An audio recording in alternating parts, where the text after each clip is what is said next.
When slacker Su Bai got tricked by Zhao Kongcheng into joining the Night's Watch, he awakened the attendant's punch system clock and on time, get absurd conceptual skills. While others trained desperately, he'd tap his fingerprint right on schedule. Ding! Obtain mandatory 1v1 duel. From that day on, mystics across Jiangnan City were forced onto a corporate clock. Battles started precisely on time and ended when the shift was over, as epithets like Slap God and Coin Coveter echoed through the shadows. Nick stared at the primordial gods restrained by rules-based power and pondered. This human turned divine warfare into a timesheet. Chapter 1. The Angelic King Michael. In the old district of Jiangnan City, as the twilight cast its golden hue, a modified van sped down the aged streets. I say, old Zhao, we must hasten our pace. Su Bai languidly reclined in his seat, glancing at his wristwatch and urging Zhao Kongcheng, the driver, it's nearly time to clock out. Zhao Kongcheng's lips twitched involuntarily, yet he managed to squeeze out a reluctant all right as he pressed down hard on the accelerator. Zhao Kongcheng felt a sense of helplessness after all. It was he who had persuaded this esteemed gentleman to join Team 136. He had to swallow his frustrations. The urgency of their situation was simple. Su Bai, this esteemed figure, insisted on leaving work precisely at the designated hour. After work, requesting him to continue laboring would be a daunting task. He would demand extra pay. Was Zhao Kongcheng a wealthy man? Alas, he could only endure the discomfort of the modified van. The van seemed to echo his sentiments. You are so lofty, yet here we are. Recently, a new mystery had emerged in Jiangnan City, and everyone was engaged in various tasks. The current situation required only him and Su Bai to rush to provide assistance. Su Bai's gaze drifted to the rapidly receding road outside. He was taken aback by a sudden realization. It had been a month since he arrived in this world indeed. He was not a native here. With a blink, he had awakened in a realm of divine slayers. This world was undeniably perilous, fraught with mysteries, ancient cults, and lurking terrors beyond the fog, including Cthulhu on the moon. Danger lurked at every corner.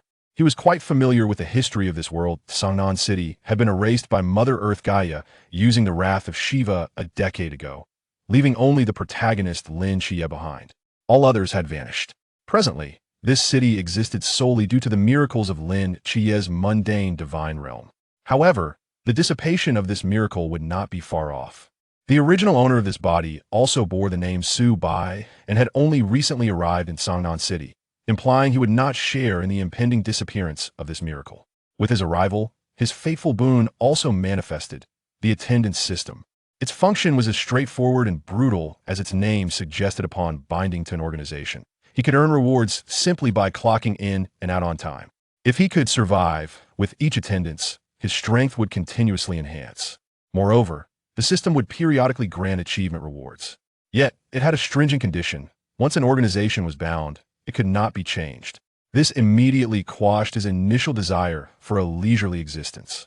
Su Bai, well versed in the narrative, understood that in this treacherous world, even state-owned enterprises and civil servants could not guarantee their continued existence one day. They might be eradicated by the mysterious forces. The only organization meeting the system's binding criteria was the Night Watchman. With no alternatives, Su Bai was compelled to bind himself to them. Fortunately, the system also provided him with a novice gift pack, bestowing upon him the foundational mental power of the Lamp Realm. This sudden emergence of mental power, albeit only the most basic form, caught the attention of Zhao Kongcheng, who was patrolling nearby. Su Bai had been contemplating how to join the Night Watchmen, as they were dedicated to handling supernatural events. His unsolicited approach could potentially stir unnecessary trouble. However, when Zhao Kongcheng appeared, Su Bai had already devised a plan. Before he could speak, Zhao Kongcheng initiated his persuasive tactics. Kid, do you wish to save the world?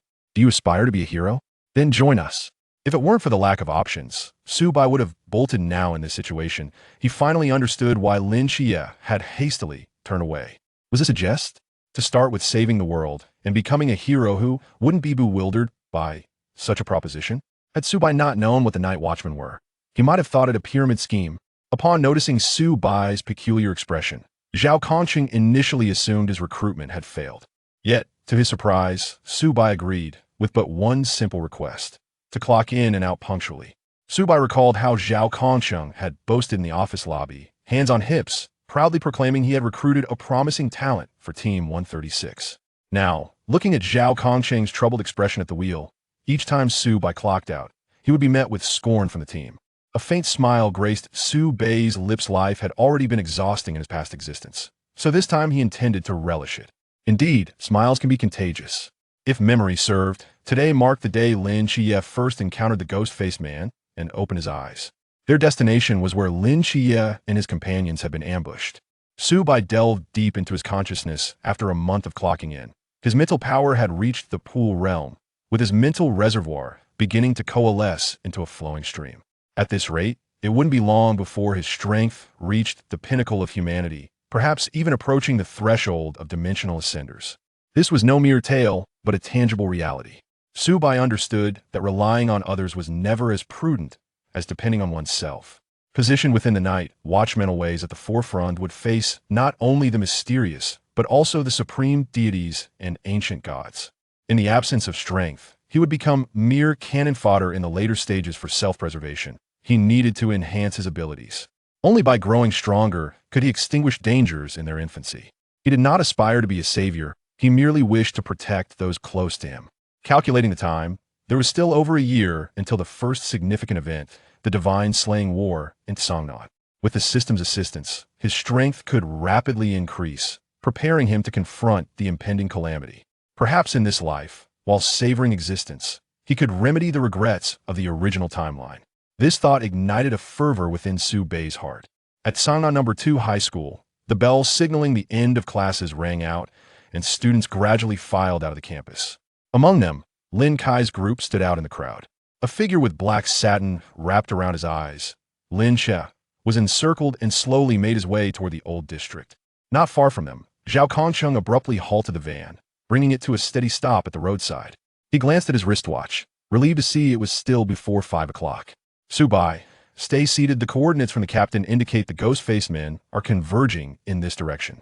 Oh, came a languid response from inside the vehicle as Su Bai opened the door and stepped out, stretching. Hearing Su Bai's acknowledgement, Zhao Kongcheng felt reassured they had made it just in time. He feared Su Bai might clock out before they could resolve the situation with the ghost-faced man, especially as it coincided with the school dismissal time. Just then, Su Bai's gaze suddenly fixed on the distant street, and an expression of intrigue crossed his face. Zhao Kongcheng, curious as it was rare to witness such a look on Su Bai, followed his gaze. "What is it?" he began to ask, but his words faltered as a golden radiance surged skyward, dispelling the surrounding darkness. Even the alley they occupied was illuminated as brightly as day. Zhao Kongcheng's eyes widened in shock as he struggled to turn his head toward Su Bai, who appeared remarkably composed, as if he had anticipated this moment all along. Stammering, he inquired, "Is this the divine ruins?" Within the golden beam of light, he sensed the presence of a deity. Su Bai nodded gently, the deity of Sequence 003, King of Angels, Michael. With Lin Chiye's awakening, the narrative was beginning to align with its intended course. Chapter 2. A strike must be parried. Hands cannot join together for a direct kill. After listening to Su Bai's explanation and observing his calm demeanor, Zhao Kongcheng was taken aback, thinking, "Damn it, he has deceived me." Yet, he had always regarded Su Bai as enigmatic. Seeing Su Bai's current reaction only solidified his belief. Just as Zhao Kongcheng was lost in thought, Su Bai stretched lazily and interrupted his contemplation. "Old Zhao, we must hurry. The gull-faced men are over there. If we deal with them, we can clock out." With Lin Chiye having awakened, they could bring an end to the battlefield. Su Bai aimed to minimize interference with the plot's progression, wary of causing a butterfly effect that might erase his prophetic foresight. With that, he stomped on the ground, launching an arrow that shot forth, with Zhao Kongcheng closely following. Meanwhile, in the alleys of Jiangnan City, several figures clad in black and red hoods halted their actions simultaneously, their expressions grave as they gazed toward the source of the rising light, astonishment etched upon their faces. They murmured, "Vice Captain, is this the divine ruins?" Indeed, the agent of the King of Angels, Michael, has appeared. That aura is located where old Zhao and Xiaobai are. We must hurry. We cannot allow the ancient god church to abduct him. Wu Xiangnan, having witnessed the deity firsthand, was certain of the divine presence in the air. This was the essence of divinity, imbued with creation and holiness, in stark contrast to the malevolence of other deities. He fervently hoped that this deity bore no ill will towards the great Xia. As a former member of Blue Rain, He understood that the current Great Xia could scarcely endure such turmoil. With that, he led his companions towards the direction of the light. In the mist, pairs of eyes slowly opened, fixated on the direction of Great Xia. The aura of Michael. The murmurs faded, and the eyes gradually closed. In the ancient god church, a refined man clad in an exquisite suit rose gracefully from his seat, fingers tracing the ring on his hand. Moments ago, he had received news regarding the agent of Michael and turned to address the followers before him. At that moment, the black satin before Lin Xie had already fallen to the ground. He had been knocked down by Lu Yuan, and as he witnessed the gull-faced man lunging from the dark alley, his eyes erupted with a golden radiance. A tremendous divine might emanated from between his eyes. As the light dissipated, he could finally discern his surroundings. Grasping his guiding cane, Lin Xie pierced the approaching gull-faced man, only to hear a whistling sound behind him. Upon seeing the gull-faced man's clawed hand, particularly as its saliva-dripping tongue licked his face, Lin Xie's expression contorted in disgust, reminiscent of someone suffering from constipation. He swiftly turned to use his cane as a shield. A glimmering utility knife zipped past his ear, directly puncturing the gull-faced man's head. Lin Xie was momentarily stunned. Such a massive gull-faced man has perished so easily? Su Bai sauntered over to Lin Xie, suddenly feeling playful and wondering if it would be amusing to say his lines in front of old Zhao. Am I not handsome with this strike, kid? Zhao Kongcheng. The unexpectedness of the comment struck a familiar chord. The sudden voice jolted Lin Xie back to reality, making him aware of the two figures beside him. He now realized that this world was far from simple. After reflecting on how he had been deemed insane for witnessing an angel, he began to accept that his previous memories had merely been illusions. Just as surreal events unfolded before him, he recognized that the smiling young man asking if he was handsome was also a fellow superpower wielder. Lin Xie felt the absurdity of all for years. He had been labeled a lunatic, only to discover that he had been approaching the truth incorrectly. He managed a strained grin and replied, "Handsome." Su Bai raised an eyebrow at Zhao Kongcheng before heading towards the van. "Old Zhao, it's time to wrap up, the day's work is done." Upon hearing Su Bai declare the end of the shift, Lin Xie felt an overwhelming sense of injustice. Indeed, they are organized. I've been approaching it all wrong. He had spent a decade being labeled a madman, only for someone to tell him, "Child, you are not ill." Su Bai was unperturbed by the unfolding situation. The nearby gull-faced men had been vanquished, and a designated officer would handle the battlefield cleanup and confidentiality agreements. As for whether old Zhao could persuade Lin Xie to join the Nightwatch, Su Bai held little hope with old Zhao's limited repertoire. Success would be nothing short of miraculous. Clocking out successfully. Simultaneously, a familiar mechanical voice echoed in Su Bai's mind. Clocking out successful. Mental power 1,000, physical strength 1, agility 1. Having clocked in on time for 30 days, you receive the reward. Strike must be parried, hands cannot join together for a direct kill. Another fulfilling day has come to an end. This phone was provided by the system after he bound himself to the Nightwatch, serving the dual purpose of a clocking device and an intercom akin to a commemorative pixel walkie-talkie, facilitating communication amidst the mist. Mental power 1,000? Su Bai delved deep into the recesses of his consciousness, witnessing the pond brimming with mental energy beginning to overflow, soon coalescing into a flowing river. Feeling the surge of mental power within his mind, a glimmer of gold flashed in Su Bai's eyes. He had now transcended the river realm and no longer needed to fear sudden demise. In this world, realms are categorized as lamp, pond, river, sea, boundless, Klein, with the divine realms beyond that being sub-deity, main deity, supreme deity, ascendant. His current strength in the river realm endowed him with the ability to protect himself. As he gradually acclimated to his newly acquired mental power, he estimated that his physical body could withstand attacks from the sea realm. Once he familiarized himself with his body, Su Bai turned his attention to the newly acquired skill. Strike must be parried, hands cannot join together for a direct kill. Passive skill. When the host swings a sword toward the target, the skill is triggered. The effect of the skill is literal. Each time the host swings the sword, the target must parry the host's blade. If the target is unable to join their hands together upon receiving the sword, with the host's consent, the target will be forcibly eliminated. Upon comprehending the effects of his newly acquired skill, Su Bai inhaled sharply. Chapter 3. Zhao Kongcheng, is it good? Su Bai's fingers incessantly explored his nose, lost in contemplation. He had already sensed that his skill would be formidable, powerful, and somewhat psychologically manipulative. However, the prerequisite was that he must possess a sword. He wondered if other weapons would suffice. Just imagine, with a mere swing of his sword, his opponent would be compelled to clasp their hands in reverence, kneeling submissively before the blade. The thought of a multitude of mysterious beings and deities prostrating themselves at his feet was inexplicably thrilling. If the target did not comply, with just a nod from him, would they not simply cease to exist? The potential for maneuvering was immense. As long as he could prevent his adversary from folding their hands in prayer, the possibilities were endless. Moreover, this skill would be a bane to those without hands or with incomplete limbs. It was a conceptual technique, a complete obliteration of the rules. Strictly speaking, even deities would have to kneel before him. Yet, at present, his physical state was too feeble. Even if a deity were to kneel, he would be powerless to vanquish them, instead succumbing to their divine might. However, the current limitations did not preclude future possibilities. As he accumulated more hours of training, his constitution would surely elevate to a point where he would no longer fear divine oppression. At that moment, even deities would be compelled to kneel before him. Contemplating this scene, Subai felt an exhilarating thrill regarding his skill. Never mind. No more thoughts. Let's find a mysterious being to test this out. The workday was over. He needed to unwind with a massage after a long day.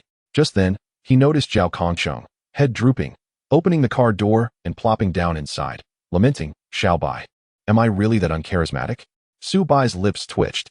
It was evident that Zhao had failed to win over Lin Qie. Given his lackluster persuasion skills, Su Bai could hardly muster the energy to console him and casually remarked, "Isn't he wearing the second high school's uniform? Just go find him later. What's meant to happen once he eludes you? It's merely a matter of timing." Upon hearing this, Zhao Kongcheng's spirits lifted instantaneously, as if he had consumed a Snickers bar, shaking off his previous despondence. Su Bai pulled out his phone to check the location, promptly handing it to Zhao Kongcheng and urging, "Let us go, old Zhao. I'll take you somewhere for a massage." "Huh? Is it good?" Zhao asked. "Absolutely." With that, Zhao Kongcheng erupted in a gleeful chuckle, pressing the accelerator and zooming away.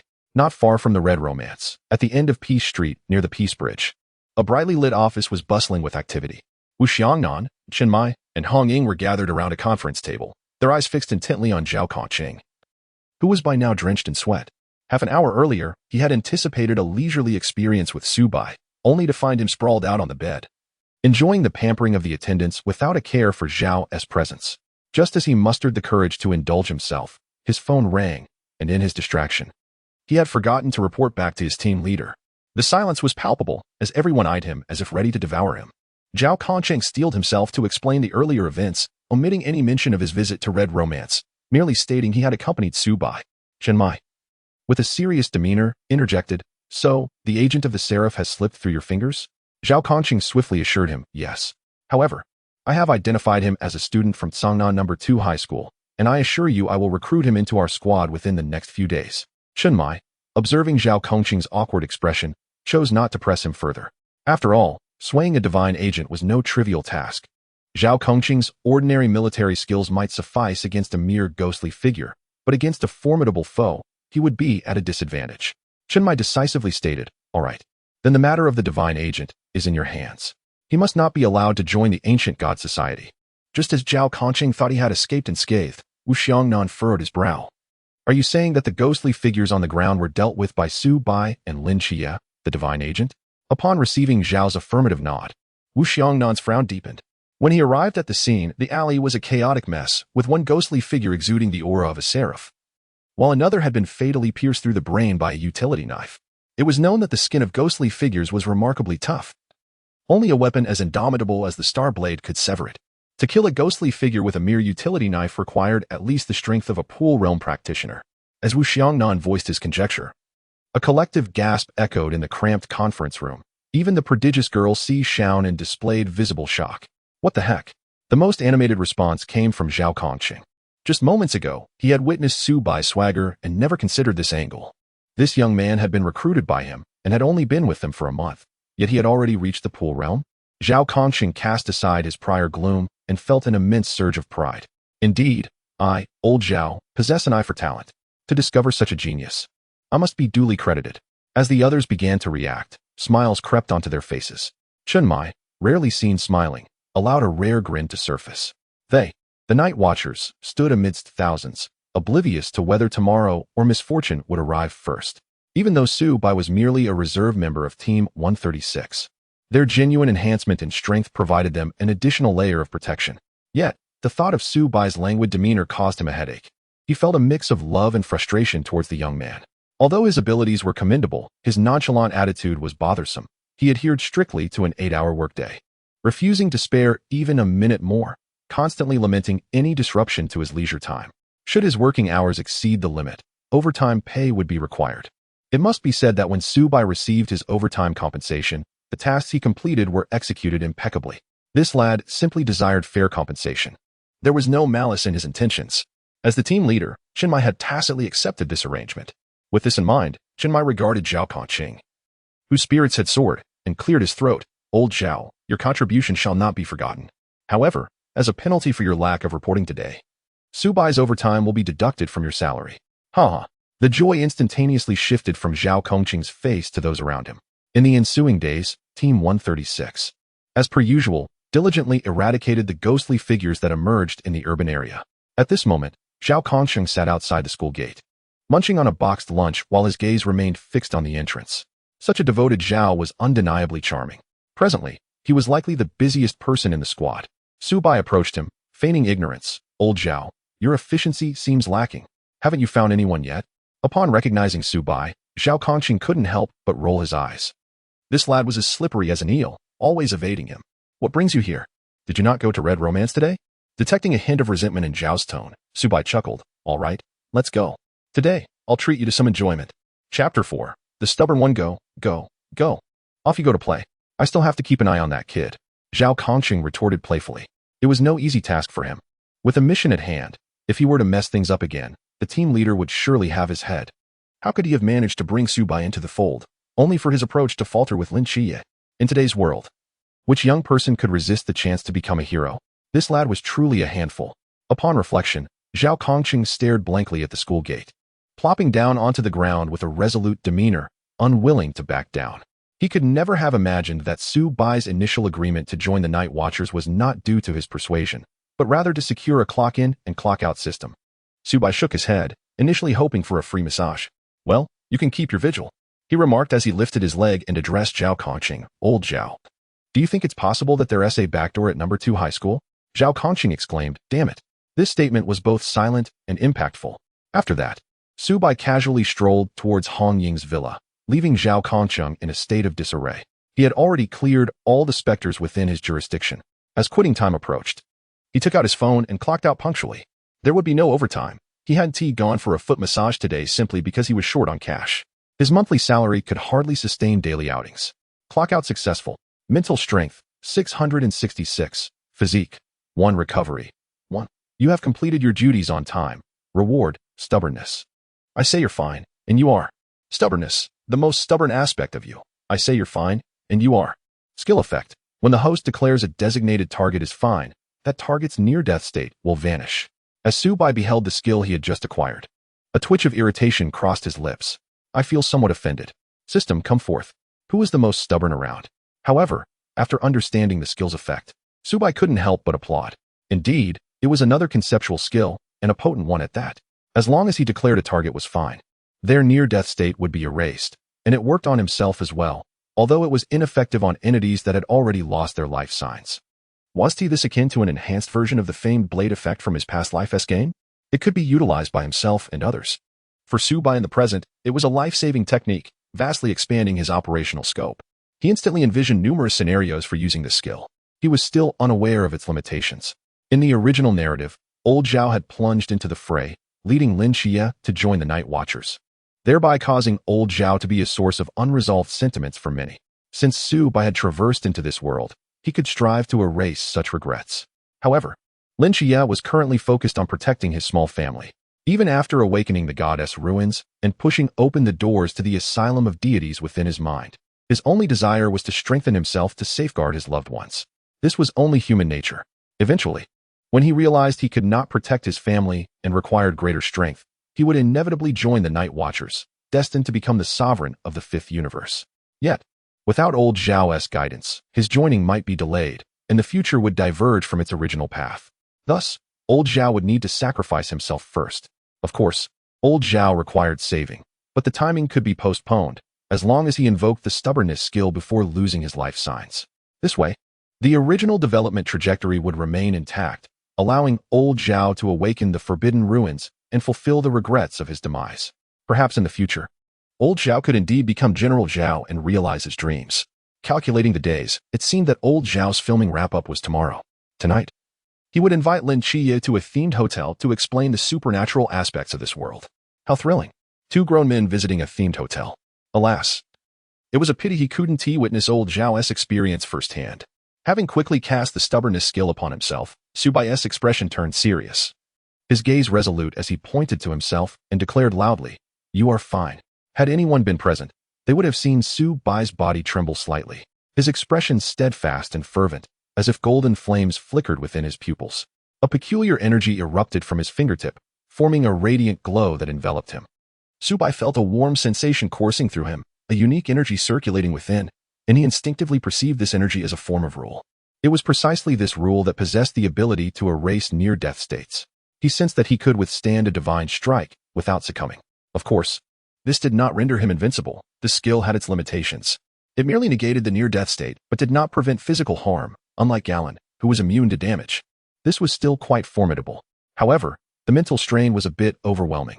Based on Su Bai's initial mental capacity, he could only utilize it 3 or 4 times before exhausting himself. He had to clock in on time and quickly enhance his strength. Having fully comprehended his skill, Su Bai pushed open the bedroom door and walked towards the living room. The sudden noise attracted the attention of the 2 women on the sofa, Hong Ying and Si Xiaonan. Both as fair-skinned and beautiful as described in the original text, with long legs. Their faces displayed surprise. Today, it seemed the sun had risen in the west. For Su Bai, who usually spent his evenings indulging in entertainment or foot massages, was actually home. "Oh, Xiao Bai, did you skip the foot massage today?" Hong Ying teased. "Huh, you think you're a paragon of virtue? If you were a paragon of virtue, I could wash my hair upside down." She scoffed. Yes, Xiao Bai. You can fool the little girls with that, but don't try to trick me and Sister Hong Ying." Si Xiaonan chimed in at the right moment. Su Bai rubbed his nose, noticing their disbelief, and sighed helplessly. The world has declined so much that no one believes the truth anymore. I was merely appreciating some beautiful things. What wrong is there in that?" His gaze drifted to the glow stick on the coffee table, and a playful idea struck him. Let us give them a little Xiao Bai-style shock. Chapter 5 Hong Ying. Xiao Bai, I think you're itching for a fight. I'm diligently practicing. You don't believe me? Look. With that, Su Bai slowly picked up the glow stick from the coffee table, weighing it in his palm as he glanced at the 2 women across the sofa. Hong Ying and Si Xiaonan exchanged glances, skeptical. Do you think we are so easily deceived? Hong Ying rolled her eyes. Xiao Bai, you're really something. And it's one that glows. You're telling me you practice swordsmanship with this? Su Bai, witnessing their incredulous expressions, looked at them as if they were fools. If that's the case, let me demonstrate. But you must promise not to get angry afterward. After Hong Ying and Si Xiaonan assured him, Su Bai prepared to showcase his skills. However, distracted by the recent tumultuous events, he eventually raised the glow stick under Hong Ying's piercing gaze. His mischievous smile breaking free as he traced a crescent arc in the air with it. Glow sword? What is this ability? Hong Ying noticed the corner of Su Bai's mouth twitching uncontrollably, and an ominous feeling washed over her. Before she could fully comprehend what Su Bai had said, her body inexplicably found itself beneath him, her hands clasped tightly around the glow stick he held. Illuminated by the glow of the stick, her face was a captivating spectacle. Her expression changed like the flipping of a book, transitioning from shock to a fiery rage, her cheeks tinged with a blush of shame and anger. She clenched her silver teeth, forcing out the words through gritted teeth. You little brat. Her voice trembled ever so slightly. Si Xiaonan fared no better. Her expression of horror surpassed that of Hong Ying. While others remained oblivious, she was acutely aware that her true realm was not the Pool realm, but rather the Klein realm. Even with her formidable strength, she had failed to perceive any anomaly when Su Bai wielded his sword. And now Hong Ying had appeared so abruptly beneath it, in such an embarrassing position. Si Xiaonan's beautiful eyes widened in disbelief as she stared at Su Bai. If looks could kill, he would have been slain by Hong Ying's glare. You little brat, why aren't you releasing that skill quickly? Su Bai was equally astonished. He hadn't realized it could be played this way. Aware that the fun was nearing its end, he tossed the glow stick aside and hastened towards the room. However, despite his quick reflexes, he could not outpace Si Xiaonan, who soon had him pinned to the ground, delivering a thorough thrashing. Didn't we agree not to get angry? The room echoed with cries of despair, a lament that tugged at the heartstrings. Little Bai, Do you not understand that you should never trust what girls say? Once the clamor subsided, Su Bai lay limply on the sofa, aches coursing through his body. Fortunately, these were mere superficial injuries. Both Hong Ying and Xiaonan had refrained from inflicting serious harm. Now explain, what is this ability? Why have we never seen you use it before? Hong Ying and Si Xiaonan sat across from him, their gazes fixed intently on Su Bai. With a weary sigh, he replied, I just mentioned it, didn't I? It's a skill I recently learned. The effect is precisely what you just witnessed. If my hands are not clasped, as long as I nod, the target will be slain. He dutifully explained the skill's effect. He too had been caught off guard by its potency. Su Bai lamented the time wasted. It was a direct kill without facing any worthy opponents. He couldn't possibly use it on ordinary people. He had simply decided to experiment with the skill on a whim, and it had not disappointed him. The target would appear before him in an instant. Moreover, Su Bai was curious whether this skill could be applied to other weapons besides the sword. Wielding a sword must be met. He realized that as long as he swung a sword, he could activate it. A light bulb went off in his head. No one had stipulated that other objects couldn't be designated as swords. He promptly named the glow stick glow sword, and to his surprise, it worked successfully. This skill had truly become comprehensible to Su Bai.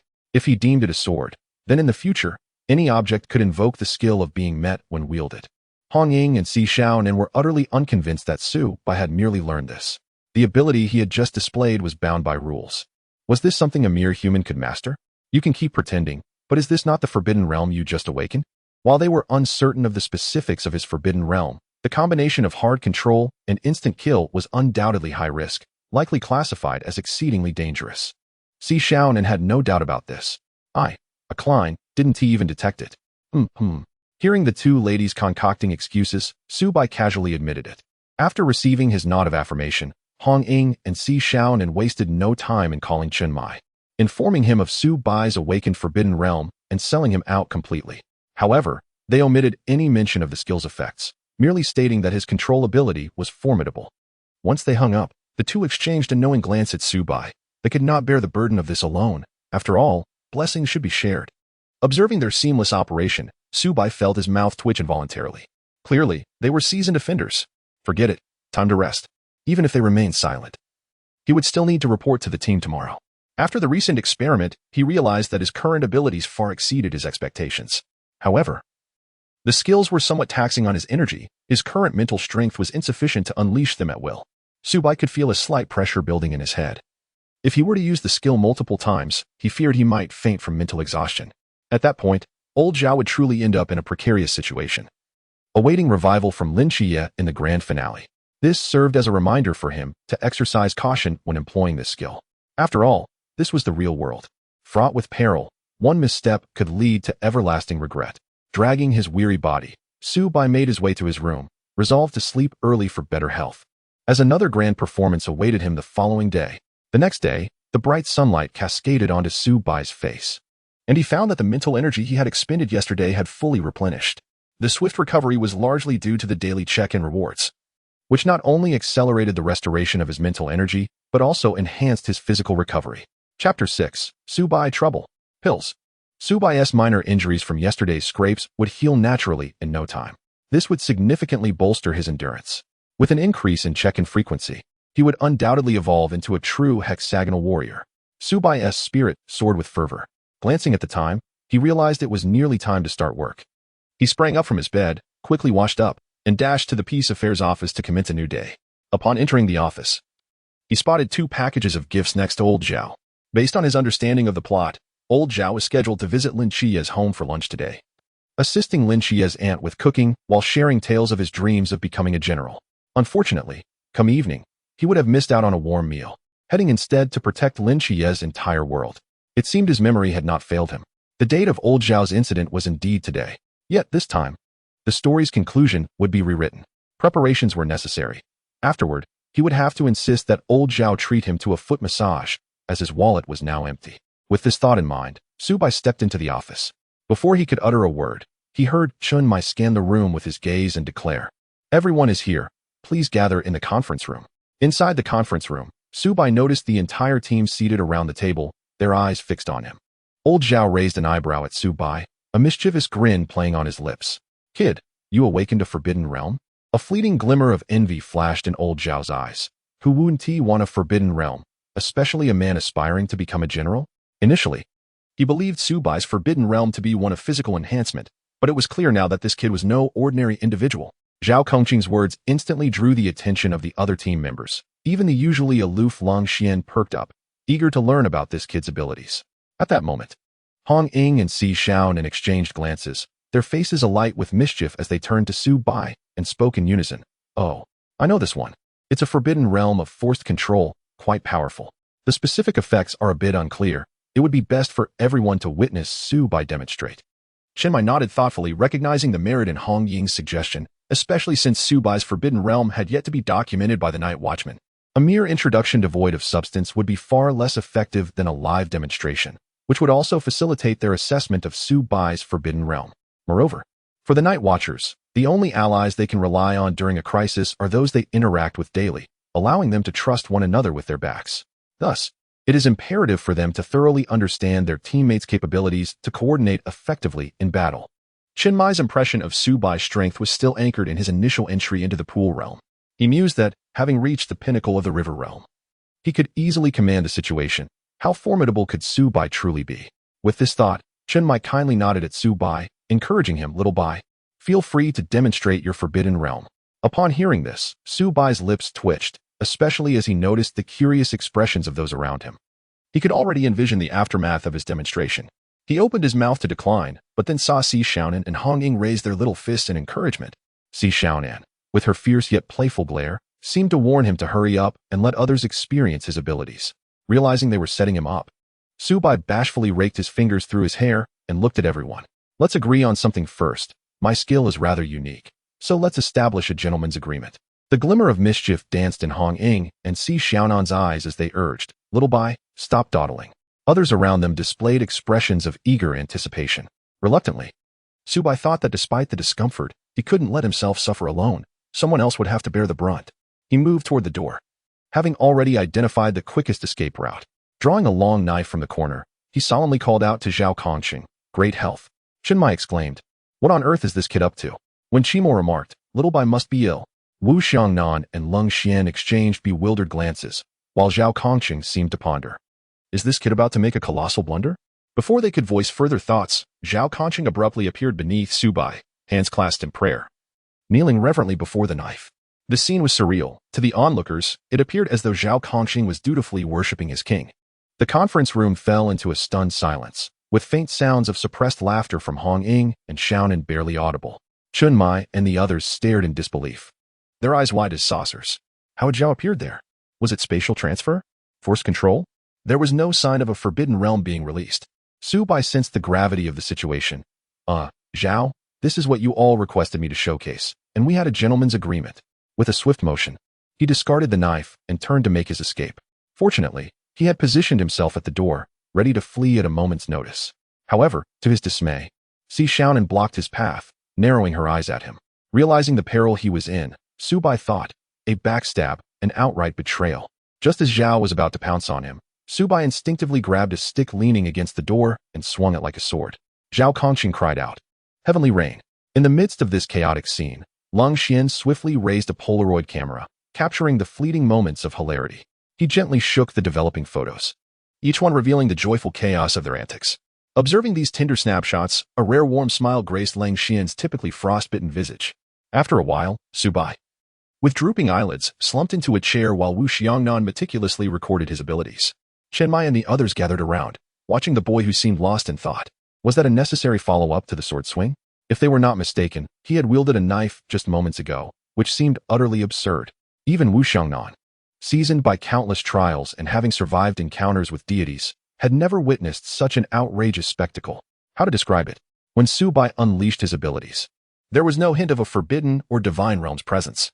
It was as though he had casually swung a knife. Yet they had indeed witnessed Zhao's sudden appearance before Su Bai, without any warning. If their suspicions were correct, it hinted at a manipulation of spatial forces. While the limits of this power remained unclear, the mere ability to seize Zhao so effortlessly indicated that his strength was formidable. Yet, this peculiar skill could easily unsettle one's psyche. What genuinely virtuous individual would possess such an eccentric ability? Wu Xiangnan could already envision the turmoil that would engulf Su Bai's foes. Can one fathom the disarray when adversaries expect a battle, only to find themselves kneeling before Subai, utterly powerless to resist? If Subai were to encounter the nefarious agents of the ancient god church, the spectacle would undoubtedly be riveting. As this thought crossed Wu Xiangnan's mind, he could not suppress a smirk. Under such circumstances, how could the enemy's morale not crumble? It would be utterly catastrophic. Chapter 7. The Emergence of the Masked King. The grand performance begins. Wu Xiangnan now had a clearer understanding of Subai's abilities. Based on his estimations, this power could easily be rated among the high-risk Forbidden Realms, a newly emerged phenomenon not previously documented by the Nightwatchers. He realized he needed to gather more comprehensive insights to report back to the Nightwatch headquarters. Clearing his throat, he addressed the seemingly lifeless Subai across from him. Is there anything else you wish to add about your Forbidden Realm? When Shima and Lung Xian exhibited expressions of curiosity, if Subai was already this strong, any additional abilities would be overwhelming. This young man was rapidly ascending in power, and with the awakening of his Forbidden Realm, a bright future awaited him. Subai briefly elaborated on the effects of his skill. What? A forced execution? The small meeting room erupted in gasps of astonishment. Only Hong Ying and Si Xiaonan, who had prior knowledge, maintained their composure. Hong Ying felt a surge of exhilaration. Yes, indeed. This sensation was indescribably delightful, while the others were entranced. Wu Xiangnan dropped his pen in shock, staring at Subai in disbelief. Little Bai, has he been blessed by the goddess of fortune? This Forbidden Realm seems excessively powerful. Is it appropriate? Subai can merely nod to eliminate a target. Wu Xiangnan's expression grew grave as he ceased documenting Subai's abilities. Instead, he tore out the previous page and began anew, noting only the capacity to control enemies. He sternly cautioned his teammates against discussing Subai's abilities with outsiders. At this moment, Chun Mai, Wu Xiangnan, and the others gazed at the boy slumped in the chair, an involuntary chill running down their spines. Thankfully, such a capability resided within their ranks. If it were in the hands of an enemy, it would spell disaster. Meanwhile, Zhao Kongcheng's envy flowed like tears from the corners of his eyes. I'm leaving. You are too much of a downer, he announced as he picked up a gift box beside him and headed for the door. Just as he was about to exit, Zhao Kongcheng paused, murmuring softly before pushing the door open. Subai was well aware of Zhao's impending actions. He was the one who stood before countless souls, risking his life to safeguard their homes. With this thought, Subai smiled gently, recognizing that this was one of Zhao's most charming qualities. After Wu Xiangnan completed his notes, Chun Mai assigned the day's tasks, and the team donned their cloaks, bearing their starry blades as they set off toward the location of the Masked King's emergence. No one noticed that as Si Xiaonan passed by Subai, her eyes shimmered with an inexplicable light. After everyone else had left, Subai slowly got up, genuinely afraid to rise, fearing that the captain and the others might punish him again. He was acutely aware of the limitations of his abilities, which were merely rudimentary skills. Yet, the harmonious atmosphere within the team brought him a sense of security, filling him for the first time with the warmth of home. A flicker of determination crossed Subai's eyes, and his expression grew unusually grave. With his presence, he vowed that the tragedies of the original story would not unfold. While he could not control the fates of others, he promised that those close to him, Captain, Nan, Old Zhao, Lung Xian, and Xiaonan, would remain unharmed. With that thought, he strapped the long knife he had previously discarded onto his back and walked out of the office. As a novice night watchman, he had yet to receive his designated star knife, having to wait for the standardized long knives to be issued after the training session. Nonetheless, his abilities did not rely on weaponry for combat. He simply found the knife at the door visually appealing and took it with him. Now, he needed to head to the old district, ensuring his presence near Old Zhao to avoid any potential butterfly effect from his involvement. Upon arriving at the old district, he caught sight of Old Zhao bustling around Lin Chiye's home through a window, prompting a knowing smile. Everything was set for the evening. It was time for Old Zhao to shine once more. Looking up at the sky, he noted the thickening clouds, the air heavy with moisture. Rain was imminent, and the plot involving the Ghost-Faced King was about to commence. He almost forgot that it would be raining when the Ghost-Faced King arrived. With this thought, Subai turned and entered a supermarket, grabbing a black umbrella before stepping into a CAF, where he found a quiet spot by the window to wait. Everything was in place. Subai's gaze fixed on the residential building across the street. Suddenly, the long-anticipated downpour began, heavy raindrops cascading down amidst the rumble of distant thunder, shrouding the surroundings in a misty haze. The grand spectacle was about to begin. However, the Ghost-Faced King's timing was rather inconsiderate. Couldn't he have handled this outside of Subai's working hours? Shift change successful.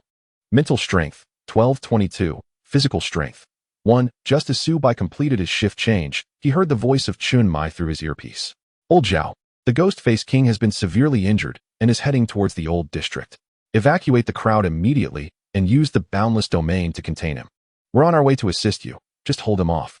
About 5 minutes later, Subai witnessed a figure emerge from the residential building, quickly speeding away in a van.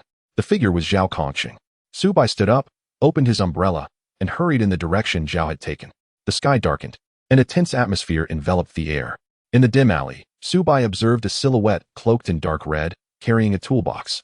Arriving at the location designated by the captain, he opened the toolbox, revealing the boundless domain, and let a drop of blood from his finger fall onto it. A deep crimson barrier emerged, pulsating as it took form. Where's the support? Wu Xiangnan's voice crackled through the earpiece. Old Zhao, your task is to evacuate the crowd. Hong Ying is making her way to your location. Suddenly, a foul stench, reminiscent of decaying flesh, assaulted Zhao Kongcheng's nostrils. His pupils constricted as he cursed under his breath. He had just parted ways with that young man, feeling rather heroic. He had promised Lin Xie, you guard your little home, I'll protect your entire world. Yet, mere minutes later, he was already facing the Ghost-Faced King. Zhao Kongcheng activated his earpiece, speaking with a somber tone. Watcher Zhao Kongcheng has encountered the Ghost-Faced King. Old Zhao, don't act recklessly. Stay calm. You just need to hold him for 10 minutes. Hong Ying is almost there. Remember, your task is merely to contain him. Chapter 8, The Final Strike of Valor. Old Zhao, whatever you do not engage the Ghost-Faced King directly. You're no match for him.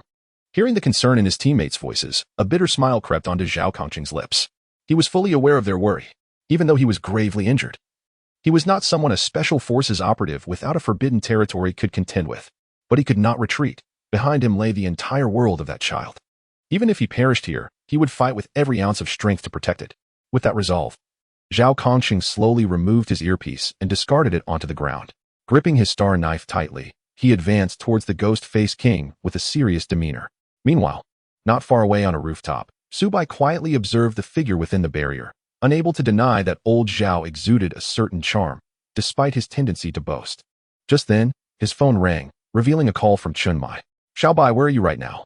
Subai glanced at the street ahead and murmured. In the old district. Quickly head to support old Zhao. The Ghost-Faced King has appeared near him. I'll send the location to your phone. We're all on our way. You just need to hold off the Ghost-Faced King. Don't worry, the overtime pay will be substantial.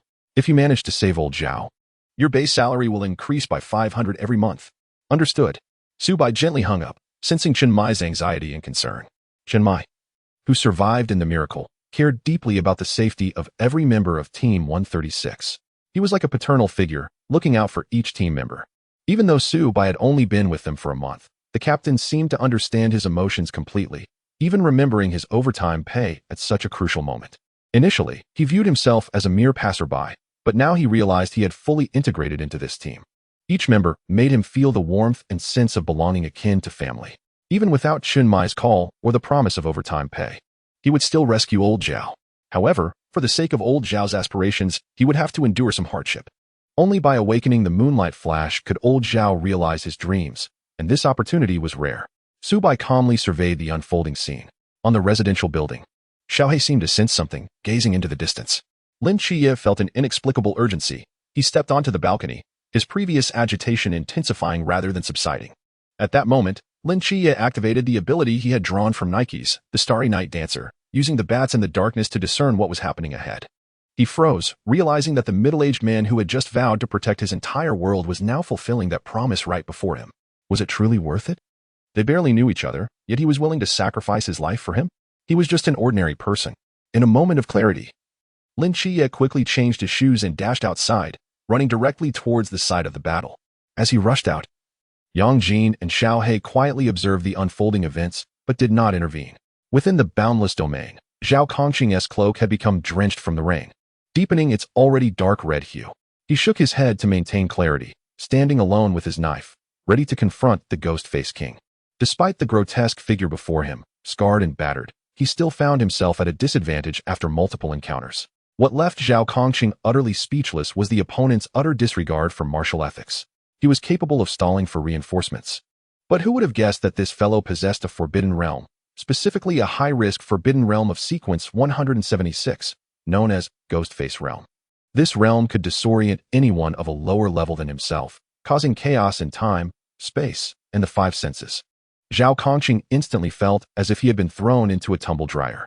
Everything before him was upside down, and he had no choice but to rely on his years of combat experience to resist. Zhao Kongcheng's instincts were remarkably accurate. He had sensed the Ghost-Face King's impending attack, yet his body was a burden. The reflexes of an ordinary person were insufficient, especially within the confines of the opponent's forbidden realm. The Ghost-Face King struck him with a powerful punch, leaving Zhao Kongcheng grievously injured.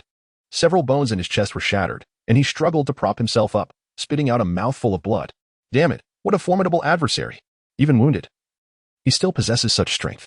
If only I had a forbidden realm, you would have been dead 1,000 times over. Cough, cough. Zhao Kongcheng leaned heavily on his long blade, struggling to rise. His eyes were blurred by blood and rain, and he could barely discern his surroundings. Damn it. I haven't held out until reinforcements arrive. Behind me are not thousands, but merely the child's entire world. Rather than succumbing to fear, Zhao Kongcheng let out a hearty laugh, swiftly plunging a needle into his palm. This was the Ghost God Elixir, a substance that could extract the latent potential of the human body, granting those without a forbidden realm access to one, while temporarily enhancing the strength of those who already possessed one. I have long awaited this day, and I never expected to use it today. As he felt the surge of power within him, Zhao Kongcheng's face lit up with surprise. Huh, it's actually the forbidden realm of sequence 083. The Oblivion Flash Moon. Haha, I told you. I, Zhao, am a genius. That brat Su Bai awakened a forbidden realm. I, Zhao, am not inferior. With that, Zhao Kongcheng gripped his straight blade tightly, his gaze emanating a chilling intensity. Time was of the essence. He needed to conclude this battle swiftly. Just then, a knocking sound resonated from outside the boundless void, accompanied by a voice calling out, Zhao Kongcheng, Zhao Kongcheng. Suddenly, he froze, turning towards the source of the voice, only to find Lin Chiye hammering against the boundless void. Before he could respond, a golden light, imbued with a sacred aura, burst forth from Lin Chiye's eyes. Crack! The boundless void opened a fissure. This scene left Zhao Kongcheng dumbfounded. How on earth did you achieve that? Lin Chiye shrugged. I merely glanced at it, and it opened. Chapter 9. Ghost-Face King. I am already giving it my all. However, this thing is quite resilient. My hands are sore from knocking. Lin Chiye's nonchalant remarks caused Zhao Kongcheng's mouth to twitch. Although I, Zhao, cannot comprehend, I am still deeply impressed. Yet now is not the time for conversation. You little brat, you are utterly untrustworthy. Step back. I shall handle this. Zhao Kongcheng knew full well that his time was limited. Straightening his back, he positioned the straight blade horizontally across his chest. Suddenly, he exclaimed, Kid, you'd better pay attention to this next strike. Don't you dare blink. Why? This blade will be quite striking. With determination in his eyes, Zhao Kongcheng stood tall before the Ghost-Face King, his feet firmly planted on the ground as he surged forward like an arrow released from its bow. The Ghost-Face King observed the swiftly approaching human with a sinister grin, believing that this human was already at the end of his rope. No amount of struggle would change his fate now. On the rooftop, Su Bai quietly entered the boundless void after Lin Chiye shattered it. Standing inside while listening to Zhao Kongcheng's bravado, a smile playing on his lips as he anticipated Zhao Kongcheng's climactic strike, Su Bai, hands in his pockets, watched intently as Zhao Kongcheng prepared to unleash his most magnificent and unstoppable blow. In an instant, Zhao Kongcheng unleashed his blade towards the abyss. Appearing before the Ghost-Face King with an air of calm, he raised the hand gripping the hilt of his blade, and with a subtle twist of his wrist, he executed a movement brimming with explosive force. The straight blade traced a perfect semicircular arc through the air. A crescent-shaped blade of pitch-black energy manifested abruptly, slicing through the heavens like the sharpest crescent moon in the night sky. This blade energy surged forward at incredible speed, creating a sonic boom as it cleaved through the air, even tearing apart the surrounding space. It appeared before the Ghost-Face King at a velocity nearly impossible to perceive. The Ghost-Face King's pupils dilated, his face contorting with rage as he sensed the impending breath of death from this strike. However, the sudden blade light was unavoidable. He could only watch in despair as the dark crescent sliced through his upper body. His grotesque head was flung high into the air, and his massive form crashed to the ground. At that moment, Zhao Kongcheng's body also reached its limit, slowly collapsing to the earth. Lin Chiye, sensing something was amiss, rushed over and cradled Zhao Kongcheng in his arms. He noticed that Zhao Kongcheng's body was covered in wounds, several bones broken. It was a miracle that he was still alive. Su Bai witnessed the most spectacular moment of Zhao Kongcheng's life and decided to let them indulge in a moment of sentimentality. After all, with him around, Zhao Kongcheng would not perish. Should Zhao Kongcheng know of Su Bai's thoughts at that moment, he would undoubtedly berate him for his complacency, questioning why he wasn't exerting himself further.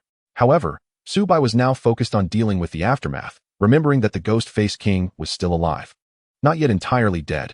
He fixed his gaze on the remnants of the Ghost-Faced King's body, a look of revulsion crossing his face as he muttered, "What a disgusting creature. If you weren't still of some use, you would have perished long ago." With that, Su Bai drew the long blade from his back and swung it forward.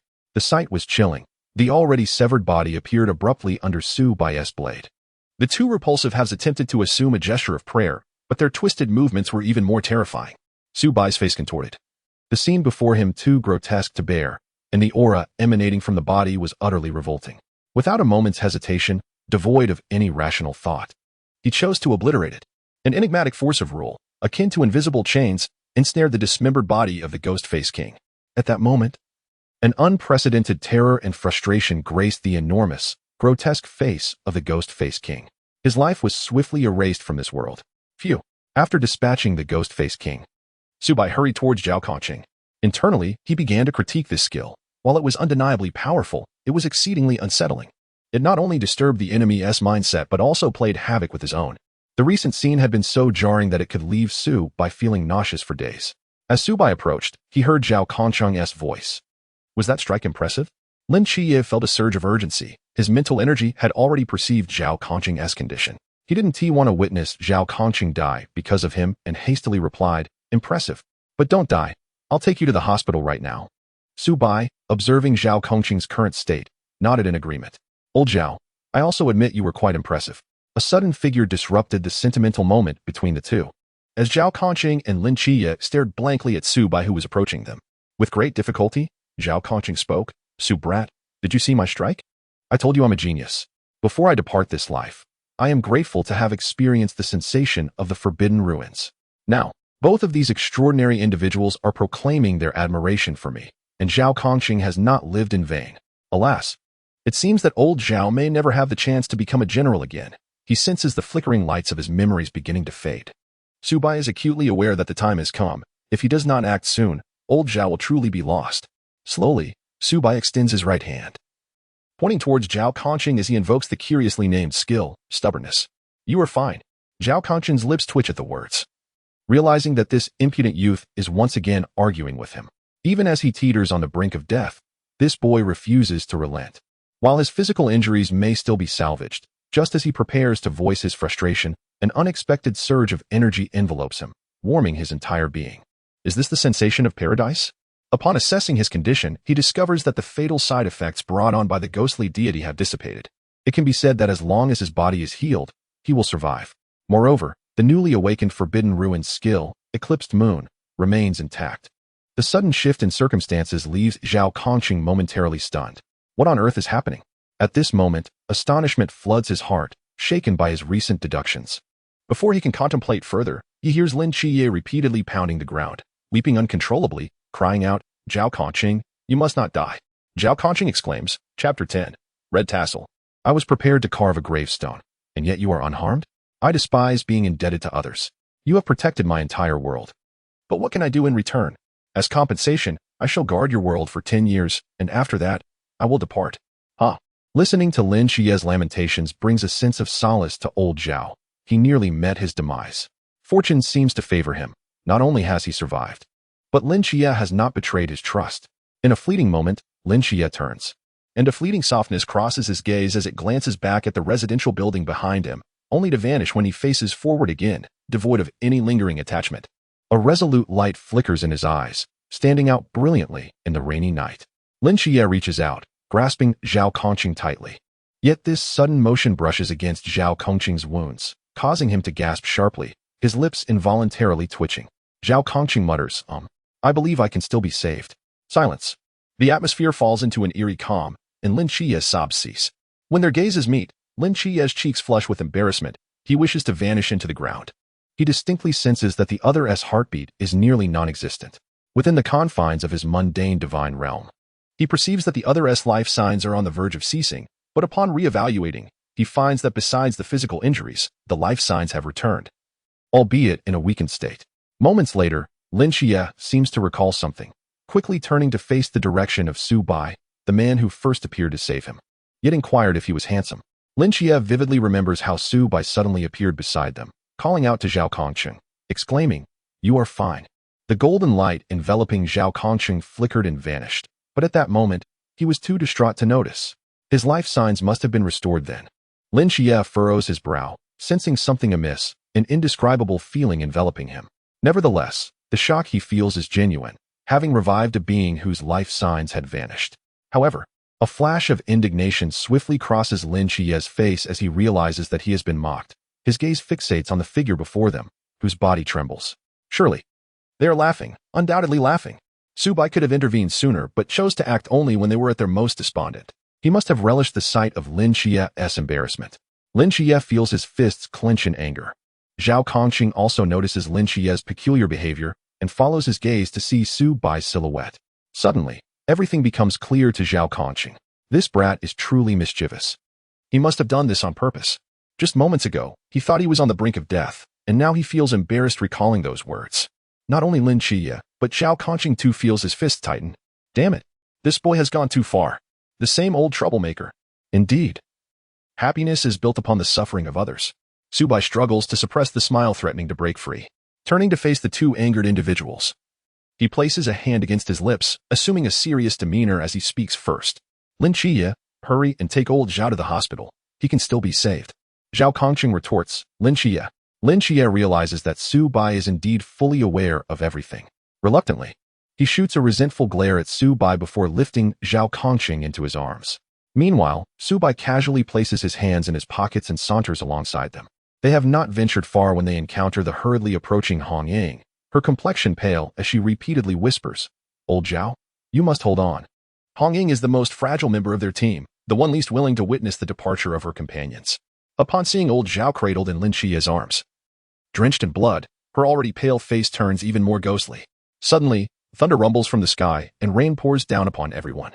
Hong Ying's spear clatters to the ground as tears stream uncontrollably down her cheeks. The scene she dreaded most has unfolded before her eyes. In an impulsive outburst, Su Bai shouts towards the front, let us celebrate General Zhao's triumphant return. Zhao Kongcheng interjects, Lin Xie. Lin Xie exclaims, wow. Upon hearing Su Bai's words, Hong Ying completely loses her composure, her body going limp as she collapses to the ground, tears falling in heavy drops. Zhao Kongcheng growls, you little rascal. I'm not dead yet. Zhao Kongcheng is furious. Damn it, if he weren't injured, he would surely rise and give Su Bai a good thrashing to vent his frustration. Hearing old Zhao's voice, Hong Ying is momentarily stunned, as if someone had gripped her throat. She stares blankly at the figure in Lin Xie's arms, confirming time and again that Zhao Kongcheng is indeed alive. Realization dawns upon her that she has been played, and the embarrassing scene has been witnessed by everyone present. With a fiery glare, Hong Ying glares at Su Bai, gritting her teeth as she says, Su Bai? Barely finishing her sentence. Hong Ying tightly grips her spear and charges at Su Bai like an arrow released from a bow, determined to deliver a harsh lesson to this mischievous fellow. Not long after their departure, the battlefield where Zhao Kongcheng fought against the Phantom King lies in disarray. The rain has washed away the blood that had recently stained the ground. From the surrounding battle remnants, it is evident that a ferocious confrontation has just taken place. A small black dog, adorned with a bell-embedded pouch around its neck, approaches slowly under the cover of night. Speaking in human language, it murmurs, the soul returns. Something feels off, very off. Its brow furrows in confusion as it gazes ahead. Following Yang Jin's instructions, it has come to collect Zhao Kongcheng's soul. Yet just moments ago, it felt no souls in the vicinity. Standing upright, it raises a paw to calculate and arrives at a shocking conclusion. Zhao Kongcheng is not dead. His fate has been altered, becoming obscured and enigmatic. What in the world? Who is responsible for this? The little black dog's eyes widen, reflecting profound astonishment as it hastily races back towards the old building, eager to inform Yang Jin of what has transpired. This is a significant turning point. In the stillness of the night, at the end of Peace Bridge, the Peace Affairs office stood illuminated against the backdrop of a torrential downpour. The fierce winds howled, rattling the doors, yet inside, the warm, amber glow of the lights created a cozy atmosphere. However, the mood within the room was decidedly eerie. The gathered individuals were fixated on the boy slumped in the chair, their eyes locked onto him. Since Su Bai had joined the team, the interrogations had become a frequent occurrence.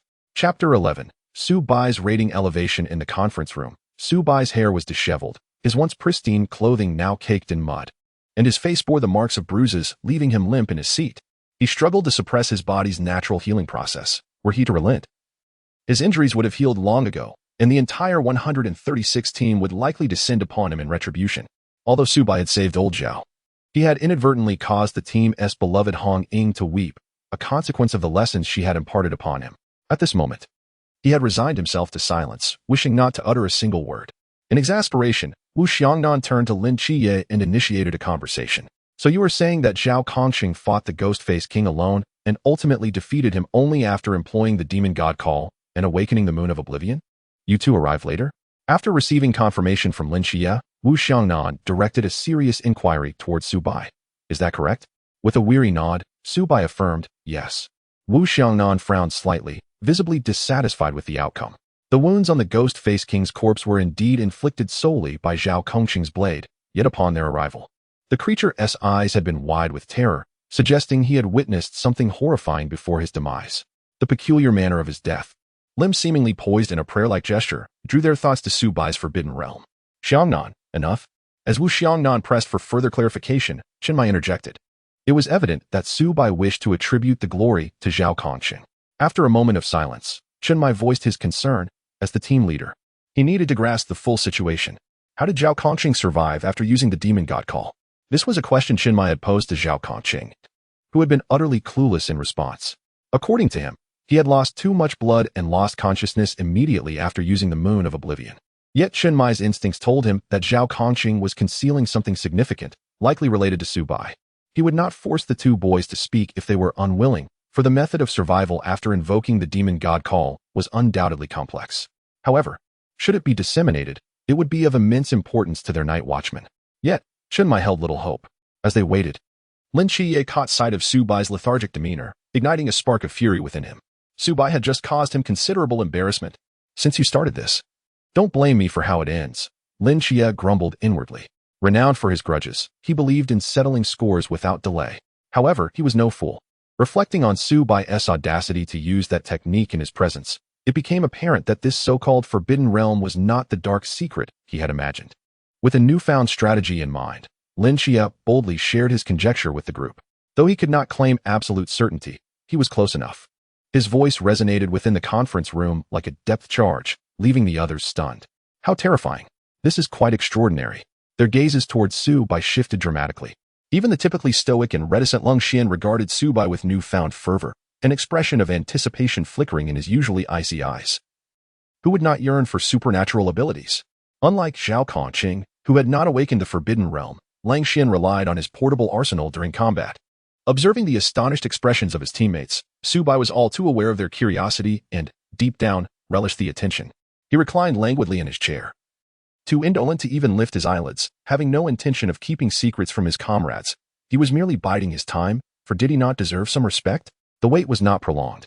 Hong Ying cast a glance at Subai, fully aware of his subtle expressions.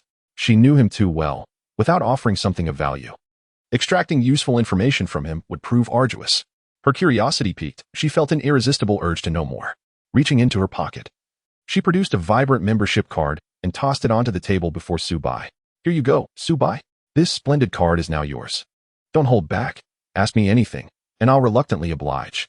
Instantly invigorated, Subai pocketed the card, stretching luxuriously as a sly smile crept across his face. He raised an eyebrow at Hong Ying, silently acknowledging her understanding. At that moment, he felt an overwhelming surge of energy, his weariness dissipating, and he was ready to embrace life once more. His teammates, noticing this sudden transformation, exchanged skeptical glances, their expressions tinged with disdain. They had initially presumed the matter to be of a more private nature, unwilling to relent, only to be swayed by a mere membership card. Zhao Kongcheng remarked, "Is it really that simple? I've learned something today." Lin Qiye added, "This place certainly seems dubious." Chenmai's lips twitched in realization. It was evident that Hong Ying had come prepared. "You remain unchanged, Subai," he mused. "It was merely a matter of telling old Zhao that he was fine." Subai replied, playfully wiggling a finger in the air. "What kind of ability is this?" The room was filled with puzzled expressions. Observing their bewilderment, Subai activated his defiant skill on Wu Xiangnan. As the individual most affected, Wu Xiangnan began to grasp the nuances of Subai's ability, much like his own experience. This power, though not healing, could stave off death. Had they possessed such an ability during their time in the high heaven, Blue Rain would not have been left with only him. As these thoughts crossed his mind, Wu Xiangnan's eyes grew moist. He looked at Subai with a complex mixture of emotions. The emergence of such a genius within their team filled him with joy once he matured. he would become a formidable force for the Great Xia. In a protective instinct, Wu Xiangnan meticulously revised Su Bai's records, erasing all traces of information, including details regarding Zhao Kongcheng's use of the demon god call. Only the notes on his strong mental prowess, somewhat erratic nature, and the awakening of the forbidden realm remained, emphasizing his non-lethal control abilities. Wu Xiangnan met Chun Mai's serious gaze, then turned to the group, declaring, Su Bai's abilities hold immense strategic significance. He is the sole possessor of dual forbidden realms in human history, and no one else must learn of this. Should it be revealed, those madmen from the ancient god church might wreak havoc. Chapter 12. Su Bai's perspective on ascendancy. The team members began to recognize the extraordinary nature of Su Bai's abilities, their expressions growing grave. This young man surely must have saved the goddess of fortune in a past life. Such favoritism was truly remarkable. Although his abilities may seem peculiar, they cannot rival the effectiveness of others. If Su Bai were to fully awaken, could he not even control the divine? This young man has a promising future. Redding, seated in the corner, felt a lingering apprehension, fully aware of the perilous nature of the night's battle. Had it not been for Su Bai's timely intervention, old Zhao might have truly met his doom. Upon seeing her, Su Bai called out the triumph of General Zhao, leaving her in a state of embarrassment. And any gratitude Red Ing had felt vanished in an instant. After learning about Su Bai's circumstances, Wu Xiangnan shifted his gaze to another side. On the way to deliver Zhao Kongcheng, he had heard the latter boast, "Look at me, old Zhao. I even brought over the divine agent of Michael for our team 136. You cannot deny my prowess." Wu Xiangnan felt a sense of helplessness. He was too embarrassed to admit that, for the sake of this divine agent, he nearly lost his life without Su Bai's intervention. With a complex expression, he inquired, "Lin Xia, do you wish to join the Night Watchers?" "Yes, I promised Zhao Kongcheng that I would stay with the Night Watchers for 10 years. After 10 years, I shall depart." Lin Xia's sudden declaration left everyone present in stunned silence, including Lung Xian, who had been preparing to sneak a photograph, now utterly bewildered. Su Bai observed this scene with keen interest. The ensuing developments mirrored the original narrative. Zhao Kongcheng had been saved by him. Yet it did not hinder Lin Xia's decision to join the Night Watchers. From the battle that night, it became evident that if not for Zhao Kongcheng's desperate efforts, he could not have protected his home, his aunt, and his younger brother. Lin Xia was astute, fully aware of how to make advantageous choices. Concerning Lin Xia's tenure pact, the original plot had shown how this eventually led to him becoming Commander Lin. Who could truly prevent his departure? Indeed, these protagonists enjoy establishing such covenants, 3-year agreements, 10-year promises. Su Bai silently shook his head, pondering that the enjoyment of life was of paramount importance. He closed his eyes and leaned back in his chair while others conversed with Lin Xia. He began to examine his system. As long as he clocked in and out punctually within the Night Watchers organization, he would receive rewards, including a steady enhancement of his 4 primary attributes, particularly regarding mental fortitude. He initially planned to train, but as his clock and frequency increased, so did his mental strength, leading him to abandon the notion of training altogether. Realizing he was a cultivation failure, the mental fortitude gained from clocking in exceeded what he could achieve through arduous training. Working was already exhausting. Finding time to cultivate was less appealing than seeking out a charming lady for a foot massage to unwind, was it not? From that point onward, Su Bai completely relinquished his efforts. With each clock-in, his speed and recovery ability skyrocketed, proving immensely beneficial in combat. Beyond the enhancement of mental strength, the most delightful improvement for Su Bai was the fortification of his physique. He speculated that his current physicality could easily rival that of the individuals from the Sea Realm. After all, he was a transmigrator, fully aware that human beings are constrained by their corporeal forms, and breaking into the divine realm is no simple feat. To enter the divine realm, one must overcome a bottleneck in mental fortitude and either create or inherit a principle, while simultaneously ensuring that one's body is robust enough to withstand such formidable mental power. This final criterion is the most critical. Without resolving this issue, one's body would disintegrate upon achieving divinity. Countless illustrious predecessors in the history of the Great Xia have been stymied at this juncture. Yet for Su Bai, the process appeared simplified. As long as he continued to clock in, his body would grow stronger, and once he was capable of bearing the mental strength, ascending to divinity would be a natural progression. At that point, which gods could withstand a strike from him? Suddenly, Su Bai felt a tap on his shoulder. Upon opening his eyes, he found that only Si Xiaonan and Redding remained in the conference room. "Eh? Everyone is left?" Redding rolled her eyes in exasperation. "This kid has a remarkable sense of calm. He can even fall asleep in such a short time. The captain and the others have gone to the hospital. Team leader Nan took Lin Xia to complete the paperwork." Although Red Ing appeared carefree, her thoughts were quite meticulous. While others conversed with Lin Chiye, she had done her own investigation and learned that he currently had nowhere to go. Before long, Wu Xiangnan emerged with Lin Chiye.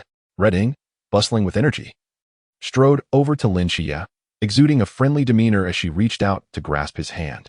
Lin Chiye felt her warmth and responded with a gentle smile. Nodding in agreement, his gaze frequently drifted toward Su Bai, who, with his hands in his pockets, staggered along behind the group, resembling a vagabond. Lin Chiye's mind raced with questions. Had he not witnessed it with his own eyes, he would never have believed that Su Bai was a member of the Night Watchers. The contrast between a vagabond and a world-saving hero seemed incongruous.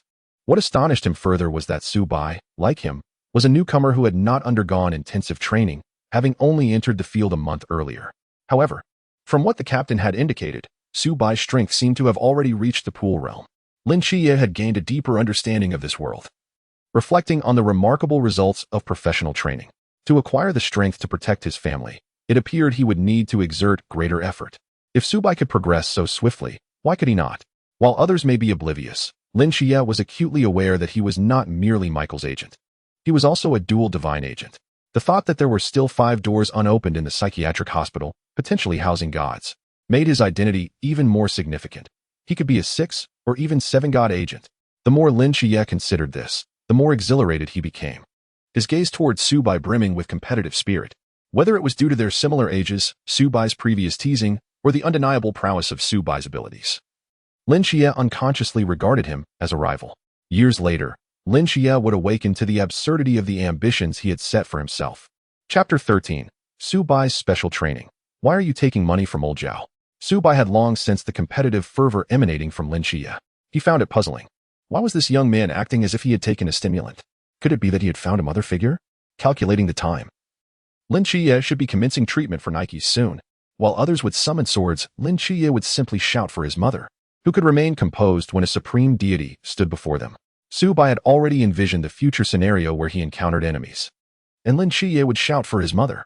This thought made Su Bai's lips curl into a mischievous smile, casting an eerie silhouette in the night. However, he swiftly dismissed these musings. In his view, none of this concerned him. It was far more important to seize the moment and enjoy life.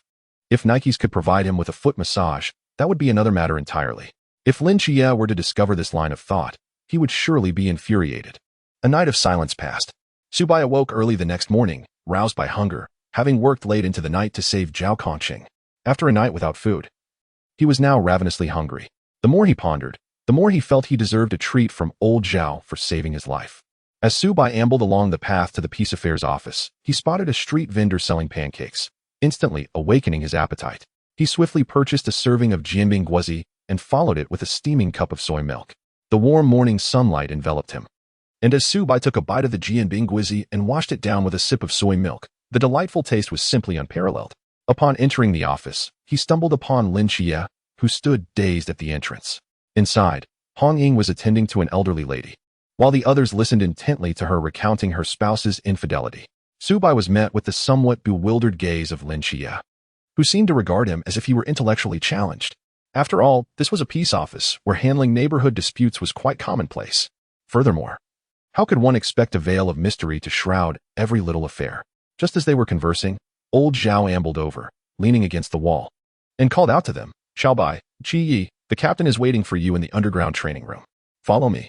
Observing Zhao Kongcheng, who had noticeably recovered, save for a slight weakness, Su Bai couldn't help but smile knowingly. The newly awakened Lin Chiye, still grappling with the extraordinary powers, appeared utterly befuddled. His mind filled with questions.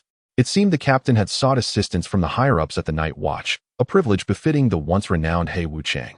However, seeing Zhao Kongcheng's comical stance elicited a smirk from Su Bai, who quipped, "Is old Zhao really that kind of person? His injuries haven't fully healed.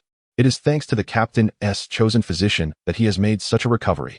This remark sparked a newfound appreciation in Lin Chiye for Chun Mai's capabilities. The ability to summon a doctor in the dead of night and nurse Zhao Kongcheng back to health was no trivial feat yet. As his gaze shifted to Su Bai, he was taken aback by the calmness that radiated from him. Ever since their acquaintance, Lin Chiye had sensed an aura of mystery surrounding Su Bai. Aside from his penchant for mischief, Su Bai remained an enigma, unaffected by the turmoil around him, as if nothing could disturb his tranquility. Following Zhao Kongcheng, Su Bai and Lin Qiye descended into the underground training room. The stark contrast between the subterranean space and the world above was palpable. The thick walls and reinforced pillars indicated it was specifically designed for team training. As they pushed open the grand door to the training room, they found Chen Mai standing resolutely in the center, 3 straight swords embedded before him, gleaming ominously under the light. Zhao Kongcheng smirked, well aware that the captain was preparing for a rigorous training session for the duo. A smile crept across Zhao Kongcheng's face, particularly as his gaze fell on Su Bai, his excitement palpable at the thought of witnessing Su Bai in a challenging situation. Just then, Chen Mai acknowledged the entry of Su Bai and Lin Qiye with a slight nod, then lightly tapped one of the swords, sending it flying towards them. There is only 1 month left for the new recruits' training. You are now members of Team 136, so do not embarrass yourselves when the time comes. For the next month, you will undergo specialized training. Chen Mai succinctly outlined the upcoming schedule: morning combat training, midday lessons on forbidden ruins with Wen Qima, and evening marksmanship practice with Lung Xian.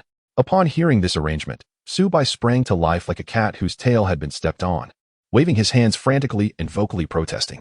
This would severely hinder his plans to chat with Miss Number 8 at Hong Langman about life. He fretted, wondering who might bully her in his absence. Observing Su Bai's animated reaction, Chen Mai furrowed his brow in annoyance. Exasperated by Su Bai's penchant for clocking in and out punctually, only to rush off to indulge in leisure. It must be acknowledged that the Nightwatch did not encounter mysterious events every day. During such encounters, Su Bai would earn overtime pay, proving dependable in his duties. However, with the new recruit training imminent, where every participant was a prodigy in their own right, failing to provide these two with adequate preparation would surely result in their humiliation within the training camp. Chen Mai regarded them sternly. You have just awakened to forbidden ruins, and you must participate in this specialized training. If your abilities earn our approval, you may opt out later. His gaze drifted to the door, where Zhao Kongcheng, reveling in their plight, caught Chen Mai's disapproving glare. Recognizing the gravity of the captain's gaze, Zhao Kongcheng, a man of prudence, promptly fell silent. In Chapter 14, an outrageously strong combat talent, Su Bai's eyes sparkled with delight. He had not anticipated the captain's clever strategy. Thoughts of Miss Number 8 faded from his mind. As he grasped the straight sword, Chen Mai unsheathed a wooden sword and charged towards him, clearly intending to demonstrate something for Lin Qiye's benefit. Instinctively, Su Bai swung his sword, but before the wooden sword could make contact, Chen Mai, hands clasped together, abruptly appeared beneath Su Bai's blade. A profound silence enveloped the room. Lin Qiye, witnessing the spectacle, was so astonished that his own sword clattered to the ground. He had not anticipated Su Bai's skill to be so formidable that even a powerhouse like the captain could be contained. The realization dawned on him. Possessing dual forbidden ruins would not guarantee his safety. With a sense of unease, Lin Qiye averted his gaze from Su Bai, not wishing to appear foolish in front of others. However, he reassured himself, for he possessed his own advantages, and his condition had shown considerable improvement, allowing for normal communication. Meanwhile, Zhao Kongcheng, visibly reddened, was on the verge of bursting from suppressed laughter. Was his money so easily appropriated? He had initially intended to leave, but upon hearing of Su Bai's impending specialized training, his curiosity piqued. He was eager to witness this little rascal's inevitable struggles. To his surprise, the scenario that unfolded was far more entertaining than he could have imagined. Who would have thought that the captain would soon find himself in a similar predicament as Zhao Kongcheng had once faced? Just as Zhao Kongcheng reveled in this irony, he inadvertently locked eyes with the captain's murderous glare. Realizing the danger, he quickly covered his mouth and dashed for the door. Sprinting as if pursued by a malevolent spirit, he needed to share this spectacle with others. Such a thrilling scene could not be his alone to enjoy. Moments later, only the 3 of them remained in the training room, the atmosphere thick with tension. Su Bai hastily discarded the straight sword and retreated swiftly. However, his brief reprieve was short-lived, as he soon learned the true meaning of a punch landing squarely on flesh. Chen Mai's face was darkened. This rascal was too mischievous, and his earlier actions were undoubtedly deliberate. It was time to increase the intensity of the training. Chen Mai had momentarily forgotten Su Bai's abilities, which led to the earlier incident. After their recent friendly exchange, he became aware that Su Bai's powers could be controlled. As long as Su Bai perceived the object in his hand as a sword, his abilities would activate.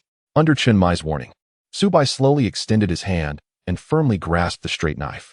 His eyes radiated an unprecedented focus, his expression grave as he fixed his gaze on Chen Mai. That earlier reaction was purely instinctive, a subconscious action. Su Bai was well aware of the trajectory of the story and understood the dangers of this world all too clearly. The captain's specially arranged training was quite reasonable. Each exercise would bolster their confidence in combat and survival. He recognized that Chunmai's training schedule was thoughtfully designed to enhance his combat and survival skills. Consider the illustrious figures of history, the champion Hui Tsubing, who triumphed in battle, Xiang Yu, whose strength was legendary, and the renowned General Bai Qi, whose name struck fear into the hearts of enemies. Each of them was proficient in both close and ranged combat, having thoroughly excavated their own capabilities.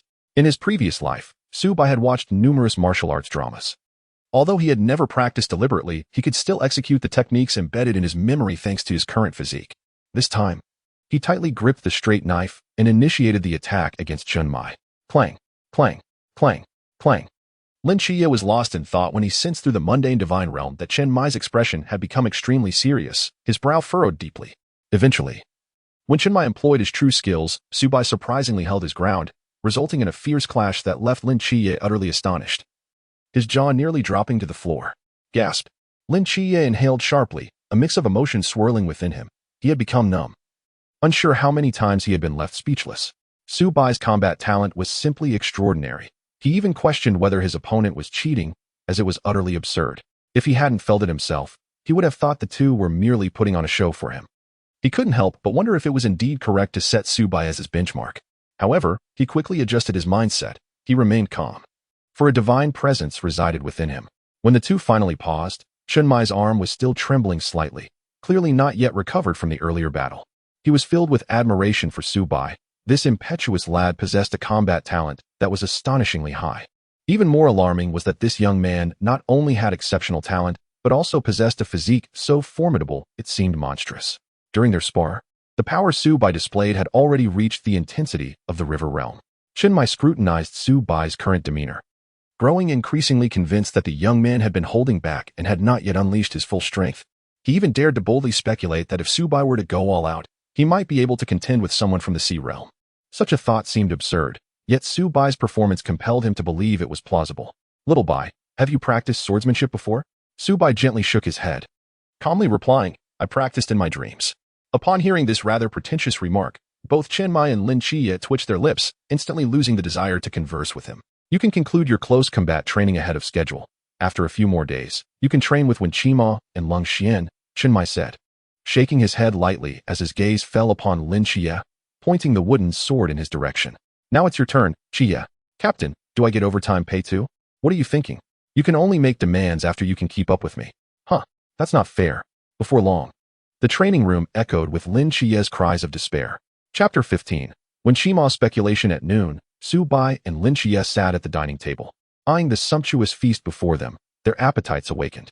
Zhao Kongcheng placed a platter of delicacies on the table, exclaiming, you two are in for a treat. The captain rarely cooks. This was only because the two were merely temporary night watchmen and did not require meals, coupled with their recent intensive training. To ensure their nutritional needs were met, the captain personally prepared the meal, allowing them to share in this luxury. The captain's culinary skills were exceptional, especially with his braised ribs. However, once everyone was seated, they quickly noticed something amiss. Has Su Bai not been trained? Or did the captain go easy on him? That shouldn't be the case. Didn't old Zhao say Su Bai used a skill on the captain? How could he refrain from beating him? Even if they were allowed to practice with the captain, there was no guarantee they wouldn't sustain injuries, especially considering Su Bai was still a rookie. Lin Chiye's bruised appearance seemed more appropriate. When Shima's gaze flitted between Lin Chiye and Su Bai before settling on Lin Chiye, his expression questioning. The others in the squad strained to listen closely. Am I the only one suffering here? Lin Chiye lamented, casting a melancholic glance at Su Bai.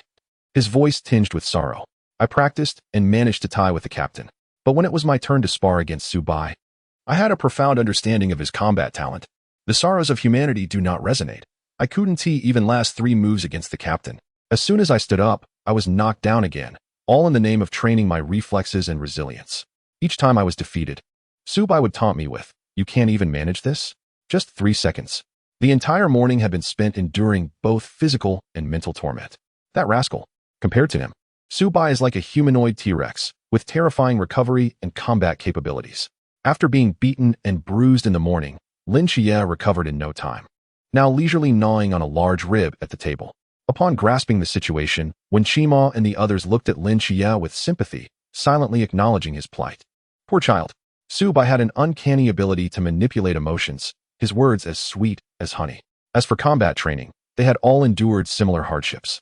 even when Shima had been carried out of training at one point. However, their gazes towards Su Bai had grown numb, occasionally surprised by his antics. Only Zhao Kongcheng, when not using his forbidden abilities, could match the captain, and now Su Bai had joined that exclusive club. In the corner, Long Xian fell into contemplation. In the afternoon, when Shima would explain the usage and development of forbidden realms to the two, and in the evening, it would be his turn to instruct them on firearms knowledge. Surely, nothing untoward would arise from that. In the afternoon, within the underground laboratory, when Shima elaborated on the knowledge related to forbidden realms and their techniques, pouring out everything he knew, Su Bai, setting aside his usual jovial demeanor, perked up his ears and listened intently. He was well aware of the narrative direction of this world, but this was not a novel, it was a tangible reality. And his knowledge of these forbidden realms was still severely lacking. In his usual laziness, he had been bolstered by the system, yet he could not afford to be complacent. When Shima produced a notebook and began inquiring about their forbidden realm abilities to assist them in better developing and utilizing their skills. Lin Qie, your forbidden realm is the mundane divine realm. What are its specific capabilities? I can sense everything within a 20-meter radius. Oh, then the red tassel today. It must be said that this was the tacit understanding of men. A single hint sufficed. Su Bai smirked, remarking that these two remained as irreverent as ever, and then declared, it seems that I, Little Bai, am the most innocent. Upon hearing this, when Shima and Su Bailing exchanged disdainful glances, scoffing, you? Spare us. If you're innocent, I'll perform a handstand while. After a brief bout of jesting, when Shima gravely pointed out the fact that Lin Qie's mundane divine realm was incomplete, Su Bai was already aware of this. His own mundane divine realm had been sustained by the divine power bestowed by Michael to maintain the miracles of Jiangnan City. However, he chose not to mention it. As soon enough, even without that divine battle, the divine power sustaining Jiangnan City would dissipate, and Lin Qie would inevitably come to realize this. After offering some advice to Lin Qie, when Shima turned his attention back to Su Bai, this time without taking notes. Little Bai, aside from the forbidden domain necessary for wielding your sword, what is the name of your other forbidden domain? Their captain had previously cautioned them to keep Su Bai's other forbidden domain a secret, but as Su Bai grew stronger, it was only a matter of time before he would utilize that domain. When Shima pondered that he needed to understand it thoroughly in order to assist him in its development. Yet, without a moment's thought, Su Bai blurted out, hard-headed. When Shima was taken aback, his mouth twitching uncontrollably as he stared in disbelief. Are you serious? His expression was one of utter confusion as he regarded Su Bai. You must be joking. Internally, he felt exasperated. Such impressive abilities deserved a more fitting name, rather than something so absurd.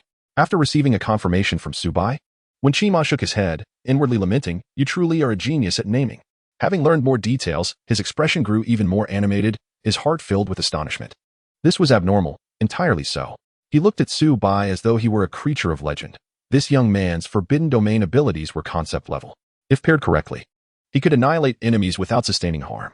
Furthermore, when cooperating with others, as long as the conditions for Su Bai's kills were met, theoretically, they could slay deities, provided they could withstand the pressure exerted by such beings. Nonetheless, theory remained theory, yet it unveiled Su Bai's potential. Just because he could not do it now did not preclude the possibility for the future. Once Su Bai matured, he would be of tremendous assistance in the current situation facing the Great Xia. At present, they were uncertain of Su Bai's limits. They only knew that even the captain of the Chuanjing team could not resist him and had suffered losses at his hands. Meanwhile, beings of the Wuliang and Klein caliber had their own missions and could not be summoned for Su Bai to test his skills. With the new recruits training imminent, the chief instructor, Yuan Gang, was from the Haijing. Thus, they could allow Little Bai to test himself then. As this thought crossed his mind, an involuntary wicked smile crept onto Shima's lips. He had endured quite a bit of training from Yuan Gang himself. Chapter 16, Eastern Missile, Mission Accomplished. Far away, Deputy Captain Yuan Gang of the Beijing 006 team inexplicably sneezed. Rubbing his nose, he murmured in confusion, I'm not even sick. Could it be someone is thinking of me? After pondering for a long time without clarity, he bent down to prepare for the new recruit training. In the underground laboratory, when Shimo regarded Su Bai with a complex expression, in battle, even the briefest moment could shift the tide, determining victory or defeat. Yet, Su Bai had the advantage that as long as his mental power had not been exhausted, he could control his target to the point of death. Anyone who faced him would feel as if they were lambs led to slaughter, destined to be thoroughly crushed. His hard-headed skill was even more terrifying, capable of erasing all near-death negative states on a conceptual level. Even fatal states like ghostly invocation, which guaranteed death upon use, could be nullified. Being near Su Bai felt akin to possessing a tangible talisman of invincibility. In the Great Xia, healing and medicinal forbidden domains were abundant. But a miraculous ability that could ensure one's survival was something he had never heard of. Su Bai was truly an anomaly, with a serious demeanor. When Qima addressed Su Bai earnestly, "Little Bai, promise me you won't disclose this hard-headed skill to anyone, not even to those around you." He had recognized the terrifying implications of this skill. As the captain had stated, it was a strategically significant ability. He could not guarantee the unity of the Night Watchmen, as human hearts are complex.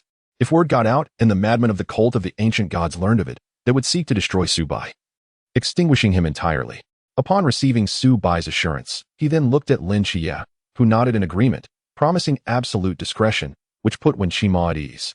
He understood Lin Xie's character. Being a proxy for Michael, he was also a target of the cult of the ancient gods. Nodding at Lin Xie, he acknowledged their shared predicament. Time flew during their serious discussions, and under Wen Qima's thorough explanations, both Su Bai and Lin Xie gained a deeper understanding of their capabilities. Su Bai felt fulfilled by the day's learnings. After Wen Qima offered a few final pieces of advice, he concluded the afternoon training session. Su Bai stood up, stretched, and took out his phone to check in. Clocked out successfully. Mental power, 789. Physique, 1. You completed your work with joy, achieving a sense of accomplishment and delight.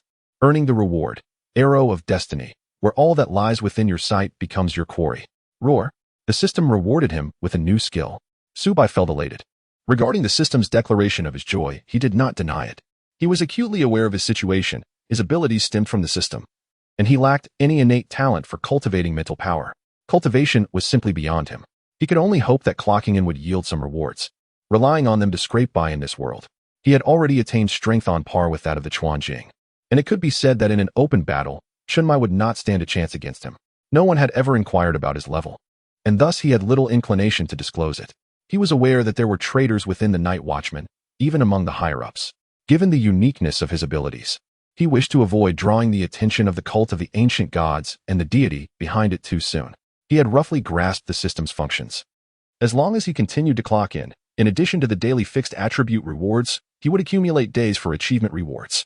Most of these rewards were conceptual abilities. Soon after, Su Bai began to examine the skill of the Arrow of Destiny. Arrow of Destiny. All that lies within your sight becomes your quarry. My gaze is like a torch. Whoever I lock onto, their head shall be the target of my arrow, precise and unfailing, inescapable, and 100% accurate. This skills might can take life in the blink of an eye. If an enemy's head falls within my sight, they enter the realm of death. Wow. Just reading the description of this skill felt remarkably sophisticated, delving into the realm of destiny. After finishing the introduction, Su Bai gasped in awe. A passive skill, and a concept level 1 at that. To summarize it succinctly, any target within his field of vision, no matter if seen through binoculars, would be precisely struck by his ranged attacks. Even if he casually tossed a stone, fate would ensure it hit the target in a reasonable manner, rendering the enemy unable to escape their destined demise. This was indeed the Eastern missile, destined to reach its target. He had already envisioned numerous applications for it. For instance, he could effortlessly handle the evening training with Lung Xian, leaving him ample time to revel in leisure. At the dining table, several members of the small team joyfully gathered. Savoring this rare moment of tranquility, Su Bai was devouring his meal with gusto, his cheeks puffed out, while Lao Zhao animatedly boasted, gesticulating in the air. When Shima took a delicate sip, her eyes slightly squinted, wearing an expression of contentment, as Hong Ying raised her glass with a bright smile, plinking it gently with Xishaonan and Chenmai. Lin Xie felt exhausted, leaning back in his chair to rest. Meanwhile, Lang Xian quietly took out his camera, capturing the scene brimming with warmth and camaraderie. In this moment, Lin Xie leaned back, lost in thought. He genuinely cherished the atmosphere of Team 136, which was filled with warmth and humanity. Yet, he was also shaken by the events of the day. It was not for any other reason, but because Su Bai, whom he regarded as a rival, was extraordinarily strong in every aspect, which was indeed somewhat discouraging. After Wen Qima's detailed explanation in the afternoon, he understood that elevating one's realm was not a trivial task. It required immense effort. Lin Xie felt quite lost at this moment, yearning to ask Su Bai how he had improved. Earlier in the afternoon, he had visited the mental hospital to inquire with Nikes about any skills that could resist Su Bai's control. Lin Xie distinctly remembered the peculiar look in Nikes' eyes when he described Su Bai's abilities. Without hesitation, Nikes had remarked, "Child, you don't seem ill to me, so why speak such nonsense?" Who could have imagined being regarded as insane by a patient? However, Lin Xie now comprehended that only someone like Su Bai, of the same age, could serve as his target, providing the motivation for a challenge. With shooting training scheduled for the evening, Lin Xie felt an unexpected surge of confidence. He firmly believed that Su Bai could not possibly outshine him in marksmanship. After finishing their meal, Leng Xian, having rested enough, approached the two and casually remarked, "Have you eaten enough? Now come with me to the shooting range. It's time for tonight's firearms training." Su Bai and Lin Xie rose to follow Leng Xian. And Su Bai noticed the fierce determination in Lin Xie's gaze. What was this all about? Su Bai shook his head, walking nonchalantly behind. Chapter 17, Shooting. Isn't it just a matter of having hands? Leng Xian led the two into the underground shooting range, where walls were densely adorned with various firearms. He stood before this wall, reaching for a pistol and presenting it to them. Firearms, as hot weapons, were not particularly effective against high-level mystical entities. Yet one should not underestimate them. Often, the deterrent effect of firearms is significant, especially when facing humans. As he spoke, Leng Xian fired a shot at a target 50 meters away, hitting the bullseye effortlessly. This display ignited a fire within Lin Xie. Isn't this just a matter of having hands? He had watched numerous shooting movies and understood the basics of marksmanship. His hands itched at the thought. Stealing a glance at Su Bai, who appeared unfazed, Lin Xie scoffed, fully aware that Su Bai's file clearly stated he had never undergone shooting training. Was this kid merely putting on a brave face? He looked forward to seeing how he would embarrass himself. Just then, Leng Xian said calmly, "Tonight, I will teach you two things, the workings of firearms and their design. This will be sufficient for your needs." He handed the pistol to Su Bai, saying, "Xiao Bai, you try it first." Receiving the pistol, Su Bai felt the coldness of the grip, mimicking the style of assassins he had seen in films, and swiftly pulled the trigger 3 times. The posture had to be stylish, and the actions had to be quick. Bang, bang, bang. All 3 shots landed squarely on the target at 20 meters. Leng Xian's eyes lit up, a satisfied expression blooming on his face as he looked at Su Bai. His gaze filled with the promise of mentorship. Continue. He replaced the target with one at 30 meters. Bang, bang, bang. Once again, all shots found their mark. But this time, a look of bewilderment crossed Leng Xian's face. He had begun to sense something unusual. Nevertheless, he remained silent, switching the target to 50 meters. Bang, bang, bang. All 3 shots again hit the bullseye. This time, Leng Xian's pupils constricted. As a firearms expert, he could clearly see Su Bai's actions and had begun to discern the underlying issues. Before he could speak, a gasp of disbelief escaped Lin Xie's lips. He was no longer composed. Unbelievable. Su Bai had hit the bullseye 3 times in a row, and how could this be possible without any shooting training? Was this sheer talent? He simply could not accept it. 1 time could be coincidence, but 3 times was a pattern. Lin Xie felt an overwhelming urge to flee from this place, feeling utterly disheartened. Taking a deep breath, he steeled himself. He was not one to back down, especially with family to protect. As he reassured himself, he heard Leng Xian's voice. "Xiao Bai, I've changed the target to 100 meters. Shoot at will." Su Bai understood that Leng Xian had likely realized something. Thus, he decided to be unreserved, casually choosing a direction and firing several shots. He locked onto the bullseye, executing a seemingly incomprehensible maneuver that spun a complete 360 degrees in the air, tracing a beautiful arc before striking the target dead center. Leng Xian, Lin Xie, what the hell? At this moment, Leng Xian could no longer maintain his composure. It felt as though his heart had been stabbed.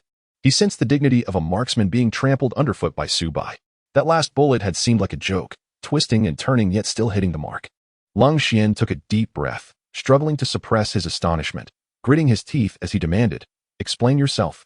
Su Bai, appearing unperturbed, nonchalantly blew on the non-existent gun smoke and calmly replied, "Basic skills, basic skills. This is just my routine operation." Leng Xian felt his fists clench involuntarily, the bones cracking under pressure. He finally understood the frustration of his teammates.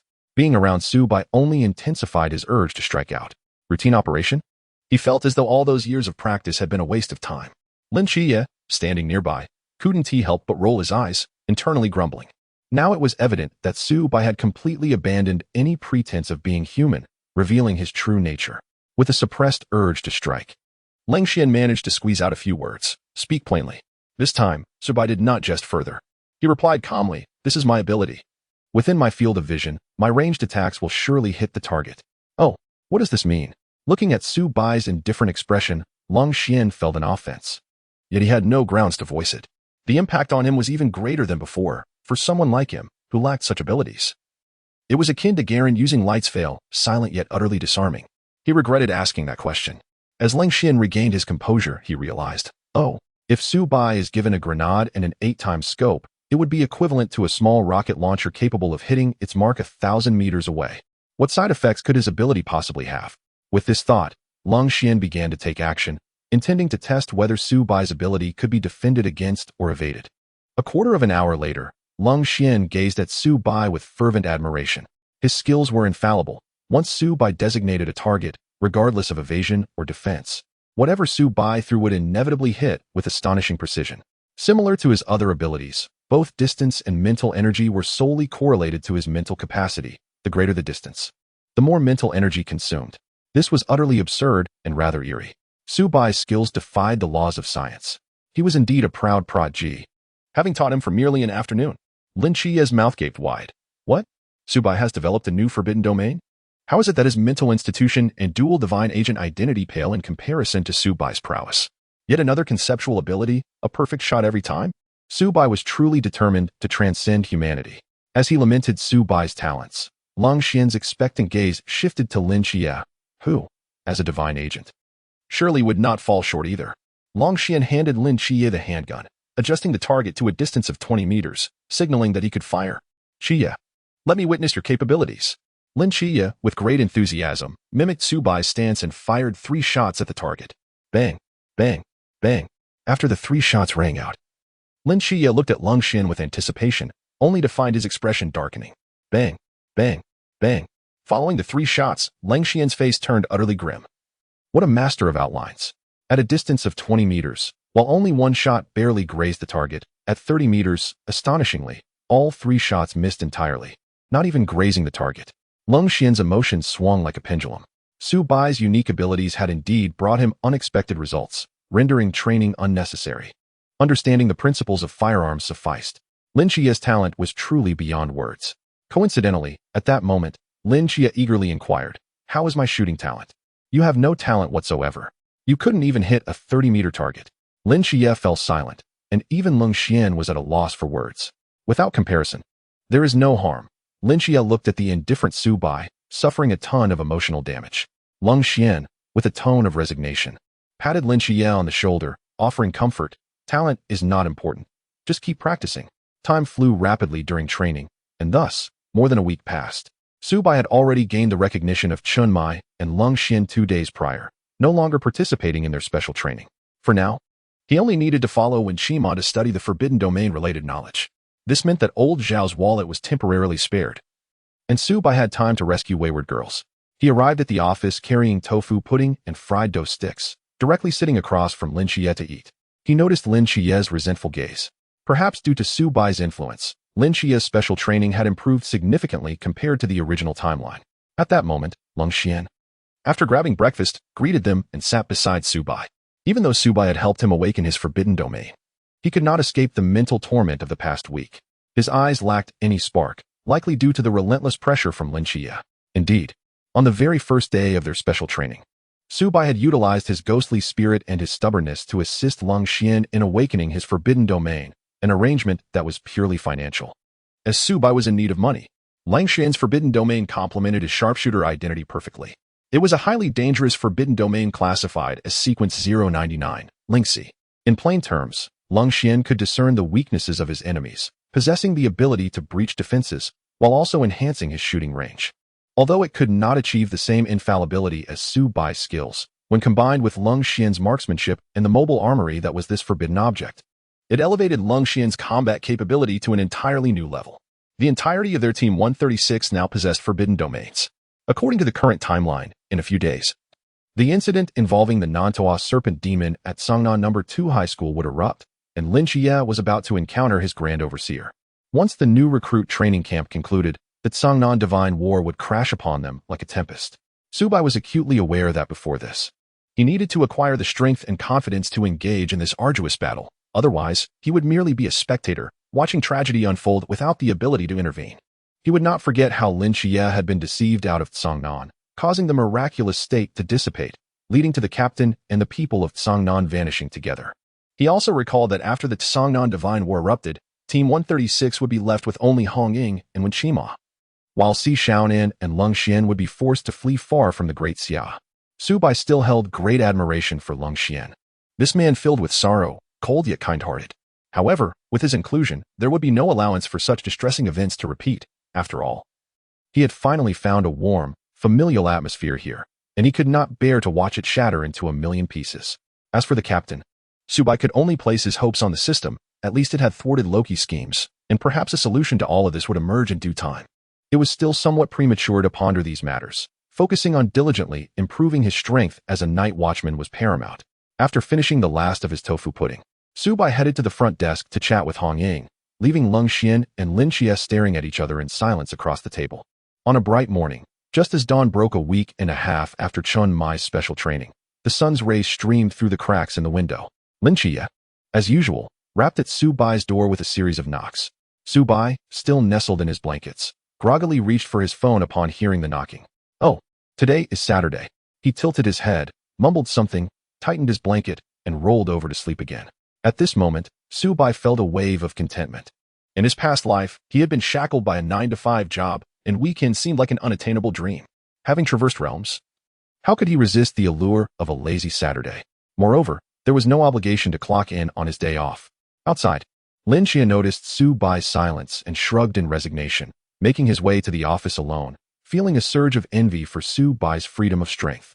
As this thought crossed his mind, Lin Xie felt invigorated, sprinting towards the office. Despite knowing he would face the captain's training, he could feel his abilities visibly enhancing. Meanwhile, upon entering the peace office, Lin Xie encountered an unexpected presence. Li Yifei? His gaze locked onto the familiar figure in the conference room. This individual, dressed in the Jiangnan No. 2 high school uniform, was none other than Lin Xie's classmate.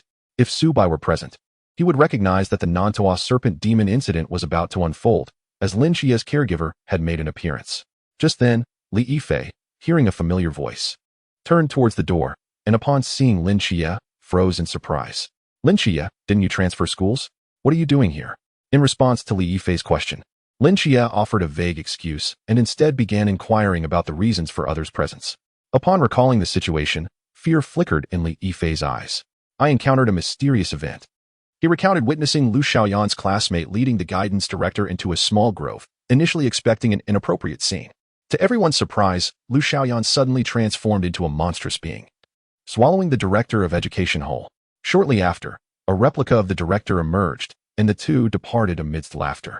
The recollection of that scene left Li Yifei feeling uneasy, his body trembling involuntarily. Through Li Yifei's account, the team began to grasp the essence of this enigmatic power. When Shima teased Li Yifei, remarking on his extraordinary fortune in surviving such a mysterious incident. However, following Li Yifei's description, when Shima delved into research and soon uncovered valuable information. Chapter 19. The Nantua Serpent Demon Approaches.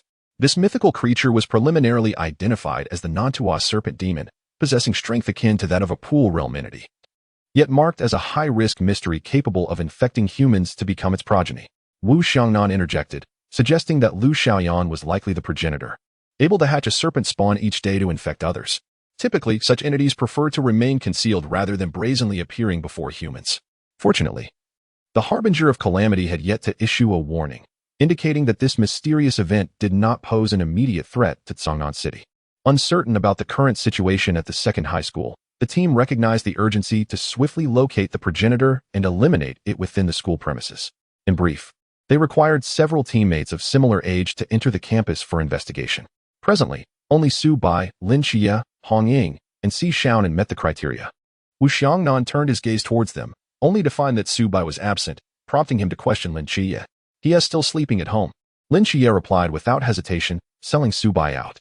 Wu Xiangnan's expression darkened, and before he could respond, Si Xiaonan timidly raised a hand to explain, today is Saturday. Taking a deep breath, Wu Xiangnan exchanged glances with Chen Mai, realizing that persuading Su Bai to work overtime would come at a cost. He turned back with a serious demeanor, reminding them that their task was straightforward, to identify the Nantua serpent demon's progenitor in the shortest time possible. A decisive strike was necessary, otherwise, these progeny could erupt in violence. Based on their conjecture, the progenitor was likely hiding away more discreetly. Wu Xiangnan then directed his attention to Li Yifei, insisting he lead the group. Li Yifei fervently waved his hands, exclaiming, No, I'm just an ordinary person. You are the only one who has encountered the mysterious. Your understanding surpasses that of the others. If you perform well this time, your request may be considered, and you could earn a chance to join the Night Watchers. Really? The prospect of joining the Night Watchers illuminated Li Yifei's eyes. He had long aspired to become a hero, saving the world. Lin Xie shot him a glance, realizing that this was merely a fantasy painted by the Southern team to inspire him. It was a grand illusion.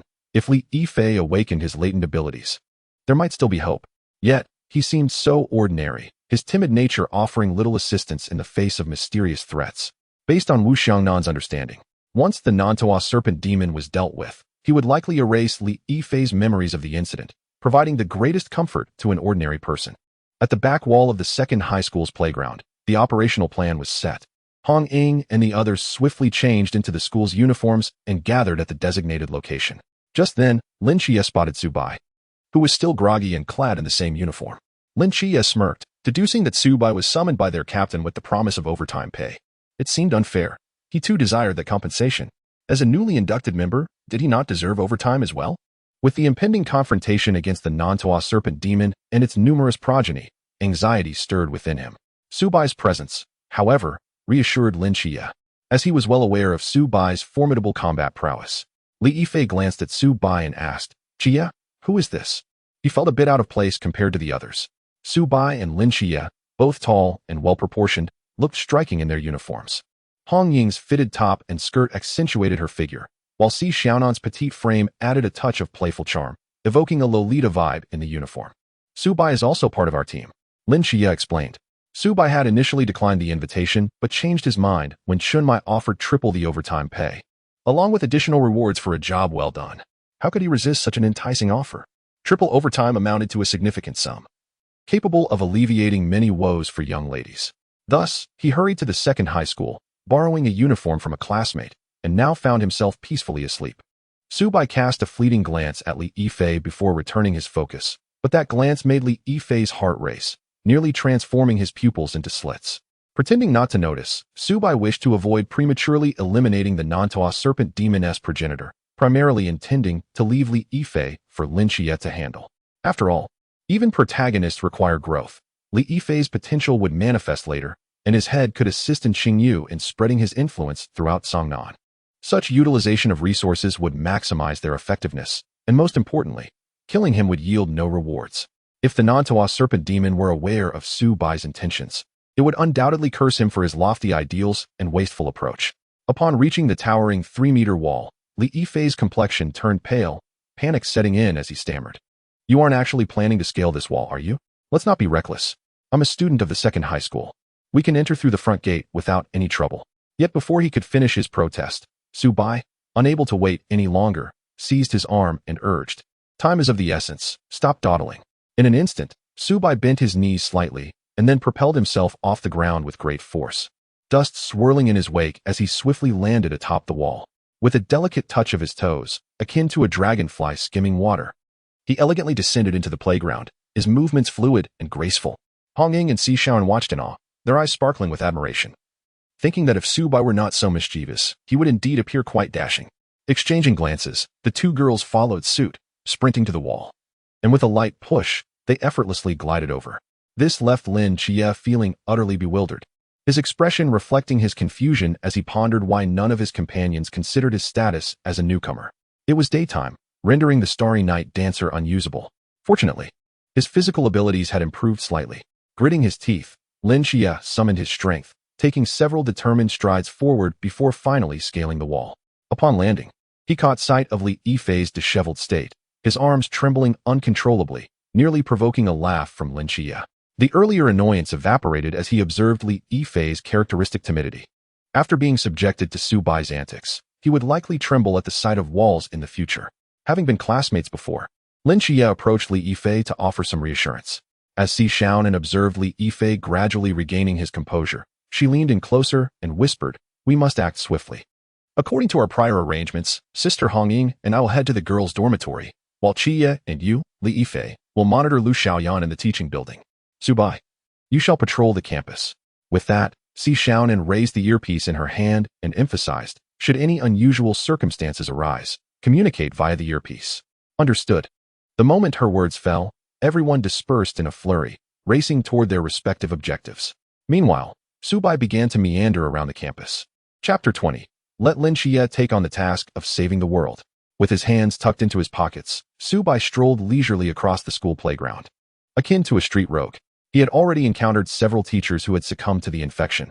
However, he found it peculiar that these afflicted individuals reacted to his presence like mice fleeing from a cat, hastily retreating.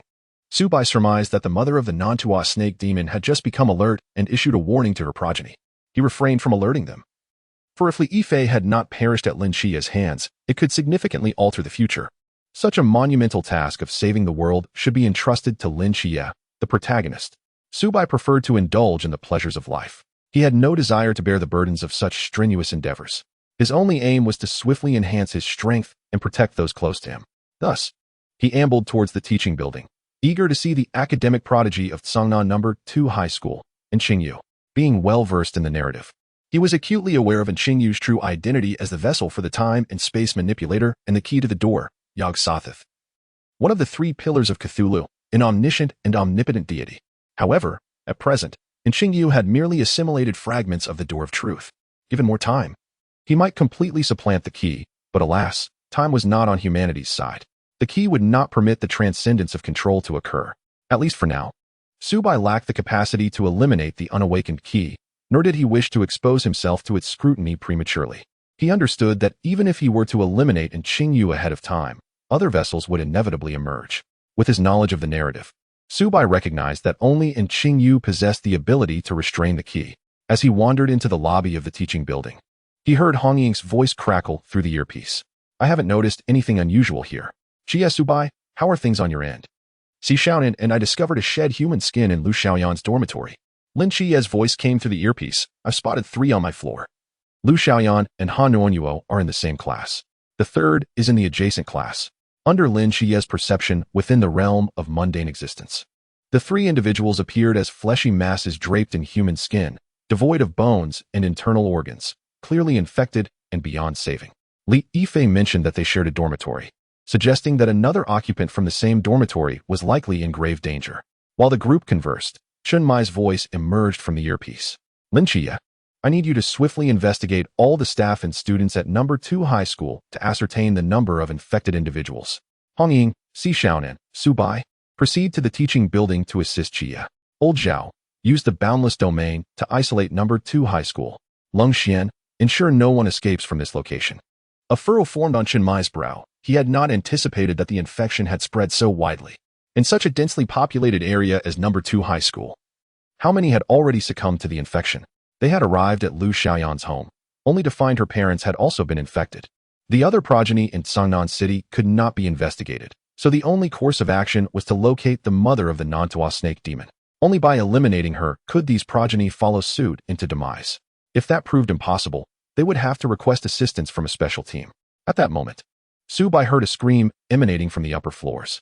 Lin Xie's voice crackled through the earpiece. The snake demon progeny on campus have inexplicably begun to rampage. Lu Xiaoyan has fled, and her speed is astonishing. Subai frowned slightly. The current situation was deviating from the original trajectory. However, this was not the time for contemplation. Hong Ying urgently instructed over the earpiece, Subai, we must support Xie.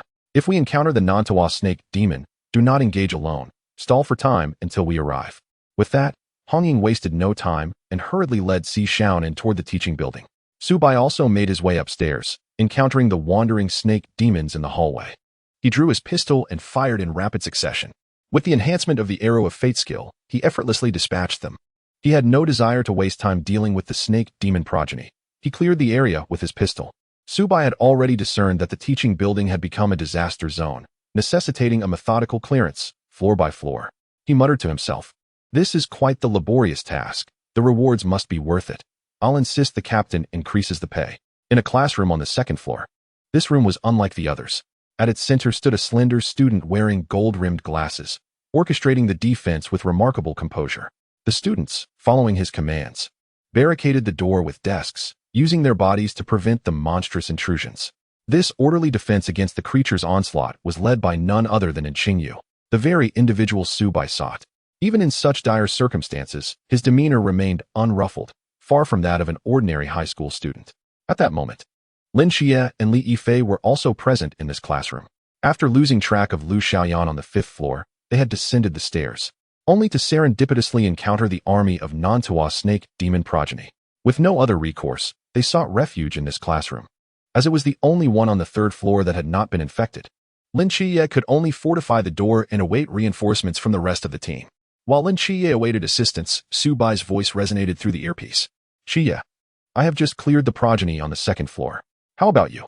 I'm in a classroom on the 3rd floor, currently surrounded by a dozen Nantua snake demons. I have yet to locate the mother. Upon hearing Su Bai's voice, Lin Xie felt an inexplicable sense of calm wash over him. A sense of security that others could not provide. The keen-eyed Qingyu quickly picked up on the change in Lin Xie's demeanor. He sensed that Lin Xie had noticeably relaxed after ending the communication.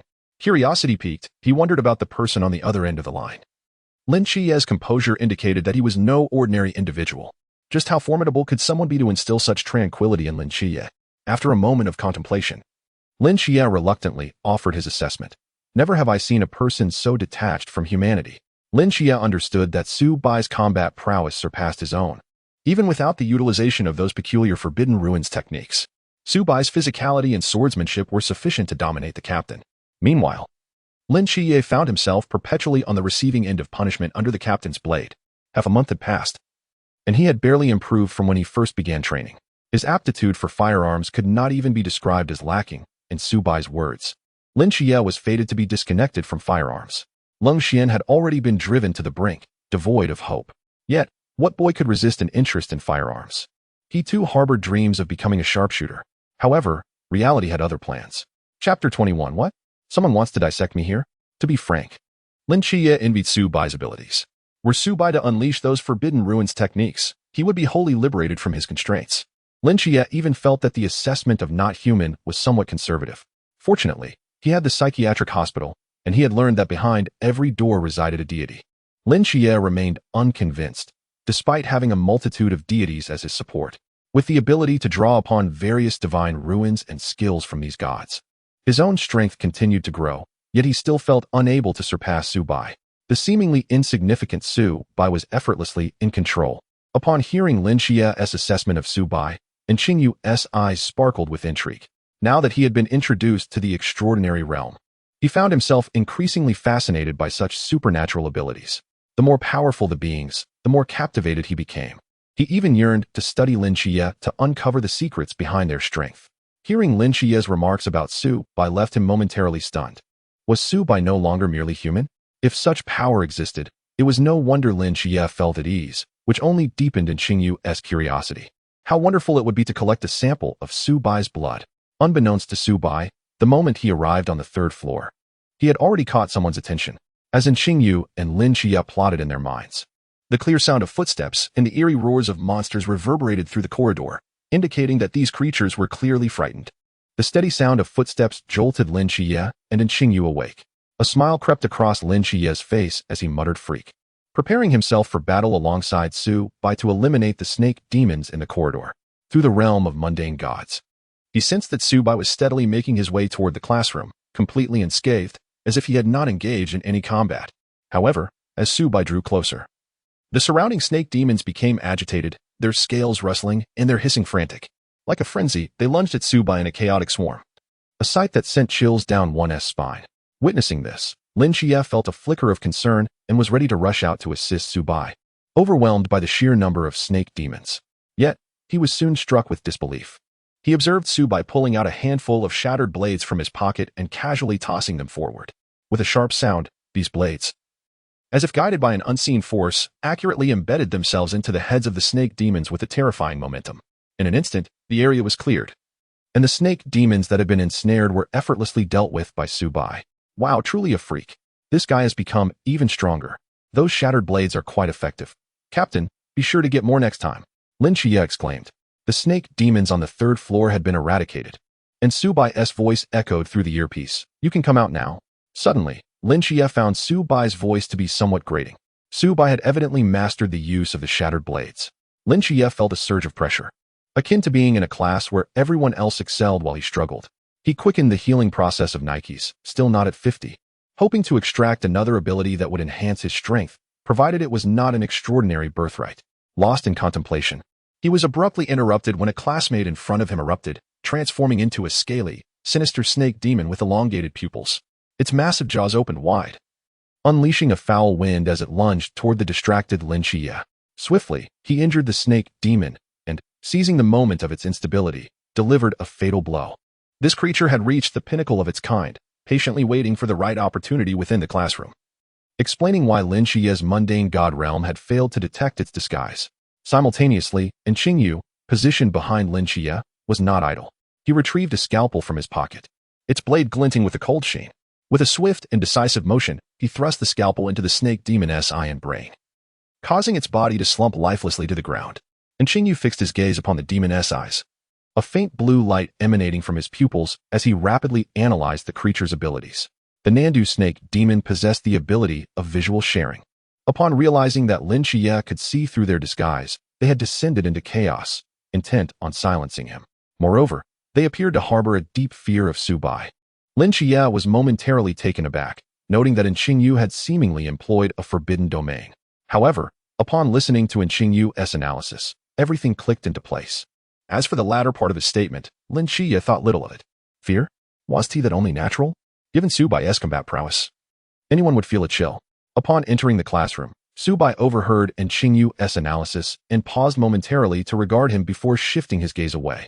With Su Bai now involved, Lin Xie still encountered Qingyu at the second school, and the sudden uprising of the Nandu snake demon served as a warning bell for Su Bai. It indicated that the very fabric of reality was beginning to shift due to his presence. Perhaps one day in the future, his foresight would cease to function. It was possible that those prophetic advantages would falter, and he could not overly rely on memory. Instead, he must treat it as a mere reference. Relying on oneself was far more dependable. No matter the circumstances, strength would shatter all barriers and protect those he needed to safeguard. Su Bai shook his head, casting aside these distractions as he lifted his gaze toward Lin Xie. Before he could utter a word, he was met with a pair of fiery eyes fixed upon him. Following the gaze, Su Bai felt a shiver as he encountered the bashful countenance of a large boy, his eyes ablaze with intensity, as if he were staring at prey. Without needing to guess, Su Bai knew Qingyu was intent on dissecting him.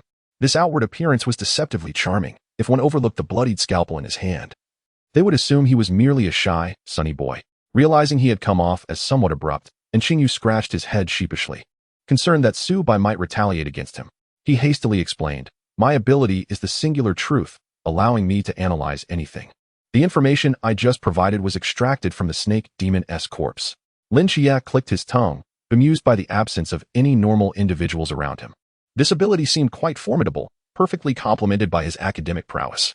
Discovering a target, suspected to be the entity's core, appeared on the top floor. Long Xian observed the campus through his sniper scope, his voice abruptly crackling through the earpiece. Received. Chapter 22. Respecting others' fate begins with Lin Xie. Lin Xie and Su Bai exchanged glances before hastily making their way to the top floor, with Qingyu trailing behind, continuously articulating his hypotheses. If this Nandu snake demon stemmed from myth, then according to its nature, it should be lurking within the city, avoiding the notice of the Nightwatchers. Its current behavior seemed inconsistent with such descriptions. It likely faced some form of coercion. The ancient god cult. As Qingyu's analysis resonated within his mind, Lin Xie quickly connected the dots, arriving at a swift conclusion. He was certain that the ancient god cult was orchestrating everything from the shadows. Since he became the agent of the Archangel Michael, the actions of the ancient god cult had never ceased. The Nandu snake demon's infection of so many offspring would require time, and with him stationed at the second school for half a month, he had no doubt. Su Bai gazed at Qingyu with astonishment, taken aback by how much he had deduced from the scant information at hand. The strongest intellect among the gods' layers was no mere boast. It was undeniable that Qingyu's mind was impressive. He was certain that only Qingyu, as a vessel, could contain the key of the door. Lin Xie was also commendable. Even without Qingyu, he would have ultimately unraveled the truth. Su Bai was acutely aware that the Nantua serpent demon had been found by the ancient god church and under duress, had abandoned its previously comfortable existence to search for the divine agent of Michael on their behalf. Through visual sharing, he had pinpointed the target, which was none other than Jiangnan No. 2 Middle School. Unfortunately, Lin Xie had been recruited half a month ago, and in a bid to survive in the crevices, he had chosen to infiltrate the Night Watchers under the guise of his second persona, Li Yifei. One must admit that this enigmatic mind was quite capable, but alas, it encountered Lin Xie and Qingyu, rendering the plan doomed to fail. On the fifth floor, just as Lin Xie and his group stepped into the corridor. They were abruptly met with voices emanating from a classroom. Yuan Gu, although I carry Lin Xie's child, he has abandoned me here. No, do not fear. I will protect you from now on, and I shall never forsake you like that scoundrel. Is that so? Then let us do something meaningful together. This way, we can be together forever. All right, this is truly exhilarating. This unexpected dialogue pierced the ears of the few present, prompting Su Bai and his companions to distance themselves from Lin Xie. At that moment, the teasing voice of Wen Qima crackled through the earpiece. Xie, I didn't realize you were so flamboyant. Lin Xie's face turned as dark as a pot's bottom. His reputation had been severely tarnished. He noticed the faint glow emanating from Su Bai's earpiece, clearly indicating that this rascal had surreptitiously activated it, allowing the entire team to overhear the conversation within the room. He felt that even jumping into the Yellow River would not cleanse him of this embarrassment. He raised his foot and kicked the door, as if to vent his pin-up rage. Bang! The sudden noise startled everyone in the room and interrupted Han Nono and Lu Yuan, who were in the midst of casting a spell. At that moment, Li Yifei burst into the classroom, shouting, "Get out of here! Han Nono is a serpent demon." The other students in the room fled in a panic towards the exit. Lu Yuan straightened his back, inexplicably emboldened, and positioned himself protectively in front of Han Nono, hurling insults at Lin Xie and the others. Lin Xie, Nono is not a monster. You are just jealous. You scoundrel, leave now. With Lu Yuan and Han Nono the only ones left in the classroom, Lin Xie decisively shut the door behind him, remarking, I wish you happiness. Su Bai, with his earpiece still active, indulged in the unfolding drama alongside his team. He had not forgotten that it was this fellow who had pushed him down during their encounter with the ghost-faced man. Had he not met Su Bai, he could have been in grave danger. It was precisely because of Lu Yuan that she had encountered this troublesome individual. When Chima's voice returned through the earpiece, hey, this fellow is quite devious. Hong Ying chimed in. Xie did well. This is what we call respecting the destinies of others. Lin Xie sighed in resignation. Being surrounded by such troublesome individuals was truly exhausting. Inside the classroom, after the others had left, Lu Yuan turned to be confronted by Han Nono's gaping maw, which promptly swallowed him whole. Help? Xie, Nono is yours. In his final moments, he regretted not heeding Lin Xie's warnings. After devouring Lu Yuan, the serpent demon swiftly fled the classroom, but was met with Lin Xie's furious strike. However, the demon merely stepped back, easily blocking Lin Xie's blow. Clearly, its strength was no longer that of a mere minor entity, it was likely the core of the pool realm. Lin Xie quickly communicated through the earpiece. This one before us is likely the core of the pool realm. The Nantua serpent demon revealed a fierce glint in its eyes. But as it caught sight of Su Bai, a look of trepidation washed over its face, prompting it to raise its scaly claw towards Lin Xie. Lin Xie's pupils constricted slightly, his muscles tensed as he raised his blade horizontally, bracing himself to withstand the impending forceful strike. However, as he instinctively turned his head, he found the Nantua serpent demon kneeling before Su Bai, hands clasped in a gesture of submission, its scales failing to conceal its horror. It let out a hoarse roar towards Su Bai. Though Lin Xie could not discern the words, he was certain they were laced with expletives. Before anyone could regain their composure, Su Bai raised his other hand and delivered a resounding slap to the Nantua serpent demon's face, sending its massive form crashing through the adjacent wall, filling the air with dust. Lin Xie's lips twitched in disbelief. Su Bai had seemingly shed all semblance of humanity. In that instant, as the serpent demon was propelled outwards, Lin Xie clearly saw the mingled fury and humiliation on its face. Lin Xie inwardly clicked his tongue, realizing Su Bai's physical strength had increased yet again. Coupled with his outrageous skills, the thought sent chills down his spine. Not only had he forced the demon to kneel, but he had also delivered such an insult. A dual blow of humiliation and pain that would be unbearable for anyone, even the Nantua serpent demon. And Xingyu and Li Yifei were no better off. Both gasped in shock, their eyes wide as they exchanged glances at Su Bai's calm demeanor and instinctively took a step back. And Xingyu scratched his head, feeling a wave of apprehension wash over him. Earlier, he had been intent on dissecting and studying Su Bai, but now he feared he could not withstand such an encounter. However, his gaze quickly shifted to the Nantua serpent demon lying beneath the dust. If Su Bai was off limits for dissection, surely this one would suffice. Chapter 23. Is it polite to allocate my body to me in person? To Xingyu, the Nantua serpent demon's body resembled a rare treasure. Yet, upon noticing Su Bai's gaze, he pointed towards the serpent demon and gestured. Once he received Su Bai's approval, his trepidation subsided entirely. And Xingyu understood that Su Bai had seen through his intentions and, in exchange for a condition, had permitted him to study the corpse. Otherwise, he would have been at a loss. The Nantua serpent demon, Rising to its feet, warily regarded Su Bai, but before it could act, a blade appeared in its chest, twisting violently and reducing its heart to mere pulp in the blink of an eye. The demon's face was etched with bitterness as its body collapsed lifelessly to the ground. Su Bai recognized this as a discarded pawn sent out by the core to disrupt their vision. Thus, he wasted no time in disposing of it. No one noticed that at the moment of the Nantua serpent demon's demise, Li Yifei's pupils constricted momentarily before returning to normal. His expression was filled with fear. He had not anticipated that the seemingly harmless and mischievous Su Bai was the most terrifying of all.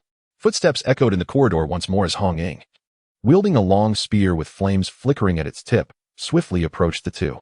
Following closely behind was Si Xiaonan, who arrived in a leap. At this moment, Hong Ying's face was painted with concern. Only after confirming that Su Bai and Lin Xie were unharmed did her tension ease. They had clearly heard the explosion earlier and rushed to inquire, "Where's the core?" Lin Xie pointed toward the large mass in the pit. Hong Ying was momentarily stunned, glancing at the Nantua serpent demon's corpse before looking back at Lin Xie. The latter shrugged and said, "Su Bai did it." Hong Ying quickly regained her composure. Since Su Bai was responsible, she was not as shocked. They had long since become desensitized to Su Bai's extraordinary feats. Approaching the corpse to report to her captain, Hong Ying couldn't help but notice the twisted expression of the serpent demon, filled with lingering anger and resentment. A wave of sympathy washed over her for the demon. It had suffered far too much pain at such a young age. And she was all too aware of the extent of Su Bai's capabilities. They departed for a meal, leaving only the finishing touches to be done. After a long day of toil, they had yet to enjoy a proper meal. Once Hong Ying finished her report, they heard Su Bai urging them to move along. Hong Ying acknowledged with a sound, and truth be told, after the day's exertions, she too was quite famished. Following Su Bai, she led Si Xiaonan downstairs. "Come on, sister, let's go out for a meal." We swiftly dealt with the Nantua snake demon. Si Xiaonan chimed in, "I want to eat too." Of course, how could we forget our beloved little Nan? Once they descended the stairs, they realized Lin Qi had not caught up with them. Si Xiaonan, puzzled, remarked, "Hey, it seems we've lost Qi." Su Bai glanced up at the darkening sky and, with hands in pockets, casually replied, "Qi is probably saying his farewells to his classmates. After all, he was once a student at Songnan No. 2 High School. The bond of classmates remains strong. It's not every day they meet again. He'll need some time to bid them goodbye. Let's head to the car and wait for him." Si Xiaonan ceased her pondering and walked towards the van, her thoughts consumed by the anticipation of a feast, resembling a cat enchanted by culinary delights.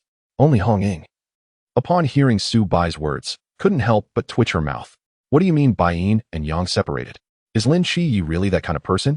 Despite her carefree demeanor, Hong Ying wasn't foolish. Shaking her head, she chose not to dwell on it and followed suit. Su Bai merely intended for Lin Qi to personally handle Li Yifei, as he was his chief steward. Thus, he had led the others away. Meanwhile, on the rooftop, Lang Xian observed the happenings at the teaching building.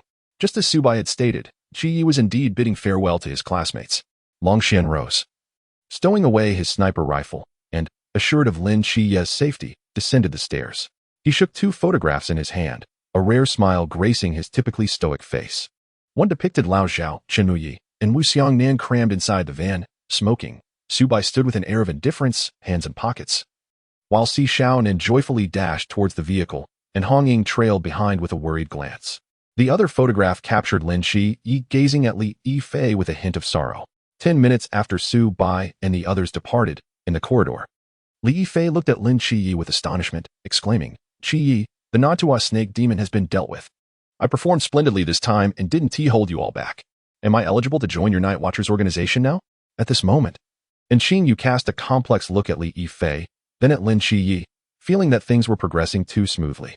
Lin Qi nodded slightly, his gaze towards Li Yifei filled with complexity. After Su Bai's departure, and under Qing Yu's reminder, he had detected something unusual.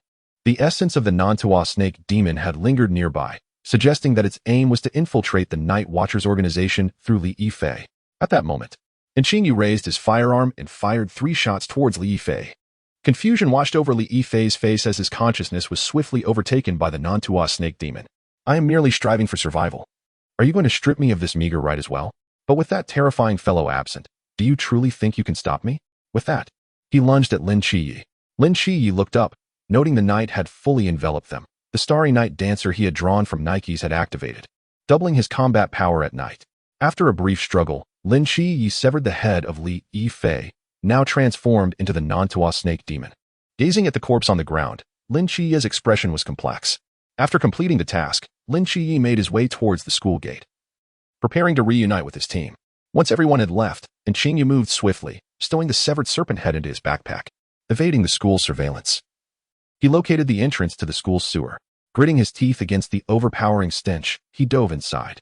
Meanwhile, as when Qi Mo attempted to erase the student's memories with Dream Whisper, and Qingyu's eyes suddenly flickered with a mysterious gray mist. This mist successfully countered the memory-erasing force. At that moment, and Qingyu astonishingly perceived his body as an incredibly intricate instrument, as though he could manipulate his physical components at will, assembling and disassembling them. Even the mythological creatures in his backpack, which defied scientific explanation, appeared to him as clear and comprehensible parts. And Qingyu conceived a bold idea and attempted to modify his own body. Phew. Luckily, I made a deal with Su Bai. This debt of gratitude is rather substantial. With that thought, and Qingyu commenced his transformation. Chapter 24. Did you know? Nike thinks I'm mentally ill. On the ground, after erasing the memories of the students. When Mo ascended to the 5th floor only to discover that the main body was left with just a torso, the head had vanished. He quickly retrieved his earpiece. Captain, the head of the main body is missing. Inside the vehicle, Su Bai narrowed his eyes slightly. Surmising that Qingyu had likely dissected the head and was preparing to cultivate his fish species, Su Bai had struck a deal with Qingyu. Opting not to intervene, he needed Qingyu to follow the original trajectory and acquire the Nantua snake demon's head to cultivate his fish species. Ensuring that everything in Songnan City could be monitored through Qingyu, he had not forgotten that the ancient god church was still lurking in the shadows, occasionally causing disturbances.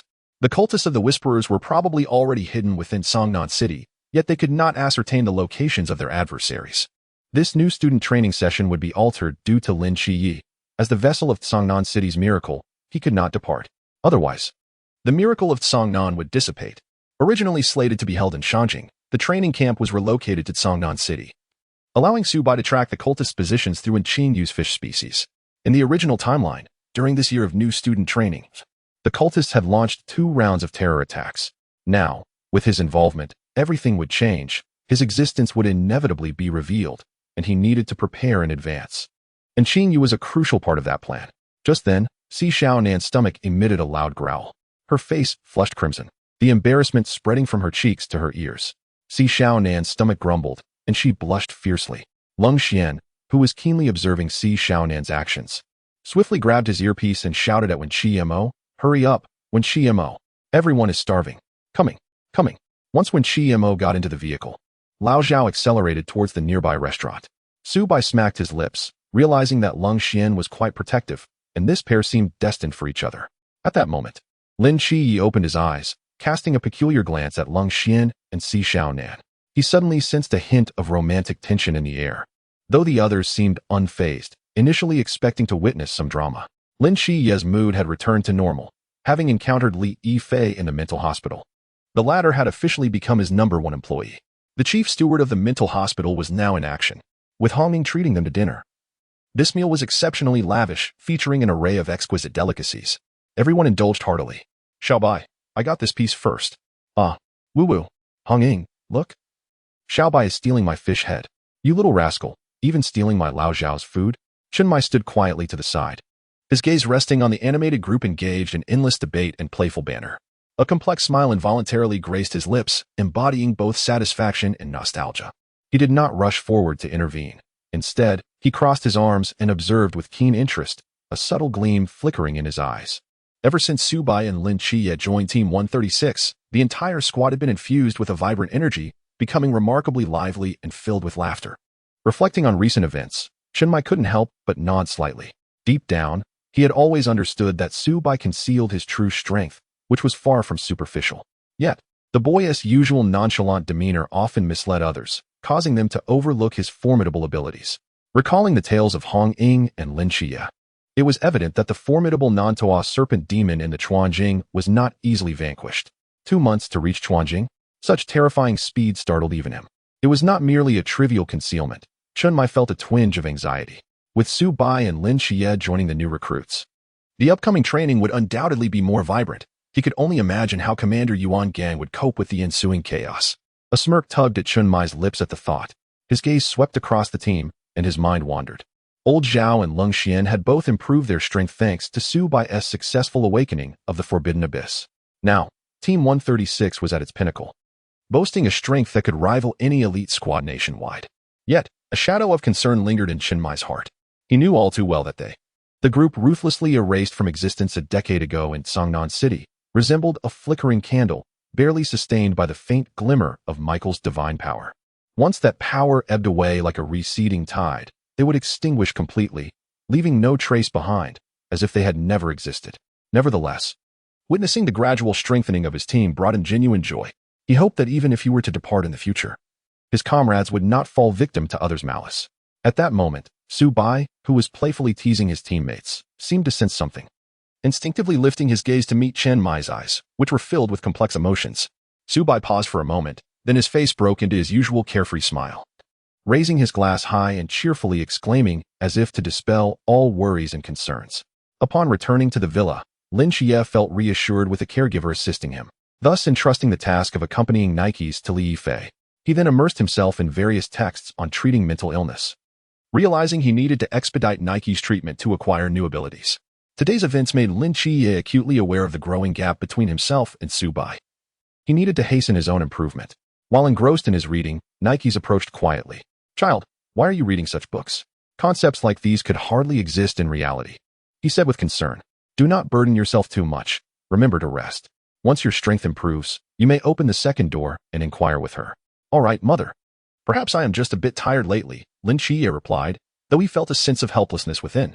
After carefully reminding Nikes to take his medication on schedule, Lin Xie hurriedly exited the ward and continued his reading in his bedroom. He was genuinely worried that Nike's concern for him might hinder the treatment's progress, as he had sensed the treatment progress bar wavering slightly. It's all Su Bai's fault. Lin Xie couldn't help but mutter under his breath. If it weren't for Su Bai's peculiar abilities, he wouldn't have been mistaken for someone with mental issues. In Su Bai's room, his mind was a whirlpool of thoughts, all revolving around Chen Mai. Today, he had caught a glimpse of the reluctance in Chen Mai's eyes.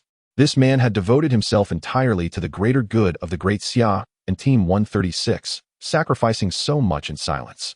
Trapped in Jiangnan for a decade, he could not even be by his wife and child's side, which was a profound torment. Yet, despite this, he poured his care and energy into his teammates. Su Bai acknowledged that he was no selfless savior, nor did he enjoy meddling in others' affairs, but he was grateful and cherished everyone who treated him well. Now, with Michael's divine power only sustaining them for a little over a year, time was of the essence.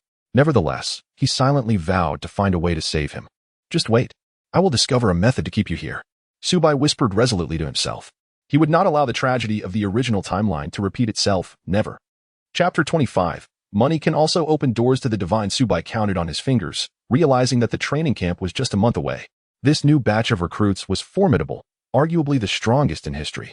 The resourceful Bai Li, the flirtatious Chao Yuan, and the bashful yet proud Shen Qingzhu, alongside others with extraordinary abilities. This cohort was poised to produce the strongest special squad in Great Xia. Moreover, with his unpredictable presence added to the mix, a playful smile crossed Su Bai's face. How fascinating it was becoming. Fortunately, his punch-in system was default-bound to the Great Xia Night Watchman rather than Team 136, which meant he could still utilize the system for normal check-ins while at the training camp. Although the system's achievement rewards were random, the 3 skills he had acquired so far were already impressive, encompassing control, defense, and ranged attack, coupled with his mid-level spiritual power from Chuanjing. It was not an exaggeration to claim he was unrivaled among his peers. He recalled that according to the original trajectory, Commander Yuan Gang, after reviewing the new recruits' profiles, would almost instinctively summon the special team known as the Mask to help maintain order due to the strength of this batch. The reason was simple. They were exceptionally formidable, and he feared he might not be able to rein them in. The Mask team had also been trained by Yuan Gang 2 years prior, led by their captain, Wang Mian, a promising talent among the younger generation, on the verge of breaking through to the immeasurable realm, capable of altering the course of history. Thinking of Wang Mian, Su Bai wondered if his Chrono Marauder could evade a swing of his blade. It would be an interesting experiment to see if the skills necessary for a sword strike could be bypassed by the time-manipulating powers of the Forbidden Abyss. Intrigued, Su Bai scratched his head, his brow furrowed as if confronted with a monumental dilemma. "Oh dear, where shall I find a lovely lady to confide in tomorrow?" He mused aloud, then tapped his phone to open his banking app. Upon seeing the numbers on his salary card, Su Bai's grin stretched from ear to ear. his eyes sparkling with delight. The dilemma loomed. Should he visit Hong Langman to experience its fiery allure or head to Tianshan Renjian for a taste of a different charm? Indeed. Subai lay on his bed, hands behind his head, legs crossed, and swinging playfully. With a pocket full of money, he felt as if he were floating. He had already begun contemplating a visit to Tianshan Renjian, driven by his pursuit of high-quality experiences. Rubbing his hands together, Subai resolutely declared, "Humph. I can't afford to be idle at the training camp. I must hustle to earn more." Having said that, he contentedly turned over, mumbling about sleep. Before long, the room was filled with the soft sounds of his snoring as he dreamed of counting money. The following day, at the break of dawn, Subai, unusually awake on a day off from work, felt the bulge of his wallet and knew it was time to tidy up, preparing himself to assist the ladies in need. Who could forget that Subai was renowned as the friend of women far and wide? Just as he descended the stairs, he encountered Lin Xie, who was ready to head out. At that moment, Lin Xie's gaze was laden with complexity. Since meeting Subai, he had always sensed an air of mystery surrounding him. Whether it was the ghostly figure from before or the recent encounter with the Nanda snake demon, it all seemed too coincidental. Even yesterday, when he had managed to send Hong Ying and the others away, leaving only Li Yifei alone with him, it felt as though everything was under Subai's control. He always appeared at critical moments, as if he had foreseen everything. Coupled with their conversation at the mental hospital last night, Lin Xie became increasingly convinced of his suspicions. The first time Li Yifei laid eyes on Subai, it felt as if Subai had already seen through everything. For reasons unknown, Subai had refrained from taking action against him, ultimately only eliminating the remnants he had left behind while leaving his true form to Lin Xie. Lin Xie understood that this likely involved Subai's secrets. As long as he recognized Subai as his ally, capable of fighting alongside him, that was sufficient. The greater Subai's abilities, the more beneficial they would be to their cause. Lin Xie had to admit that while Subai often appeared carefree and occasionally troublesome, his presence during perilous moments brought an overwhelming sense of security. Subai, oblivious to Lin Xie's expression, suddenly had a brilliant idea. Lin Xie would soon become the prince of nightclubs. What a splendid prospect. He was destined to be a true gigolo. Surely, he must be introduced to the extravagant world, allowing him to experience a different kind of splendid life ahead of time. With this thought, Subai's interest was piqued, and a mischievous smile spread across his face. He took a bold step forward, draping an arm around Lin Xie's shoulder, teasing him playfully. "Hey, come with me, little brother Bai, to a wonderful place. We must balance our cultivation with relaxation to maintain our physical and mental well-being. Just look at me, my strength is soaring, and there are secrets behind it." While Subai rambled on, passionately extolling the virtues of work-life balance, he pulled Lin Xie towards the door with swift strides. After a fortnight of relentless training, Lin Xie felt utterly drained. Hearing Subai's discourse on balance, he couldn't help but think it was rather reasonable. Indeed, he felt a twinge of desire to escape the grind. Yet, before he could ponder further, a loud shout interrupted. Subai.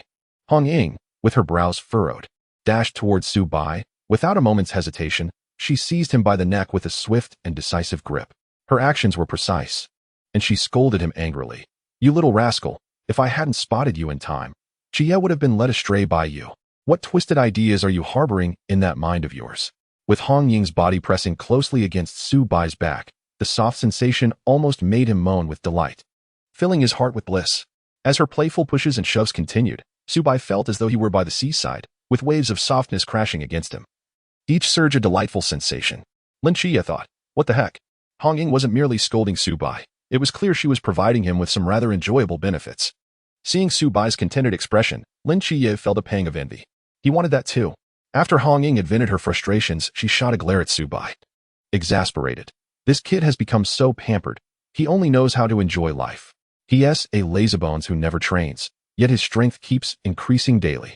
Upon hearing this, Lin Xie felt as if a bucket of icy water had been poured over him, extinguishing the flicker of excitement he had felt. He clenched his jaw in anger, inwardly cursing Subai. "You scoundrel! I almost foolishly believed your nonsense. It was all just a ruse. What happened to the idea of sincerity being reciprocated? Such a beast." Subai's schemes were endless. How unfair it was that he could grow stronger while indulging. Time flowed like water, and 2 weeks passed in Lin Xie's relentless training. With noticeable progress on his part, barring his struggles with firearms, which had driven Lang Xian to the brink of madness. On the side of the Peace Bureau, daily matters were trivial, ranging from helping people find lost cats to searching for dogs, quite mundane indeed. Everyone enjoyed this stable existence, free from mysterious disturbances. In the past few days, Subai hadn't been idle either. He clocked in daily, Chen Mai and Zhao Kongcheng felt the need for a bit more excitement in their bouts with Lin Xie, so they would invite Su Bai to join them. Initially, Su Bai resisted, but Chen Mai tempted him with the promise of a home-cooked meal. However, after the first day of cooking, all subsequent meals were takeout. Su Bai had long been craving Chen Mai's culinary skills, and, begrudgingly, he conceded.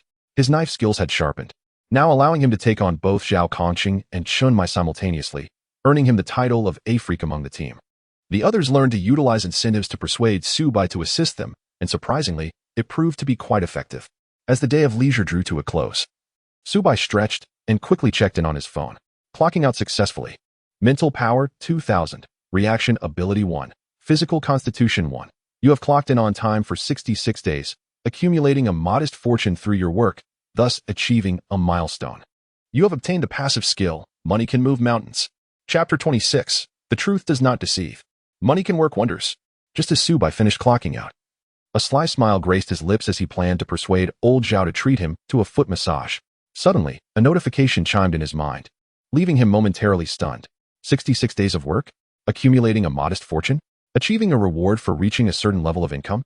Su Bai scratched his head, pondering the whimsical nature of the system's achievement rewards, which seemed entirely capricious yet delightful. The previous skills had already been impressive. He anticipated that this new one would not disappoint. Rubbing his hands together with eagerness, he delved into the skill information. Money Can Move Mountains. A unique passive skill belonging to the host. The allure of wealth compels the host's mental power to cultivate automatically. The more wealth the host accumulates through work, the faster the growth of their mental power, allowing for greater storage of mental energy in their mind. To be honest, Su Bai had never encountered anything so outrageous in his life. Wow. Even he was left speechless by this skill. As the ancients often said, money can move mountains. He had previously dismissed it as a mere jest, but now he realized the truth. Money truly had the power to transcend the mundane. The ancients did not mislead me. Behold, even his mental fortitude can be swayed by the allure of wealth, and yet, 007 tirelessly serves him throughout the year. How utterly absurd. Su Bai couldn't help but scoff inwardly. Compared to the night watchman, the system undeniably resembles a heartless capitalist. Su Bai was well aware of his own limitations. His cultivation aptitude was nearing a negative threshold, reliant solely on his defenses. The mental energy he possessed at the mid-stage of the river realm was purely a result of unearned gains, accumulated through mere clock-ins and outs. Little did he anticipate that one day he would experience the exhilarating sensation of automatic mental cultivation. It was akin to a small blade grazing his backside, enlightening him in ways he had never imagined. Su Bai discovered that the mental energy, which had once quietly slumbered in his mind, was now infused with vitality, surging vigorously. In the very center of his consciousness, something akin to a spring had emerged, bubbling forth mental energy like a never-drying spiritual well. Regrettably, this burgeoning mental energy could not be quantified in data. It appeared he had stumbled upon a conversion rule. He currently possessed 300 soft sister currency. Interestingly, this aligned perfectly with the increase in his mental energy, roughly at a ratio of 100 to 1. Overnight, he transformed from a despised underachiever into a highly regarded student. This newfound skill was most fortuitous. Su Bai couldn't help but daydream. As his wealth grew, so too did the capacity of his mind. Now, he no longer had to fret about excessive mental energy, risking an explosion of his consciousness. Astonishing. With the accumulation of wealth, his mental prowess was several times greater than his peers, which boded well for his combat readiness, alleviating concerns over mental exhaustion. One might ask, facing an adversary capable of unleashing unlimited special moves, who wouldn't he feel apprehensive? However, Su Bai's initial joy quickly turned to regret as he slapped his thigh. Reflecting on the irony, just days prior, he had visited a lavish establishment, which had left his wallet aching. The system only recognized wealth obtained through reasonable and compliant means within the scope of one's work. Alas, it was clear that such extravagant indulgences were not meant for a paragon like him. He had to devise a strategy to amass wealth. Meanwhile, in the office, Zhao Kongcheng experienced a newfound epiphany, his hands itching with eagerness to find a partner for a sparring session. With the team leader still cooking, he wandered around the room, ultimately deciding to seek out Su Bai. However, before he could approach, he witnessed Su Bai seemingly possessed, suddenly erupting into a frenzy, scratching his head one moment, angrily slapping his thigh the next, exhibiting bizarre behavior. As he approached, he noticed Su Bai's erratic antics, muttering to himself. He thought, is this kid having a fit? Fortunately, after a while, Su Bai ceased his commotion. Zhao Kongcheng, anxious and impatient, pulled Su Bai toward the training room. Come on, Let us practice some swordplay. This time, I'm sure I can last longer. Old Zhao, had developed new techniques for the moonlight slash, just as Subai regained his composure. He was unexpectedly yanked by Zhao Kongcheng, nearly losing his balance. Irritated, he swatted Zhao's hand away and mumbled, "No way. Old Zhao, it's after hours. Go find the team leader." Zhao Kongcheng's heart sank at those words, feeling as if he had been clawed by a cat. Had the team leader not been busy, he would have sought out Subai, this hopeless case. Yet, observing Subai's stubbornness, Zhao Kongcheng gritted his teeth and boldly extended his hand, signaling a 5. Upon seeing this, Subai's eyes lit up, and he raised an eyebrow. 500? It seemed quite lucrative to beat old Zhao for 500. In a flash, Subai contemplated whether this could be considered wealth accumulated through work. Although it was after hours, assisting a teammate in enhancing their skills surely fell within the realm of work-related activities, thus qualifying as accumulated wealth. After weighing his options, Subai's eyes sparkled with excitement as he swiftly retrieved his payment QR code, presenting it to Zhao Kongcheng. However, he feigned modesty, adopting a coy demeanor as he said, "Old Zhao, you certainly flatter me. The bond between us brothers is paramount. It's merely a matter of practicing swordplay. It's my duty." In his heart, Subai was scheming, eager to test the system's boundaries.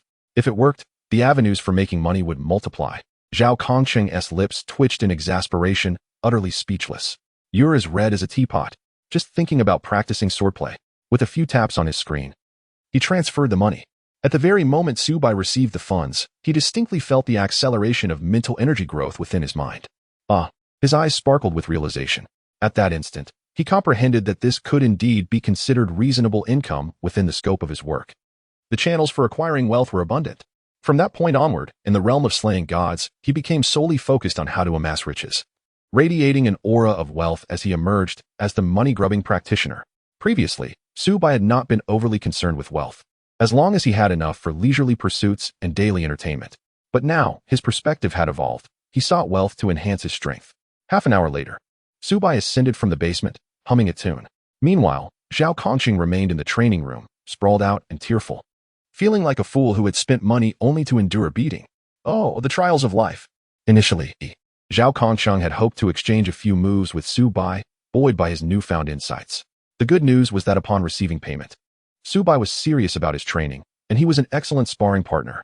It was only when Zhao Kongcheng called for a halt that their session concluded. The bad news was that Subai's words were as sweet as honey, and he truly was a cunning opponent. As they parted, Subai tossed a light-hearted comment over his shoulder, "Just keep practicing." The teasing tone only served to further infuriate Zhao Kongcheng. At the dinner table, Chenmai noticed that the members of their team had gathered. Clearing his throat, he announced, "The new recruits training camp will commence in 2 days. Subai and Qi Yi, you should prepare to depart tomorrow. After dinner, let Hong Ying and Xiaonan accompany you to purchase some daily necessities. Remember to bring invoices for reimbursement. It's quite cold in Beijing. By the way, Captain, is there any possibility that this training camp could be held in Songnan? What nonsense are you spouting? The training camp has always been in Beijing." Chapter 27. When Lin Xie dons cat ears and carries Peppa Pig on his back. Beijing. Subai was well aware that the location for this training camp had changed.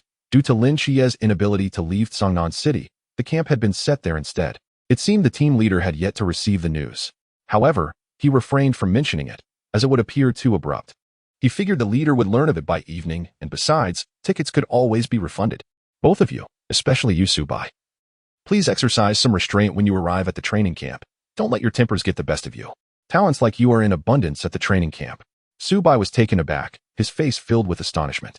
He never expected the usually stern and competent Chenmai to adopt a motherly tone, cautioning his children to behave while away from home. Listening to Chenmai's words, warmth flooded Subai's heart. Team 136 felt like a family to him, brimming with affection. Having traversed this world for over 2 months, the original trajectory had altered due to his influence. Old Zhao had survived, and he and Lung Xian had awakened the forbidden ruins, somewhat alleviating their regrets. Subai understood clearly that they were surely plotting something grand. He was not idle either and had already begun preparations. And Qingyu followed his suggestion to release fish species in Songnan City. However, due to time constraints, the coverage was limited to a few hundred meters around the office and training camp. Subai's gaze was resolute, silently vowing to protect this little home. After dinner, Hong Ying and Si Xiaonan could hardly wait, dragging Subai and Lin Xie out, where they found Lung Xian and Zhao Kongcheng already waiting for them in a van. Shopping seemed to be a woman's innate talent. It wasn't he long before Su Bai felt as though his legs no longer belonged to him. Lin Xie and the others echoed his sentiment, their bodies laden with bags, each hand clutching a suitcase.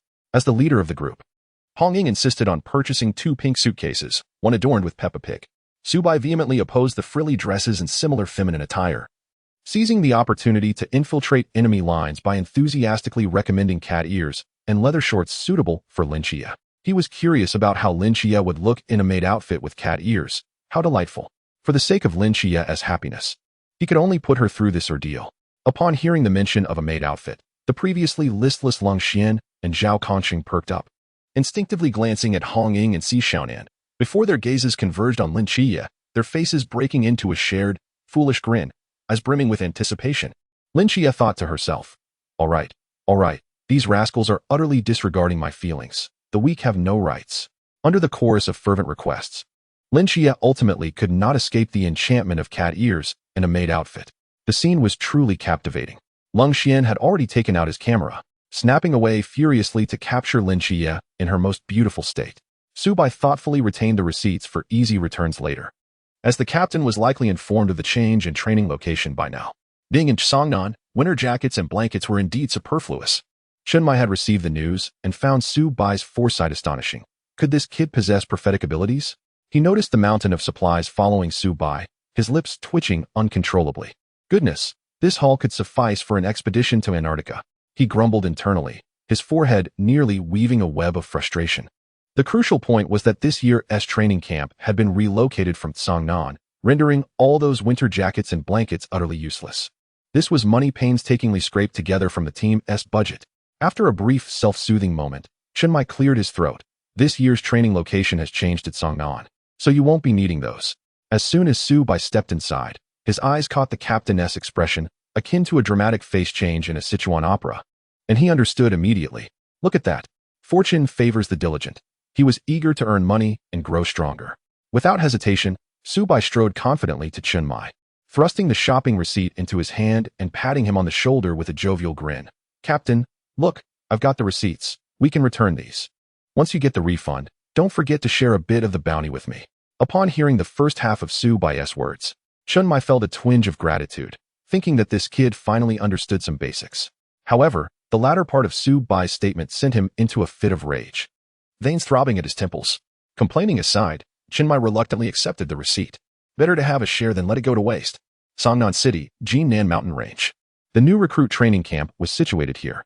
This remote location, once desolate, had undergone a miraculous transformation thanks to the infrastructural prowess of the Great Xia. Within mere days, rows of sturdy barracks had sprung up. Various training facilities appeared as if they were being churned out like dumplings, each one essential for the new recruits. At this moment, within the training camp's commandant's office, Chief Instructor Yuan Gang perused the list of new recruits, his brow slightly furrowing. Hiss, the recruits sent this time seemed rather formidable. Yuan Gang pondered to himself. The details on the list revealed either impressive backgrounds or alarmingly strong abilities.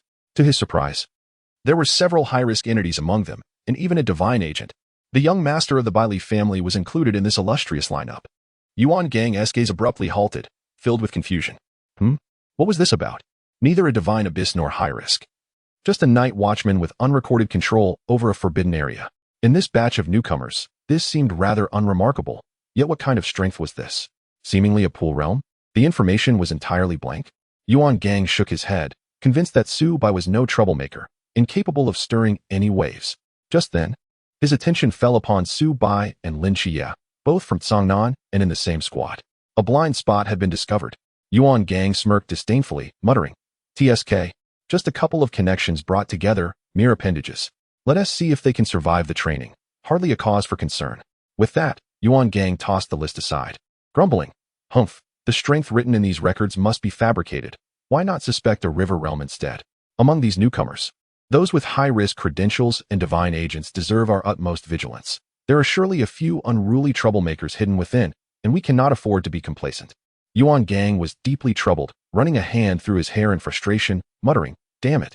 What kind of new recruit training camp is this? Isn't this just making things difficult for me?" Hong Hao, leisurely savoring his tea, was taken aback by Yuan Gang's outburst. Wondering inwardly, is it just a list of newcomers? Why act as if the sky is falling? Before he could wrap his mind around it, Yuan Gang bellowed. Hong Hao, quickly notify the masked squad to come to Jiangnan town tomorrow. Our livelihoods are at stake. Before they could finish, an abrupt voice crackled through the intercom. Report, sir. Two youths have appeared at the checkpoint. Chapter 28. Yuan Gang. I admit I was a bit loud just now. Suddenly, a noise interrupted Yuan Gang's incantation. In the deep woods at night, who could possibly be arriving? With that, Yuan Gang approached the monitoring screen, only to see two youths entering the checkpoint. His eyes narrowed. Were these not the divine agent and their appendage he had just mentioned? Yet, upon recognizing Su Bai's actions, his expression changed drastically. Bang, bang, bang. The muffled sounds and the astonished cries of the team members echoed throughout the office. At the checkpoint, the team escorted Su Bai and Lin Xie to the foot of Jiangnan Mountain. Beyond this point, they could not proceed due to strict military regulations. Under the watchful, affectionate gazes of the team, they turned to ascend the mountain path.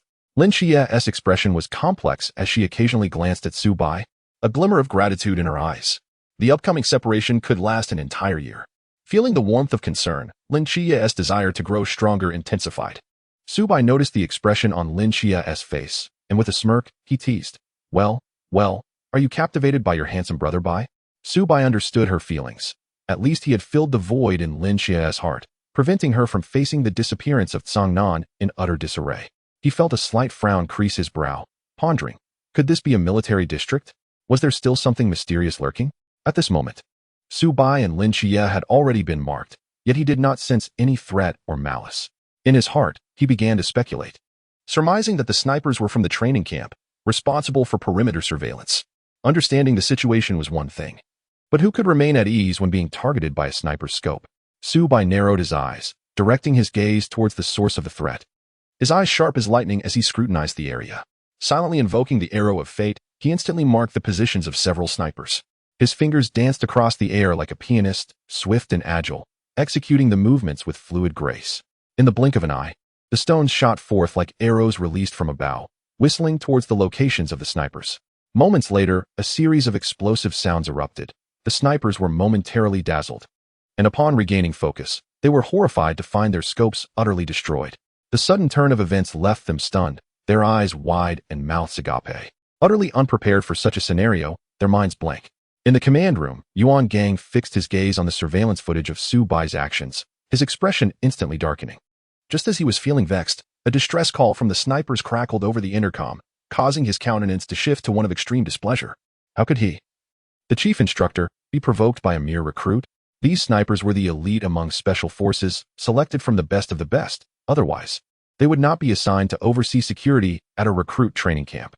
Who could have anticipated that upon their first encounter, this young man would obliterate the sniper's equipment? This was more humiliating than losing their lives. Yuan Gang understood that this was a warning from Su Bai, who could easily eliminate them in mere moments. It was a clear message. Do not aim at him with such weapons. Damn it, he had misjudged. Yuan Gang cursed inwardly. Previously, he thought of Su Bai as merely a subordinate of a divine agent, but now he had to acknowledge that Su Bai was indeed a formidable adversary. The more he thought about it, the angrier he became, harboring a deep resentment towards the person who had recorded Su Bai's information. The file was entirely blank. What was going on? It mentioned that the Forbidden Ruins were under strict control, but the strange ability to launch stones just now was likely as Forbidden Ruins, which was not mentioned at all in the records. This was utterly outrageous. No wonder Xiaoping claimed that the waters of Jiangnan ran deep. At this moment, Yuan Gang's frustration was palpable, his expression dark enough to draw water. This was a resounding slap in the face. The instructors around him, including Hong Hao, cast bewildered glances at the scene, and Yuan Gang felt a flush of embarrassment, as if he had been soundly slapped. He knew he had boasted too much, and now he found himself in a predicament, unable to save face. Yuan Gang turned sharply to glare at Hong Hao and the others, feeling increasingly irritated that none of them were helping to defuse the situation. The more he thought about it, the angrier he became, shouting, "Why aren't you contacting the mass team to come and restore order? Otherwise, you'll all lose your jobs. Come with me to capture these two rascals. My training camp cannot allow this young man to create such chaos." With that, Yuan Gang waved his sleeve angrily and stormed off with a group of instructors, their demeanor menacing, as if intending to unleash all their wrath upon Su Bai and Lin Xie. Meanwhile, far away in the realm of peace affairs, when Shima, savoring his coffee with half-closed eyes, suddenly sneezed without warning, muttering, "Ah, they must be thinking of me." Hong Ying and Si Xiaonan, bored, lounged over the conference table, swinging their long legs beneath it. Since Xiaobai and Chia left, it feels so much quieter here. Indeed, I wonder how they are faring in the training camp. I hope they aren't being bullied. As soon as this was said, Zhao Kongcheng paused, then burst into laughter, nearly in tears as he exclaimed, "If Subai doesn't go around bullying others, then they must be lucky. You're worried about others bullying him? Don't be ridiculous."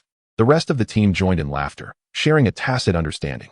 Wu Xiangnan narrowed his eyes slightly, with Subai's instincts. He will undoubtedly stir up a ruckus at the training camp. Then Yuan Gang will really have a headache. Little did they know, at that moment, Yuan Gang was already feeling the weight of his headache. When he and his entourage arrived at the entrance, they saw Subai and Lin Chia each dragging a pink suitcase, particularly Subai's, which stood out vividly in its pink hue. Yuan Gang, who had been scowling, couldn't help but let out a laugh upon seeing Subai's suitcase. Instantly, Subai's previously calm demeanor darkened, his expression becoming extremely unpleasant. Lin Chia executed a tactical lean back. The art of distraction was terrifying. Just as Lin Chia was caught off guard, Yuan Gang suddenly swung his hand, bellowing, "Seize them." His tone was undeniably commanding. The moment he finished speaking, Yuan Gang charged forward with the vigor of a man possessed. As if he bore a personal grudge against Subai, Lin Chia stood by, dumbfounded, his mouth agape, unable to process the situation. Before he could react, two instructors had already restrained him. He heard Hong Hao's warning, "Kid, if you don't want to suffer, behave yourself. The chief instructor is in a bad mood." Yuan Gang's lips curled into a sinister smile as he reached for Subai. He was determined to uncover the young man's abilities and subdue this troublemaker once and for all. As Yuan Gang's hand was about to make contact, Subai, with a cold expression, slightly raised his eyes and casually produced a branch, waving it forward. Whoosh! Yuan Gang was left dumbfounded. He found himself kneeling before Subai, hands clasped in front of him, reverently holding the branch. Chapter 29. A confrontation, charisma that enchants. Hong Hao gasped upon seeing Yuan Gang kneeling before Subai. Hands joined in reverence. He was utterly bewildered. What was happening? Was he supposed to be apprehending someone? Just moments away from seizing him. How had he ended up kneeling instead? No way. This couldn't be true. Was it possible that old Yuan had such a peculiar penchant? The sudden shift in dynamics left Hong Hao flabbergasted. What on earth was happening? Yuan Gang, now utterly dazed, thought to himself, "Who am I? Where am I?" He was about to voice his confusion when a gust of wind rushed towards him. He looked up to see Subai swinging his left hand in a wide arc, delivering a powerful slap across Yuan Gang's face. Smack! The instructor landed firmly on the ground, his posture exuding an unexpected grace. Yuan Gang's mind was a whirlwind. He had intended to capture someone, yet he had been struck instead, and not just any strike, but a slap that sent him reeling. Damn it! This kid was clearly doing it on purpose, holding a grudge over a mere chuckle. Yuan Gang felt utterly humiliated, opting to close his eyes and feign unconsciousness. At that moment, he regretted not having gathered more information on Subai. If memory served him correctly, Subai had already exhibited 2 forbidden ruins. Was this unprecedented double forbidden ruins? Yet, nothing was mentioned in the records. This individual possesses a rare ability to manipulate forbidden realms, exhibiting a level of control reminiscent of spatial displacement. Despite being in such close proximity, Subai's strike went entirely unnoticed by him, which is quite absurd. The crux of the matter is that Yuan Gang sensed these 2 forbidden realms had reached an extraordinarily perilous level. It is utterly ridiculous. This man maintains no records whatsoever, with only mundane accounts of control-related forbidden realms and suspected pool realm prowess. Isn't this a form of deception? Moments ago, he was completely at Subai's mercy, devoid of any means to resist, and was ruthlessly subjected to a severe reprimand. The fact that he, a peak ocean realm expert, could still be controlled is astonishing. If anyone were to claim that Subai also belonged to the ocean realm, he would undoubtedly believe it. The recent events replayed in his mind like a slow-motion film. He never expected the slap of reality to arrive so swiftly, and it was, indeed, a true slap in the face. The instructors exchanged bewildered glances as they witnessed Yuan Gang being sent flying by a single reprimand. They were enveloped in confusion, especially those who had just prepared to apprehend Subai, now quietly retreating behind Hong Hao, not wishing to incur any wrath. They could not afford to provoke Subai, who was undeniably a force to be reckoned with. Hong Hao exclaimed, "What does it mean for all of you to retreat behind me?" If Yuan Gang could not withstand such a reprimand, how could he? Taking a deep breath, Hong Hao summoned his courage and stepped forward, forcing a strained smile as he said, "Subai, please follow me to the office to complete some formalities." As they passed by Yuan Gang, he signaled a few individuals to assist him in getting up. Lin Chia, following behind, felt a wave of anxiety wash over him, just as Subai had arrived. He had already dealt a reprimand to the chief instructor. Who could withstand such an encounter? They were to train here for an entire year, and he worried they might face unfair treatment. He understood Subai's formidable control abilities, yet Yuan Gang was still a powerful ocean realm expert. Nevertheless, he had been brought to his knees by Subai. The thought of it left Lin Chiye feeling utterly flabbergasted. Was there truly no limit to this? With his hands casually tucked into his pockets, Subai leisurely followed behind the others. The previous reprimand had been a mere accident. He silently offered an apology to Yuan Gang in his mind. It was merely a subconscious habit, and he could only blame the Nantua serpent demon for instilling such behavior in him. Since then, he had unexpectedly developed an affinity for delivering reprimands, simple and brutal. The exhilarating sensation surged from his feet to the crown of his head. Subai had not utilized any spiritual energy. He relied solely on his physical strength to deliver a reprimand that inflicted both mental and physical torment on his opponent. The key was to ensure the damage was minimal while the humiliation was maximal. His physical prowess now rivaled that of ocean realm experts, and very few could withstand a single slap from him without injury. An hour later, Yuan Gang gazed at Subai in the room and felt a burning shame wash over him. He had brought so many newcomers, yet none had embarrassed him as much as this encounter. He had traveled a long distance from Beijing, intending to discipline the rookie soldiers and instill some discipline in them. Yet, before he even began, he had been bested by Subai, the very rookie he had least expected. Yuan Gang lamented internally. Recognizing that this batch of recruits was particularly challenging, he should have sent Xiaopinggu instead. Though the night watchmen belonged to the military, they favored the rebellious types. As many elite soldiers emerged from such ranks, so long as they did not cross the line, it was acceptable. The concept of a bottom line was quite flexible. Just as Subai had delivered a reprimand to the chief instructor without consequence, he was now comfortably enjoying tea in Yuan Gang's office. After all, a strong individual would never be underestimated, especially since he had initiated the confrontation. Subai was merely acting in self-defense. Yuan Gang maintained his dignity.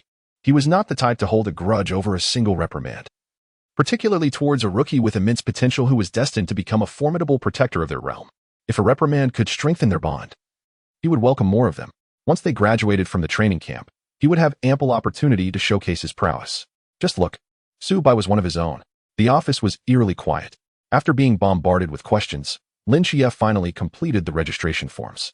He felt a sense of oppression in this environment. Yuan Gang's expression twitched while Subai leisurely sipped his tea.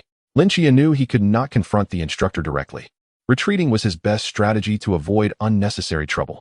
He did not wish to become collateral damage. Yuan Gang raised an eyebrow and, frowning, tossed a confidentiality agreement at Lin Chiye, instructing him to sign it, keep his mouth shut, and leave promptly. Otherwise, he would face dire consequences. As soon as Lin Chiye departed, Yuan Gang pulled up a chair and sat beside Subai, his expression serious, his gaze intense as he questioned, "You, young man, just shattered the security scope at the outset. This is a blatant provocation of the training camp." Subai remained unfazed, displaying no signs of panic. He had no intention of provoking anyone. He merely despised the feeling of being under surveillance. Shattering the scope was a small display of strength, especially since he would be training here for a year, in a place that prioritized prowess. Little did he know, Yuan Gang's temper flared, and without hesitation, he was ready to retaliate, even mocking Subai's luggage. Subai was incensed. This was something he could tolerate from his uncle, but not from his aunt. Subai had never been one to shy away from confrontation. He felt the need to demonstrate his abilities quickly, lest he be perceived as a soft target, easily manipulated. Observing the outcome of his actions, he found it to be quite effective. Subai raised an eyebrow, leisurely poured a cup of tea, and handed it to Yuan Gang with a smirk, saying, "Old Yuan, don't try to intimidate me with those tactics. I am not easily swayed." Yuan Gang took a sip from the teacup, contemplating that while this young man had a rebellious streak, he was not entirely unapproachable. Through their interactions, he had discerned Subai's preference for gentle persuasion over forceful confrontation. With a resigned sigh, Yuan Gang nodded. "Peak pool realm, is it?" Subai gave a slight nod. "Dual forbidden realms, control and ranged, correct?" Subai again affirmed. "Have you practiced marksmanship and blade techniques?" Subai continued to nod. Yuan Gang was taken aback. It was as if he were experiencing a case of nodding syndrome. Upon regaining his composure, he was struck with astonishment. He recalled the records indicating that Subai had only awakened 2 months prior, yet he had already reached the peak of the pool realm. Even divine agents did not achieve such extraordinary feats. He remembered that the leader of the masked squad, Wang Mian, took 2 years to reach the peak of the ocean realm while teetering on the brink of danger. Had he not witnessed it with his own eyes, he would scarcely believe such an outrageous claim. As he calmed down, he began to grasp why the records were utterly blank. It was merely a protective measure for this young man, the only known possessor of dual forbidden realms, both of which were classified as extremely dangerous, had experienced an exponential growth in power. The Night Watchmen were not an impenetrable fortress. Should this young man's information be exposed, he would undoubtedly become a primary target for the ancient god church, relegating even Lin Xie, that divine agent, to a secondary position. In retrospect, Su Bai's act of shattering the security scope was entirely reasonable. A strong individual, constantly in the crosshairs of a gun, would feel provoked. How could one tolerate such a situation? Who would have imagined that such a remarkable talent was hidden among the recruits? Watching Yuan Gang's incredulous expression, Su Bai felt a sense of satisfaction. With just a glimpse of his strength, he had left this seasoned veteran in a state of disbelief. He had already entered the mid-tier of the pool realm and was rapidly progressing. It would not be long before he ascended to the ocean realm. At that point, he and Yuan Gang would stand on equal footing. Upon contemplating this, Su Bai's lips curled into a faint smile. Should Yuan Gang ever discover this matter, he would likely be infuriated, realizing that all his years of cultivation had been wasted. Xiao He interjected, "Stop insulting dogs, will you?"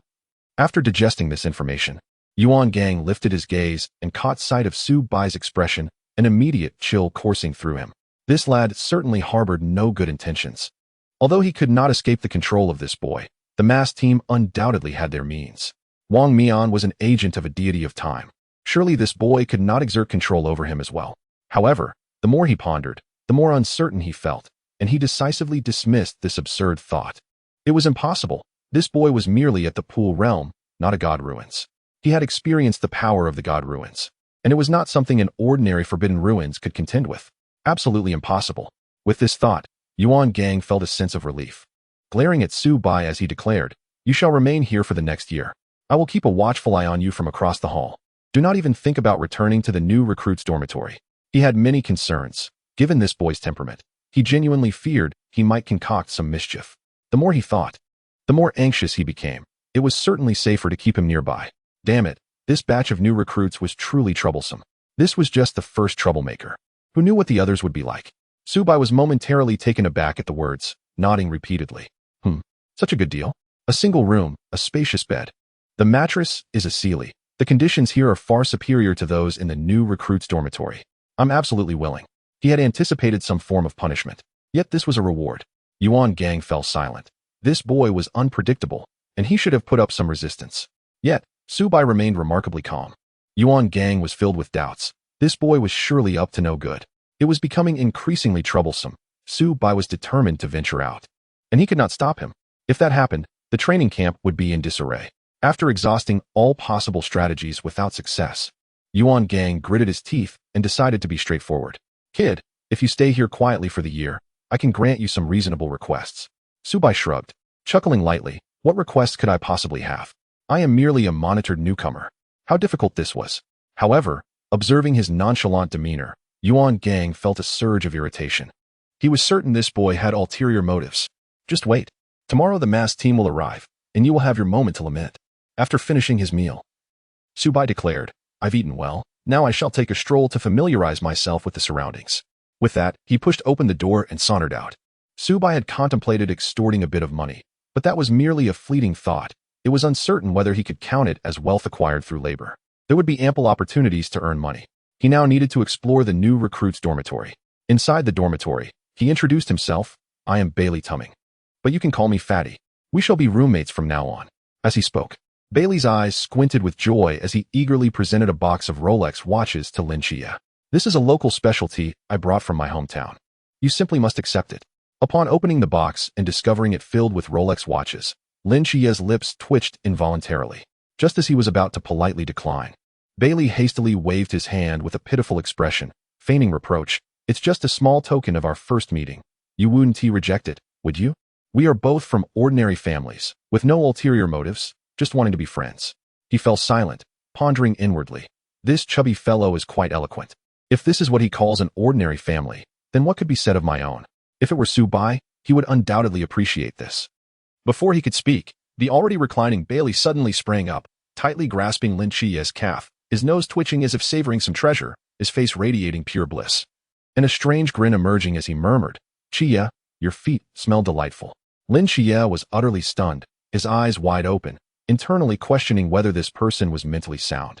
With a sudden leap, he swiftly dodged to the side.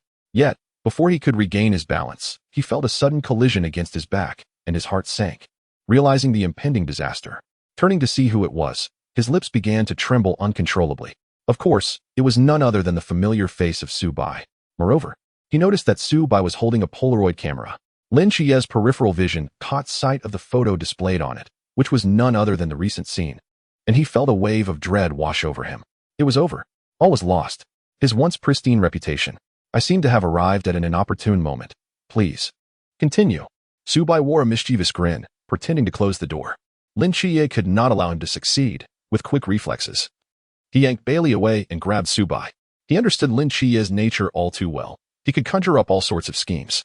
After some negotiation, he secured the photo in exchange for a favor. Little did he know, Su Bai had already made a backup. Bailey, all smiles, hurriedly approached Su Bai, presenting him with a box. Since you are Lin Xie's friend, you are also my friend. A small token for our first meeting. This must be Bailey. And inside the box was a Patek Philippe watch. Indeed, chubby individuals often possessed amusing souls. Su Bai quietly accepted the box, warmly shook his hand, indicating that future collaborations would abound. He relished having wealthy friends like this. The two quickly became close, leaving Lin Xie in a state of bewilderment. Truly, they were kindred spirits. In the corridor, a buzz-cut youth suddenly halted, his ears perking up. Lin Xie? Chapter 31. The left is a pervert. The right is a sycophant, and Lin Xie is caught in the middle. The buzz-cut youth, possessing a rugged countenance, was none other than Chao Yuan. As he passed by, the name Lin Xie reached his ears. Those three syllables seemed to possess some kind of magic, instantly igniting a spark in his eyes. He instinctively followed the sound. Locking eyes with Lin Xie, their gazes meeting. Chao Yuan's face lit up with excitement. Lin Xie, though you do not know me, you are my benefactor. I have finally found you. Prior to arriving at the training camp, Master Jin Chen had foretold that he would encounter his benefactor during this time. Following the other party can assist him in washing away his sins. With the dual trees standing tall, the 8 gods entered the night for 10 years, guiding us mortals. Su Bai leaned back, exclaiming inwardly, goodness. This excitement arrives with such swiftness and intensity. He initially intended to find some amusement and pass the time, never anticipating that upon his arrival, he would stumble upon such a breathtaking spectacle. At this moment, beside Lin Xie, to his left was a wealthy, rotund man, and to his right, a devoted sycophant, both vying for Lin Xie's attention as if competing for affection. This simply could not go undocumented. Su Bai seized his instant camera, capturing a snapshot with a click. Amid Lin Xie's exclamations of surprise, Su Bai discreetly slipped away. Having witnessed the entertainment, he found no reason to linger. Lin Xie, entangled in the situation, felt utterly overwhelmed, lamenting Su Bai's lack of loyalty for not coming to his aid, and he was on the verge of despair. The following day, as Su Bai rose and tidied himself, he heard Yuan Gang's urgent voice from outside. It must be said, the large bed in the instructor's dormitory was genuinely comfortable. A far cry from the hard beds in the freshmen's quarters. The instructor's meals were also significantly superior to those of the newcomers. He had not anticipated Yuan Gang would arrange such comforts, especially at the latter's behest. How perplexing. Su Bai lazily opened the door, only to find Yuan Gang and several instructors waiting for him. Have you rested well, kid? Yuan Gang remarked, somewhat irritated by Su Bai's lackadaisical demeanor. Yet he refrained from taking action, fearing the embarrassment this young man might cause him in front of others. Enough. The special task force will arrive shortly. Let them handle Su Bai.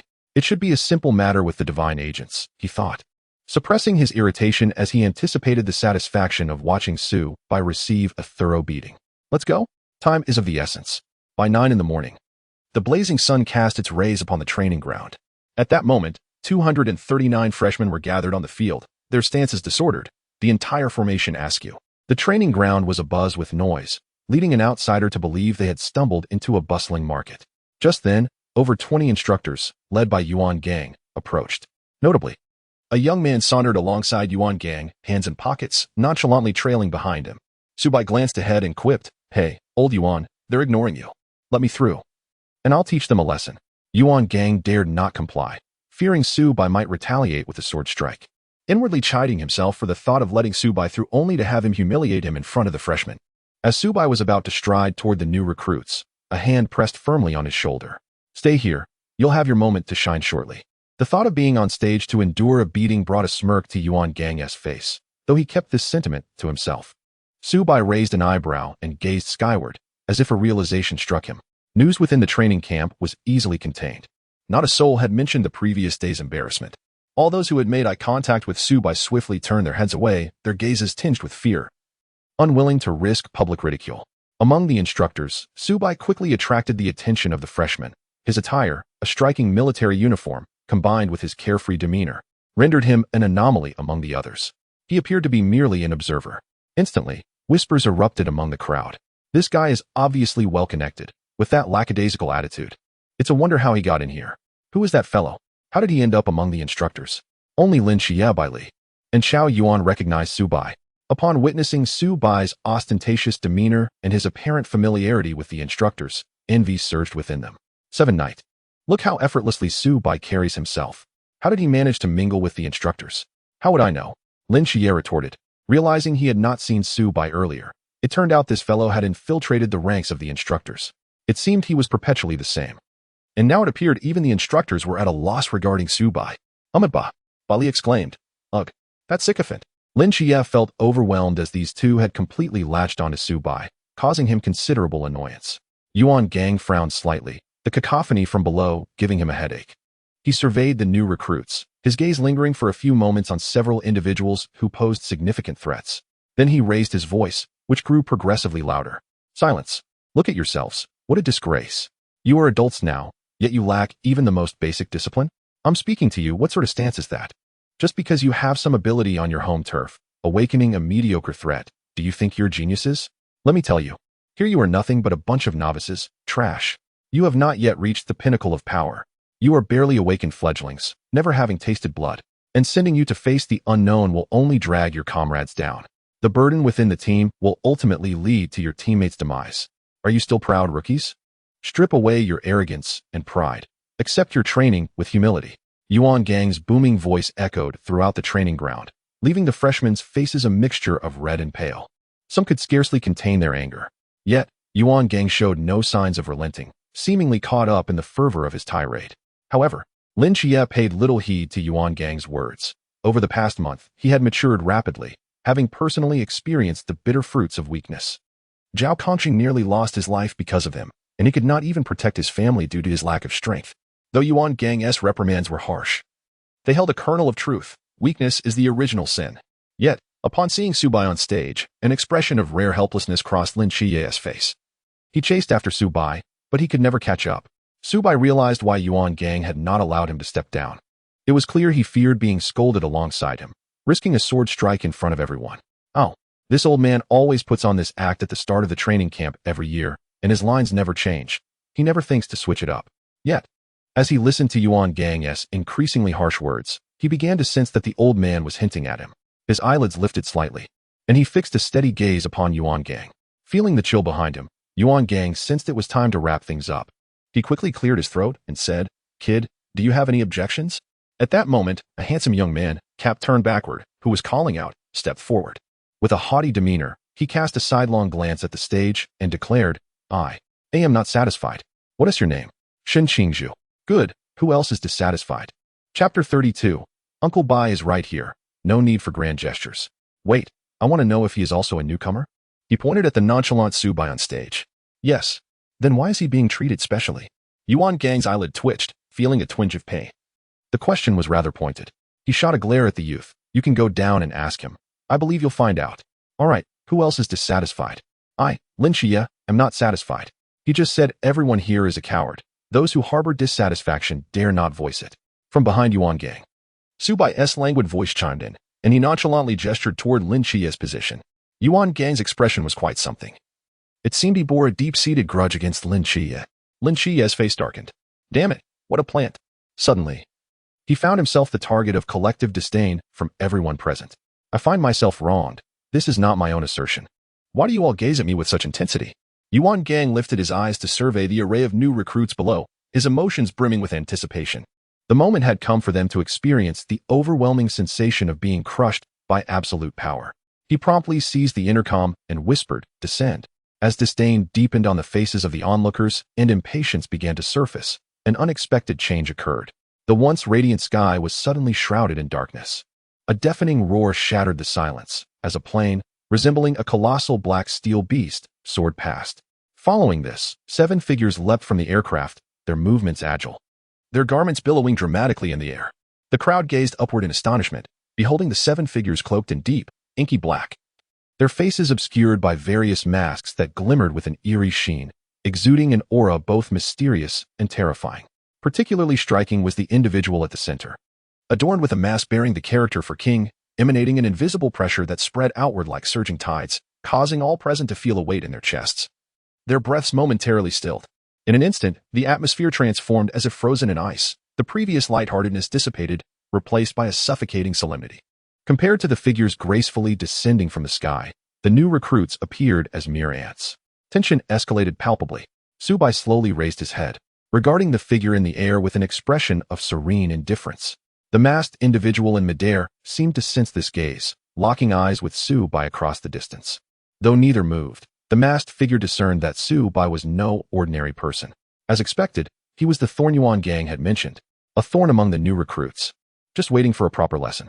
This individual was the owner of a special forbidden domain, not merely a divine agent, but certainly not to be underestimated. Yuan Gang's tone had harbored a hint of suppressed frustration, reminiscent of a wronged spouse, which elicited a quiet amusement within him. He realized that Subai was far more troublesome than he had anticipated. The young man was evidently extraordinary. Nevertheless, the innate pride and confidence of the masked figure remained unshaken. He did not believe Subai could stir any significant upheaval, for the outcome of this encounter had long been predetermined. Yuan Gang discreetly cast a glance at Subai, eagerly hoping to witness a look of astonishment on his face. However, Subai's demeanor remained as calm as ever, leaving Yuan Gang feeling frustrated and a twinge of foreboding rising within him. Yet, he quickly dismissed this feeling. He refused to believe Subai could rival the masked figure. At that moment, as 7 figures hovered just 3 meters above the ground, the youth wearing the balanced mask slowly raised his hands, causing the others to decelerate and land smoothly. This breathtaking display was akin to a heavy hammer striking the hearts of all the new recruits, leaving them stunned and speechless. The towering figures radiated a chilling aura. Everyone felt a sudden prickling at the nape of their necks, and despite the blazing sun overhead, beads of cold sweat began to trickle down their spines, soaking their clothes. They sensed they were facing a formidable challenge. Some recruits had recognized the identities of these figures, casting a shadow of dread over the crowd. The masked squad. They were, indeed, the masked squad. Good heavens. One of the 5 special teams of the Great Xia? Could it be that their sudden appearance heralded a rigorous training session for us? Brothers, wake up. Is it possible they are here to assert their dominance? Hearing these speculations, an uneasy sensation washed over the recruits. As they felt that it was indeed true, they were likely to be confronted. A suffocating atmosphere enveloped the training ground. The masked figure spoke calmly. We are the masked squad. This time, before he could finish, a sudden thud interrupted him, as a figure appeared unexpectedly beside him. The masked figure, noticing this, wore an expression of utter disbelief and confusion. If he was not mistaken, the swirling figure seemed to be kneeling before Subai. It was absurd. The rose, too disinterested to cast another glance, remarked disdainfully. The masked figure nodded instinctively. To his surprise, he realized that Subai, who had previously locked eyes with him, had somehow appeared before the swirling figure without anyone noticing. A profound silence enveloped the vast training camp, rendering it utterly still. The swirling figure wore an awkward expression, murmuring, "Ugh, I have a bit of a fear of heights. I can't control myself. Is someone actually supporting me? Thank you." Before he could finish his sentence, a hand suddenly patted his shoulder. "No need for such formality. Your intent has been acknowledged by Uncle Bai. No need for courtesy." The swirling figure, now aware of the shadow beside him, looked up to see a handsome smiling face directly opposite him. From a distance, it seemed as if he was bowing before the other. What the heck? When did this guy arrive? At this moment, the swirling figure felt a growing shadow of anxiety. "What is your name?" Subai inquired, his expression unfazed, his eyelids barely lifting as he casually patted the swirling figure's shoulder. What appeared to be a light pat carried immense strength, causing the swirling figure, who had been preparing to rise, to stumble and kneel once more. Subai's lips curled into a slight smirk, teasing, "Oh, it's nothing. It seems like my little nephew just wanted to offer everyone an early New Year-esque greeting. Just say it. No need for such a grand display." His voice was soft, yet laced with playful mockery. The swirling figure felt his anxiety growing, realizing that this young man possessed considerable strength. However, upon hearing the teasing words, frustration filled him, This young man had taken advantage of him, and he wondered how they would teach this audacious youth a lesson. Yet, adhering to Su Bai's words, he forced a smile that resembled a grimace. Hey, I represent the masked squad to wish everyone an early new year. The others were equally disoriented. Su Bai had arrived so swiftly that they barely had time to react. They felt an overwhelming desire to find a hole to hide in, cursing the swirling figure for being so inept. Fortunately, this young man had provided them with an escape, preventing complete embarrassment. Chapter 33. The Shock of the Masked Figure, The Lock of Fate. Yuan Gang and the others finally sensed the peculiar shift in the atmosphere. Just moments ago, Su Bai had been beside them, yet he had seamlessly appeared at the masked squad's position and had playfully pranked them. Observing this, Yuan Gang felt an involuntary twitch at the corner of his mouth. He mused internally, is this young man truly toying with fate? Does he not fear the consequences? What a reckless individual. However, as he contemplated Su Bai's impending fate, a smile gradually crept onto Yuan Gang's face, one that appeared distinctly eerie to onlookers. Yuan Gang's voice boomed. I know some of you may be dissatisfied. Fine, I shall grant you an opportunity to prove yourselves. At 9 p.m. tonight. If any of you can remove the mask of a member of the masked squad, I will apologize to you in person. Conversely, you will all comply with military training, and I will have the final say. Should you succeed, you will be exempt from training at the boot camp for the entire year. Yuan Gang's words ignited a stir among the audience, akin to pouring oil on a blazing fire. I am aware that some of you believe the masked team is bullying you. Allow me to clarify. The members of the masked team will lower their realms to match yours, and you shall engage in combat at the same level of strength. Very well, since that is the case, we shall not hold back. I have never feared anyone within the same realm. If not for the realm suppression, I might have had some reservations. However, with 239 of us against your mere 7, it is hardly a challenge. These new recruits are proud and ambitious. And after receiving a stern reprimand from Yuan Gang, they are determined to prove themselves, eager to compel an apology from him for his earlier insult. At this juncture, Wang Mian strolled forward casually, his index finger gesturing lightly as he uttered the most audacious statement. To deal with you, 7 participants would be a bit of an overkill. 5 will suffice. Upon hearing this, the new recruits felt belittled, their eyes ablaze with indignation. One of them shouted, when do we begin? Dao Dianping waved his hand gently forward, and the audacious newcomer was promptly knocked to the ground. Newbies, it starts now. Su Bai, feeling somewhat indifferent, gazed ahead. As Dao Tian initiated the engagement, 2 small teams, led by Shin Qingzhu and Lin Xie, darted towards the outskirts. It must be acknowledged that the protagonists of the group are remarkably astute. They never recklessly charge forward without understanding the enemy's capabilities. Each of their movements was keenly observed by Wang Mian and the others. The Vortex and Dao Tian began to clear the area with agility and precision. Wang Mian's gaze lingered momentarily on the new recruits before decisively shifting to Su Bai on stage. In his mind, Su Bai was the only known prodigy of the current batch, having demonstrated considerable strength previously. He recalled that Yuan Gang had just messaged him, specifically instructing him to keep an eye on the lad who had embarrassed Vortex. Yuan Gang patted Su Bai on the shoulder, a smirk on his face. Hey kid, your opponent is here, prepare to take a beating. Wang Mian's strength was also suppressed to the pinnacle of the pool realm. With that, he leisurely stepped back, allowing the stage to be set for the two, while he readied himself to witness the spectacle. However, this time he would be disappointed. Su Bai raised his eyes to the approaching figure, his right hand slowly emerging from his pocket, flicking a pebble from his grasp. The sound of slicing air echoed through the air. Wang Mian, witnessing this, felt a twitch at the corner of his mouth, pondering how this lad could be so complacent. Thinking a few pebbles could suffice against him, such carelessness was unbecoming. As Yuan Gang had indicated, this boy was far too laid back and required proper discipline. With this thought, he accelerated to evade the stones that lunged towards Su Bai, only to realize that the pebbles seemed to have a mind of their own, altering their trajectory in response to his movements. Wang Mian's expression grew grave. His sharp instincts warned him that no matter how he dodged, it would be futile. Conventional methods could not resolve the issue of those stones. He needed to eliminate them to approach Su Bai. This fellow's forbidden domain was anything but ordinary. No wonder Yuan Gang held him in such high regard. In an instant, golden ripples emanated around Wang Mian, as if time itself had come to a standstill. Centering around him, he gripped his weapon tightly, his expression steely, and with a few swift slashes. The blades glimmered with a chilling light that seemed poised to rend the very fabric of reality. In a fleeting moment, panic washed over Wang Mian's face.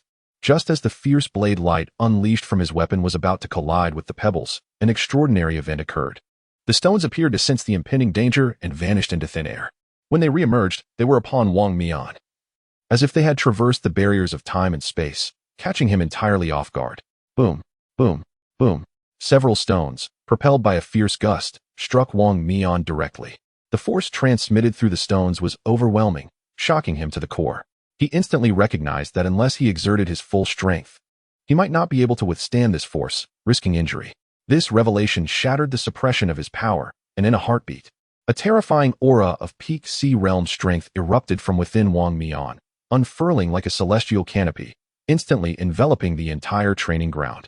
The members of the masked team, who had been clearing the area, abruptly froze, halting their actions. Dao Dianping exclaimed, "Huh? The captain is unleashing the Forbidden Realm?" Yu Gui gasped, "How is this possible? That kid actually compelled the captain to release his full strength?" Lin Qiye and Shen Qizhu, who were in a frantic retreat, found themselves abruptly immobilized. As if under a spell, their current strength was merely in the flickering realm, and the sudden, overwhelming pressure felt like an invisible mountain crashing down upon them, causing them to stagger and nearly fall. Bai Li, visibly displeased, muttered, "Qie, this is utterly unfair. It's blatant bullying. This power is nearing the limitless realm." Yet, Lin Qiye seemed unfazed. He keenly sensed that this surging pressure was far too abrupt, not at all premeditated, but rather a reactive measure born of necessity. With a heart full of confusion and astonishment, he turned to behold the confrontation between the two. Upon recognizing Wang Mian and Su Bai, he stood frozen in place, internally berating, "This is utterly absurd. How could he force Wang Mian into such a predicament? This is beyond comprehension." Chapter 34. Time to clock out. No more fighting. He held no concern for Su Bai's strength. That guy was remarkably capable. Even if these five attacked collectively, he remained convinced that Su Bai would ultimately prevail. Su Bai had previously stated that this new recruit training would not be cancelled, so Lin Qiye deduced that even if someone unmasked the masked team, it would be futile. Yuan Gang would undoubtedly employ underhanded tactics to ensure they adhered to the training regimen. Consider the implications of sending a bunch of rookies across the nation on missions. That would be irresponsible towards the Great Xia. Given the current situation, rather than worrying about Su Bai, it would be more prudent to seek out weapons suitable for themselves. Once Su Bai's affair concluded, they would still have to face the masked team. Lin Qiye decisively grabbed a few companions and sprinted toward the weapons depot. Upon witnessing Su Bai force Wang Mian to unleash his full power, a grave expression overtook his face. Only then did he realize why this rookie received special treatment from the instructors. The formidable strength Su Bai had just displayed spoke volumes. Unlike the others, Lin Qiye had navigated the complexities of society with his subordinates, acutely aware that in this world, power dictated authority. The weak had no voice. Shen Qizhu mentally noted Su Bai's audacious demeanor, resolving to continuously improve himself in comparison. He swiftly led his companions toward the dormitory, fully cognizant that the battle raged on. And indulging in momentary curiosity could lead them into perilous territory, a mistake they could not afford. Meanwhile, Wang Mian's face was etched with disbelief. He internally cursed Yuan Gang repeatedly. He harbored serious doubts about whether this was all a performance, yet he lacked evidence. How could this be deemed a rookie? The pebbles Su Bai had just flicked, seemingly casual, had imposed significant pressure on him, as if fate had locked onto him from the outset. The moment Su Bai initiated his attack, the outcome had already been determined. Wang Mian was overwhelmed with astonishment, pondering to himself how astonishing Su Bai's abilities were, rivaling even his own divine realm. He even began to suspect whether Su Bai might be an emissary of the goddess of fate. However, who could have imagined that such formidable prowess could be so casually dismissed by Yuan Gang as mere marksmanship, merely implying that it was an ordinary skill characterized by precision and a perfect hit rate? The disparity was simply astounding. Did he not witness Su Bai casually tossing stones that effortlessly struck their target? How could that possibly be deemed simply marksmanship? What infuriated him to the brink of nausea was the fact that the seemingly ordinary stone contained spiritual fluctuations that were nearly on par with his own. He was already half a step into the realm of the boundless. Yuan Gang had previously assured him that their opponent was merely at the pinnacle of the pool realm, but this was far from the truth. The strength exhibited was entirely beyond the realm of normalcy. At this moment, Wang Mian had lost his earlier composure. His facial muscles twitched uncontrollably as he silently cursed. Damn it. Once this is over, I must demand compensation for my mental anguish from Yuan Gang. This is outright deception. Wang Mian's gaze sharpened, a grave expression settling in his eyes. His aura surged around him, the intent to battle becoming palpable and increasingly potent. The dismissive thoughts he once harbored had vanished, replaced by the realization that Su Bai was now regarded as an adversary of equal standing. He gradually recognized that beneath Su Bai's seemingly carefree demeanor lay a profound wisdom that was difficult for ordinary individuals to comprehend. That appearance might merely be a facade deliberately crafted to deliver a sudden and unexpected blow to his enemies at a crucial moment, a tactic reminiscent of a cunning strategist. Wang Mian couldn't help but reflect that Su Bai's actions might be ringing alarm bells in his mind, warning him not to underestimate any foe. It had been a long time since he encountered such a formidable opponent, which had somewhat dulled his sense of crisis. A misjudgment resulting in complacency could potentially lead to his entire team falling into dire straits, and the consequences of such an oversight would be unimaginable. Indeed, ever since he acquired the Temporal Marauder, he had believed that every erroneous decision could be rectified. Even if a mistake was made, there was always a remedy. At that moment, Su Bai struck him like a heavy hammer, awakening Wang Mian from the stupor of his entrenched beliefs. Just like the current predicament, even the Temporal Marauder could not evade Su Bai's assault. He suddenly recalled the time paradox lodged in the depths of his mind. Those who manipulate time ultimately become its plaything. Upon contemplating this, a flicker of gratitude surfaced in Wang Mian's gaze towards Su Bai. As a fellow cultivator of the Sea Realm, he had not encountered anyone capable of matching his strength in quite some time. It was time for him to take this seriously. As soon as he finished speaking, Wang Mian's expression transformed into one of utmost seriousness. The aura surrounding him swiftly converged inward, and the fluctuations of spiritual power unique to the pinnacle of the Sea Realm began to manifest. Simultaneously, he gripped his weapon tightly, channeling boundless energy into it.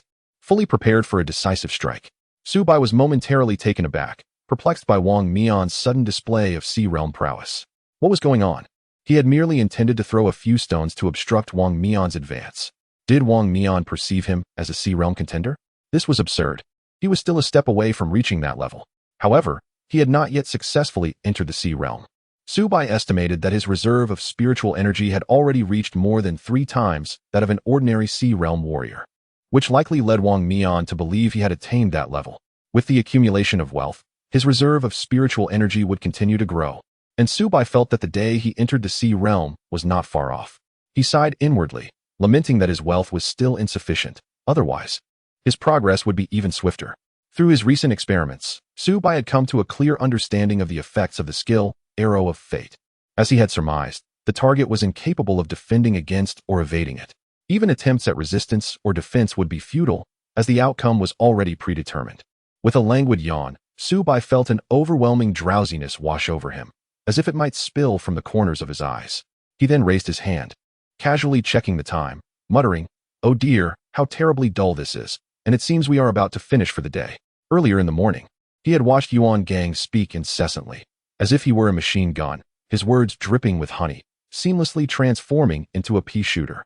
In the afternoon, he found himself pushed out by Yuan Gang to waste time with Wang Mian, but now, as the end of the workday approached, continuing this way seemed rather pointless. With this thought in mind, Su Bai turned without hesitation toward the periphery of the training ground, declaring, "The workday is over. I'll engage next time. The new recruits are still waiting for you. Why extend work hours without any benefits?" As soon as Su Bai uttered these words, it was as if thunder struck from a clear sky, creating an extraordinary uproar. Not only was Wang Mian taken aback, but the instructors on stage, the masked team, and the new recruits were equally astonished. Even Lin Xie, who was familiar with Su Bai's antics, was somewhat surprised by his abrupt departure mid-battle, exhibiting no hesitation whatsoever. It seemed that, in Su Bai's mind, nothing could deter him from leaving work unless there was extra pay involved. Lin Xie understood perfectly that once the battle on Su Bai's side concluded, it would soon be their turn to face the masked team alone. Acting decisively, he gathered the top-tier combatants among the recruits during this brief interval. Otherwise, they would be picked off one by the masked team, and there would be no chance of survival. With this in mind, Lin Xie immediately sprang into action, leading by Li and others towards Shun Qingzhu's location. Bai Li, while jogging, looked at Lin Xie with a puzzled expression and asked, "Xie, aren't you surprised? That's Wang Mian from the masked team. Su Bai just left mid-battle. Isn't that a provocation? You'll see, Wang Mian cannot win." Lin Xie replied, quickening his pace, urgency reflected in his demeanor. He could not afford to remain calm. Without additional incentives, there was no way to halt Su Bai's departure. It was only a matter of time before that confrontation concluded. Qiao Yuan glanced toward Su Bai, his brow furrowing slightly. He had an inkling that Su Bai had always approached matters with a playful attitude, never taking anything seriously. If Wang Mian and the others attempted to obstruct him, it would lead to serious consequences. After murmuring a prayer, He hastily pursued Lin Chia, for in his eyes, nothing was more important than Lin Chia. As Su Bai engaged Wang Mian in fierce combat, the masked team had yet to clear the field, granting the recruits a brief respite. Xin Qingzhu led his subordinates to a concealed location, intently observing the fierce struggle between the two. Su Bai's nonchalant demeanor, even in the face of such a strong opponent as Wang Mian, remained relaxed and unperturbed. Indeed, in Xin Qingzhu's eyes, Su Bai's actions were undeniably impressive, especially at this moment, when he declared the end of the workday and turned to leave. That carefree and unrestrained attitude truly astonished Xin Qingzhu. How cool. Despite his own brash personality, he felt an immense respect for Su Bai. For no other reason than Su Bai's audacious demeanor in handling matters, he found himself sincerely convinced. Yuan Gang felt a surge of frustration. Everything was unfolding too rapidly and exceeded his expectations. As the battle between the two progressed, his initial amusement turned into grave concern. This young man, Su Bai, was indeed hiding his true capabilities far too well. Yuan Gang couldn't help but click his tongue, his curiosity regarding Su Bai intensifying further. As the newly appointed drill instructor in this place, he bore the significant responsibility of nurturing elite talent for the Great Xia. Additionally, he served as the deputy leader of the Jing 006 team, possessing a remarkably discerning eye. A prodigy like Su Bai, brimming with potential, was indeed a rare find. He was eager to discover the limits of Su Bai's abilities, for such a genius destined to flourish would undoubtedly become one of the top combatants of the Great Xia, possibly even its pinnacle. While Yuan Gang was filled with anticipation, his gaze fixated on Su Bai, wishing he could see through him, Su Bai nonchalantly declared, "I'm off work. No more fighting." This declaration struck like a bolt from the blue, utterly shattering Yuan Gang's composure. Just as he was reaching a peak of excitement, the other party abruptly ceased their engagement. How could he endure such a provocation? Yuan Gang was furious, feeling that Su Bai had crossed a line, demonstrating a lack of professionalism by halting mid-battle. Was this not a deliberate tease? Even more incensed were the members of the masked team, sensing that Su Bai was treating the situation too lightly. Tian Ping, a member of the masked team, narrowed his eyes, believing that Su Bai had been frivolous from the start, first mocking the fool Wanghua, and now toying with their captain. Let us all take him down a notch and show him why the flowers bloom so beautifully. They rallied, feeling insulted by Su Bai's demeanor. Just then, a voice echoed from their captain, Wang Mian, who was caught in a battle of his own, feeling utterly bewildered. His heart ached as if he had struck a punch into cotton. He had been ready, brimming with anticipation for a peak confrontation with Su Bai, only to be met with the casual remark of off work. Wang Mian stood frozen, the sensation almost causing him to pull a muscle. He stared blankly at Su Bai, who was preparing to leave, lost in contemplation. Su Bai had effortlessly thwarted his every assault with mere pebbles, maintaining an expression of utter calm throughout. Wang Mian realized that Su Bai had yet to unleash his full potential, holding back a power known as the Forbidden Ruins. The depth of Su Bai's strength was unfathomable to him. Perhaps Su Bai found the encounter tedious and lacked the interest to continue. With a determined gaze, Wang Mian implored, "Su Bai, I too wish to understand the extent of our disparity. Please, enlighten me." His eyes glimmered with resolve, the power of the divine ruins igniting within him. In an instant, he transformed into a golden streak of light, his speed accelerating to the point of seeming to tear through the fabric of reality. At the same time, he manipulated the surrounding time as if it were mere fabric, halting it in its tracks. In that moment, he appeared as the master of time itself. He pondered internally, recognizing that if they continued in this stalemate, a decisive victor would remain elusive, ultimately draining his vitality. Out of respect for Su Bai, he was willing to reveal all his hidden cards. In the blink of an eye, a formidable golden ripple surged from beneath him, undulating through the air like a mighty tide. Where the ripple passed, space seemed to warp, creating layers of distortion. As the massive golden gears of time began to materialize in the air, each tooth etched with the scars of time and its mysteries, the members of the masked team, who had been poised to charge forward, halted in their tracks at Wang Mian's exclamation. "What does this mean, Captain?" They questioned, bewildered. Before they could fully comprehend, they witnessed their captain unleashing the power of the divine ruins, their eyes wide with shock. They knew that even facing the pinnacle of the mysterious, their captain could easily prevail alongside them. "You go away. Tian Ping, are you certain you want to teach this rookie a lesson?" Tian Ping recoiled slightly, smirking. "Do you truly consider him a rookie?" Wanghua remarked. "This guy is outrageously strong, at the Sea Realm level. Yuan Gang, that old rascal, is up to no good." Amidst their astonishment, they were soon met with an even more shocking scene. "What the hell? Was that our captain flying out? As the clock struck 5, Subai seemed entirely oblivious to the tense standoff behind him. With a light tap of his finger, he swiftly completed the process of clocking out. Clock out successful. A sigh of relief escaped him, for this long and arduous day had finally drawn to a close. Just as he began to relish the thought of reviewing his rewards for the day, a strange commotion behind him caught his attention. A brilliant golden river of time began to materialize, exuding an aura of mystery. Damn it! Didn't I say I was off work? Why are we still fighting? Subai thought, his mind racing as he observed Wang Mian preparing to step into the river of time. A string of unpleasant thoughts surged within him. Was it possible that Wang Mian believed he could simply continue the fight after Subai had declared his departure? Absolutely not. This was something that must be stopped. With a sense of urgency, Subai retrieved a pair of chopsticks he had saved from lunch. After all, many of his skills required props for support, so it was prudent to carry a few items for self-defense. Now was the time for their practical use. As Wang Mian lifted his foot to enter the enigmatic river of time, Subai's gaze sharpened. With a swift motion, he unleashed a strike, and in an instant, the overwhelming aura of the sea realm, along with the mysterious river of time, dissipated like bubbles, vanishing without a trace. With a thud, Wang Mian knelt before Subai. Hands clasped together, his once clear gaze now clouded with confusion.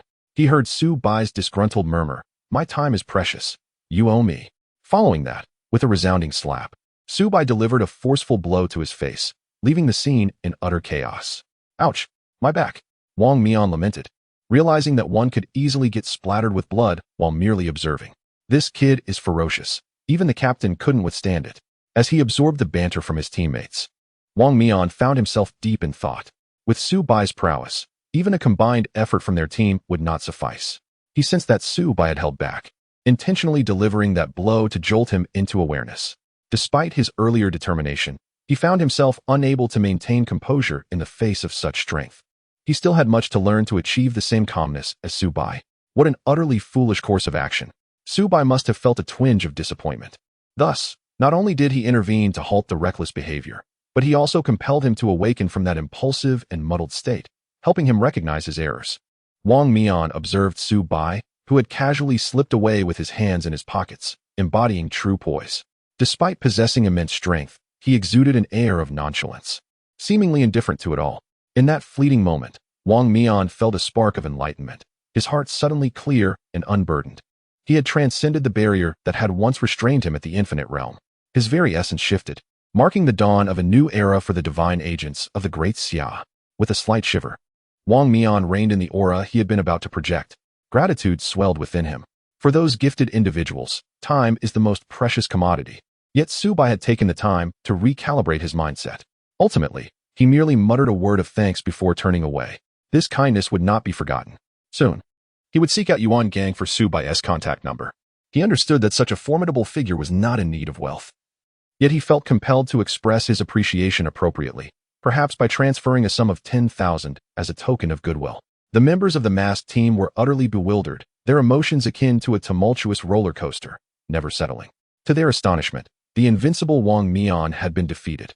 Not only had the divine ruins been breached, but he had also been brought to his knees and slapped. The captain must be devastated. It was clear he was still processing the shock. Though physically unscathed, his spirit had undoubtedly suffered a blow. Subai had not fought him head-on, but instead had employed a method both humiliating and less harmful to secure victory. At that moment, the balance of power had shifted dramatically, trembling like a quail in fear. He acknowledged that he had spoken too loudly just before. He vowed to avoid Subai in the future. The next instant, the onlookers were astonished, questioning if the captain had truly broken through. Had a mere confrontation with Subai catalyzed such a transformation? It seemed they had unknowingly sympathized with a captain who was inwardly rejoicing. Is it possible that a single confrontation can lead to a breakthrough? One among them exclaimed, only to be swiftly silenced by a thump from Rose for his embarrassment. Whether it was mere illusion or truth, he sensed a change in the captain, who now appeared more reserved. As the others remained in shock, Wang Mian slowly rose, his expression complex as he declared, "Let us proceed. Our masks remain intact, and the battle is far from over. These rookies still require our guidance." Soon after, the training grounds echoed with a chorus of anguished cries. Chapter 37. Yuan Gang escorted Subai to the realm of the living. In this river, Yuan Gang stood still, on the verge of a mental breakdown. The murderous glint in his eyes was impossible to conceal. Had he known that when Chimal was the one responsible for the records, he might have lost his composure entirely. The information documented had filled him with fury. He gritted his teeth. What on earth is this nonsense recorded here? The mere suggestion of the pool realm had utterly misled him. He had initially believed Su Bai's strength to be limited to that level. Yet, witnessing the current battle, one could hardly contest the assertion that he had ascended to the ocean realm. With such prowess, he should not be regarded as a mere newcomer. Had the documentation been clearer, he would have long since revered this figure. His face flushed with alternating hues of embarrassment. He had underestimated Su Bai, thinking he merely possessed exceptionally high-risk abilities. The reality before him was that Su Bai's power was comparable to that of the divine ruins. Had it not been for the absence of the unique aura associated with divine beings, one could easily mistake him for a divine agent. Yuan Gang inhaled deeply, striving to regain his composure as he reflected that the confidentiality surrounding Su Bai among the Night Watchers must be elevated, given the potential he had demonstrated once fully matured. Declaring him unrivaled within his realm would be no exaggeration. The pressures faced by Great Xia would undoubtedly lessen in the future. Even as the truth unfolded before him, he felt a sense of unreality, as if he were not truly present. What a conundrum! Who exactly is Su Bai? With merely a handful of stones, he could compel Wang Mian to unleash his full strength, subduing him with a single strike. Absurdity had reached new heights. Yuan Gang increasingly believed that Su Bai had indeed held back during their previous encounter. Instinctively, he touched his face, recalling the sting from the previous day. Nevertheless, Yuan Gang, was nothing if not astute. Just moments ago, he had discreetly spoken with Chun Mai, gleaning some of Su Bai's peculiarities. Su Bai had two steadfast preferences: punctuality and leaving work and foot massages. No one was to interfere with his departure, unless compensated. Yuan Gang contemplated how to accommodate Su Bai's preferences, knowing that it would be manageable with additional funds, as the training camp's reserve was quite ample. Otherwise, with Su Bai's capabilities, he would truly struggle to keep him in check, necessitating the intervention of a higher authority, which would surely lead to his own humiliation. Yuan Gang was astonished at how the seemingly indifferent Su Bai had such mundane tastes. However, he had to admit, he himself quite enjoyed foot massages. The service provided by the masseuses was genuinely attentive. He felt a pang of regret, wishing he had prepared some membership cards for massage establishments in advance. Realizing he had missed a golden opportunity, as Su Bai approached, Yuan Gang recalled his previous expression of malicious glee and felt a twinge of anxiety. He had anticipated Su Bai's defeat, never considering that Wang Mian would be incapable of winning. To his dismay, his careless words almost derailed a training session that had been proceeding smoothly. Yuan Gang felt an overwhelming sense of remorse. Fortunately, Su Bai had not removed the masked team's masks during his confrontation with Wang Mian, preserving some dignity and allowing the rookie's training to continue. Otherwise, he would have needed to conjure up excuses, for he still valued his reputation. The burden that had weighed heavily on his conscience finally lifted, and he sighed in relief. Realizing that Su Bai had a sense of propriety, the fleeting aura emanating from Wang Mian during his breakthrough might have gone unnoticed by others, yet Yuan Gang, being of the ocean realm, felt it distinctly. Why did I not experience a breakthrough from a similar confrontation? Was my approach flawed? This line of thought sent a shiver down his spine. However, knowing Su Bai's preferences, he believed it would be easier to navigate this situation. Confidently, he draped his arm over Su Bai's shoulder, extending a finger with a broad smile. Well done, Su Bai. Shortly, the finance department will transfer 100,000 as a reward for assisting Wang Mian's breakthrough. The benefits of being a Night Watcher are indeed generous. Su Bai first responded with surprise, casting a lingering glance at Yuan Gang. Oh, old Yuan is surprisingly insightful today? He vividly recalled the mischievous delight on Yuan Gang's face, having anticipated an opportunity to extract some funds from him. Just as he had been contemplating a suitable reason to procure some money, finding himself with a mere 300 left, he had not expected Yuan Gang to conveniently provide an excuse. What a thoughtful gesture. Yuan Gang observed Su Bai's silence and felt an immediate sense of urgency. Pondering whether his companion was still dissatisfied, resolutely, he declared, "Let's go to Tianshang Rinjian tonight." Without a moment's hesitation, Su Bai agreed, bemused by how well Yuan seemed to understand him, almost as if he possessed a worm nestled in his belly. Was this a test of his old-school demeanor? Yet, upon noticing the teasing expression on Yuan Gang's face, Su Bai smirked and retorted, "Don't overthink it. I'm merely going to chat with the ladies and unwind after a long day." Yuan Gang nodded vigorously, his expression overly dismissive. Su Bai couldn't help but roll his eyes, lamenting how honesty was rarely believed these days. Yuan Gang inwardly scoffed, realizing that had he not inquired with Chun Mai, he might have fallen for it. At least he managed to keep Su Bai grounded. Had he known the young man possessed such prowess, he would have refrained from letting him join the fray. For now, the situation appeared manageable, and he could leave the rest to the masked team. Come, let's enjoy a meal together. The new recruits here won't pose much of a challenge, so I'll leave them to Hong Hao. To be honest, Yuan Gang's mood had been akin to a roller coaster in recent days, and he too needed some relaxation. Hong Hao felt exasperated, thinking it was unfair for them to enjoy themselves while leaving the mess for him to clean up. Meanwhile, the snipers, drenched in sweat after having their scopes shattered, silently yielded their positions as Su Bai passed by. They had initially felt insulted by him, but now, just a few pebbles thrown by Su Bai left their commander, Wang Mian, utterly defenseless. In hindsight, they realized Su Bai had merely been toying with them, and a sense of awe filled their gazes as they regarded him. Soon after Su Bai and Yuan Gang departed, the situation for the new recruits took a dramatic turn. With Su Bai's involvement, Wang Mian's mindset and approach to handling matters transformed, gradually reflecting Su Bai's influence. Despite their advantageous circumstances, the new recruits were no match for the masked team's years of synergy and combat experience. Half an hour later, apart from Lin Qie, Shin Qingzhu, and a few key members, the rest had been eliminated. Lin Qie and his companions were also struggling, as Wang Mian's growing understanding of time had rendered him less reliant, yet more formidable, reminiscent of the combat style of the notorious Old Six. This shift imposed unprecedented pressure on Lin Qie and the others. What had Su Bai taught Wang Mian? They found it increasingly difficult to gain any ground against Wang Mian. While Su Bai effortlessly trounced him, Lin Qie felt despondent, acutely aware of the vast chasm separating him from Su Bai. He keenly observed the duel between Wang Mian and Su Bai, understanding that Su Bai possessed far more than just dual prohibitions. His abilities were exceedingly troublesome. Particularly alarming was Su Bai's extraordinary control, which completely stifled Wang Mian's attempts to unleash his own powers. The most daunting aspect, however, was Su Bai's realm. Throughout their encounters, Lin Qie had never sensed a fluctuation in Su Bai's mental energy, yet he was not naive. To engage with Wang Mian at the pinnacle of the Sea realm and still maintain the upper hand suggested that Su Bai's strength was at least on par with his own. It was unbelievable. As Redding had pointed out, Su Bai seemed to grow stronger without any formal training. Lin Qie speculated that Su Bai might even possess the ability to foresee the future. Who knew how many more secrets Su Bai harbored? All Lin Qie needed to know was that Su Bai was his teammate, which was sufficient. He sighed deeply, contemplating the possibility of seeking Su Bai's guidance since his own progress in the mental health facility was painfully slow. With Su Bai's ingenious ideas, perhaps he possessed a remedy for mental afflictions. Setting aside his errant thoughts, Lin Qie re-engaged in the battle, determined to persevere. Yuan Gang led Su Bai to Tianshang Renjian, where attentive service awaited them.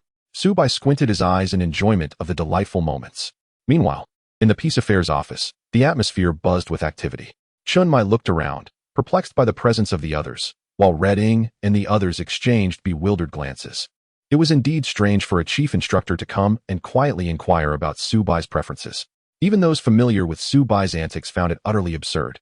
As they conversed, the doors suddenly swung open, revealing a robust figure clad in a military coat, exuding an air of cultured elegance. Upon recognizing the face, Chun Mai was momentarily taken aback before promptly rising and saluting. Commander Yi. The others widened their eyes, hastily echoing his greeting. This figure was none other than their commander, Yi Fan. After taking his seat, Yi Fan waved his hand casually, signaling everyone to relax.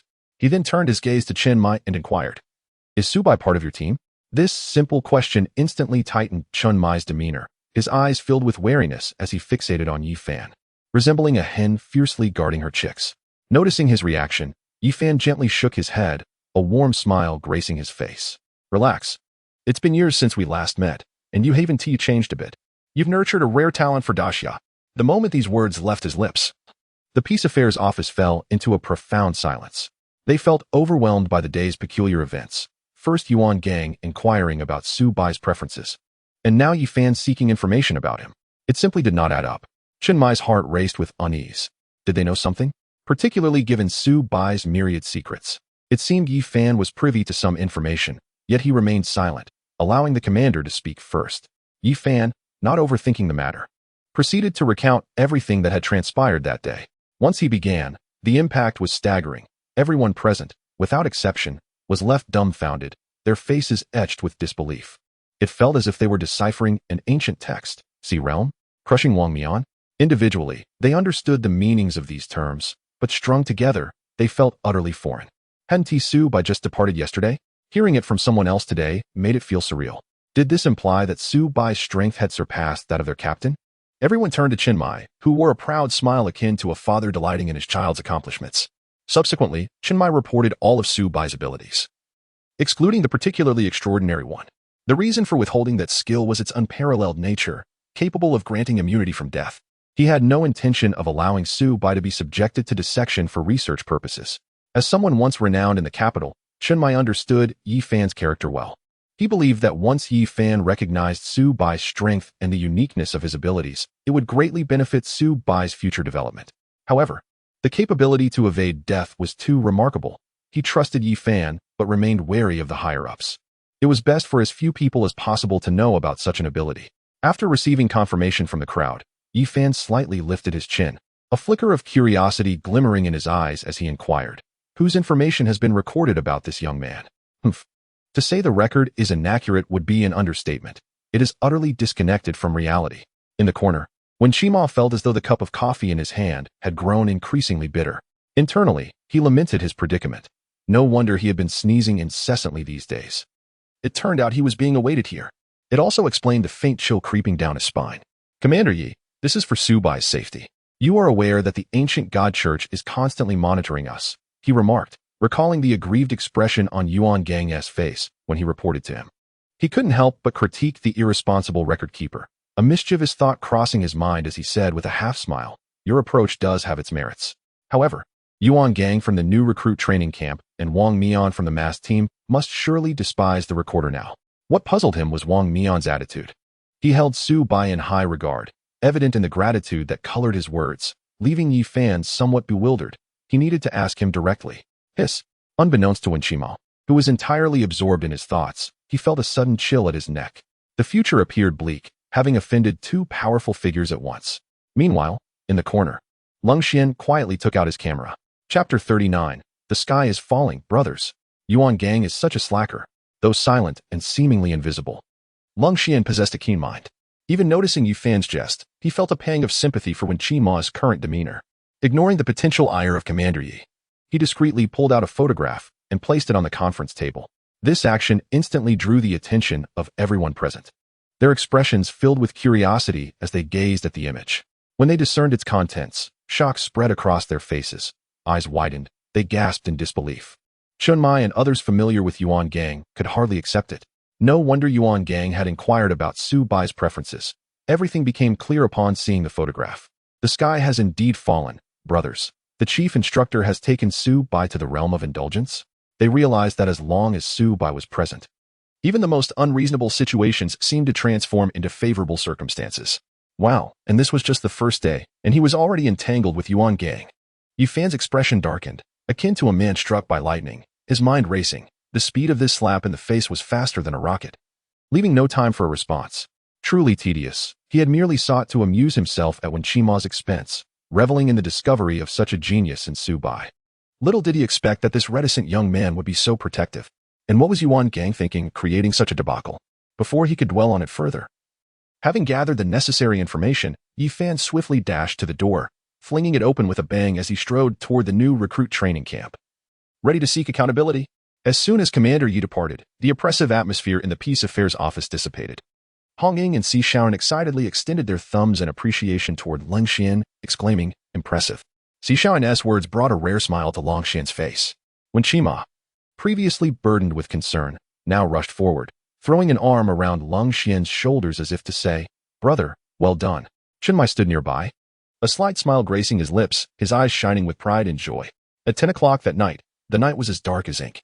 Yuan Gang drove the Great Wall Cannon, speeding toward the training camp, while Su Bai languidly leaned against his seat, exuding an air of relaxed indifference as if the world's chaos held no relevance for him.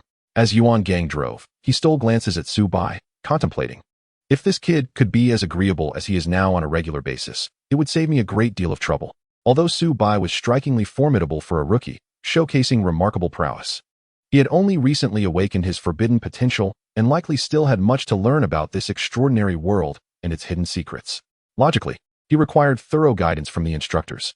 Yet, Su Bai's unique and often troublesome character was a constant source of frustration for him. Clearing his throat to shatter the silence in the vehicle, Yuan Gang remarked. Kid, during the upcoming training, please refrain from causing any trouble. Upon hearing this, Su Bai rolled his eyes at Yuan Gang, feigning innocence as he replied, Did I? I am quite the rule-abiding citizen. His adamant denial left Yuan Gang momentarily speechless, feeling as though he had been choked. Internally, he grumbled, This kid is a classic example of someone who denies responsibility after the fact. Taking a deep breath, he quickly shifted the topic, a sly smile creeping onto his face as he asked, Are you referring to the technician named Run from earlier? Just to clarify, while Run may be competent, do these two matters relate? Was the technician satisfactory? Were they attentive? Attentive. The service was just right. How could it not be? The big rabbit practically pressed against my feet, Su Bai replied, recalling the perfect pressure of the foot massage that left him feeling utterly relaxed. Yuan Gang chuckled. So are you saying you wish to indulge for free next time? I still have a few membership cards for places like Tianshang Renjian and Jinzunzu Dao. Su Bai fell silent, realizing that Yuan Gang was waiting for him. Alas, he understood that the wealth earned through work was closely tied to the growth of his mental strength. Take, for instance, the recent deposit of 100,000 yuan. It had indeed been quite gratifying. If explained in numerical terms, it would look something like this, 1053, 1001. After tasting the sweetness of success, Su Bai felt an intensified urge to accumulate wealth, though his desire for enjoyment remained undiminished. He would not let an opportunity for free indulgence slip through his fingers. I can promise you that, but if trouble comes knocking, I can't be held responsible. Seeing Su Bai nod in agreement, Yuan Gang's heart, which had been suspended in his throat, finally settled like a stone, exhaling a sigh of relief. He thought to himself that one day, he would reel Su Bai in like a fish. With that, he leisurely drove the Great Wall Cannon, making his way towards the training camp. Little did he know that a scowling Yufan awaited him there. Just as he was enjoying the moment, he suddenly sensed an unusual surge of mental strength accumulating within him, as though it had increased significantly. He froze in surprise, quickly assessing the situation. He discovered each increment was over 1,000 points more than usual. Realizing something, Su Bai hastily pulled out his phone to check. A satisfied smile spread across his face as he exclaimed, Wow, Wang Mian actually transferred me 10 yuan. Thank you for the tip, a small gesture. The note left him puzzled. What was this all about? Nonetheless, none of that mattered now. The key point was that this money had been recognized by the system as his earnings. This signified that his mental strength would grow even more in the future. Reflecting on this, Su Bai felt that the day had been truly fulfilling. He had merely expressed a casual complaint, not expecting Wang Mian to take it seriously. This was indeed a pleasant surprise. He was determined to maintain this friendship, for real generosity was a rare find.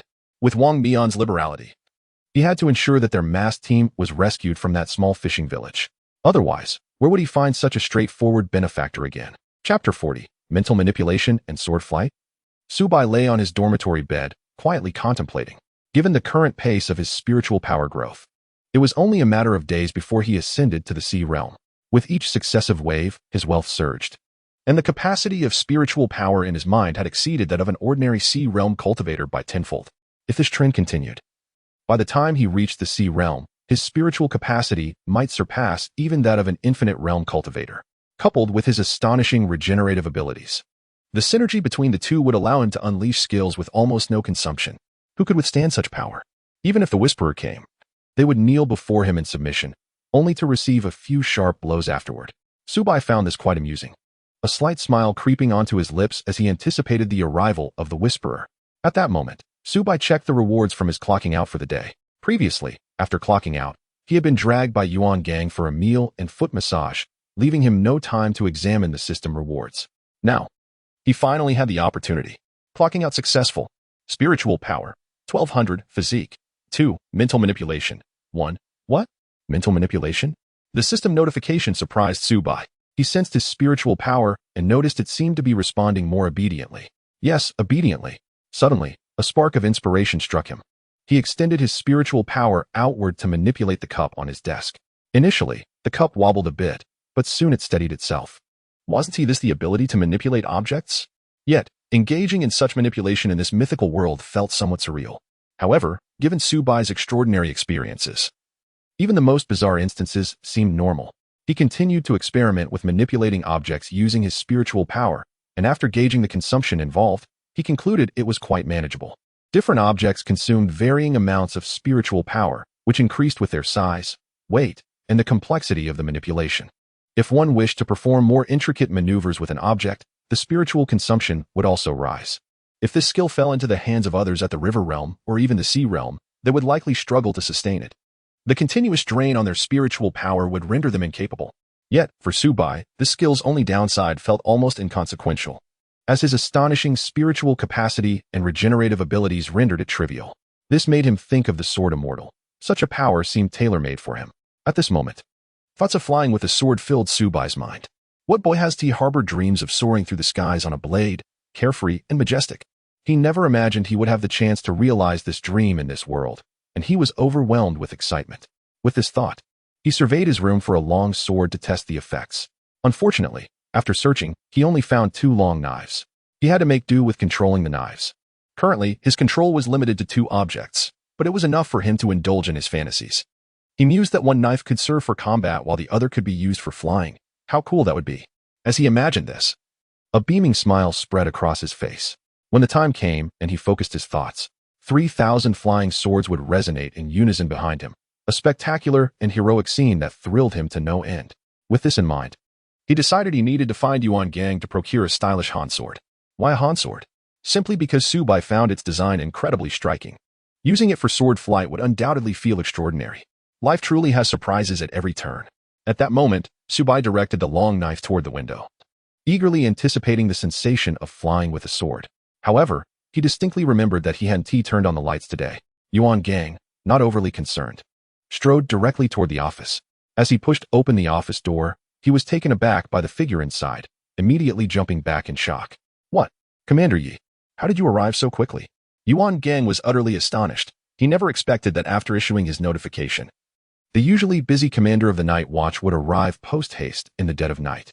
He also noticed that Commander Yi's expression was somewhat off, a harbinger of an impending storm. Yuan Gang's heart sank. This was not good. Yi Fan slightly lifted his eyelids and noticed Yuan Gang standing at the door. Without providing any response, he coldly inquired, "Little Yuan, are the young ladies in the heavens and on earth still youthful?" "Commander Rooney, you must listen to me. I have my reasons," Yuan Gang blurted out, realizing too late that he had fallen into a trap. A flash of regret crossed his face, but it was too late to retract his words. He hurriedly began to pour out his grievances, detailing the challenges he had faced over the past few days, even bringing up the masked squad to enhance his credibility. Yi Fan understood the situation well. He had inquired about it before coming and was aware that due to Subai, Wang Mian had broken through to the Infinite Realm. As the most understanding commander in the history of the Nightwatch, Yi Fan was exceptionally magnanimous. He was generally tolerant of geniuses like Subai. As long as they did not violate principles, minor faults were inconsequential in his eyes. He was not there to reprimand, but merely to vent his own frustrations. Having just faced humiliation from Team 136, Yuan Gang had unwittingly walked right into a situation that suited Yi Fan perfectly. The joy Yuan Gang derived from his massage vanished in an instant, replaced entirely by Yi Fan's presence. Yi Fan, the commander of the Nightwatch, was immensely busy. Although he was astonished by Subai's abilities, it was not enough to warrant an urgent midnight visit. The emergence of a genius like Subai at the training camp, combined with the attention of a divine agent, was enough to provoke a large-scale assault from the ancient god church. After all, those lunatics would not care about anything else. If they succeeded, the combat power of the Great Xia would face a crisis of rupture, and they could not afford to stand idly by. Yi Fan was well aware that there were traitors within the Nightwatch organization, some of whom he had under his control. The reason he had not acted against them was that they still served a purpose. If he eliminated them, new traitors would merely arise. It was better to keep those he could control. Yi Fan rushed over that night solely to eliminate these pests from the training camp. Yuan Gang had already captured a suspicious instructor, but the complexities behind these pests required the commander himself to handle them properly. Minutes later, as Yi Fan conversed with Yuan Gang, a sudden sound of slicing air reached their ears from outside the window. Yuan Gang's instincts kicked in, and he pushed open the window to investigate. Upon seeing the spectacle, his eyes widened in disbelief. Crap, is that a plant? Chapter 41. This kid is definitely a little silver coin. Yuan Gang's heart raced. Could it be that they had been exposed? The scent had drawn the hounds of the ancient god church. Panic surged through him as he abandoned all else, turning to jump out the window to assess the situation. However, just as he stepped forward, Yi Fan pressed a hand on his shoulder. Yi Fan pointed toward the figure flying on a sword outside the window and asked, "Is that the Subai you mentioned?" This question detonated in Yuan Gang's ears like a bomb. What was he seeing? Subai was indeed soaring gracefully through the air on a flying sword. Yuan Gang was so astonished that his jaw nearly hit the ground. His mouth agape as he stuttered, "THTH this.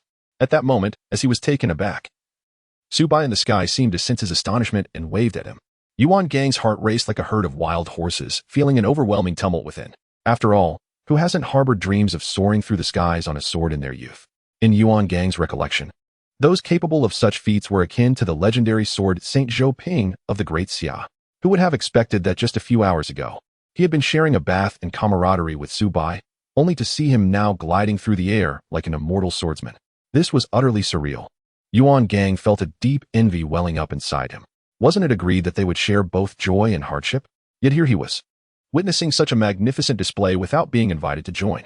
As he wallowed in his sour thoughts, a chilling gaze from behind him sent shivers down his spine, causing him to break into a cold sweat. He had just confidently handed over Su Bai's information to Yi Fan, vowing that it was the most comprehensive dossier, ready to be classified as top secret for the Night Watchers. Yet now, Su Bai's display of sword flying felt like a slap in the face, arriving far too swiftly. Yuan Gang felt as though he could simply perish. This bathing outing had turned out to be in vain.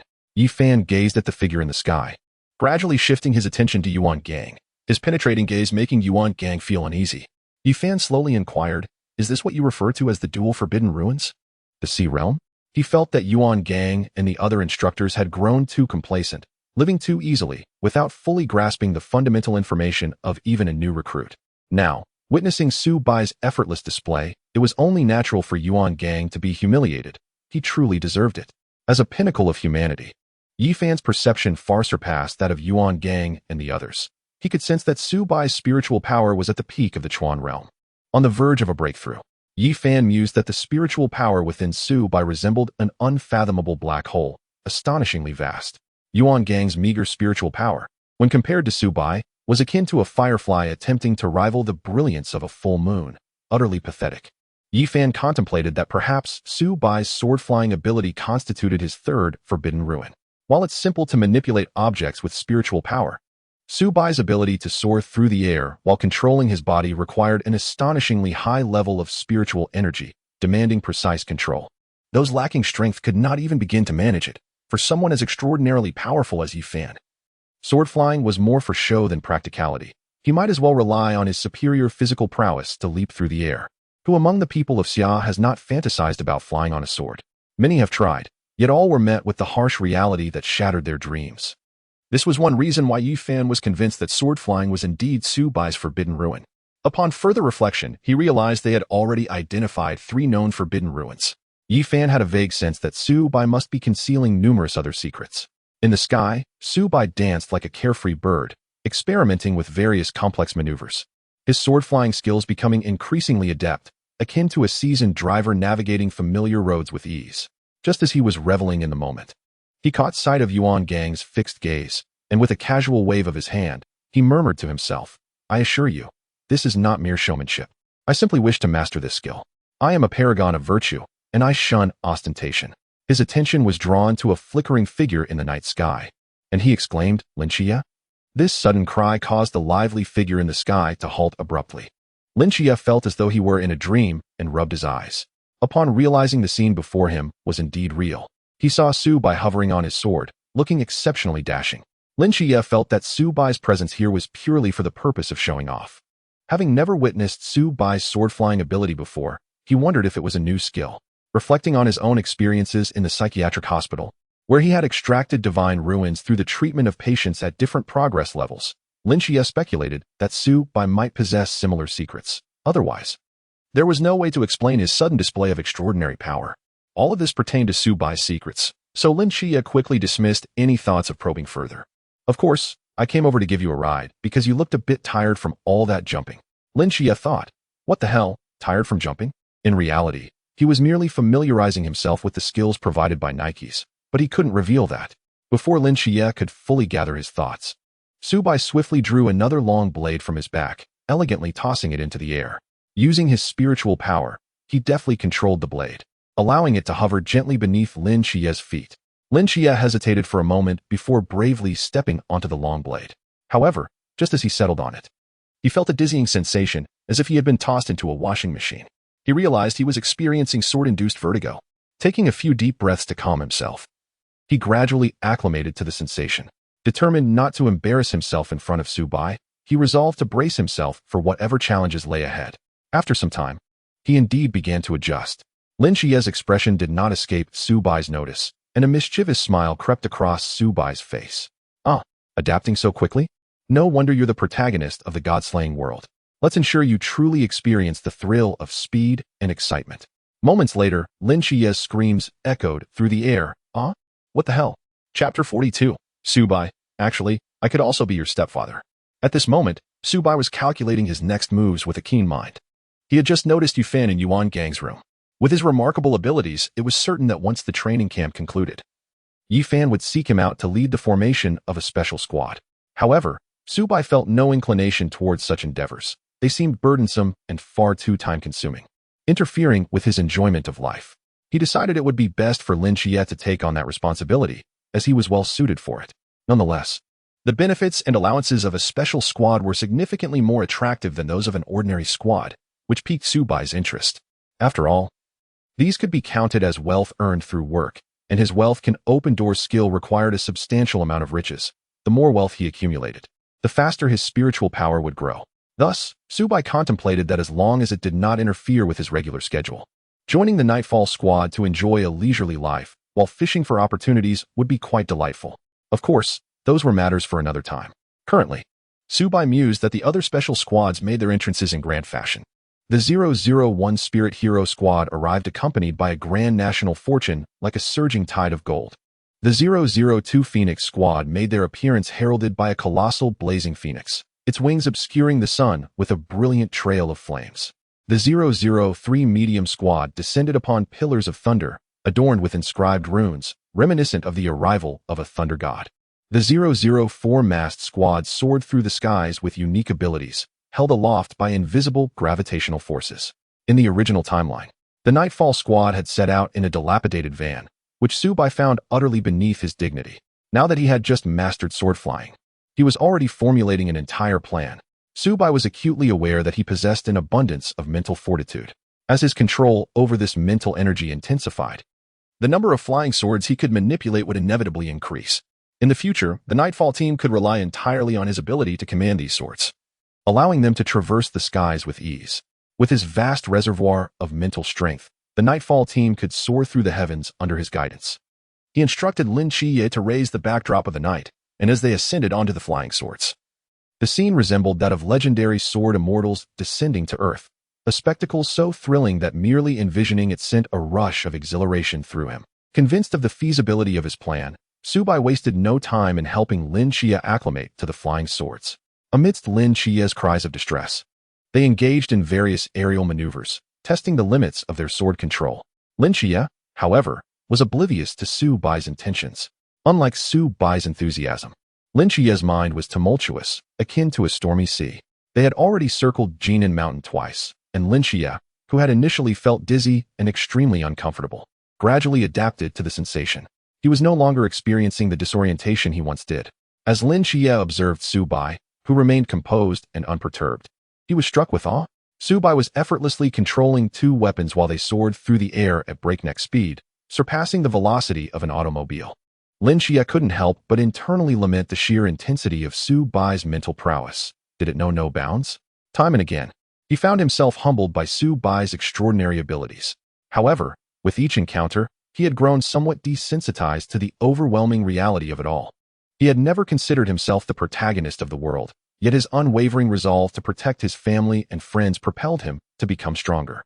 Without that determination, the successive blows to his confidence would have shattered his spirit long ago. Lin Xie understood that to rapidly enhance his own strength, accelerating the treatment of the patients at the mental health facility was paramount. Yet, despite his relentless efforts and numerous attempts, progress with Nix was akin to wading through quicksand, stagnant and frustrating. He had repeatedly urged Li Yifei to persist in administering medication to Nix, but the results appeared negligible, as if the medication were merely a futile endeavor. At that moment, Lin Xie fixed his gaze on Su Bai, a spark of inspiration igniting in his mind. He knew Su Bai well. The young man was brimming with clever ideas. Perhaps he could devise a clever solution to assist him. Tentatively, Lin Xie inquired, "Su Bai? I have a friend who is currently facing a dilemma. He encountered a patient whose mental state has deteriorated, rendering her confused. She perceives everything as her children, even mistaking my friend for her own offspring. My friend, seeing her plight, wishes to help her. What do you think you should do? Do you have any suggestions to aid him? Without hesitation, Subai responded, this patient is a woman, and she is quite beautiful, isn't she? How did you know? Lin Xie asked, puzzled. Well, it's obvious. It must be a case of infatuation. A chance meeting like this would not inspire assistance without some allure, Subai teased. Don't be ridiculous. They are of vastly different ages. It couldn't be a case of infatuation. My friend merely feels compassion for her plight, Lin Xie retorted, slightly flustered. Subai suddenly turned to him, his expression curious, as if he had fallen into deep contemplation. The woman in question was indeed Nix from his mental health facility, and Lin Xie must be seeking to expedite her treatment. Otherwise, he wouldn't have posed such a question. Nix held significant importance for Lin Xie. She had previously aided him several times. In the original timeline, Nix had even intervened to protect Lin Xie's soul during a critical juncture. While Nix was undoubtedly a pivotal figure, Subai had little interest in her unless she was willing to offer him a foot massage, given her undeniably alluring physique. As Subai pondered, Lin Xie felt increasingly anxious under his unwavering gaze. He had nearly let slip too much information earlier, and now he felt a sense of urgency to change the subject. Forget it. It's just my friend's issue. Subai silently scoffed, thinking to himself how Lin Xie's expression practically screamed that this was his own problem. Nevertheless, he refrained from further teasing and shrugged. Well, there are solutions. Such patients often lack familial affection and need sincerity in return for sincerity. You also lack family. Why not join forces? You could be her son, and she could be your mother. It would be beneficial for both. Oh, and I don't have family either. I could be your father if you'd like. Subai added playfully. Lin Xie was exasperated. Subai had been relentless in his antics since their acquaintance, and now he was even more audacious in his jesting. Lin Xie's frustration was palpable as he corrected, that's my friend, not me. Subai shrugged nonchalantly. Right. Sincerity for sincerity. She likely refuses to accept reality. Her children are probably gone. By showing her genuine care, you might help her gradually come to terms with it. With a mischievous grin, Subai teased, you know, I'm quite adept at heart-to-heart conversations with ladies. Perhaps you should inquire if she needs my one-on-one heartfelt service? Who knows? She might be healed in just a few days. Lin Xie felt wearied and chose not to argue further. As Subai had pointed out, he had perused numerous mythological accounts. Nix's children had all been sacrificed, which deeply rooted her unwillingness to confront reality. Contemplating this, he considered the idea of using genuine sincerity to touch her heart.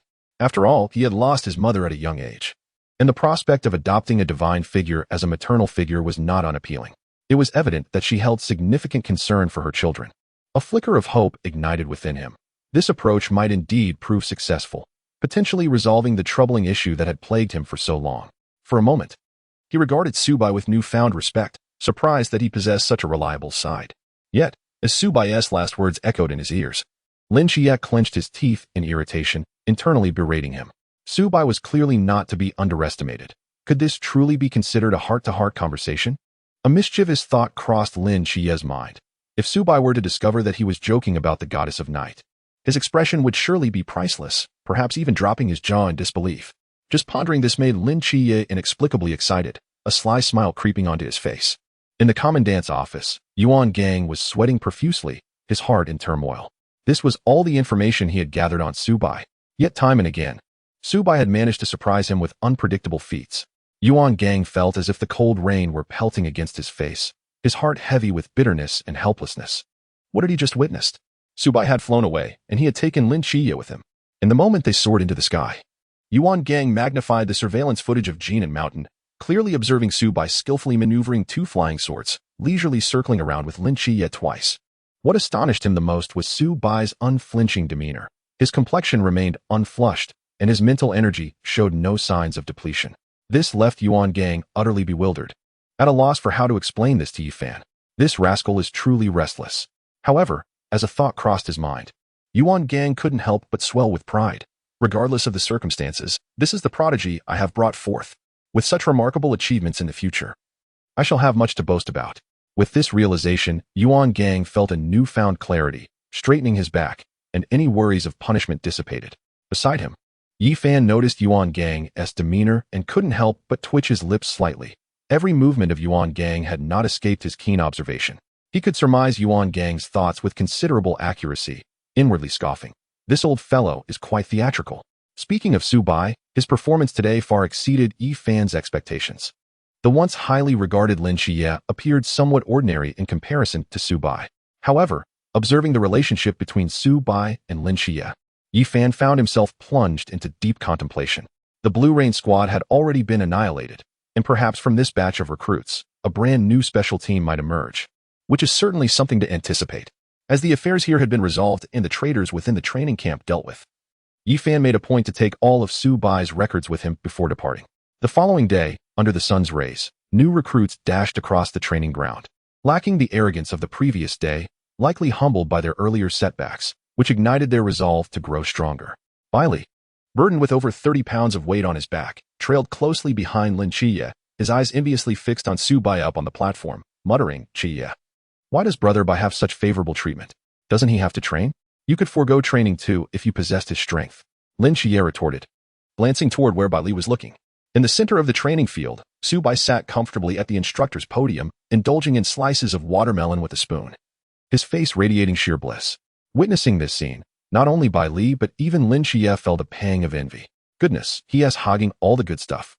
Suppressing the bitterness in his heart, Lin Xie resumed running, aware that the instructors were no fools. The physical training after the sealing of the forbidden area only served to benefit newcomers like them, while it was virtually negligible for Su Bai. Through observation, Lin Xie discerned that the monument's suppression of the earlier ranks in the forbidden area was weak, yet it could reduce those ranked lower to the level of ordinary individuals. His own mundane divine realm was hardly affected, merely experiencing slight suppression. He surmised that with Su Bai's formidable presence, he too would not be significantly impacted. Even if reduced to an ordinary person's state, this beast's physique was no trifling matter, easily overpowering everyone present, including the instructors. This exemplified the disparity. He needed to grow swiftly to keep pace with Su Bai, for Lin Xie refused to lead a life of mediocrity. After receiving guidance from Su Bai the previous day, the progress of Nike's healing had dramatically accelerated, and it seemed that in just a few days, he would be eligible for a lottery. As long as it wasn't extraordinary reproduction, any other skills could enhance his capabilities. Chapter 44. Lin Xie, the sky is falling, my friends. Su Bai was not the least bit surprised by Lin Xie and the others' reactions. This was hardly his fault, for Yuan Gang was to be blamed. Though Su Bai was expected to attend morning runs, Yuan Gang had outright refused, genuinely concerned that the lad might cause chaos. Moreover, physical training held no benefit for someone of Su Bai's caliber. It would be better for him to participate in cultural courses or practical swordsmanship lessons. Forced to remain at the instructor's podium, Su Bai observed the new recruits below, and to motivate them, he reluctantly began to eat a watermelon. Justifying it as a means to fortify their willpower, Yuan Gang could only watch helplessly. At least enduring this mental torture was preferable to being cheated. Bai Li's mouth watered uncontrollably as he gazed at Su Bai, his expression akin to that of a forlorn spouse. Chao Yuan, like a sycophant, hovered around Lin Xie, constantly asking for attention, occasionally uttering, "Enlighten me." Lin Xie felt utterly despondent. What do I know about enlightenment? The great master Jinshan has led me astray. At that moment, Lin Xie simply wished for noon to arrive quickly. Under the dual stimuli of mental and physical strain, his stomach was already growling ominously. Ding, ding, ding. As the lunch bell rang, the new recruits collapsed onto the ground. Lin Xie exhaled a sigh of relief. Dawn had broken, and he had made it through. He then trudged toward the dining hall, where filling his stomach was his sole motivation. However, as he caught sight of Su Bai's sympathetic gaze directed at them, a sense of foreboding washed over him. Upon arriving at the dining hall, the recruits, initially hoping for a lavish feast, were met with bowls of raw beef, pickled vegetables, and hard white buns. This shocking sight made Lin Xie's eyes twitch. The sky is falling, my friends. This is utterly outrageous. No wonder Su Bai looked at them with such pity. It turns out he had known all along. As the smell of raw meat wafted through the air, Lin Xie felt a wave of discomfort wash over him. Suddenly, Shen Qingzhu stood up, slamming his hand on the table and shouting, "What the hell? Can we eat this? Is there no chef here?" Just as he finished speaking, an elderly man in a chef's uniform emerged from the kitchen, wielding a spatula and pointing at Shen Qingzhu. "What is all this shouting? I'm the chef here, and this is all you newbies get to eat. If you don't like it, you can leave." Shen Qingzhu's face turned ashen, and just as he was about to retort, he saw Lin Xie, suppressing his discomfort, approach the large bowl, pick up a bloody piece of beef and a bun, and sit down to eat. After scolding the new recruits, the chef emerged with trays of delicious food, placing them on the table at the back, which made the recruits at the front beam with excitement. Bai Li's mouth nearly watered to the floor. "I knew it. This is what was prepared for us." However, just as he was about to step forward, he was met with a fierce glare from Old Sun, causing him to wilt instantly. Sheepishly scratching his head, he muttered, "So stingy." Lin Xie, sensing something, suddenly turned to look toward the door. The dining hall's entrance swung open, revealing the instructor and the members of the masked team, with Su Bai surrounded in their midst, swaggering in like a boss, flanked by his underlings. They confidently made their way to the table at the back, sitting down with ease. Su Bai's eyes lit up at the sight of braised pork, large ribs, shredded pork in Beijing sauce, and a whole roasted lamb. Old Sun pulled out a chair and greeted everyone. "Hey, you little rascals. It's been a while since we last met. You've all grown up." He then turned to Su Bai, exclaiming, "Your appetite is something else." Cooking for you has become quite the challenge for this old man. In recent days, Su Bai had certainly been ordering more dishes. He knew Old Sun well, and this old fellow was quite the culinary expert. With a grin, Su Bai replied, "Isn't it just a testament to your splendid cooking?" As he picked up a piece of braised pork, he suddenly spotted Lin Xie and waved him over. In the midst of an enticing gathering, Lin Xie became the focal point of attention as he scowled upon hearing the loud call of Su Bai. Casting a pointed glance at Su Bai, he retorted, "No need for that. This is quite sufficient. A new recruit must consume what is befitting of a new recruit." Indeed, Su Bai's ostentatious entrance and boisterous shout seemed designed to provoke him. The thought of being the object of disdain among those around him was unsettling, especially given that he did not possess Su Bai's prowess. The disparity was painfully evident. The delectable feast before Su Bai contrasted starkly with the raw beef that lay before him, which was nearly impossible to swallow. With a heavy heart, Lin Xie begrudgingly began to tackle the unappetizing fare. The tantalizing aroma wafting from the cafeteria only intensified his resolve to pursue greater strength. Damn it! One day, I shall surpass Su Bai. I too shall relish special treatment. At that moment, the sycophant Xiao Yuan presented his pickled vegetables to Lin Xie, stating, "I know you like these, they're all yours." Lin Xie felt mortified, acutely aware of the ambiguous gazes directed his way. When the afternoon whistle blew, the recruits assembled on the playground, and to Lin Xie's astonishment, Su Bai did not seek preferential treatment, but instead joined the ranks of the new recruits. After Su Bai's arrival, Bai Li, the corpulent recruit, defected and gravitated towards Su Bai, showering him with attention. Witnessing this scene, Lin Xie couldn't suppress a grimace. Bai Li had transformed into Su Bai's devoted follower. With piercing eyes, Lin Xie fixed his gaze on Su Bai and hesitated before inquiring, "Su Bai, do you know what the divine ruins are?" Su Bai was momentarily taken aback, casting a glance at him, pondering why he wasn't asking Wang Mian instead. He wasn't a divine agent. With a casual lifting of his chin, he replied nonchalantly, "Actually, it's not a big deal. For those divine agents, the divine ruins are merely a means of exchange. The deities select exceptional individuals to transact with, transferring a portion of their powers to these agents so they can accomplish tasks the deities themselves cannot, such as locating certain items, infiltrating the daxia, or eliminating threats." He added, "You should know that some of these deities are neutral. Take Michael, for instance, the one associated with the mundane divine realm. He is the guardian of the moon. The deity represented by Wang Mian, Kronos, is also noteworthy." Su Bai chose not to disclose that Michael's granting of the divine ruins to him was merely an agreement with the celestial treasure sovereign. He refrained from explaining everything to Lin Xie, as these matters pertained to his secrets. Revealing too much would be unwise. It was better for Lin Xie to explore on his own. Upon hearing Su Bai's words, Lin Xie fell into deep contemplation. An exchange, you say? What was his transaction with Michael? Did blinding him 10 years ago count? Chapter 45. Set a small goal. First, give the babbling one a major challenge. Lin Xie had initially intended to consult Wang Mian, as they were both divine agents and might shed light on matters he did not comprehend. However, after Su Bai's earlier disruption, he missed the opportunity. Now seeing Su Bai, Lin Xie casually inquired, harboring no real expectations, merely hoping for a stroke of luck. Yet Su Bai provided a direct answer, astonishing Lin Xie. This revelation deepened the aura of mystery surrounding Su Bai, leading Lin Xie to suspect that Su Bai might also be connected to the divine ruins. Otherwise, how could he possess such insight? According to Su Bai, what agreement had he struck with Michael? 10 years ago, a mere glance had cost him his sight. And since then, he had not communicated with Michael, remaining utterly oblivious to everything. Yet Michael had entrusted him with the mundane divine realm. What could his intentions possibly be? Lin Xie had always believed that no good fortune fell from the sky. Silently mulling over these thoughts, Lin Xie was aware that Su Bai anticipated his introspection. This young man might be lost in thought, which was not a good sign. This ailing world still required his salvation. What was he pondering so intently? What were Michael's conditions?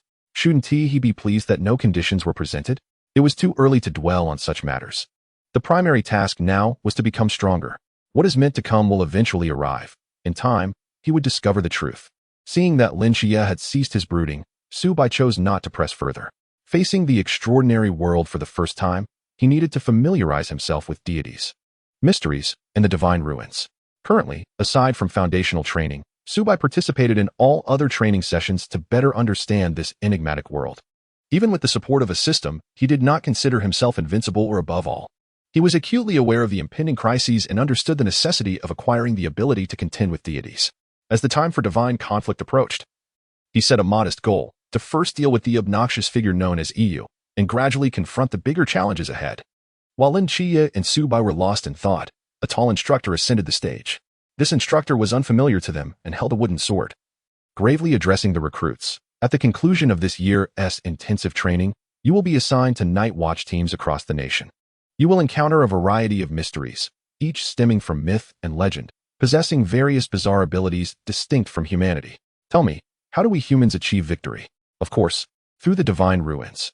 Isn't that simple? Surely, it is money that paves the way. Instructor Han rolled his eyes, exasperated at the absurdity of using money to vanquish the mysterious. He then pointed at Shen Qingzhu, a seemingly arrogant individual. What is your name? Shen Qingzhu. Come forward and show everyone what your divine ruins can do to eliminate the mysterious. Sequence 068, Qi Min. Silence ensued, as Instructor Han was momentarily rendered speechless by the claim of possessing a high-risk divine ruins with such capabilities. He then turned to Bai Li, questioning, "Are you the god of wealth? Can you use money to annihilate the mysterious?" Cough. I'm just an ordinary kid from a regular family. I certainly cannot use money to defeat the mysterious, but I can hire a big brother to step in. Bai Li had forged a profound friendship with Su Bai through lavish spending and membership cards. In the face of threats, he would simply pay Su Bai to intervene. He had an abundance of these resources. His family possessed countless membership cards for various establishments across cities. If Su Bai was dissatisfied, he would readily spend more to secure another. However, he refrained from stating this outright, fearing Su Bai would find it too vulgar. Instructor Han was left speechless. I asked you to solve the problem, and you suggest hiring a big brother? Do you think this is a gangster movie, where you call for backup when you can't win? Good heavens, it seemed he had mastered the art of outsourcing. Come forward. I want to see how you intend to use your superpower to defeat me. Gazing at the rowdy recruits, he felt a headache coming on. It was time to instill some fear in these new recruits to ensure they behaved themselves. Bai Li scratched his head and addressed Instructor Han. Well, I must prepare to begin. He handed a membership card from the establishment to Su Bai. Brother Xiao Bai, you must help your little brother. I fear I might get beaten up. This membership card is your tip for stepping in. One should not underestimate his plump appearance. He was quite shrewd. In reality, he had many schemes brewing in his mind. To understand Su Bai's preferences, he had intentionally befriended Lin Xie. Now that he knew Su Bai's tastes, all that was left was to throw money at the problem, something he had in abundance. Wealth can compel even the most stubborn of spirits. In pursuit of this, he exchanged a considerable collection of Rolex watches for a membership card to a luxurious establishment. Bai Li Pangpang believed that a foot massage was the epitome of high-class indulgence, far more refined than mere monetary transactions. Upon arriving in Songnan, he made a point to experience this pleasure, and the sensation was nothing short of delightful. Indeed, he and Xiao Bai shared an exquisite taste, truly kindred spirits. Su Bai's eyes sparkled with excitement, filled with surprise. He exchanged a knowing glance with Bai Li Pangpang and swiftly tucked the membership card into his pocket. Should he indulge in such pleasures, the thrill would be undeniable. This membership card was a prized possession, with the attendants known for their compliance. Bai Li Pangpang's modest requests were hardly a challenge. One swift motion would suffice. Once finished, he could seek out the attendants for a heartfelt conversation. With this thought in mind, Su Bai sauntered up to the stage. This covert transaction did not escape the notice of Instructor Han, who observed with a sense of detachment, choosing not to intervene.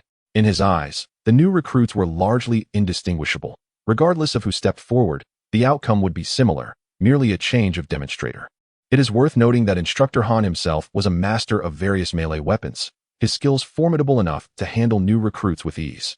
Though he couldn't help but smirk at the situation. Instructor Han's gaze remained fixed on Su Bai as he began his explanation. Our combat techniques can be categorized into several types: cold weapons and firearms. However, when engaging with high-level supernatural entities, cold weapons are the most commonly utilized due to their indestructible nature. Upon graduation, you will each receive your own straight sword. He indicated Su Bai as a living example, ready to showcase the use of the straight sword. Without a hint of caution or concern, Subai stood there, seemingly oblivious to the impending demonstration. Instructor Han, with a wooden sword in hand, distanced himself from Subai, steadying his grip on the weapon and inhaling deeply, gathering his focus for the strike. His movements were fluid, a harmonious blend of strength and technique. Yet, he found it peculiar that such a graceful display did not elicit any applause or gasps from the recruits below. Surely, this was a moment worthy of acknowledgement. Yet the audience remained eerily silent. Turning to survey the recruits, he was taken aback to find them frozen, as if entranced, which filled him with a sense of pride akin to that of a moon surrounded by stars. Look at these eager recruits, he mused to himself. Their emotional investment is truly commendable. What he failed to realize, however, was the myriad of expressions among the recruits. Lin Xie and Shen Qingzhu regarded him with faint sympathy, while the majority of the others wore smug, anticipatory grins, eager for the spectacle to unfold. The disdain in their eyes deepened as they witnessed Subai, standing like a wooden post, devoid of any combat awareness, leaving them puzzled as to how he had made it into the training camp. As Instructor Han prepared to strike, Subai remained unfazed, lacking even the most basic defensive posture. This was utterly baffling. Instructor Han felt a surge of frustration and, unwilling to delay any longer, sprinted towards Subai, his wooden sword slicing through the air with a whoosh. Pay attention, everyone. This strike will be remarkably impressive, he instructed, but as he spoke, his disdain only grew. Was this the so-called big brother hired by the chubby recruit? What a farce. If he were truly this inept, how would training proceed? As the wooden sword approached, Subai finally made a move. With a leisurely lift of his wooden sword, he waved it forward, as if playfully gesturing in a gentle spring breeze. Instructor Han's eyes widened in disbelief. What was happening with this fellow? Had he lost his mind? Such a soft, languid motion could hardly serve as a defense. A profound sense of powerlessness washed over him, and a weary resignation settled in his heart. Was the chubby recruit deliberately trying to toy with his psyche? At this moment, all eyes were drawn to the stage, fixated on the imminent clash between the two. Instructor Han sensed the intense scrutiny and internally lamented, "To maintain my authoritative image before these recruits, I must put on a show, even if it means making a sacrifice of my pride." With a swift motion, Subai held the wooden sword before him, confronting a defiant scholar.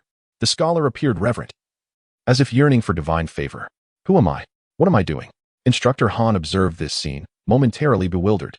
With no forewarning or apprehension, Subai entered his world. No, rather, into the path of the sword. His face flushed crimson, and just as he attempted to struggle, he felt a sharp pain and was sent flying backward.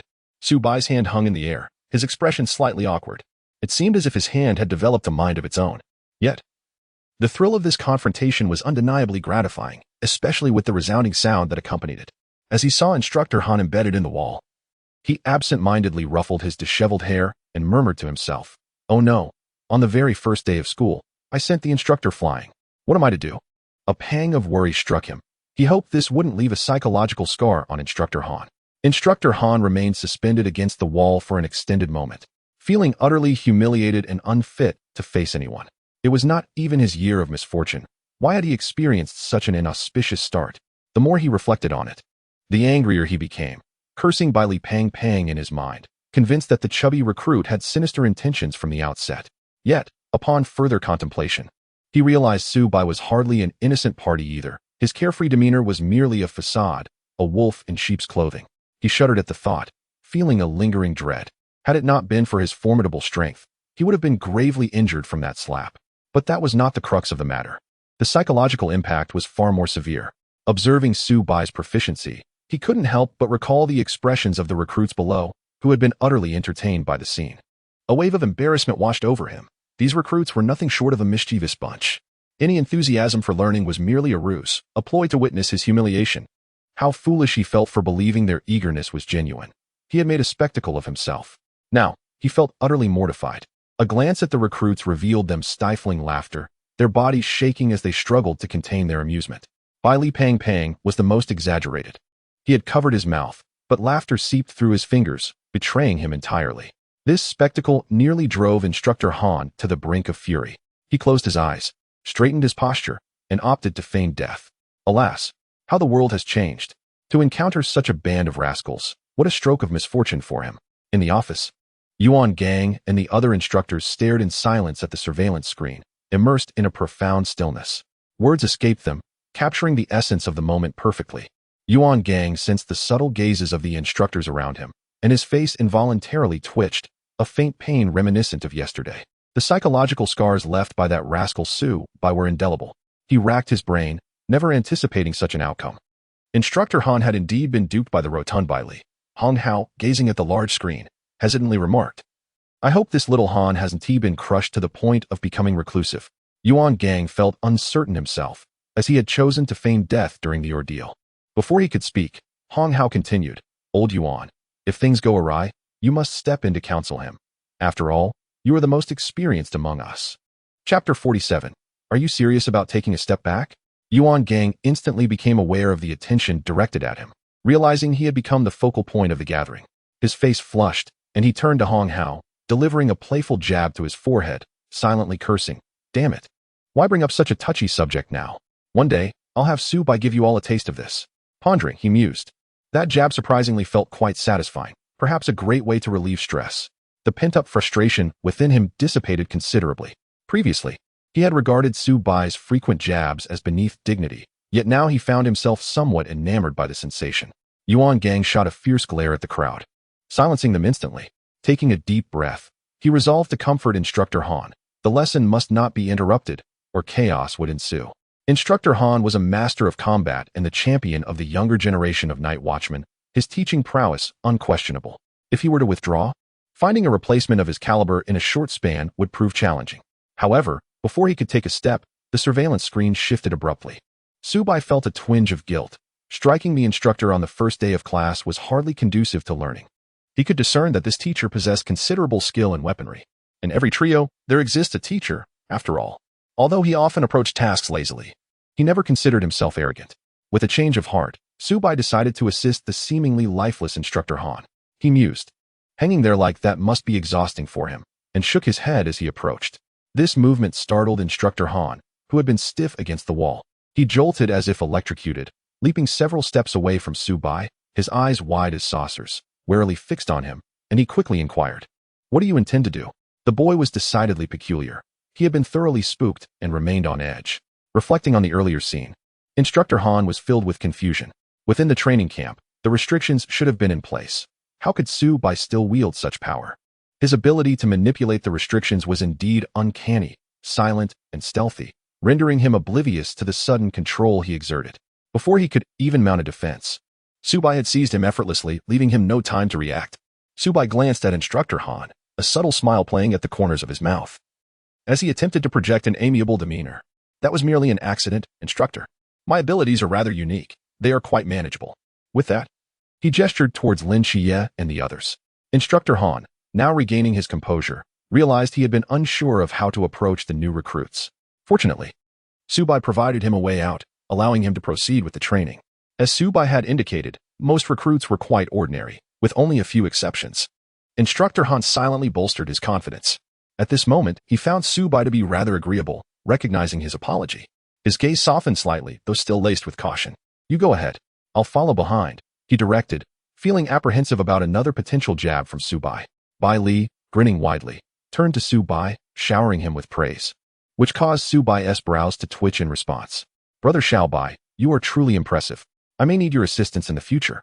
Although we come from a humble background, we do have a few membership cards for places like Hong Langman and Tianshang Renqian." He expressed that the expenditure was indeed worthwhile. As for Instructor Han, he silently muttered, "This is what you asked for." A child from an ordinary family could harbor no ill intentions. Su Bai nodded slightly, patting Bai Li on the shoulder, and solemnly stated, "I've assured you. It's a guaranteed win." The thrill of reaping benefits without cost was undeniably delightful. At that moment, Instructor Han ascended the platform once again, his gaze piercing as he surveyed the new recruits, proclaiming, "In facing high-level mysteries in the future, we will still require close-quarters combat with cold weapons. Everyone, stay alert and focus on your studies. Hey, you there," the buzzcut reciting scripture. Instructor Han pointed at Chao Yuan, who stood beside Lin Xie, observing him with an amiable demeanor. He appeared easy to manage, yet Instructor Han felt a twinge of anxiety, still haunted by Su Bai's earlier antics. After selecting Chao Yuan, he inwardly prayed for a favorable outcome. The group, following his finger, noticed Chao Yuan and felt a twitch in their eyes. What the hell? This Instructor Han really knows how to pick them. He has chosen Chao Yuan. One couldn't help but wonder if he had offended Lady Luck in a past life. Zhao Yuan hesitantly approached the stage, clasping his hands together in a gesture of apology, and said, "I can't use a knife." "How fortuitous, you cannot use a knife. Can you?" Instructor Han thought, observing his delicate features. It was clear he wasn't accustomed to wielding blades, making him the perfect demonstration subject. Excitement gradually ignited in Instructor Han's eyes. He casually tossed a wooden sword towards Zhao Yuan, urging, "Hurry up, kid, don't dawdle." Yet, Zhao Yuan took a step back, his expression grave, and reiterated, "I really cannot touch knives. Any weapon resembling a blade is off-limits to me." Instructor Han felt as though he had been slapped in the face again. He had encountered a stubborn opponent who refused to engage. Despite his various attempts to coax a response, Zhao Yuan's gentle demeanor hardly suggested he was a troublemaker. Realizing this, he straightened his posture and sternly declared, "I am instructing you to take it. We are commencing formal training. Do you intend to hinder the progress of others?" Having finally found a pliable target, he was unwilling to let the opportunity slip away. Did he, Instructor Han, wish to lose face? Zhao Yuan, feeling the pressure, did not want to impede Lin Qiye's training. Reluctantly, he muttered, "I'm sorry," and reached for the wooden sword. As Zhao Yuan grasped the wooden sword, all the new recruits instinctively took several steps back, clearing the stage for Instructor Han and Zhao Yuan. Everyone except Su Bai, of course. Instructor Han noticed the recruits' actions and questioned, "Are you all being polite? Are you seriously taking a step back?" His expression hardened as he suddenly recalled something, a jolt of alarm coursing through him. Oh no! Could it be that luck has struck again? Turning his head with a stiffened neck, he saw that black flames were already emanating from Zhao Yuan's body. Sinister laughter echoed from his lips. Oh my goodness! Chapter 48, Betting Against Instructor Han, a Sure Win. Instructor Han muttered incessantly, his thoughts racing in frustration. Cursing inwardly, "Damn it, these little rascals. Why didn't anyone warn me?" Silent as mice, their intentions are clearly nefarious. Especially that Su Bai, who had previously boasted that everyone else was utterly ordinary. Is this ordinary? I can hardly believe it. Instructor Han felt utterly wronged, a deep sense of frustration welling up within him, yet he could only stifle it inside, unable to express even a fraction of his discontent. After all, he was merely the victim of unfortunate circumstances, forced to concede to the demands of this insufferable lad. With a heavy heart, he felt the urge to weep once more. Nevertheless, being a seasoned veteran, despite his inner turmoil, his body remained agile. As he witnessed Zhao Yuan's swift strike approaching, he instinctively rolled away, narrowly evading the attack. Once stabilized, he wasted no time and immediately counterattacked, his long blade slicing through the air with a fierce whistle. Just as Instructor Han managed to exhale in relief, he caught sight of Zhao Yuan's sinister grin, which had grown increasingly eerie. The dark flames enveloping Zhao Yuan ignited like a powder keg, exploding into a furious blaze that spread wildly in an instant. With the sword wrapped in black flames raised menacingly, Zhao Yuan charged at him. Instructor Han's expression shifted dramatically as he shouted in outrage, "This is utterly unprincipled." Panic surged through him, and he raised his long sword in a desperate attempt to defend himself. The new recruits were retreating rapidly, perilously close to the edge of the training camp. Zhao Yuan was a formidable figure in their eyes, relentlessly pursuing the masked team with reckless abandon. Some among the recruits, already victims of his wrath, could no longer contain their fear and fled in terror.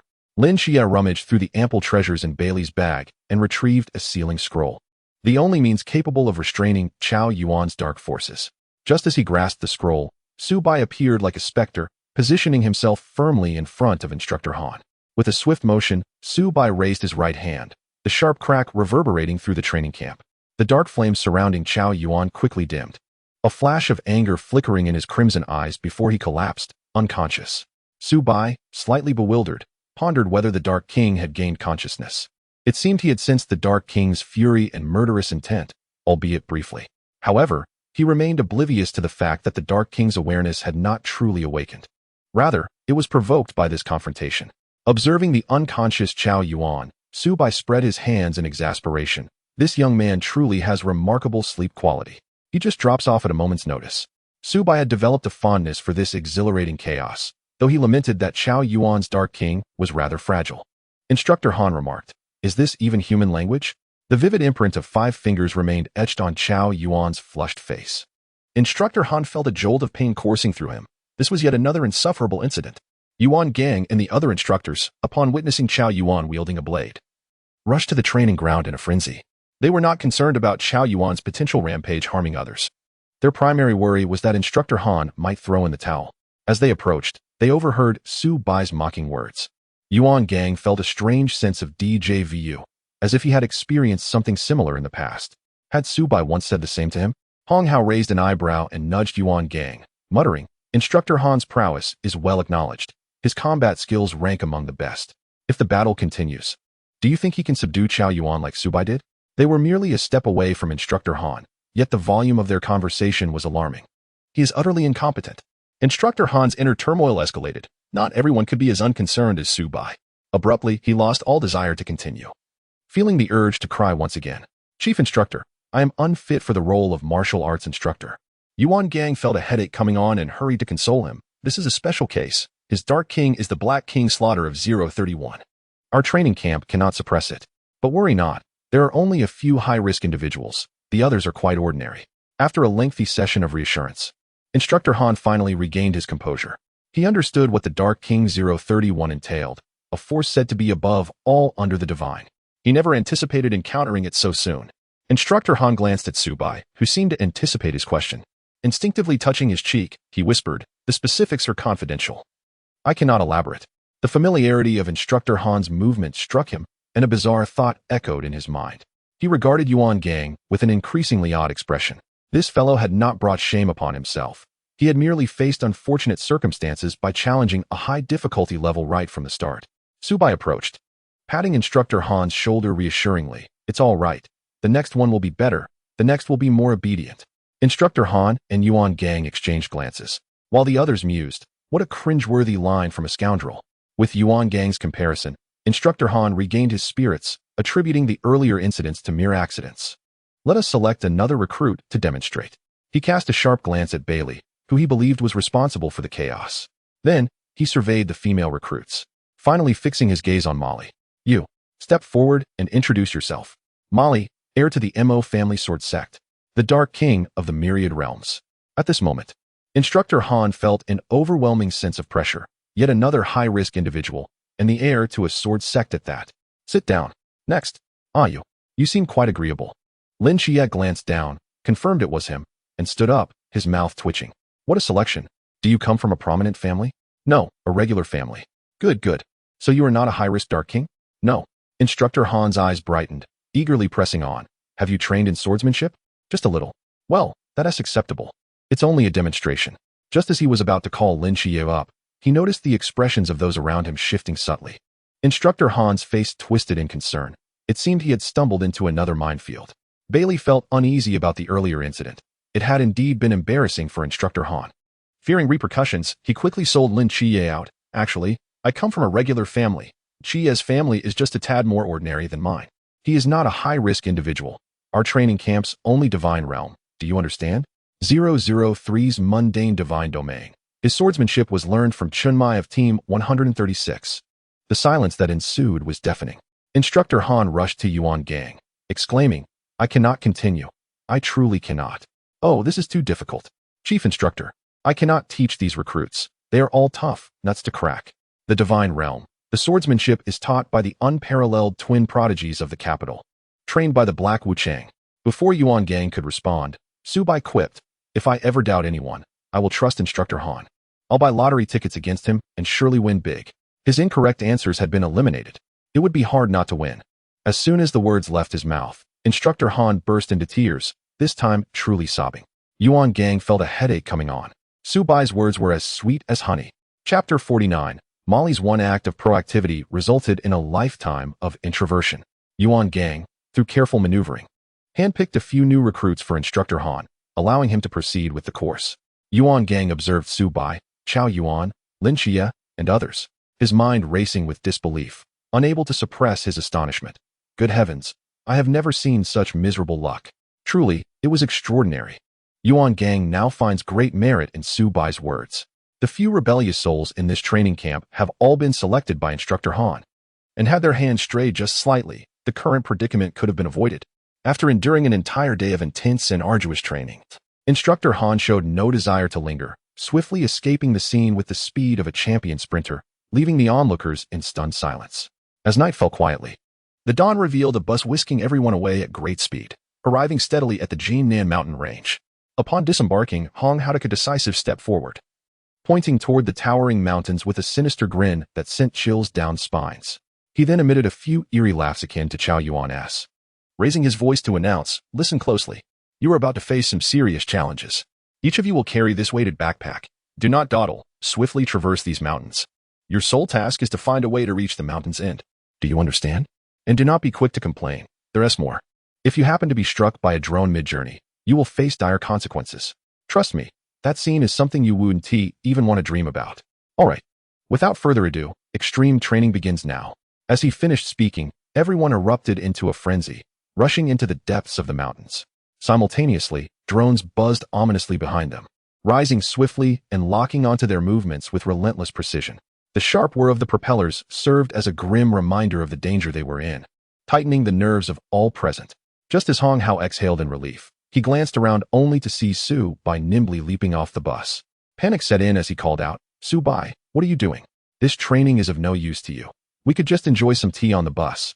Su Bai appeared unperturbed, leisurely raising his instant camera, shaking it toward Yuan Gang and the others with an indifferent grin, saying, "Gongzi, Haozi, don't worry. I shan't encounter any danger. It's too dull being with you old geezers. I'm just looking for some fun." Yuan Gang and Hong Hao exchanged dark glances. Had they been able to overpower him, they would have made Su Bai understand the importance of respecting his elders. Ugh, they were not old at all, merely in their prime. Gongzi, Haozi was a serious appellation. Adding a little prefix would only make it a title for eunuchs. Damn, this kid has a sharp tongue. What sweet talk did he indulge in this morning? They were not concerned for his safety, but rather for the other recruits. However, they shared a knowing glance, a hint of mischief appearing on their faces. Yuan Gang smacked his lips, muttering softly, "This kid is full of schemes, even more troublesome. Just watch. His joy is surely built upon the suffering of others." Time flowed like sand, slipping away unnoticed. The sun, dragging its dimming rays, gradually sank beneath the mountain peaks. The group struggled through the forest, drenched in sweat, lamenting their plight. Suddenly, the Jiangnan mountain range trembled, and Su Bai, anticipating the antics of Yuan Gang and the others aimed at creating difficulties for the new recruits, beheld a seemingly bottomless chasm before him, like a monstrous maw gaping open in the earth. At that moment, Bai Li Pang Pang's panicked cries pierced the air. Su Bai turned to see that the ground where Molly stood had caved in, and before she could react, she plummeted downwards. Bai Li Pang lunged to save her, his hand just grazing the edge of her clothing. Yet, before Chao Yuan could reach out to him, Su Bai kicked Bai Li Pang outwards, granting him the momentum needed to successfully catch Molly and shield her from the fall with his body. Su Bai, however, raised his instant camera, snapping photos of the two as they descended, chuckling, "This must be quite valuable for Pang Pang." Lin Shiyi looked bewildered, unable to comprehend Su Bai's actions. How could he have kicked Bai Li Pang down? This was certainly a path to elimination. Su Bai shrugged, explaining, "If I hadn't helped, this chubby fellow would be single for life. Elimination is merely a minor punishment. Who knows, it might even lead him to find a wife. Otherwise, he might truly regret it forever." He left the latter part unsaid, knowing that left to their own devices, Molly and Pang Pang would inevitably become a regrettable pair. Su Bai raised the photo in his hand, exclaiming, "Look at this kid. He is smiling so brilliantly, almost overflowing with happiness." Chao Yuan and Lin Shiyi, upon seeing the sweetness captured in the photo, couldn't help but break into smiles, feeling as if their own silly son had grown up. As they basked in this moment, a sharp, buzzing sound suddenly erupted above them, shattering their brief respite. It dawned on them that they were still very much in a perilous chase. They hurriedly dashed deeper into the forest, yelling, "Su Bai, you've led us astray." Having completed his little antics with grace, Su Bai maintained his signature low-key demeanor, believing that the upcoming events would be even more thrilling, with layers of fun awaiting him, definitely not to be missed. He was well aware of the storms that awaited the eliminated recruits. With this thought, Su Bai couldn't help but rub his hands together in anticipation. Before long, Molly and Bai Li Pang were brought back, their faces covered in dirt. As Bai Li Pang passed by Su Bai, he handed him a membership card, gratitude written all over his face. This chubby fellow was quite perceptive. Soon after, Xinqing Zhu and others were brought in one after another. Su Bai's face wore a puzzled expression. This shouldn't have been the case. Xinqing Zhu, Chao Yuan, and the others should have been able to endure much longer, right? Was it his unwitting butterfly effect that caused this unexpected turn? But there was no need for concern. The world had long been careening toward the uncontrollable. Su Bai, excited, pulled out his phone, skillfully maneuvering it to capture this genuine spectacle, definitely worth documenting. Chapter 50. The brooding brother is now a singleton. Chao Yuan, Xinqing Zhu, and Bai Li Pang found themselves sequentially bound to chairs, their fingers adorned with the forbidden rings. Su Bai strolled over to Xinqing Zhu with a mischievous grin. Bro, your little brother is in there. What do you think he will say? Xinqing Zhu turned his head aside, refusing to look at Su Bai. Wary of his devious intent, especially with his little brother inside, one could never be sure what embarrassing confessions might emerge, making the thought itself cringeworthy. Su Bai cast a glance at the proud brother, refraining from pressing further. He pressed the recording button and gestured to Hong Hao. What is your name? Li Liang. Do you have someone you like? Xinqing Zhu. Is that a same-sex attraction? Nonsense. Brother Shun is a hero in our hearts. If it weren't for him facing down a crowd for me and my brother, he wouldn't have been expelled from school. Brother Shun is still the gentlest person in the world, always disguising his tender heart beneath a tough exterior. When danger strikes, he tells us to flee while he takes it on himself. He genuinely cares for us. The more Li Liang spoke, the more Xinqing Zhu's handsome face flushed crimson, especially when his inner secrets were revealed. Wow, bro likes men. Bai Li Pang and Chao Yuan exchanged glances. Their expressions a mix of intrigue and amusement, unable to suppress their teasing remarks. Kiki, why does that guy ignore those girls? A string of heartfelt remarks nearly made Xinqing Zhu leap from his seat in frustration. Had he not been bound to the chair, he would have certainly given the rotund fellow a couple of slaps. Next victim, the chubby one. Hurry up. Bai Li's round face fell, and the playful demeanor vanished, swiftly replaced by smiles on the faces of Xinqing Zhu and the others. What was your embarrassing moment as a child? I come from an ordinary family. I once burned my father's collection and was rewarded with a thorough scolding. They say young boys often harbor a peculiar admiration for their teachers. Do you have such feelings? I hail from a regular family, of course. But admiration? I only have eyes for Molly. The moment I laid eyes on her, my heart fluttered.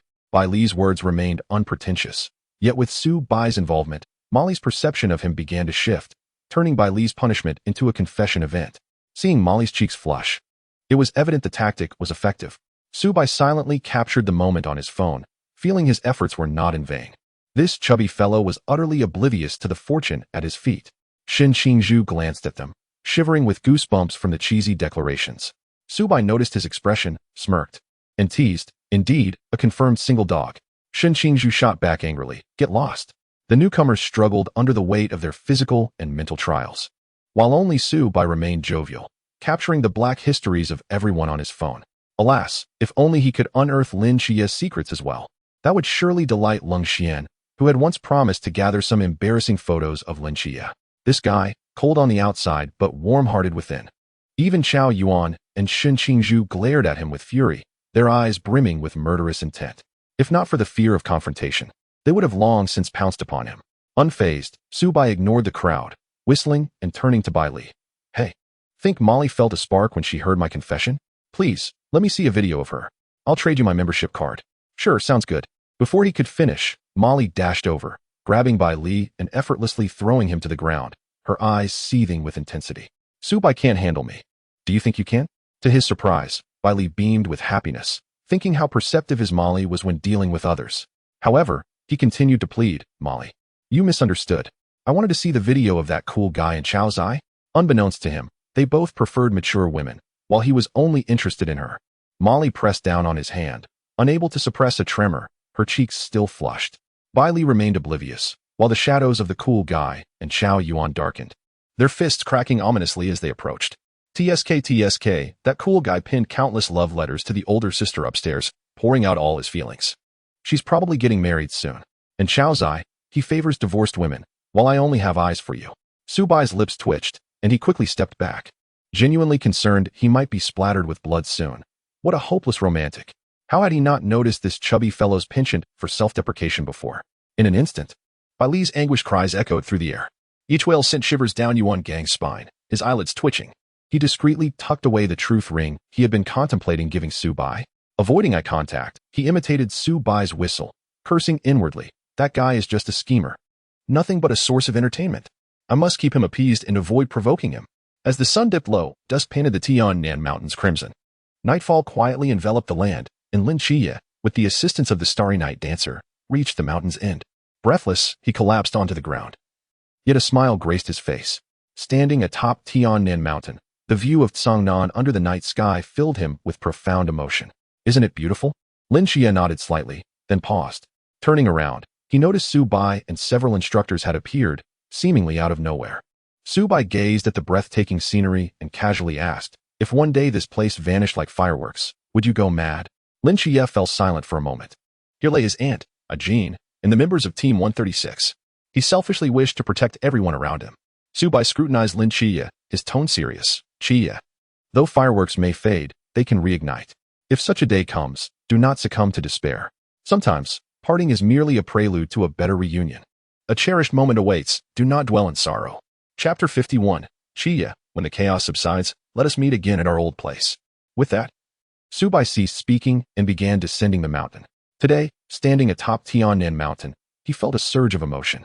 This city, existing because of Lin Xie, was truly magnificent. Within it resided his team, whom he vowed to protect. Su Bai noticed the longing in Lin Xie's eyes and preemptively prepared him. The mortal realm would inevitably fade. Even if Su Bai succeeded in preventing Loki from taking Lin Xie from Songnan, the eventual disappearance a decade later remained unavoidable. Su Bai understood that his words might alter Lin Xie's thoughts, potentially spiraling events out of control, yet he did not hesitate, for he was at peace with his conscience. Since his inexplicable arrival in this world, everything had veered from its intended path. In this unpredictable realm, only unparalleled strength could keep the lurking dangers at bay. When that time came, no matter the storms or obstacles, he needed only to stand firm before his companions, wielding his sword to suppress all threats. Lin Xie's gaze remained fixed on Su Bai's receding figure, lost in deep contemplation. Would the beauty before him, like fireworks, fade away after its fleeting brilliance? He had speculated that Su Bai possessed foresight. Had those recent words hinted at something? His heart tightened at the thought that if one day this beauty was torn apart like a canvas, he might truly lose his mind. Su Bai was right. The notion that fireworks could reignite resonated deeply within him. Li Yifei was a living example. He had once empathized with Li Yifei's kind spirit. They had reunited in a psychiatric hospital, and he remained his chief steward. With that thought, Lin Xie's previously anxious heart began to relax. A seed of hope had been planted, waiting to take root. Once he let go of all sorrow and embraced the unpredictability of life, they would meet again at their old place. Listening to Su Bai's gentle humming, Lin Xie smiled knowingly, his eyes sparkling with a faint golden hue. This guy remained his usual self, seemingly unconcerned, yet inexplicably dependable, providing a profound sense of security. Regardless of what the future held, Lin Xie's determination to grow stronger solidified in that moment. Observing Lin Xie's silly grin, Yuan Gang patted his shoulder and chuckled. "Xie, you are remarkable. The sole victor of this extreme training. I have high hopes for you. Come on, let's shower and rest well. Tomorrow brings more training." The group silently followed Su Bai down the mountain. At this moment, Yuan Gang's heart was far from as composed as his face suggested. Damn it. Could that lad Su Bai possibly be a monster? The disappearance of Songnan was a secret known only to the Night Watchman's upper echelons. Su Bai had just been subtly hinting to Lin Xie.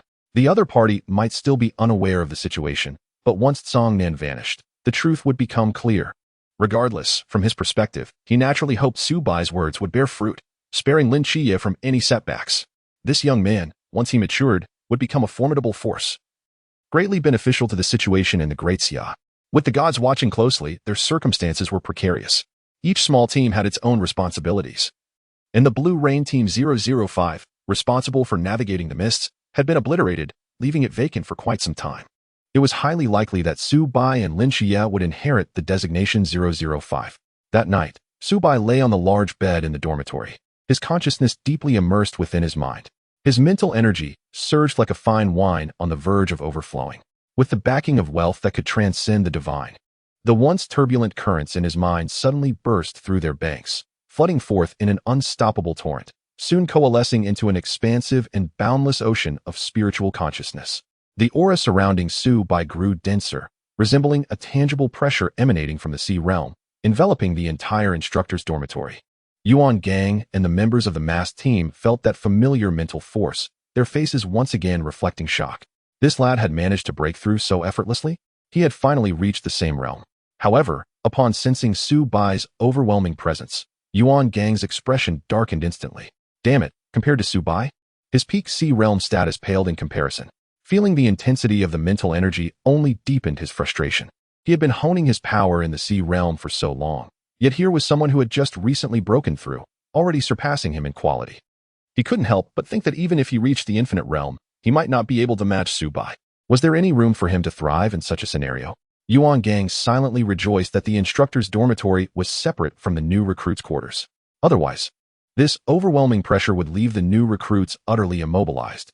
Meanwhile, the members of the masked team suddenly sensed a wave of pressure approaching. Except for Wang Mian, everyone felt varying degrees of oppression.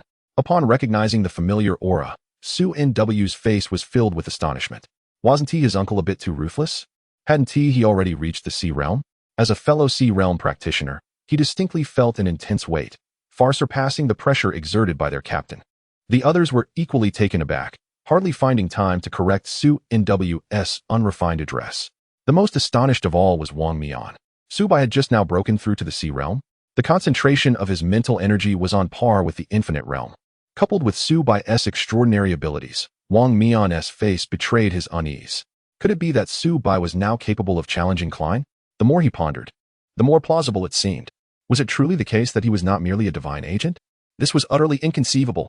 Wang Mian absent-mindedly raked his slightly disheveled hair. Turning to his teammates with a serious tone, "We must step up our game. We have now been caught up by our juniors. From this day forth, the masked team shall never rest." The corners of Changwei, Yugue, and others' mouths twitched at his declaration. Never rest? That was rather harsh. But with Su Bai's extraordinary advancement to the Sea Realm, they felt a strong sense of urgency. They could not allow a junior to outpace them, especially with their captain being the agent of the god of time, destined to ascend to divinity. Su Nw exclaimed, "Uncle, I despise you."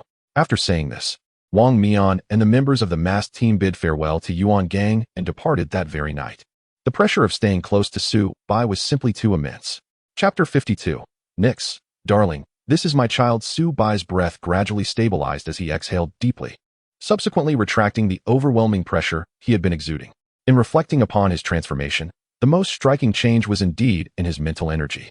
To his astonishment, he estimated that his total mental energy now exceeded that of the Infinite Realm by more than threefold.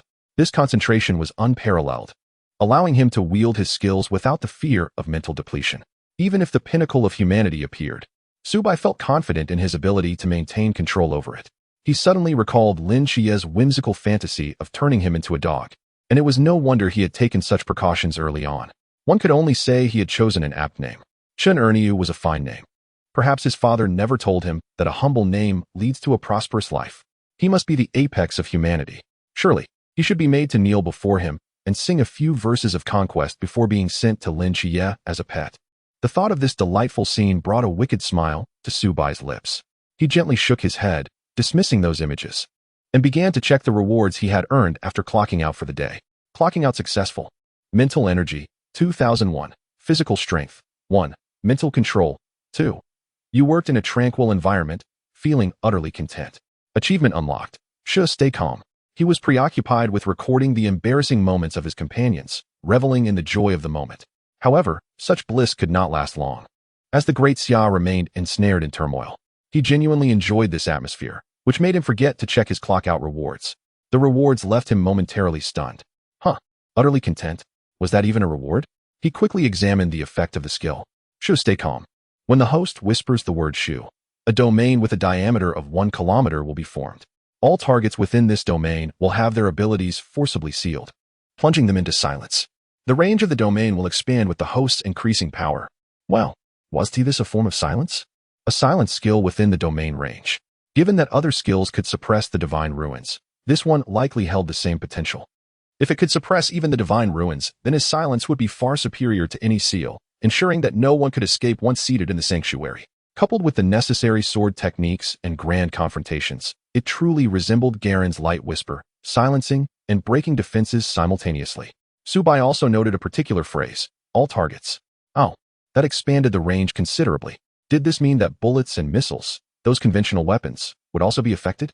Thinking grandly, skills, elements, and deities all fell within the scope of this target. If his assumptions proved correct, this was indeed terrifying. There are no useless skills, only those who do not know how to wield them. Any bullets or missiles entering his domain would fall silent, their abilities nullified. A misfired missile would pose no threat whatsoever. Even more astonishing was the thought that if divine abilities could also be sealed within his domain, only physical strength would remain. Yet, these were still merely his conjectures. The precise situation required testing to ascertain. With this in mind, Su Bai gently attempted to sense everything within a kilometer, and he found that he could exempt targets, allowing them to use their abilities normally. Wow. He quickly shut down the skill effect. Damn it. He felt an unprecedented surge of power. This skill was simply extraordinary. Notably, one aspect of the skill's description that was not mentioned was perception. Within the domain, nothing could escape his awareness, bearing similarity to Lin Qiye's perception in the mortal realm. However, each of their skills had its strengths. His could silence all targets while selectively exempting others. At that moment, Su Bai envisioned a fascinating scenario. If Zhou Ping were to slay a god in the future, perhaps with his cooperation, they could capture all 3 Egyptian gods. This is the only skill he currently possesses that exhibits growth potential. His strength in the marine realm now enables him to cover a distance of 1 kilometer. If he were to transcend into the realm of limitless power, how vast would Klein's influence extend? Should he ascend to the status of a supreme deity, it is conceivable that he could encompass an entire divine realm. Although it is merely an auxiliary skill, combined with his other abilities that manipulate the hearts of individuals, its effectiveness is unparalleled. At this moment, Su Bai felt an unprecedented surge of strength. He gazed out the window, where the sky was shrouded in darkness. The moon seemingly vanished. A faint aura of divine power began to permeate the air, and 3 pairs of eyes quietly observed him from above. What is the situation? The woman standing among the 3 cast a complex look in his direction, while the other 2 exuded a sense of melancholy. Su Bai was momentarily taken aback. Feeling slightly awkward, he ruffled his disheveled hair, forced a strained smile, and waved a greeting. It seemed he had overlooked something in the previous realm. The 3 figures in the night sky were none other than Lin Qiye, Yuan Gang, and the dark goddess Nyx. As Su Bai was immersed in his breakthrough, an unfamiliar divine pressure unexpectedly descended upon the training camp. In an instant, Yuan Gang's expression changed dramatically, just as the masked team departed. This incident arose at the training camp. It was unclear whether the newcomers were friends or foes. Yuan Gang hurriedly pulled out his phone to contact the captain of the Jing 006 squad. Xiaopinga, there's been an incident at the training camp involving an unknown deity. Please contact the nearby forces of the Great Xia as quickly as possible. Hurry. I'm not joking. This is the future of Great Xia. You must know that both Su Bai and Lin Qiye are here. All right, go investigate and try to stall them for 5 minutes. The master is nearby. When Xiaopinga sensed Yuan Gang's seriousness, his expression darkened, and he quickly sought help from the master, simultaneously reporting to Commander Yi and preparing for the worst. After hanging up, Yuan Gang steeled himself and made his way towards the center of the divine aura in the sky. The training camp was already on high alert, with searchlights illuminating the figures above. He looked up to see 2 silhouettes hovering, overlooking Jiangnan City. The divine pressure emanating from the woman was overwhelming, far surpassing that of an ordinary main deity, and Yuan Gang's expression turned grave. Upon noticing Lin Qiye standing beside her, he was momentarily stunned, his mind momentarily blank.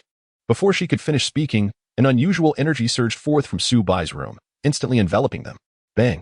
Although Lin Qiye and Yuan Gang possessed extraordinary physical attributes, they abruptly lost their strength in midair, stumbling and landing awkwardly. Had it not been for Jiangnan City's miraculous creation by Michael through Lin Qiye, it would have vanished when Lin Qiye's divine realm was sealed.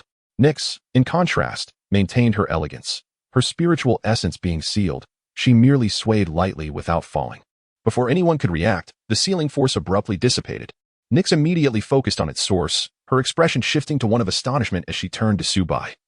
Introducing him to Lin Qiye, darling, this is my child, Danadus. In that moment, the atmosphere was taut as a drawn bowstring. Yuan Gang followed her gaze to see Su Bai, and his heart sank. He silently cursed, realizing that this young man was indeed a source of concern.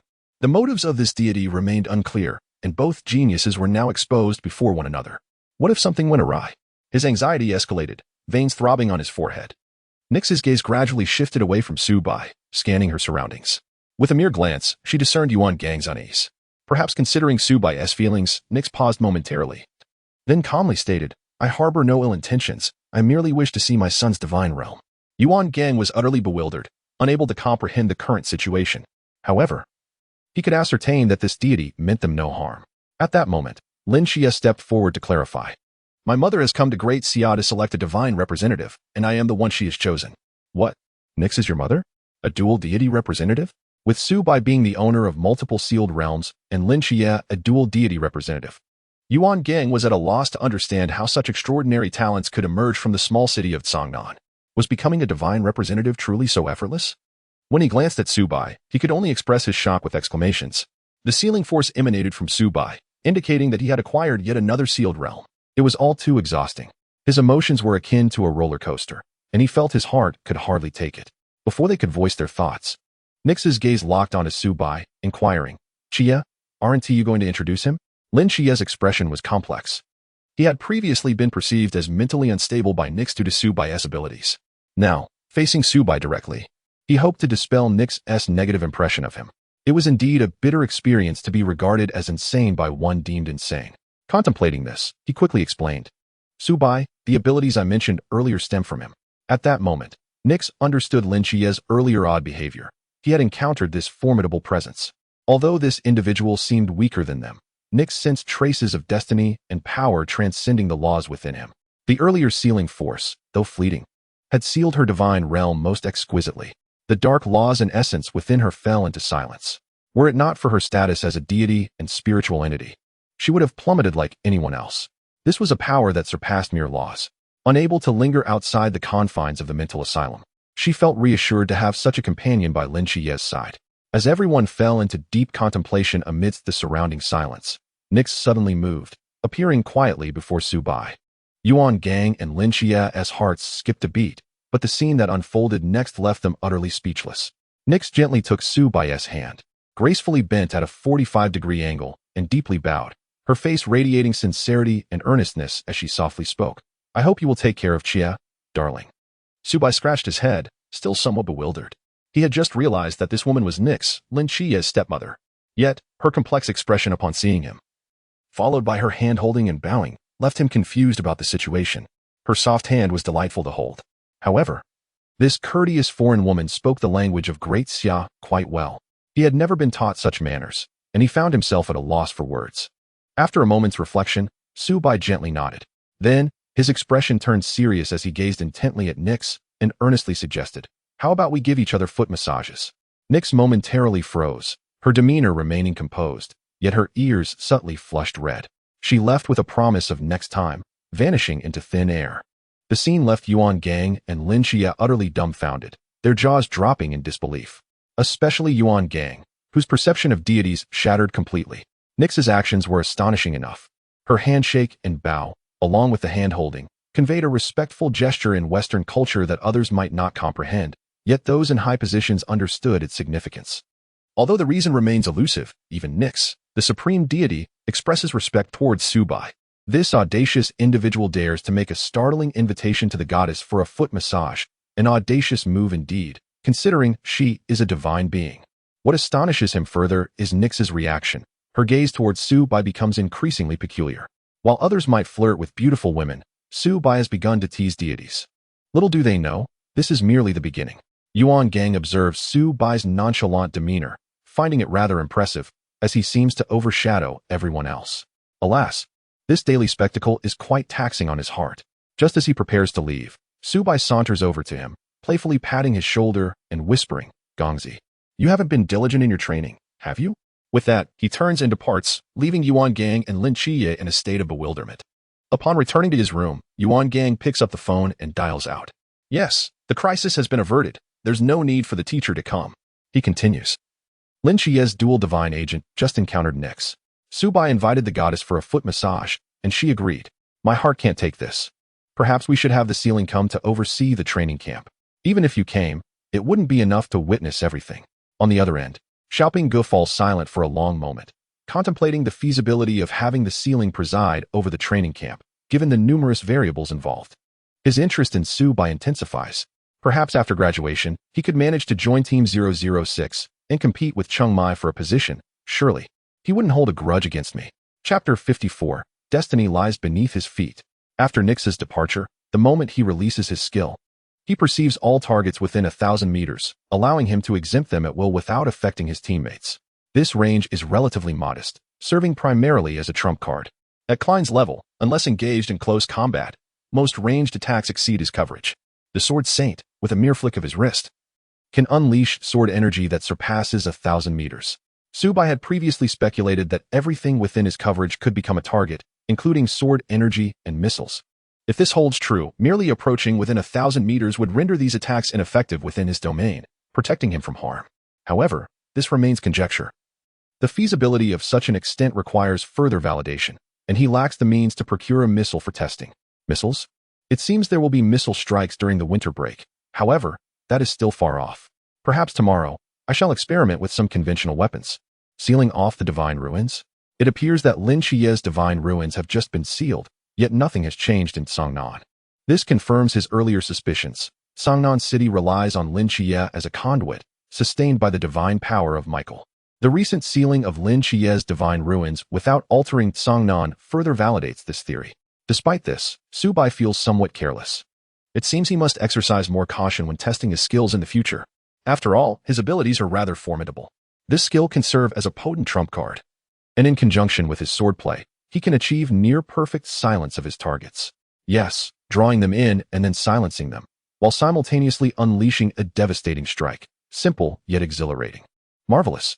Within his perception, Su Bai vaguely senses Nix's body sway momentarily before regaining stability. He remains uncertain of the specifics, no matter how courteous one may appear. They are still a supreme deity, and Su Bai cannot simply inquire, "Why did you not respond?" These abilities are not to be underestimated. A quick series of moves, and even a deity would tremble, though the aftermath would not be without its repercussions for him. As for whether the skill, Shu, remain calm, has taken effect, Su Bai is still unsure. In his line of sight, Nix merely sways, perpetually suspended in the sky. If he is not mistaken, his skill seems to affect deities as well. However, Nix currently exists in a spiritual state, unhealed. Coupled with her formidable strength, this allows her to remain aloft. Forget it. There's no need to dwell on this. Such distances are still somewhat remote. He should prioritize enhancing his power since 1,000 meters is still somewhat limiting. Su Bai's physique has reached the threshold of Klein. With mere physical prowess, he can contend with the boundless mysteries. His mental control is also continuously strengthening. He can now manipulate over 10 flying swords simultaneously. One day, he might truly achieve a spectacle of a single command summoning a multitude of swords. Just the thought is exhilarating. Enough of this. Perhaps I've become overly enthusiastic. It is wise to rest early and test my abilities tomorrow for practicality. In the new recruits' dormitory, Lin Xia harbors many uncertainties. Under Su Bai's previous guidance, he has sincerely acknowledged Nix's maternal identity, significantly accelerating Nix's healing progress to 51 in just a few days, granting him the abilities of the darkest divine ruins. He feels unprecedentedly powerful, capable of wielding the forces of darkness, enhancing both his offensive and supportive capabilities. The Starry Night Dancer amplifies his strengths across the board. However, he finds himself swelling with confidence, eager to confront Su Bai. To expedite Nix's healing, Lin Xia, without much contemplation, has a sudden inspiration and takes her to the outside world. However, this brief exposure generates a multitude of questions, even overturning his understanding. Yet, all of this requires clarification from Nix herself, as he plunges his thoughts into the depths of his mind. He soon witnesses a jaw-dropping scene. Nix sits in the center of a garden, resembling a blossoming flower, her cheeks flushed and shimmering. Is this truly the familiar goddess of the night? Upon sensing Lin Chiye's presence, Nix instantly regains her usual composure. She notes that Nix's progress has surged from 51 to 56, an increase of 5 points. It is noteworthy that she had endured companionship and medication for that single point of progress.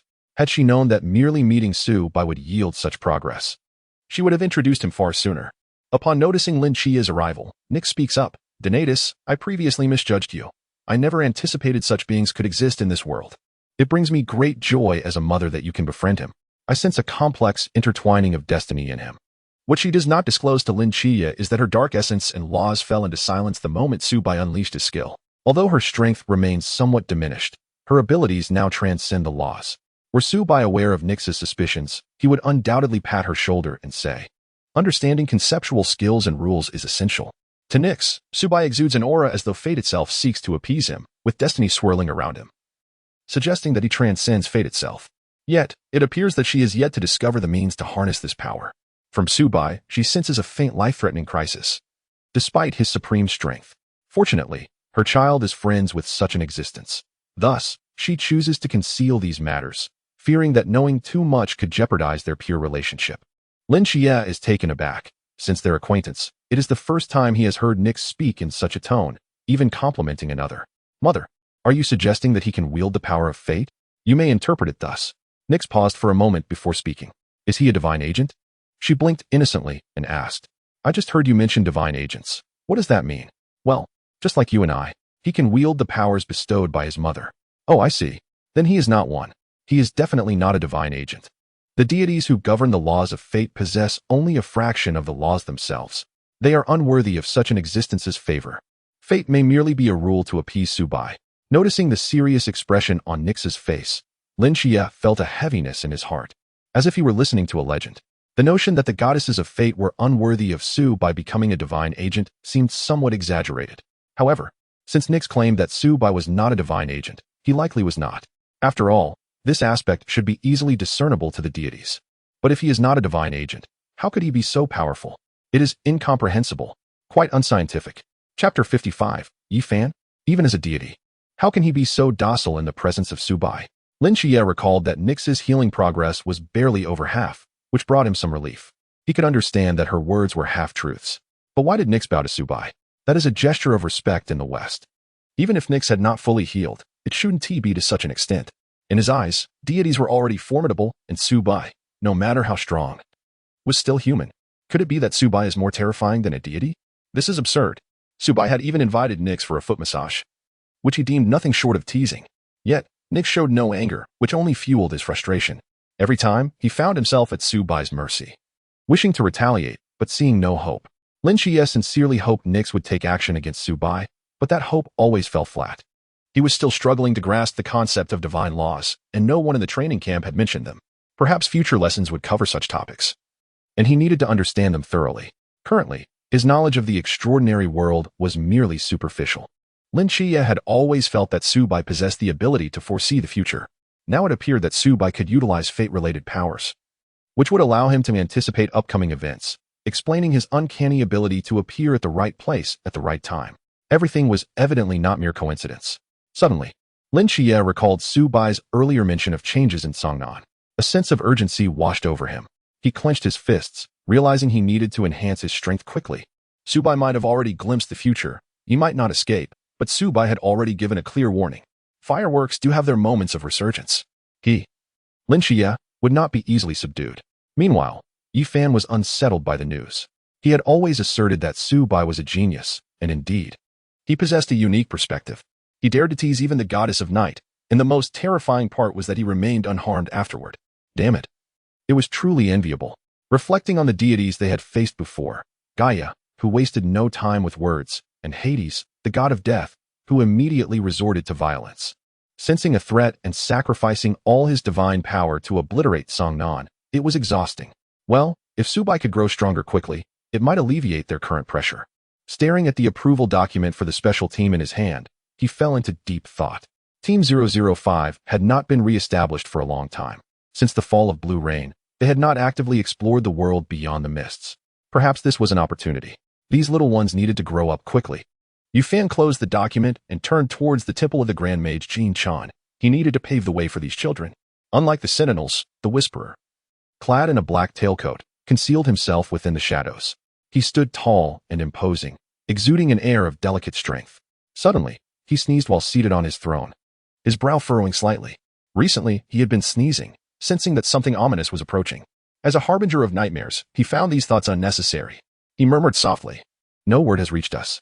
Han Xiaoyan, please coordinate with the snake woman El Liang to investigate the situation. If any changes arise, resolve them promptly." As soon as he issued the command, an unfamiliar divine aura surged from the direction of Songnan. The Whisperer sprang to his feet, his expression stern, eyes ablaze. A new divine presence, powerful indeed. Who could it be? He fell into contemplation. The depths of Songnan were profound. The deities were still searching for the vengeful Shiva, but had now encountered an unfamiliar divine aura. Was it a coincidence? Heretics must be eradicated. The next day, the new recruits arrived at the training grounds as usual, but Lin Xie's gaze towards Subai was filled with an odd intensity. Not a divine agent, yet able to harness the power of fate. Damn it. No wonder he could hit every mark and foresee the future. He was exhausted from envy. Lin Xie also aspired to be a sharpshooter. Subai, however, paid him no mind, merely whistling at the sky. Behind him, Li Pang was conversing with Chao Yuan. Do you think there's something going on between them? After a night apart, they seemed a bit unfamiliar. You have a point. We can't let Xie stray from the right path. He still needs to guide me. As they arrived at the training grounds, the crowd's attention suddenly turned towards Lin Xie, causing a wave of unease to wash over him. He found himself the center of attention, inexplicably becoming the focal point of everyone's gaze. Lin Xie felt as if he were straddling two divine vessels. What kind of dual divine agent was he? And why did two deities end up in conflict over him? Back in school, he had let others bear his children, abandoning his wife and child. What a tumultuous life. It left him feeling overwhelmed, yet he had merely taken a nap. Why did it feel like the sky was falling? When he glanced at Subai, particularly at the way he whistled, it seemed as if he were evading reality. Subai. Damn it, it was evident that Subai had spread rumors about him, turning him overnight into a notorious scoundrel. In truth, it wasn't entirely Subai's fault. He had merely exchanged tales of Lin Xie's dark past with Yuan Gang and Hong Hao. Upon waking today, it had all spiraled into chaos. Free men create a tiger. And this rumor had taken an unpredictable turn. Time flowed quietly, and it had been some days since Subai and the others arrived at the training camp. Now, students were on winter break, and the new recruits at the training camp were celebrating their first holiday. At this moment, a visitor arrived at Yuan Gang's room. Yuan Gang's face flushed as he glared intensely at Chunmai on the sofa. The latter appeared somewhat disheveled, covered in dust as if he had just crawled out of a cellar. Damn it, Gongzi, what kind of place is this training camp? Did you steal the town monument from the fasting site? Chunmai complained while wiping the dust from his face with a towel. Just a few minutes prior, Chunmai had intended to quietly visit Yuan Gang's dormitory to make a request. He had been leaping and flipping on the rooftop. But as soon as he stepped near the training camp dorms, his mental energy and forbidden abilities were sealed, causing him to fall directly in front of Yuan Gang. Hey, it's been years since we last met. Has our dark envoy from the capital become so clumsy? Falling off a building? Chapter 56. What happened with the vengeful Shiva? Yuan Gang's unabashed mockery rendered Chunmai silent. He initially intended to refute, yet found himself momentarily bewildered. Just a moment ago, he was perfectly fine. But in the blink of an eye, both his mental energy and forbidden ruins were sealed. If not for his robust physical constitution, that last blow could have left him severely incapacitated. Exhausted, he felt no desire to speak further. Following Yuan Gang to his room, Chunmai wiped the dust from his face with a towel. He heard Yuan Gang, with a resigned shrug, state, "What power do I possess to steal from the master? If the abstinence site lost its town ruins tablet, it would have long since gone awry." Upon mentioning Subai, Yuan Gang's expression shifted dramatically, changing faster than a Sichuan opera mask. His hands subconsciously rubbed together, his gaze fervently fixed on Chunmai. Your team as Subai is truly impressive. His forbidden ruins surpass any town ruins tablet, with a sealing capability that is exceptionally formidable. Just observe, within 1,000 meters, everything is sealed, rendering even mental energy ineffective. Hey, Xiaopinga is preparing to recruit him after the training camp. Keeping him in your team 136 would be a grave understatement. Chunmai's eyes widened in disbelief. It turned out that the one who had caused him embarrassment was none other than Subai. This fellow was truly beyond comprehension. Even after departing, Chunmai felt as if Subai had never left, always hearing news of him.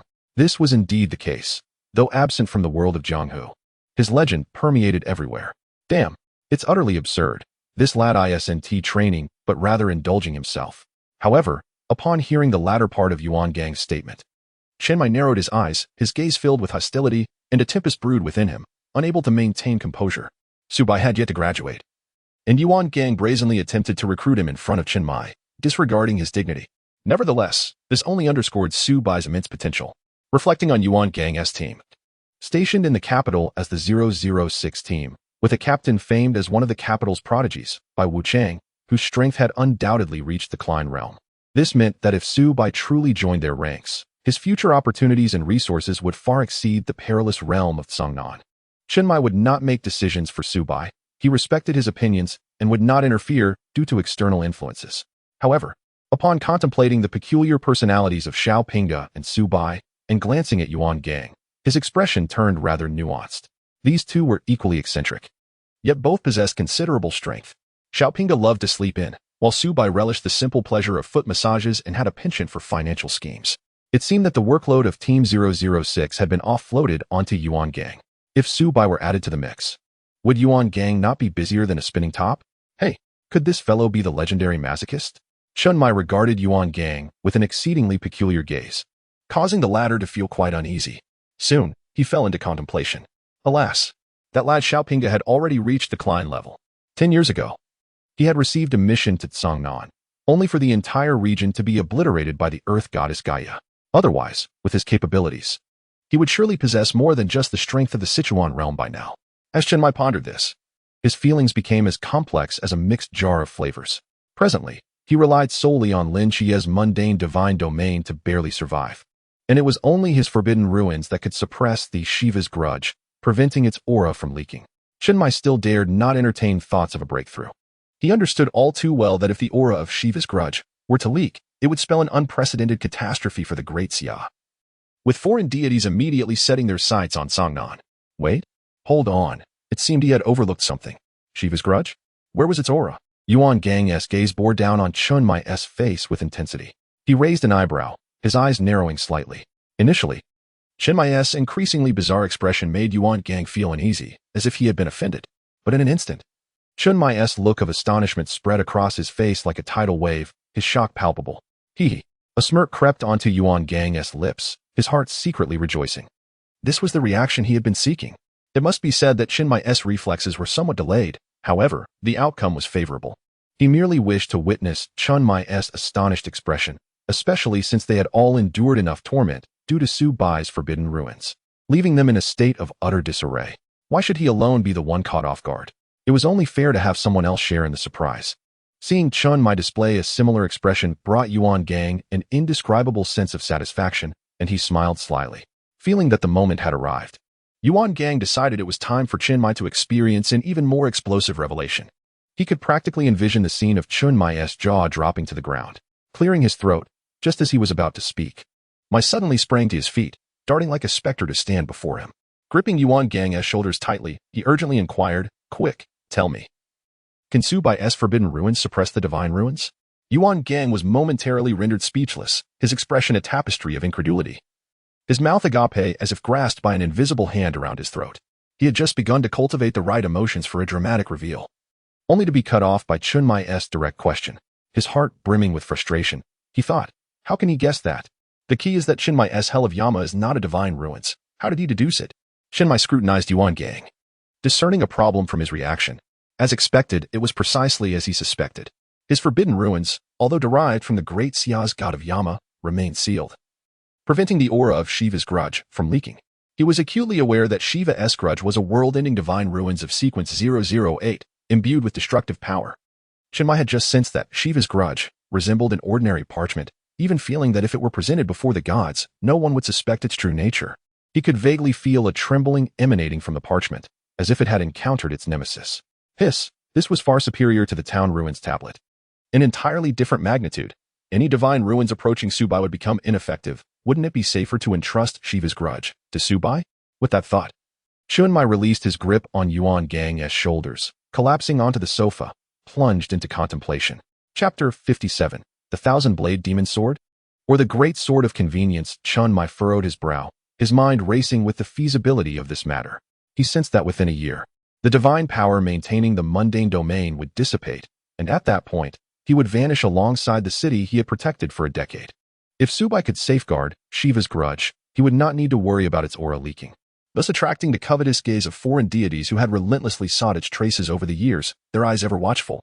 Considering the gravity of the situation, Chenmai took out his phone and relayed his thoughts to Yi Fan, deciding it was best to leave this matter to the commander-in-chief to address. He would simply cooperate.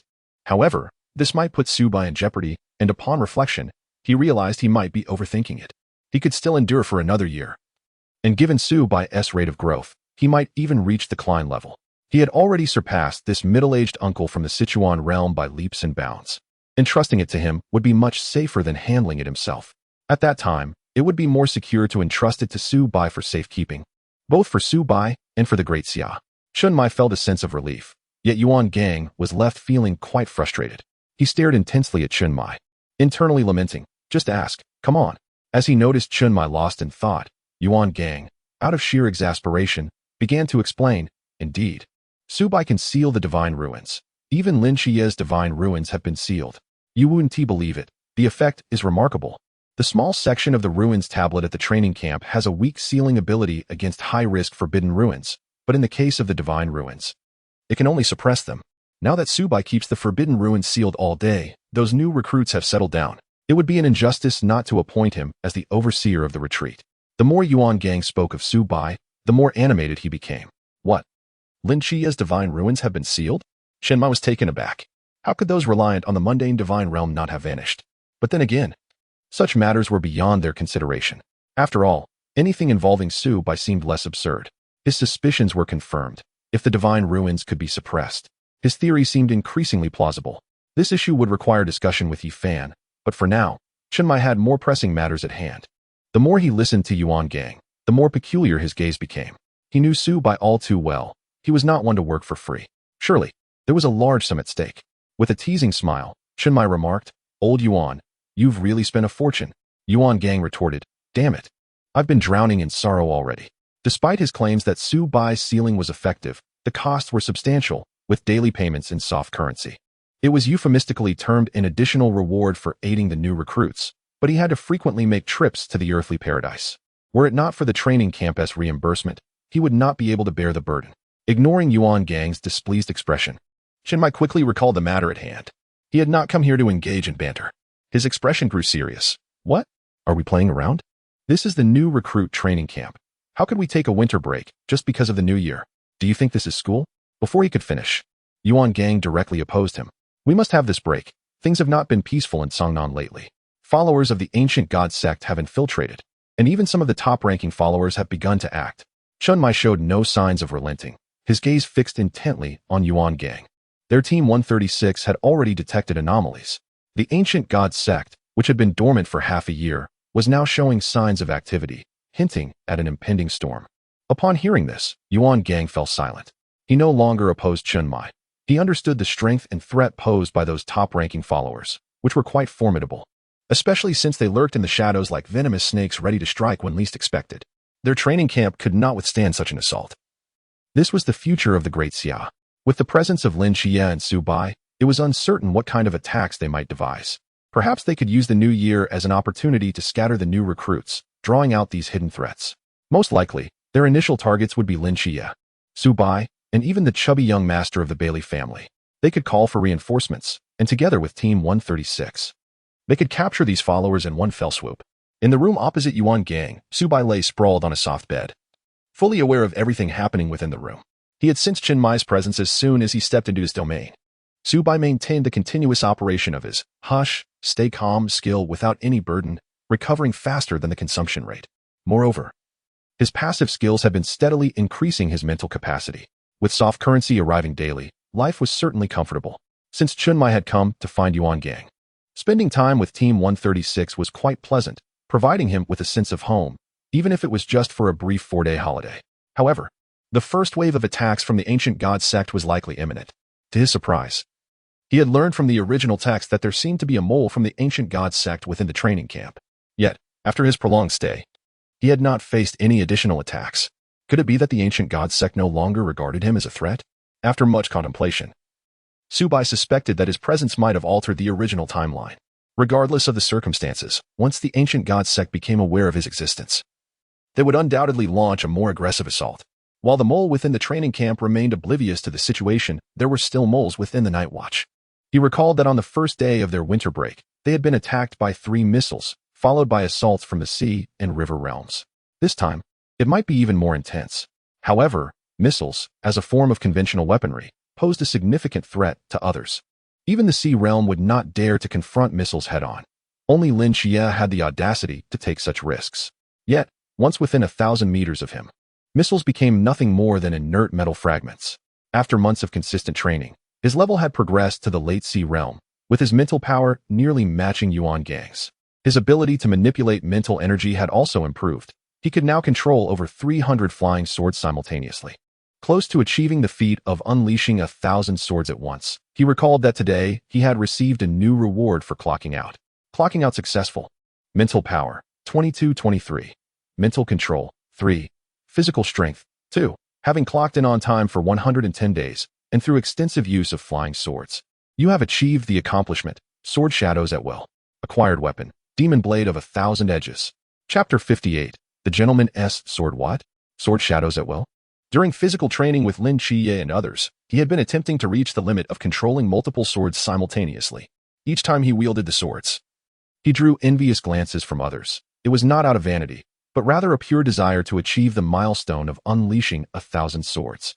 To his astonishment, this endeavor had yielded an achievement reward. The reward was none other than the demon blade of 1,000 edges. The very blade of the assassin Qi from his previous life. In this world, it was at least a divine artifact. He had not encountered the highest divine artifacts of this world, so his assessment was merely a rough estimation. However, Su Bai surmised that in terms of lethality, it would undoubtedly be formidable, potentially rivaling Japan's Kusanagi. Su Bai immediately drew out the demon blade of 1,000 edges, its entirety a deep black, resembling a manifestation of the abyss of the night. Upon closer inspection, it became evident that it was composed of countless fragments as thin as cicada wings. Each blade bore intricate demonic engravings, faintly glowing. When the fragments assembled, one could feel a cold and dangerous glimmer flickering along the blade. Suddenly, the assembled blade shattered into countless pieces. If one did not examine closely, it resembled nothing more than a pile of glass shards. Su Bai attempted to attach his mental energy to one of the shards, deftly maneuvering it in the air. No matter how swiftly he moved, he remained undetectable, showcasing a remarkable capacity for disguise. After all, it was merely a pile of fragments. Who would suspect it to be a divine artifact? Gazing at the scattered shards, a spark of inspiration struck him. His arrow of destiny, with its perfect accuracy, combined with the disguise and lethality of the thin blades, could allow enemies to meet their demise without even realizing it. Henceforth, there would be no need for him to carry stones in his pockets, which made it seem as if he had some peculiar obsession. As the mental energy surged forth, the shattered blades that lay scattered across the ground instantly coalesced into a sleek, obsidian longsword that emanated a chilling aura. How magnificent! Each swing of the weapon met with no resistance, and the blade could disassemble mid-air, allowing for surprise attacks on unsuspecting foes. Weighing the sword in his hands, Su Bai found himself increasingly enamored with it, deciding to name it the Great Sword henceforth. With such a weapon in his possession, his swordsmanship would surely be unparalleled. The next day, the recruits donned long sleeves and engaged in a grueling weight training session under the scorching sun. Just as they completed their morning drills, the assembly whistle pierced the air. Yuan Gang stood on the practice platform, his face betraying a rare smile. After several months of training, the recruits had shed their restlessness, each visage now reflecting steadfast determination. They stood in neat formation, yet upon casting his gaze towards Su Bai, Yuan Gang's expression soured. The lad remained unchanged, still exuding an air of indifference. The only notable alteration was his newly curled, pastel pink hair, which stood out starkly among the crowd. Yuan Gang observed as Shen Qingzhu painfully retrieved a piece of gum from his pocket to offer Su Bai, causing the corners of his mouth to twitch. This boy was indeed miserly. Despite receiving a daily reward exceeding 10,000, he still resorted to mooching off others for a mere pack of gum. If Su Bai were to overhear Yuan Gang's thoughts, he would undoubtedly pat his shoulder and remark, "You're still young and unaware of the hardships of earning a living." As the recruits remained in a state of bewilderment, Hong Hao stepped forward to address them, his voice resonating powerfully. "Starting tomorrow until the 3rd day of the new year, you will have the freedom to arrange your own time. However, I must remind you that all of you are required to remain in Songnan. Anyone who ventures outside without permission will be stripped of their military status. Half an hour later, you will gather at the entrance to receive your own star blade. Remember, it must not be used unless absolutely necessary." The recruits erupted in joy upon hearing the announcement of a holiday, their faces lighting up with enthusiasm. In unison, they cheered and scattered like birds taking flight, hastily returning to their dormitories to pack their belongings. Su Bai and Lin Xie, being locals, had little to prepare and leisurely strolled towards the exit. Lin Xie cast a sideways glance at Su Bai, feeling a weight upon his chest. His instinct suggested that this holiday was not as simple as it seemed, akin to the calm before a storm. In contrast, Su Bai remained unfazed. Nix had previously mentioned that Su Bai seemed to have a connection to the laws of fate, possibly foreseeing impending events. Just then, a portly figure dashed towards them, exclaiming, "Jia, Brother Bai, we're on holiday. Where shall we go to enjoy ourselves?" Bai Li Pang Pang, spotting Su Bai and Lin Xie heading towards the main entrance, felt exuberant. After all, it was only a few days off, and he could easily check into a hotel. He rushed to their side, eagerly inquiring about the plans of his local companions. Su Bai shot him a sidelong glance and nonchalantly replied, "I could kidnap you for a bounty. You're quite valuable now." Though Su Bai jested, there was truth in his words. This chubby lad was the pampered heir of the Bai Li family, with a substantial bounty on his head, 8 targets worth considerable reward. Su Bai felt a twinge of envy. Upon hearing Su Bai's remark, Bai Li Pang Pang was taken aback, retreating behind Lin Xie and timidly saying, "Brother Bai, if you're short on cash, I still have some savings." Lin Xie glanced at the chubby figure hiding behind him, recognizing the boy's cleverness. Although he often appeared carefree, He was now putting on an act. Lin Xie kicked him lightly, sensing something unusual in Su Bai's words. This holiday feels rather abrupt. Su Bai was momentarily taken aback. The lad was surprisingly perceptive. Without reservation, he divulged what he could. There's been movement from the ancient god church. The chubby boy's eyes widened at the news of his bounty, and he theatrically wailed, "Brother Bai, you must save me. I'm in dire straits." Chapter 59. What connection do you, with your pink hair, have with nobility? Lin Xie paid no heed to the raucous chubby boy, lost in contemplation. It dawned on him that he, Bai Li Pang, and Su Bai would undoubtedly become prime targets for the ancient god church, necessitating their possession of the star blades for protection. Granting them a holiday was merely a ruse to disperse the recruits and prevent any collateral damage to others. Such a scenario was intolerable in the training camp and the Great Xia. Perhaps the instructors were already poised to lie in wait, with the trio serving as bait. Realizing this, Lin Xie felt a heavy weight in his heart. He was still too weak, reliant on the protection of his instructors, and any misstep could endanger those around him. He glanced at Su Bai, who appeared serene and untroubled. If only he possessed Su Bai's strength, he would have no reason to fear an assault from the ancient god church. At that moment, his determination to grow stronger surged within him like never before. At the entrance of the training camp, recruits continued to collect their star blades. Su Bai and Lin Xie received their own, with Su Bai's being a specially crafted 8 directions Han sword. Its long, straight blade gleamed like silver lightning, exuding a formidable aura. The lines from the tip to the hilt flowed gracefully, and its proportions were just right. Su Bai's sword was evidently customized, setting it apart from the standard long blades possessed by others, eliciting envy from his peers. Chao Yuan had also joined them, his belongings minimal. Just a few favored outfits for the days ahead. Upon seeing Su Bai's longsword, a flicker of surprise crossed his eyes. He was well versed in weapons of this nature and recognized the craftsmanship. Although the materials were similar to theirs, the patterns etched onto the blade were distinct. Not haphazardly done for mere aesthetics, but rather as formations designed to enhance the weapon's sharpness. Chao Yuan approached, clasping his hands together in admiration. "Brother Su Bai, your Han sword is quite exceptional." This remark caught Lin Xie's attention as he explored his own star blade. Given that Zhao Kongcheng had not perished, his long sword remained in Zhao's possession, and it was Lin Xie's first time wielding a weapon uniquely his own. Following Chao Yuan's gaze, he too noticed the sword's peculiarities, feeling a pang of envy. Was this the privilege of the strong? Even their weapons were distinct. He thought of Wang Mian's Yuan, drawing a deep breath. He, too, must grow stronger. It was simply intolerable. Yet, despite his frustrations, his eyes often wandered back to Su Bai's long sword, which seemed to shine with an allure he could not resist, effortlessly performing a flourish. How infuriating! He harbored dreams of traversing the world with a sword. In this life, his 2 great aspirations were to become a sharpshooter and a swordsman. The instructors of the training camp had been driven to the brink by his antics. Su Bai weighed the 8 directions Han sword in his hand. Aware that Yuan Gang had informed him it was crafted specifically for him by Yi Fan, the sword felt reassuringly heavy, its beautifully engraved patterns lending an air of grandeur. As he swung it, the patterns seemed to come alive, and the blade emitted a fierce glimmer. Su Bai understood well the origins of these Night Watchman weapons. Only the Queen Mother of the West left behind a doppelganger to guard Kunlun Mountain, spending a century forging blades and crafting swords. Their starry blades all originated from her divine hands.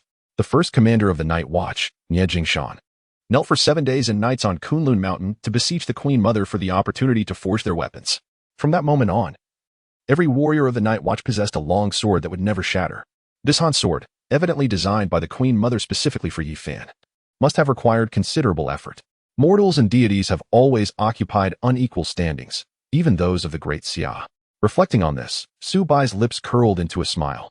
Though he had only met the commander once, the latter had remembered his preferences. Such thoughtfulness. Su Bai understood Yi Fan's character well.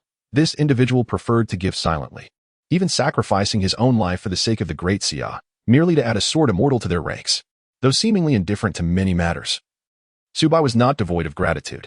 Since Yi Fan had gone to such lengths to assist him in forging the sword, he felt it necessary to alter his fate of demise. A living commander of the Night Watch was indeed essential for the Great Xia. Holding this thought close, Su Bai twirled the sword flower before contentedly sheathing it, murmuring, "Indeed, this Han sword is most suited for one like me, a gentleman of integrity and honor. From now on, it shall be called the Gentleman's Sword." This remark happened to catch Lin Xie's attention, causing his mouth to twitch uncontrollably, his eyes widening in disbelief. As if to say, "How could you utter such words?" With such a carefree demeanor, He was entirely unworthy of the title of gentleman, especially with that head of pink hair and chewing on stolen gum. Su Bai rolled his eyes. In this era, who would believe in genuine words?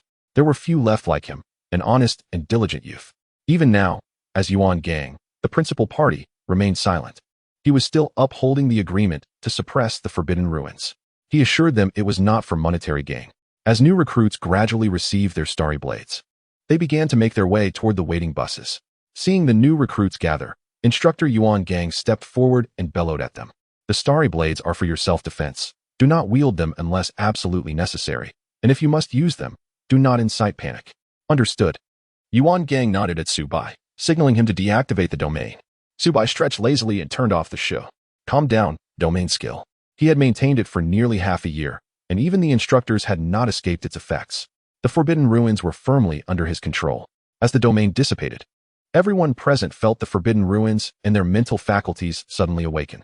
Yuan Gang let out a long sigh of relief, vaguely sensing that their mental strength showed signs of breakthrough. After being suppressed for so long, it surged upward like a spring. And it must be said that Su Bai's abilities were indeed extraordinary. He had a hunch that his powers extended beyond this. At that moment, a cacophony erupted from the bus, shouts of astonishment ringing out. I've broken through. Mother, I have achieved success. I'm now in the pool realm. Lin Xie felt the change most acutely. As Su Bai's domain was lifted, he sensed his long-suppressed mental power suddenly activate, bursting forth and propelling him directly into the pool realm. Chapter 60. To despise Su Bai, to learn from Su Bai, to become Su Bai. Lin Xie cast a glance at Su Bai's figure, exhaling deeply.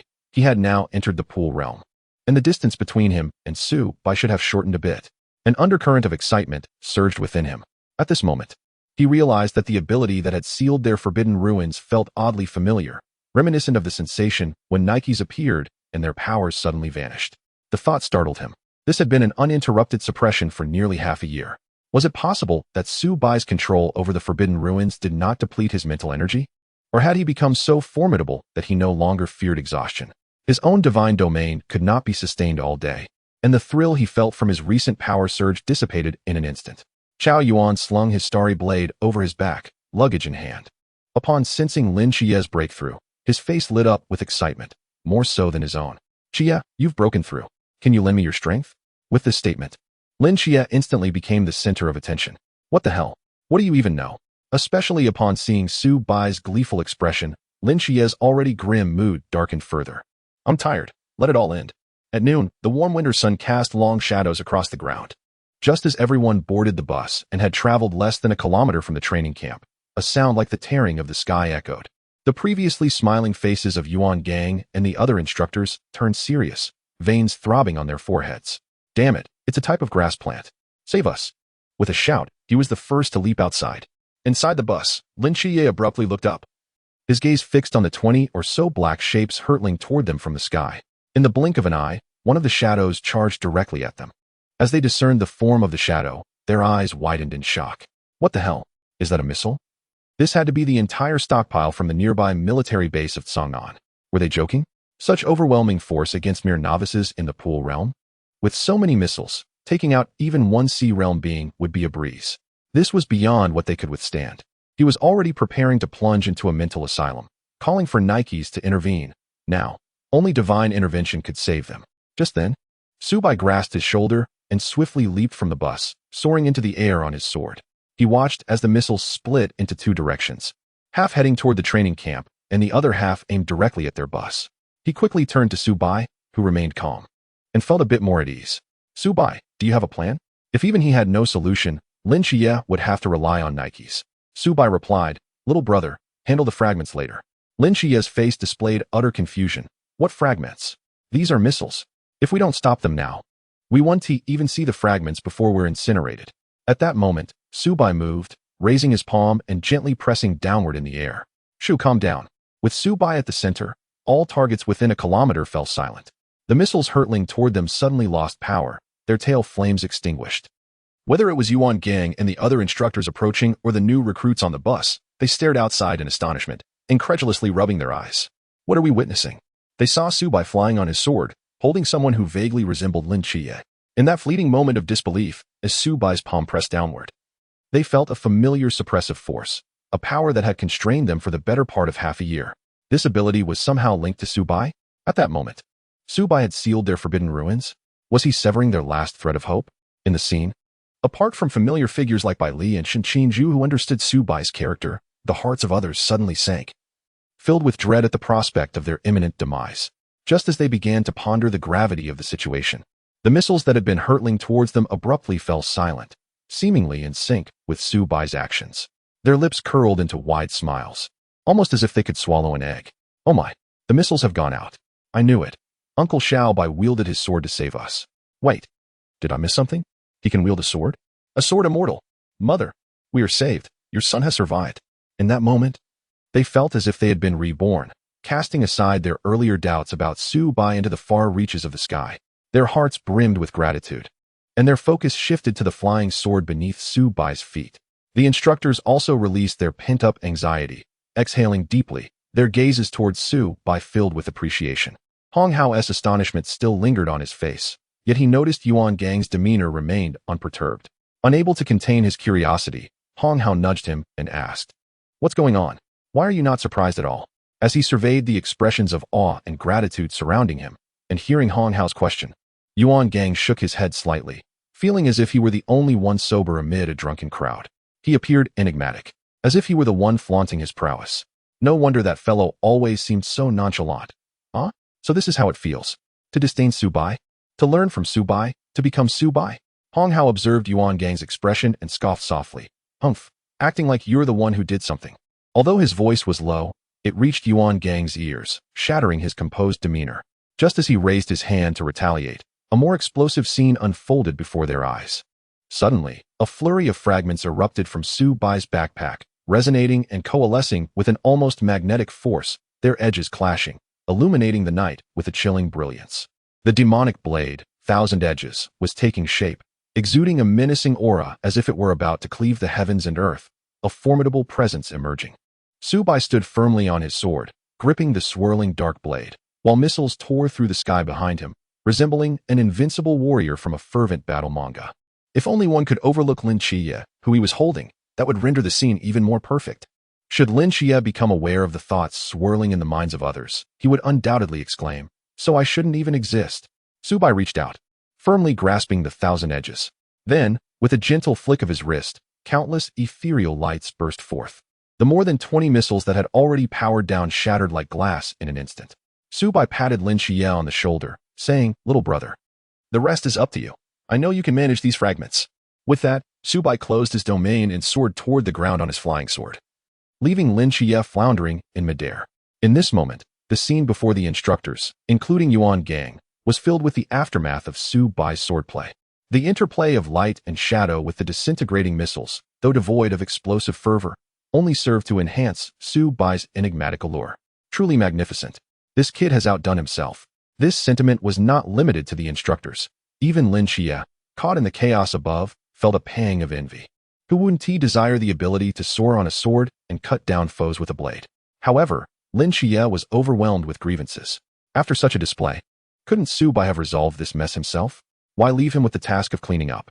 He, Lin Chiye, could hardly believe that Su Bai lacked the capacity to manage these fragments.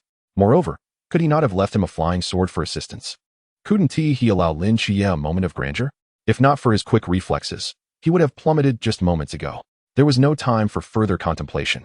The fragments were plummeting, and should they fall haphazardly, they could inflict significant harm on the new recruits.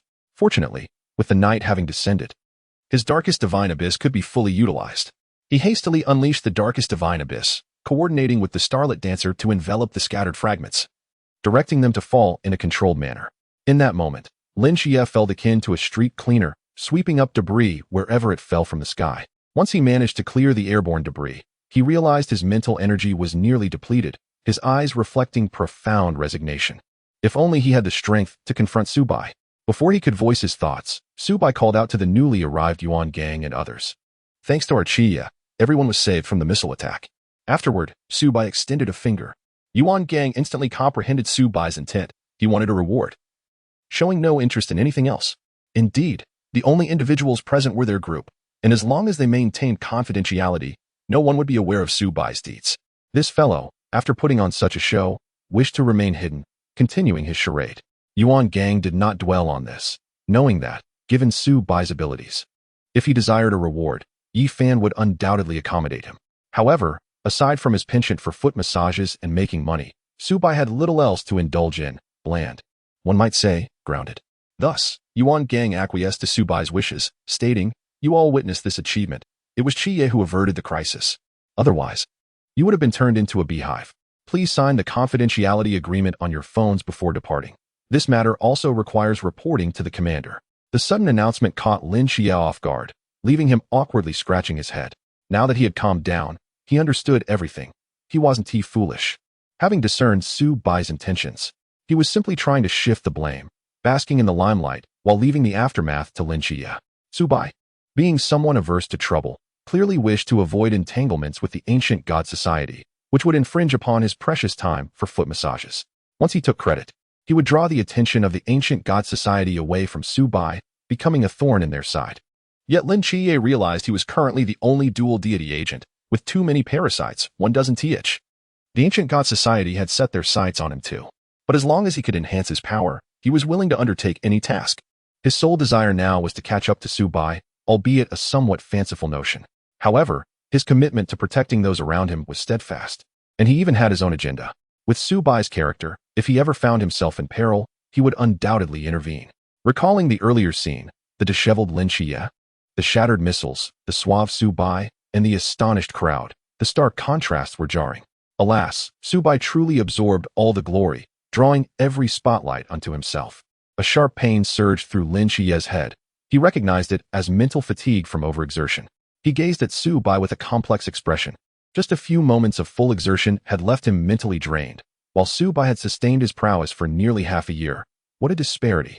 A slight provocation only exacerbated his already depleted state, causing him to sway and collapse. Just then, the ever-loyal Qiao Yuan stepped forward, catching him just before he fell. "Qia, you cannot falter. I'm still counting on you to guide me." The howl of the wolf pierced the air, a sound so hysterical and mournful that one might think Lin Xie had perished. Bai Li, plump and flustered, hurriedly joined the blushing Molly. Searching through his spatial pocket for medicinal herbs, his face visibly tense. After half a year of camaraderie, he dreaded the thought of something happening to those close to him. The howl startled Yuan Gang and his companions, who rushed over. Upon investigation, they discovered that Lin Xie merely suffered from mental exhaustion. With a disgruntled air, he approached Qiao Yuan, delivering a sharp slap to his back. "Hey, don't be so dramatic. It's just mental fatigue. You made it sound as if we were about to feast." The crack of the slap was crisp and relieving.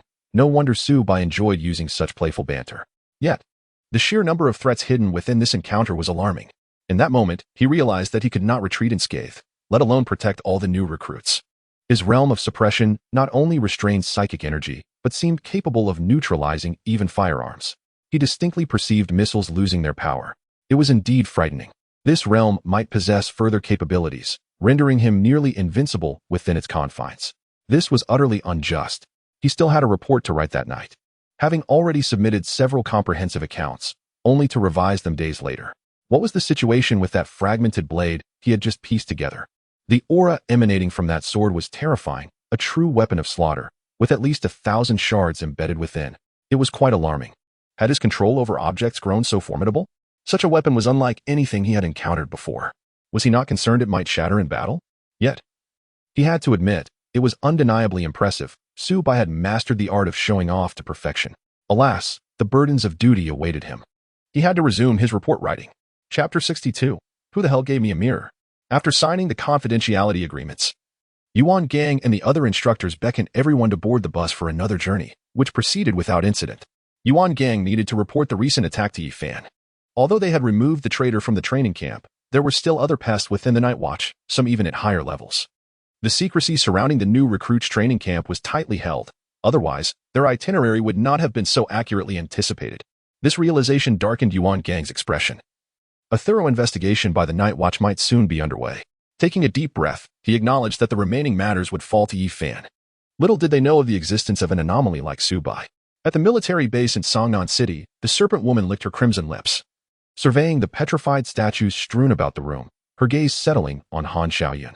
"I wonder if they will appreciate this gift," she mused, envisioning the training camp reduced to rubble. Noticing Han Xiaoyun's silence, she muttered a curse under her breath, dismissing him. Only Han Xiaoyan understood the turmoil within him. Yet as a devotee, he had no choice. After the recent missile assault, no further dangers had arisen. Su Bai glanced at Lin Xie, who lay unconscious beside Chao Yuan, the latter guarding him like a hen with her chicks. In this moment of vulnerability, Su Bai quipped, "The youth truly enjoys a deep slumber." After all, Lin Xie had only faced 6 missiles in the original timeline, yet this time, over 20 had rained down, though he merely cleared some debris. It had been somewhat taxing for him, especially considering his recent breakthrough. He likely struggled to adjust to his newfound abilities, leading to his exhaustion. Indeed, Lin Xie had broken through to the pool realm and should be able to push open the second door of the infirmary. Inside was the intriguing old man Merlin. Other than the final door concealing the chaos masquerading as Yahweh, the other deities had provided substantial assistance, particularly Nyx and Merlin, who had paved Lin Xie's path to divinity. Su Bai sensed that his ascent to godhood would differ from theirs when he reached that stage. He might not face such complexities, perhaps even bypassing the tribulations of transformation. Yet, those thoughts were distant. For now, he would set a modest goal, achieve the pinnacle before the divine war, and take down every adversary one by one. Casting a glance at the furrowed brow of Lin Xie, he speculated that the young man might have already breached the second door of the mental hospital. He hoped Merlin would not pry too deeply into his circumstances, lest the old man's sparse hair be further depleted. Chaos was merely a source of amusement, relishing the misfortunes of his own allies. Speaking of which, did that old man even possess hands? Considering the ancient god church, they likely sensed his unpredictable presence but had not fully ascertained his situation. Otherwise, they would not have resorted solely to missile bombardments. They might soon dispatch a few acolytes to greet him. While unafraid, he welcomed the solitude. After all, who wouldn't he appreciate an uninterrupted existence? It seemed Yi Fan had adequately protected his information. The following day, Lin Xie rubbed his slightly aching forehead and opened his eyes.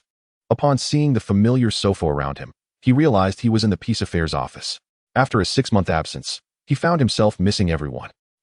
He had lived here for a month and was quite familiar with the surroundings, yet something felt oddly quiet, almost too tranquil for an office. Filled with curiosity, he slowly rose, but upon glancing around, he nearly stumbled back in shock. Rubbing his eyes, he confirmed the bizarre reality before him. A plump hen strutted confidently atop the conference table, exuding an air of authority as it surveyed its domain. Hong Ying, Chenmai, and others remained silent, their eyes fixated on the hen, while only Su Bai, appearing like a disillusioned youth, lounged listlessly in his chair. Although Lin Xie sensed he had no aspirations, he found himself perplexed. What was happening? Why was everyone so entranced by a mere hen? It was so abnormal that he barely registered his own awakening. Yet, a warmth blossomed in his heart. His comrades had vigilantly kept watch over him all night and had prepared such a sumptuous hen for his recovery. He couldn't help but feel touched. Picturing their worried expressions from the previous night, the captain's culinary skills were unparalleled.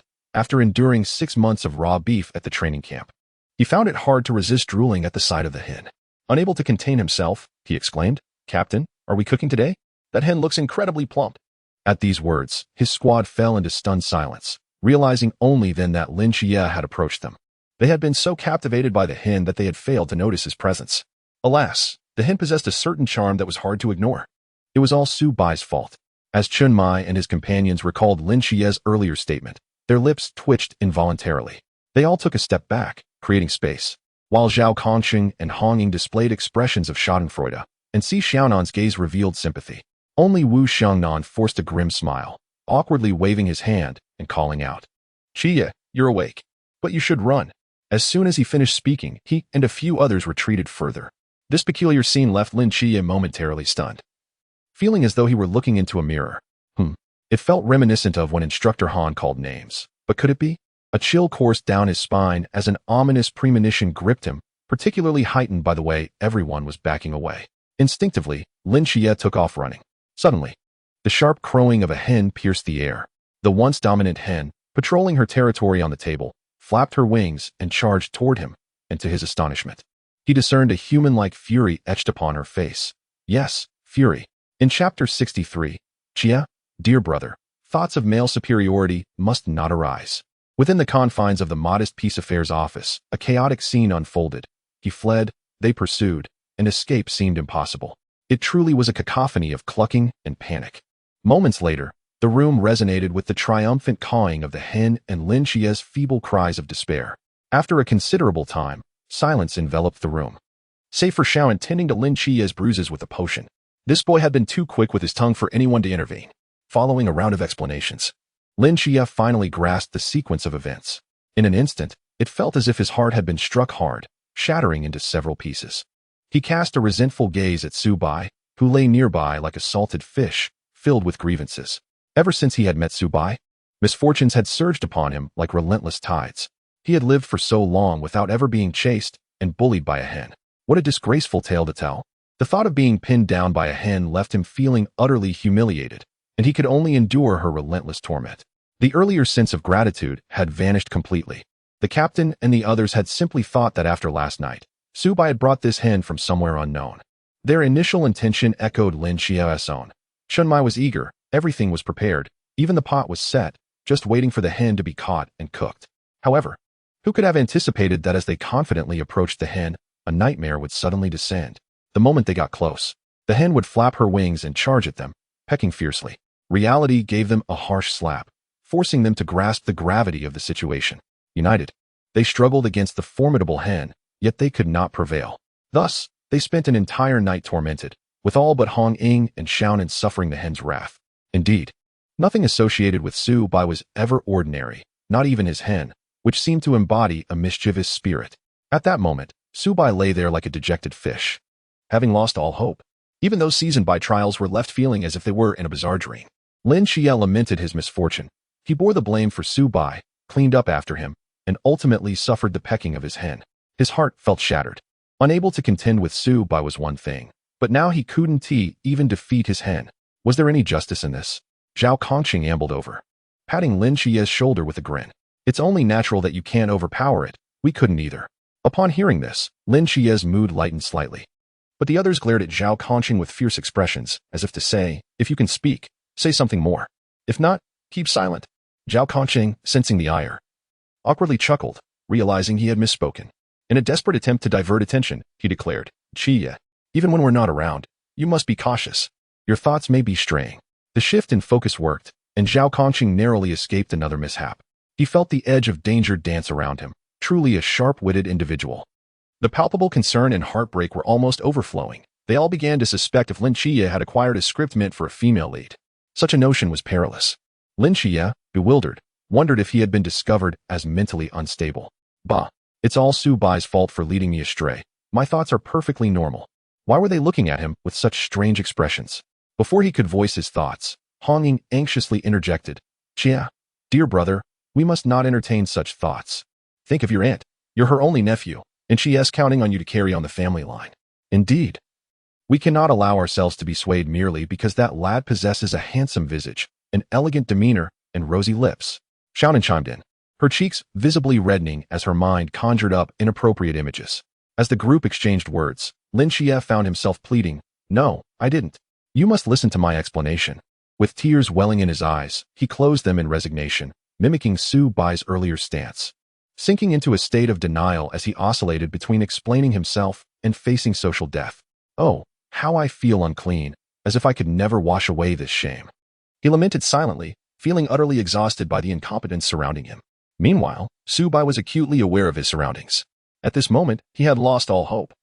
The hen before him was none other than the reward he had received for clocking in yesterday. Recalling the previous day's events, he had eagerly opened his system rewards. Clock in successful. Mental power, 789. Physique, 1. You exceeded your responsibilities at work, achieving merit and diligence. And received the reward. Cluck cluck. Rebirth in flames, shattering the ashes. Wow. The system's evaluation was consistently on point, a comfort to hear. Upon seeing the reward, he felt a bit dazed. Though he didn't fully understand what the reward entailed, he was certain it would be remarkable. He sensed that fewer words indicated greater significance and more formidable abilities. Yet, while the description was undeniably high class, it seemed almost too quaint. Curiosity piqued.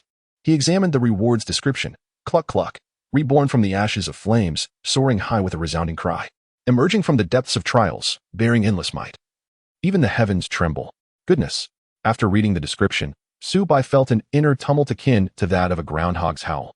Wasn't he this akin to a phoenix? Indeed, fewer words signified grander matters. A divine beast was encapsulated in just a handful of phrases. The system's precision was not to be underestimated. It likely possessed some conceptual technique. A phoenix, one must recognize that the existence of the phoenix squad stemmed from their ability to adapt to phoenix blood, forming a unique unit. Each captain had survived through blood transfusions, specifically from phoenix blood, and now, Subai was on the brink of obtaining his own phoenix. A divine beast of the Daxiao realm. Could he possibly contain his excitement? He could already envision the expression on Xia Ximing's face when they finally met. Subai's heart raced with excitement as he trembled while retrieving his reward. Upon focusing his gaze, he was left utterly bewildered. Indeed, Subai found himself in a state of confusion, suspecting that the system was playing tricks on him as he stared wide-eyed at the old hen before him. He even entertained the notion of turning it into chicken soup. Chapter 64. Does your phoenix resemble a hen? Which phoenix appears as an old hen? Were it not for the palpable power he sensed emanating from this creature, which was at the same late stage of the sea realm as himself, with flames occasionally flickering from its tail and an ethereal aura surrounding it, Subai would have mistaken it for a village fowl, unrecognizable even if placed in a coop. Goodness, was the system truly toying with him? With no other option, Subai resigned himself to this reality. After all, phoenixes are said to symbolize good fortune, and he harbored no other wishes than for this hen to bring him prosperity. He affectionately named it Wankai, which translates to prosperity. After an animated exchange between man and hen, Subai gleaned an understanding of this peculiar phoenix-branded chicken's abilities. Firstly, its strength was synchronized with his own. As he improved, so too would Wangsai's capabilities. He had thought himself fortunate to reap rewards effortlessly, only to discover that this creature was even more audacious. Secondly, the flames it produced appeared to lack heat, yet were indeed the flames of the phoenix's rebirth, capable of purifying all negative effects. Curses and toxins were mere trifles to it. This concept of purifying all negative effects was fascinating. Anything he deemed negative would be treated as such. It felt reminiscent of the multifaceted divine light of the Peacock King, truly capable of cleansing all. Subai's mind raced with thoughts of controlling the souls of the dreamers. Was this not akin to wielding power over them? Chen Erniu had a penchant for mischief, and he imagined having Wankai purify Chen Erniu's misdeeds. As for other negative effects, would the wounds on his deputy's hands count? They surely should, for years without wielding a sword had left him with the lasting injury inflicted by Susanu's heavenly sword, which could not be healed due to the existence of certain laws. This law represented a negative effect for Wu Xiangnan, and Wankai happened to counter it perfectly. What Subai found most astonishing was Wangsai's final ability, a skill with both an absurdly high ceiling and a low foundation. The hen was capable of laying eggs, but Wankai, being a phoenix, would lay one egg each day. This was its skill. Was this even reasonable? Subai himself found it absurd. The skill's lower limit was modest. The egg could rapidly restore injuries and conditions, and with prolonged use, it could enhance a person's potential. Compared to other abilities, it seemed rather unremarkable, but when juxtaposed with his own skills, it was extraordinarily powerful. However, the upper limit was astonishing. Wankai could only hatch one egg in its lifetime. And this egg was extraordinary, reminiscent of rebirth through fire. It could grant the user a rebirth, imbuing them with its bloodline. In exchange, there was a side effect, a binding of life with the egg. It sounded outrageous, yet was comprehensible, akin to being a divine agent. Though Wankai was merely at the sea realm, it was indeed a divine beast. Moreover, as a top-tier divine beast, having a once-in-a-lifetime ability was quite reasonable. With this realization, Subai accepted the truth. While its appearance was indeed questionable, its abilities were worthy of the title divine beast. Rising to his feet, Subai stretched, causing everyone in the office to freeze momentarily, then collectively take a step back. They were all wary of Subai's antics, observing their reactions. He theatrically clutched his chest and pointed at them, exclaiming, "What are you all?" Before Subai could finish, Wankai, upon seeing him stand, became overly excited, plucking incessantly and annoying Subai. Amidst the collective daze, he raised his right hand and delivered a swift strike, silencing the room. Wankai collapsed onto the table, and a round, plump phoenix egg rolled onto its surface. Chun Mai and the others were taken aback by this seamless display of skill. Lin Xia's lips twitched, recalling their once mighty hen, which couldn't withstand Subai's swift strike. This was indeed fierce.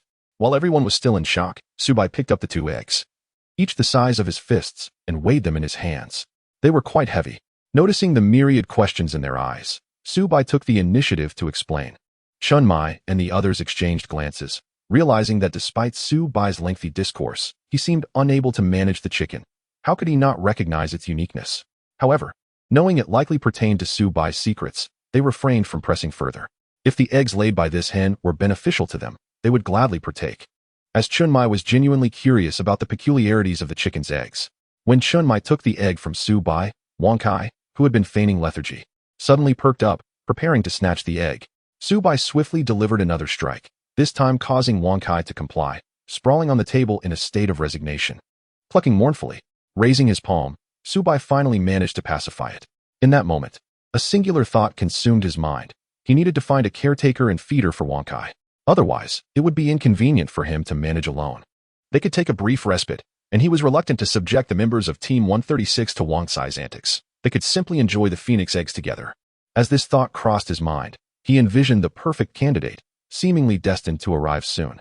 With a mix of genders, the work would not be burdensome, would it? Once Wang Kai quieted down, the team returned to their familiar warmth, aside from Lin Xie, who was still sporting a myriad of bruises. Zhao Kongcheng pulled Su Bai, Wu Xiangnan, and Leng Xian into a corner for a hushed conversation, occasionally punctuated by strange chuckles. In no time, Su Bai produced several membership cards and handed them out, declaring grandly, "Tonight, let me treat you all to some relaxation. The new year is approaching."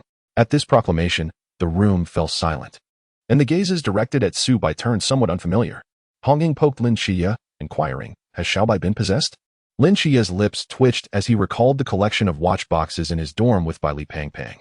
It was evident what those had transformed into: stacks of membership cards. Various establishments were represented, not limited to Jiangnan City. He explained, "All of these are freebies. Right now, Su Bai is utterly unburdened by the lack of membership cards." Wow. With Su Bai and Yuan Gang mingling in various clubs, their imaginations ran wild, and indeed, wherever Su Bai was, everything would become vibrant. Chapter 65. The Return of the Undying Swordsman. In an instant, the atmosphere within the team brimmed with warmth. Laughter and playful banter filled the air, and Su Bai reveled in the joy of their smiles.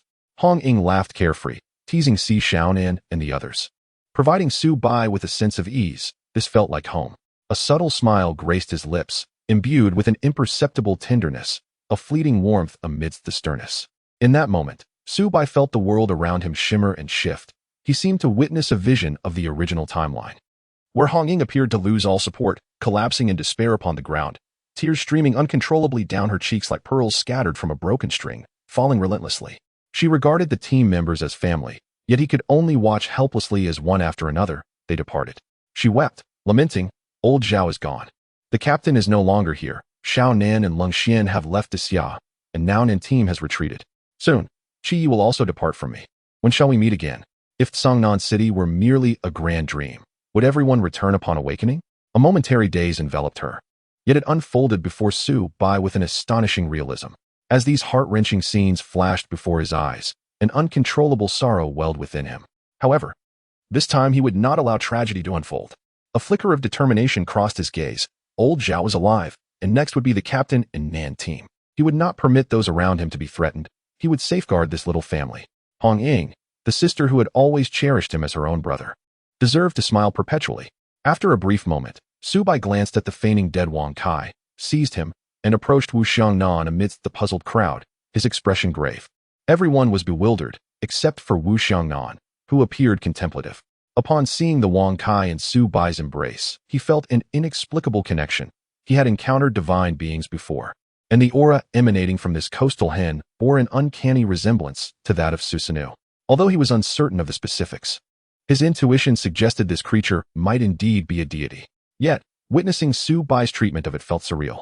Even a fallen tiger is not to be trifled with, let alone a deity. It all seemed somewhat absurd. Thus, Wu Xiangnan felt unburdened. He knew Su Bai would never harm him. Understanding the lad's character all too well, he directly inquired, "Xiao Bai, if there is something to discuss, please speak freely.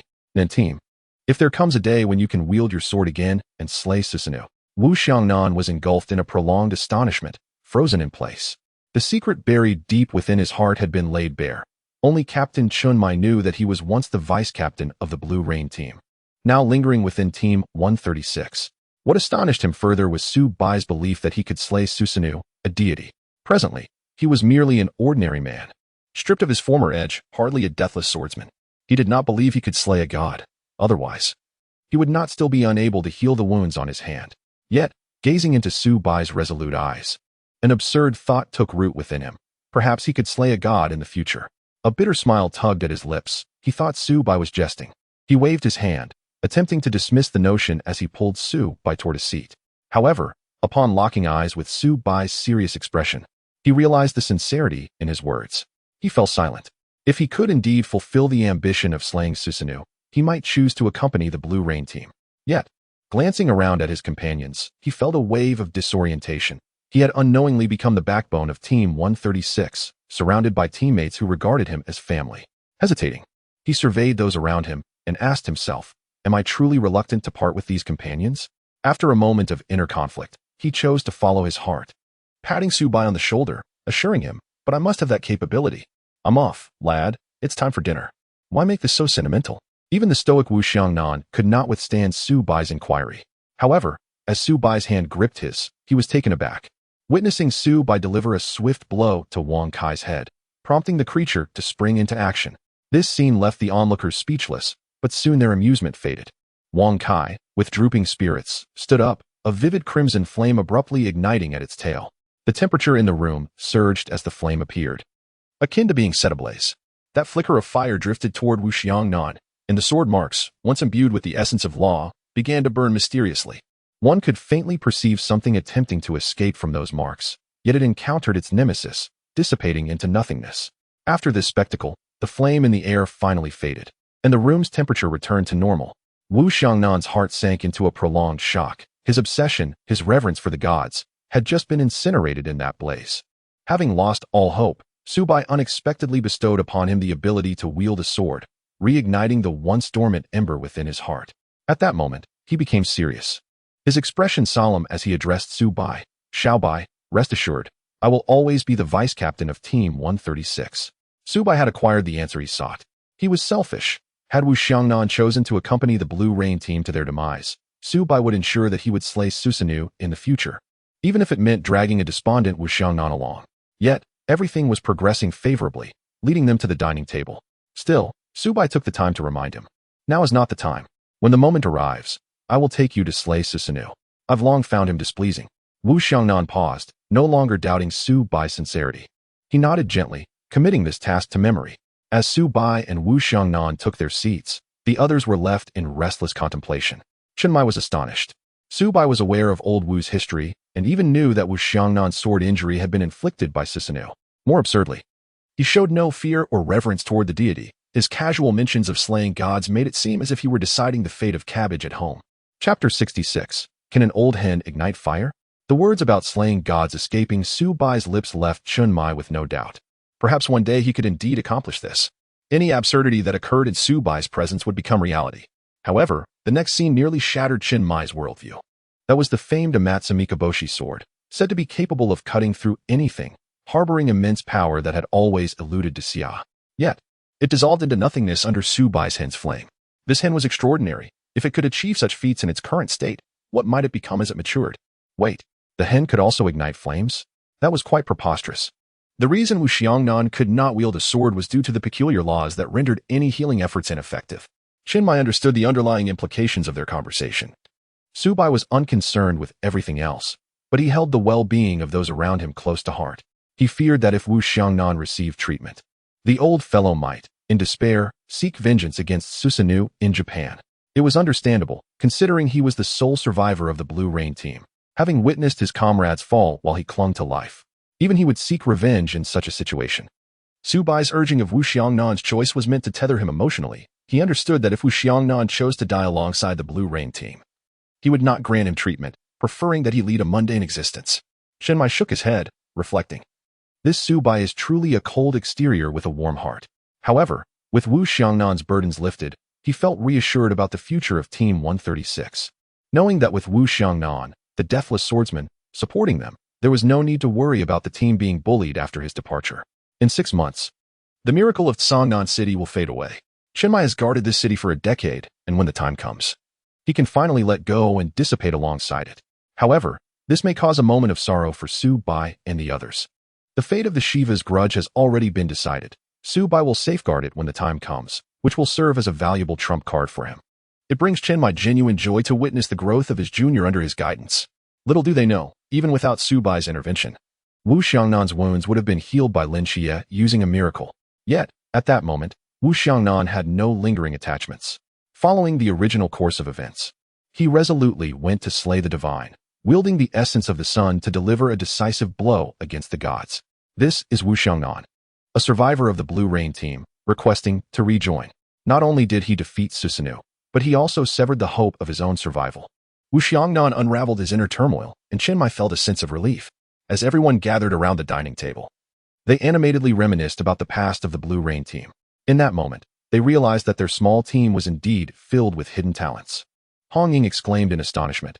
I thought Captain Nin always had that poker face, so rigid. Humph, turns out he had his own secrets. She reassured, don't worry. With our little brother Chie and Su Bai, that pesky deity will soon be brought to heel. Yes, Xiaonan will support you, exclaimed Wang Kai, who felt utterly wronged by the teasing. So the captain is not an ordinary person after all. The twin stars of Beijing. A genius renowned alongside Team 006 Xiaopinggu as the harbinger of life and death. But why did the captain arrive at Team 136 a decade ago?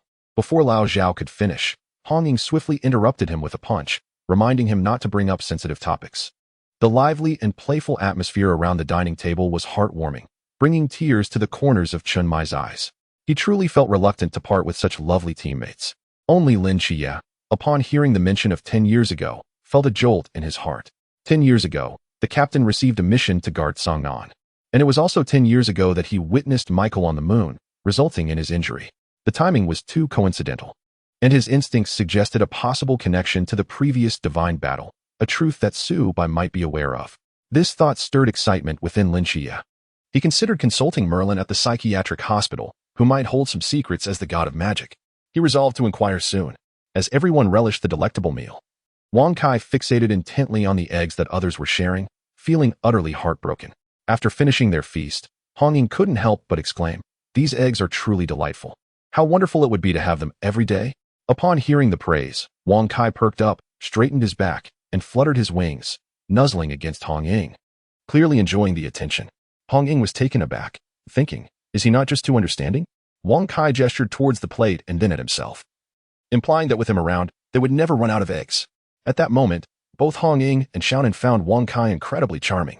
Not only was Wang Kai basking in the compliments from the two girls, but he also reveled in their warmth and enthusiasm, feeling as if his very existence had brightened. The sight left the others in awe, their envy palpable. They too longed for such affectionate moments. However, after indulging and feeling pleasantly full, they sprawled on the sofa, basking in warmth, likely a result of the special properties of the eggs Su Bai mentioned. Their earlier injuries gradually healed, a stark contrast to the earlier chaos. Wu Xiangnan's wounds began to mend, Lin Qi's bruises faded, and the scars left by the mysterious battle on Hong Ying and Xiaonan started to disappear. As every girl desires beauty, their newfound appreciation for Wang Kai only bolstered his confidence, to the point where he dared to stare down Su Bai. When Su Bai raised his hand, Wang Kai immediately scurried behind the two girls. In this lively environment, only Wu Xiangnan's lips twitched in amusement.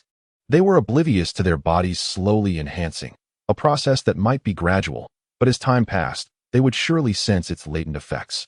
In the afternoon, at Tianshang Renjian, Team 136 lazily enjoyed the foot massage services from the ladies, occasionally emitting soft sounds of contentment. Ah, this is bliss. No wonder Su Bai lingers here so often. He truly knows how to indulge. Su Bai, the thrifty fellow, had too many membership cards. It was a rare treat for him to treat them, and not to take advantage of it would be a disservice to themselves. Only Lin Xie, during his massage, closed his eyes, his consciousness drifting into the realm of the psychiatric hospital. Mother, Uncle Merlin, good afternoon. Chapter 67. Kid, why do you carry the essence of the phoenix? Upon arriving at the psychiatric hospital, Lin Xie greeted the two respectfully. To his surprise, Merlin, the god of magic, was the deity he encountered after opening the second door. Lin Xie understood the rules of the psychiatric hospital. The 6 realms of humanity corresponded to 6 doors. He had opened the second door, receiving initial treatment, and had drawn the summoning magic mastery. Unfortunately, he was still in training and had yet to find a suitable offering. He had learned of Merlin's condition, said to be a result of a mental breakdown after exploring the essence of the world. Currently, he lacked a solid treatment plan. After much contemplation, he thought of consulting Su Bai. Though Su Bai often acted mischievously, his previous treatment plan for Nix had proven effective, significantly accelerating Nix's recovery.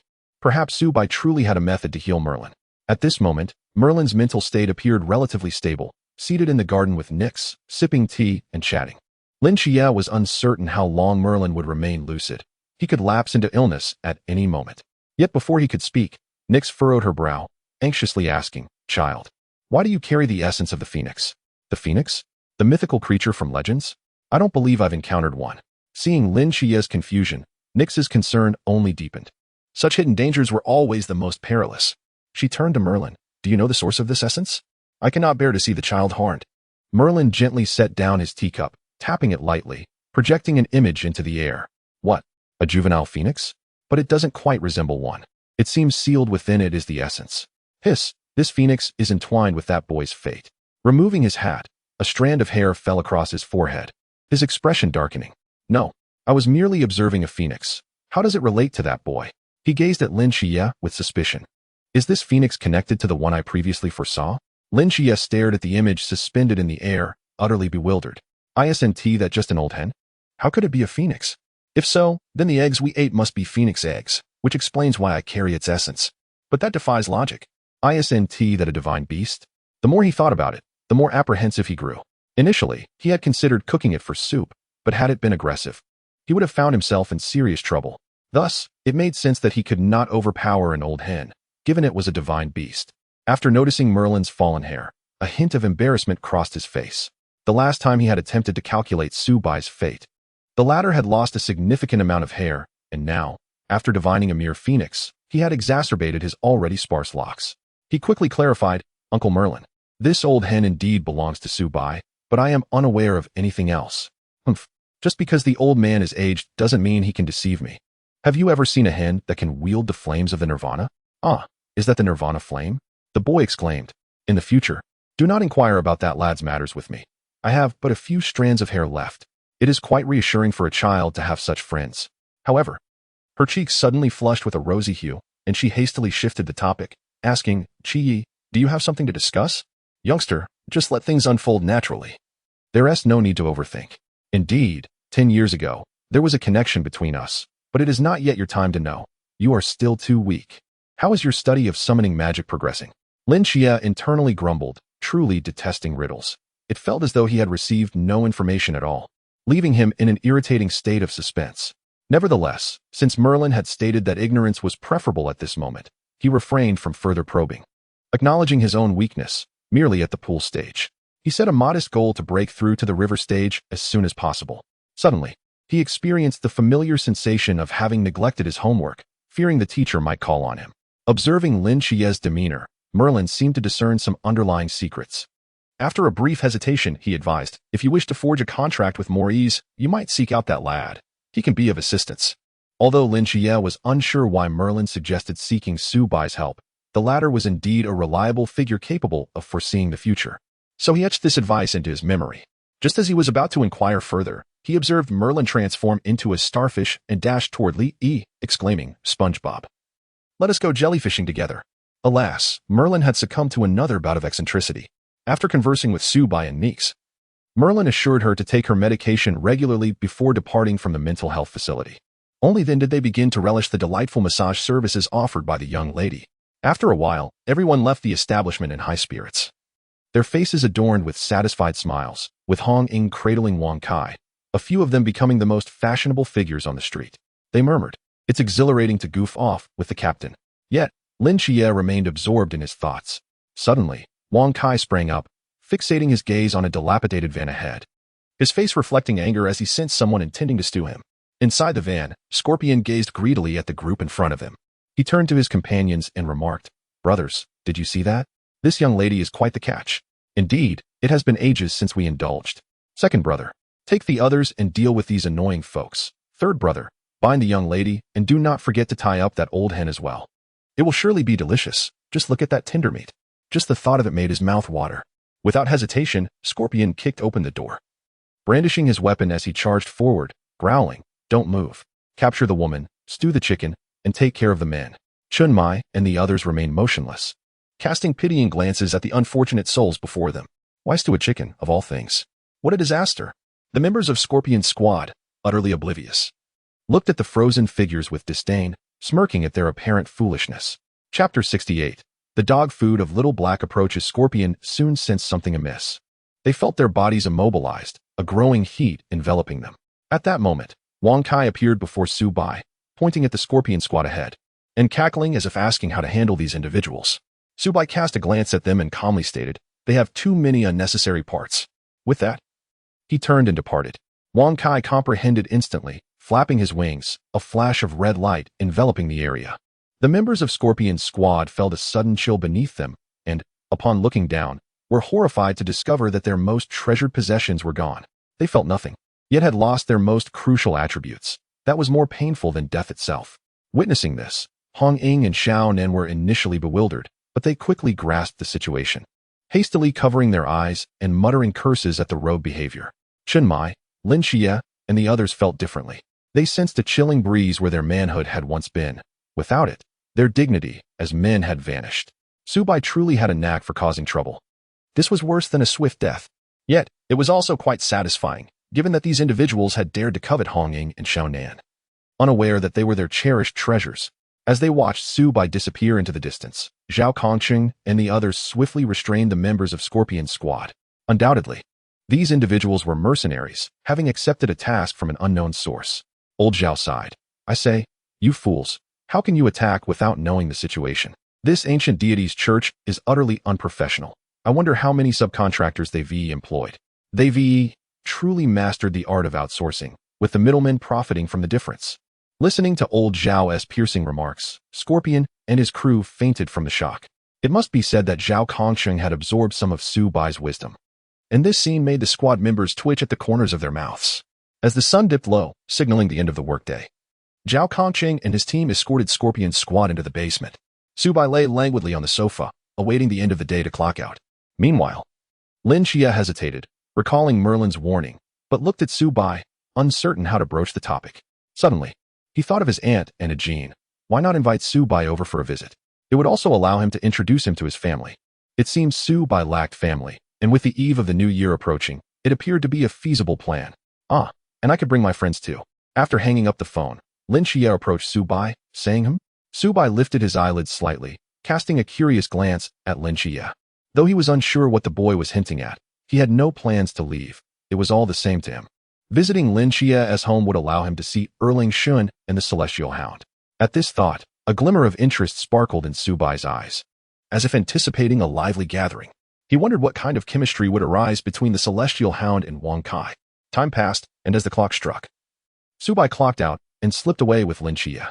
As they passed by Hong Ying, he casually remarked before vanishing at the door, and Subai strolled leisurely toward the old district with Lin Xie. At that moment, Lin Xie inquired, Subai, I would like to ask, address me as uncle. Subai interrupted, you're being quite disrespectful. Lin Xie's face darkened. He felt as though Subai was taking advantage of him, yet he had something to request. With difficulty, he managed to squeeze out a few words. Uncle Staubai, do you know about schizophrenia? Indeed.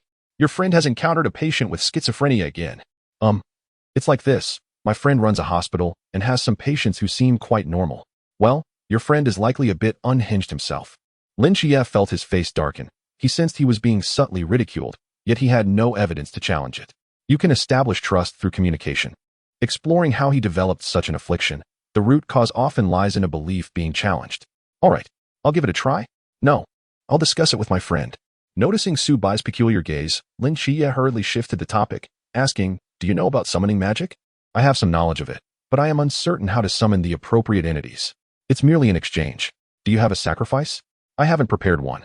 Oh, there will be one shortly. Subai chose not to continue his conversation with Lin Xie, instead casting a glance at the small mouse leading the way. This creature was the breed of the Onching fish. Once their current affairs were settled, he intended to seek out this little one to inquire about its progress. Their collaboration was fruitful. The Onching fish had effectively disseminated its breed across Cangnan, and Subai had played a significant role in this endeavor, particularly by resolving the mystery surrounding the enigmatic corpse, thus saving valuable time. His growth had been considerably smoother than before. With many of the mysterious beings or cultists of the ancient gods in the river territory now under the watchful gaze of Onching fish. As they traversed the snow-laden path, a sense of foreboding suddenly crossed his features. Yet, observing Subai's current relaxed demeanor, it was evident they were still safe. He likely possessed some foresight. After all, abilities related to destiny were inherently complex, and it was not surprising that he could foresee events. Chewing on the gum he had procured from Hong Ying, he ambled leisurely, their silhouettes elongated in the snow. Lin Xie's inquiry indicated that he had begun treating Merlin. the deity symbolizing wisdom and magic. One could only wonder if this individual still had a full head of hair. The summoning magic, a skill just drawn by Lin Qiyi, had yet to find a suitable sacrifice. However, that was of little concern, as a potential target lay ahead. The 16th seed of believers was already within Su Bai's perception. Perhaps it would be best to let him serve as a sacrifice. With some enhancements, this dog food from the river territory might even elevate to the sea realm. Such a sacrifice could yield a commendable summoning artifact, truly a case of maximizing resources. Although he had pilfered from Xiao Heilai's provisions, he could secure a powerful summoning creature for Lin Qiyi, and surely it would not mind the loss. Inside the room, Xiao Heilai suddenly sneezed. If he could hear Su Bai's thoughts, he would undoubtedly be moved to tears. You really are something else, stealing dog food. As the two approached, Yang Jin and Xiao Heilai sensed their presence. This must be the Su Bai mentioned by his brother. It seemed this friend of his brother was quite hospitable. Arriving with a chicken that appeared rather hefty, Xiao Heilai's mouth watered at the sight of the chicken in Su Bai's grasp. He had gone far too long without meat. However, their attention was soon drawn to a shadow lurking in the snow ahead. His gaze sharpened with vigilance as he exchanged a glance with Xiao Heilai. Should any movement occur, Xiao Heilai would take care of it. The wind and snow continued to fall gently as a figure clad in a dark purple robe approached them, the collar open, exposing his chiseled abdomen. Sauntering toward them with an air of flamboyance, fingers caressing a skull ring. Upon seeing this figure, Lin Qiyi quickly deduced that he was likely one of the ancient god cultists, though the man exuded an unsettling aura. His next words confirmed Lin Qiyi's suspicions. Ah, dear dual deity representative, I sincerely invite you to join the ancient god cult. Lu Liang mimicked the ancient emperor's stride, arms outstretched as if to embrace Lin Qiyi, his flamboyant demeanor accompanied by an overpowering scent of cheap perfume. Lin Qiyi felt ill at the sight. How dare he walk in such a manner reminiscent of the official strides of the ancient Xia dynasty? Su Bai, too, found the scene rather distressing. Witnessing how this individual had disgusted the youth, with a hint of sarcasm, he remarked to Lin Qiyi, "Look at this disobedient child, eager to join some absurd ancient god cult. In this frigid weather, he has forced himself into such a state just to achieve some trivial results." Oh dear. Lin Qiyi managed a grimace that was more akin to a frown than a smile, saying, "Uncle Bai, I'm calling you uncle now. So could you perhaps make him shut up? It's just too revolting." Su Bai raised an eyebrow at Lin Qiyi, surprised that this lad had begun to assert himself, even offering him a chance to take advantage of the situation. Ah, men. Indeed, once one begins, it often leads to many more. Simple enough. This fellow is the sacrifice I mentioned, but before that, please ascertain his worth. Upon hearing this, Lin Qiyi's lips twitched. Goodness, so the sacrifice he had just referred to was indeed a follower of the ancient god cult.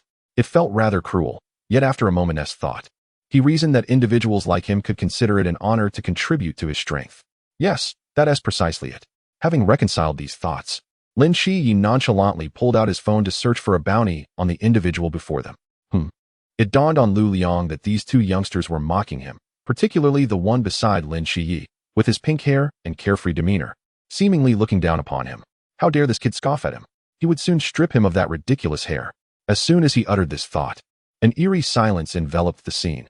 Even Wang Kai ceased his barking, and the snowfall seemed to pause momentarily. Lin Qiyi felt a wave of pressure and cast a sympathetic glance. This individual, who was destined for a short life, had now chosen to seek unnecessary provocation. He truly understood the essence of maintaining dignity. Su Bai raised his hand slightly, forming a sword-like gesture, and with a swift motion directed it forward. In an instant, Lu Liang found himself kneeling before Su Bai, his eyes bulging in disbelief, and before he could process what had happened, a sharp slap echoed, reverberating through the air as he fell back into the snow. "Dear boy, I am kindly rescuing you from the fate of becoming dog food, and you dare to pluck at my hair," Su Bai declared leisurely. "This, young man, is for your dignity." The youth before him was utterly perplexing, yet he relished in his cunning. How could this boy, so young, instill such a sense of age? He dared to call him dog food? Oh, today he would ensure this young man became fodder for dogs. Otherwise, how could he continue to exist within the ancient god cult? With this thought, Lu Liang began to invoke his forbidden realm, roots emerging from the ground. Yet, Su Bai had no intention of prolonging this encounter. He merely wished to restore some semblance of dignity. With a flick of his finger, Lu Liang's forbidden realm was interrupted, and he found himself inexplicably before Su Bai, only to be met with another round of blows. This time, in a bid for symmetry, Su Bai struck him across the left cheek. The events of mere moments ago replayed vividly in Lin Qiyi's mind. Once, twice, countless times. Boy, if you have the ability to stand, you'll find I'm more than eager to pulverize you for the dogs. I haven't tied your legs. You can stand if you wish. Lu Liang's fury had reached its zenith. After enduring Su Bai's relentless torment, the murderous intent in his gaze deepened, and his once carefree demeanor had vanished. What was once mere banter had morphed into a visceral confrontation, and Lin Qiyi could only wince at the spectacle. To an outsider, it appeared as though Su Bai was engaged in a playful spar. The initial ease with which he could have dispatched the opponent had devolved into a brawl reminiscent of street thugs, a true display of humiliation. It was likely that the cultist had not yet given up, wishing for mutual destruction with Su Bai. Yet, amidst the chaos, there was a peculiar sense of delight. As someone who had endured a decade of darkness, Lin Qiyi was adept at controlling his emotions. After Lu Liang was once again sent flying, he couldn't help but burst into laughter. Not only did Lin Qiyi chuckle, but in a small room not far behind, Little Black also couldn't contain himself, grinning widely and letting out a laugh. He had been prepared to take action, but upon seeing Lu Liang fly out like a pig's head, he simply couldn't hold back his amusement. He exclaimed, "Goodness, this young man really knows how to have fun," although the scene before him somewhat shattered his worldview. Witnessing the genuine smile on his brother's face brought a smile to his own, a smile that had not graced his face for over a decade. It was delightful to see it return. Clearly, his brother had found a good friend, albeit one with a rather peculiar demeanor. Before he could bask in this warmth, an even more explosive scene unfolded. Chapter 70. When forced to battle with ghostly powers, even gods must kneel. In the snow, Lu Liang, having been struck away by a forceful blow, wore anger on his face. His singular thought was to see Su Bai, who had humiliated him, dead. As the strange power controlling his body dissipated, Lu Liang felt a resurgence of strength. He smirked, "Kid, your mental energy must be depleted by now. Allow me to teach you a lesson. One must be ruthless when dealing with enemies." With a shaky rise, he began to approach Su Bai. Lin Qiyi flinched at Lu Liang's words. The notion that Su Bai, capable of unleashing skills for half a year, would be exhausted was absurd. He cast a puzzled glance at Su Bai, who was rummaging about, seemingly searching for something. "Su Bai? What are you looking for?" Call me uncle." Lin Qiyi could only feel exasperated. Su Bai was still taking advantage of him. Just then, he heard Su Bai mumble, "Do you want a stronger summoned beast?" "Yes, Uncle Bai." Lin Qiyi hadn't anticipated Su Bai would wait for him here, but he was honest about his choice between dignity and strength. He chose the latter, as dignity served little purpose. "Be good, it will be ready soon. Let's enhance your strength a bit." Lin Qiyi was momentarily taken aback, but being relatively astute, he quickly deduced Su Bai's intentions. No way, this can't be happening. Yet, the next moment confirmed his suspicions. Lin Qiyi's face reflected shock. Was this even conceivable? This was beyond human comprehension.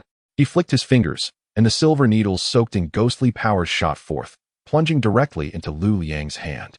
Upon the needle's entry, Lu Liang's reaction was visceral.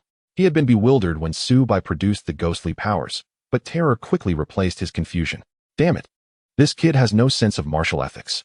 After a barrage of forced blows, I'm utterly lost, and now Su Bai, under my horrified gaze, drives the ghostly power into my hand.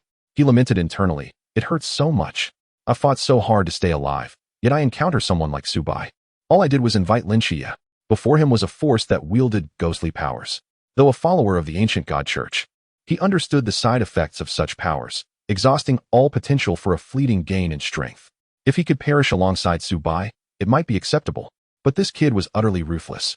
Still kneeling, his face swollen like a pig's head, he wanted to cry. As Lu Liang's heart cried out in despair, Su Bai raised an eyebrow and casually remarked, "I know you want to cry, but please hold off. Kindly ignite your inner universe and burn with your last ounce of light and heat." Lu Liang felt a profound insult. This kid didn't even regard him as a person. Rage surged within him, and he appeared ready to perish with Su Bai, following his script. "Now that's more like it. If you don't ignite your power, you'll become dog food. Why are you dawdling, Seven Knights? Quickly draw the summoning array. The moment is ripe." At these words, Lu Liang was momentarily taken aback. He felt deeply humiliated. Su Bai was mocking him. Yet, he was powerless to act. An ominous premonition grew stronger within him. A sense that something terrible was about to unfold. But with it came a wave of fatigue and weakness. "I'm tired. Let it all end." Perhaps death would free him from this torment. The dramatic scene left Lin Qiyi in stunned silence. What was happening? This moment was beyond comprehension. After enduring both physical and mental torment, Lu Liang was chastised for his low power and had his potential drained by ghostly powers, rendering him utterly devoid of value. This was a level of cruelty that even a grim reaper would find shocking. Reflecting on this, a chill ran down his spine. Yet knowing all this was for him warmed his heart. Though he might seem unreliable in words, his actions were for his benefit. Lin Chia thought this, but did not slow his movements. He knew the effects of the ghostly powers wouldn't last long. Indeed, Subai is correct. We must act swiftly. There might be otherworldly beings that enjoy this. Suddenly, an unpleasant thought crossed his mind. In an instant, Lin Chia drew the summoning array on the ground, channeling his mental energy. The array shimmered with a faint glow. Just as it activated, Subai expertly struck Lu Liang again, sending him crashing into the center of the array. At this moment, the side effects of the ghostly powers kicked in. Weakness enveloped him. Just a moment ago, he thought he could find relief, but now he felt the magical light binding him tightly, dragging him into the dark void behind the array. A chilling aura emanated from the space behind him. Damn it, they truly don't see me as human. I can't even find release in death. With his last breath, he shouted in Subai's direction, I curse you. His words were but a fleeting expression of defiance. Yet he could no longer enjoy the moment, as his body vanished into the array. This scene was nothing short of theatrical, leaving Lin Chia in a state of astonishment. How unfortunate for Lu Liang to encounter a calamity like Subai. His call of uncle was well-deserved. He received a complete service, expressing disdain for Lu Liang's low level while using ghostly powers to extract every last drop of his potential. Had it not been for Subai supporting him from behind, he wouldn't have dared to play such a dangerous game that could easily backfire. As Lu Liang was dragged into the array, he sensed his mental energy could seek a suitable target in another world. He turned to Subai, hoping for guidance. Upon hearing this, Lin Chia felt a twitch at the corner of his mouth. Was this even human language? He merely wanted to inquire about how to sign a suitable target. Yet under Subai's influence, it became an endeavor to seduce. And what power did he possess? But with Subai as a safety net, he felt no excessive worry. He immersed his mental energy into the array and began to explore different worlds. Before long, intense fluctuations erupted from the array, accompanied by Lin Chia's terrified screams and an ominous energy spreading forth from the array. Chapter 71. Yangjin. I've never seen anything so absurd in my life. What? The sudden disturbance caught Subai's attention, his eyes narrowing as if he sought to peer through the summoning array to glimpse the entity on the other side.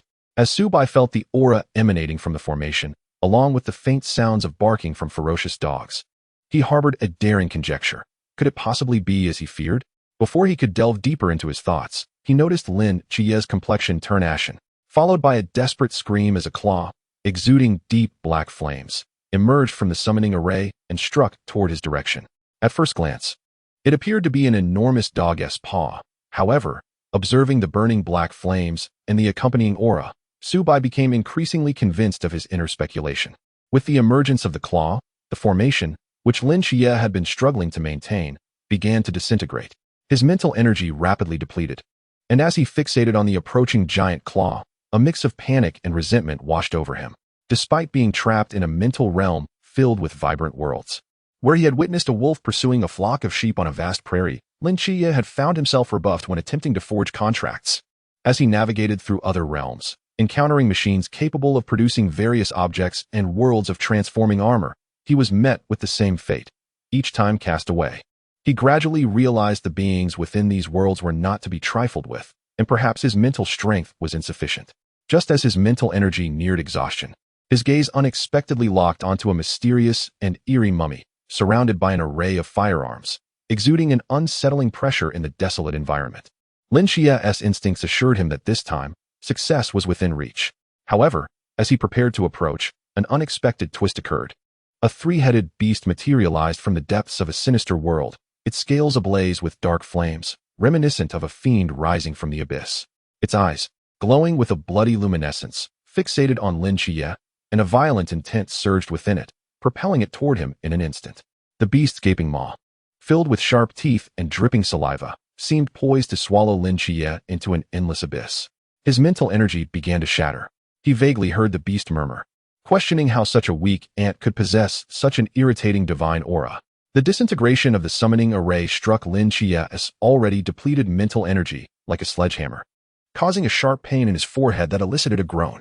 Before he could succumb to panic, he opened his eyes to see the giant beast's claw reaching out toward him. Was it still pursuing him? He felt utterly defeated. He was so close to success, only to encounter this mad creature, which was now hot on his trail. If struck, he feared he would be utterly undone. He had a promising life ahead, with his aunt and a Jean, and a team that depended on him. Gritting his teeth against the pain in his forehead, he shouted to Subai, urging him to flee, insisting that the beast's target was him. He feared that even Subai might not be able to handle such a menace.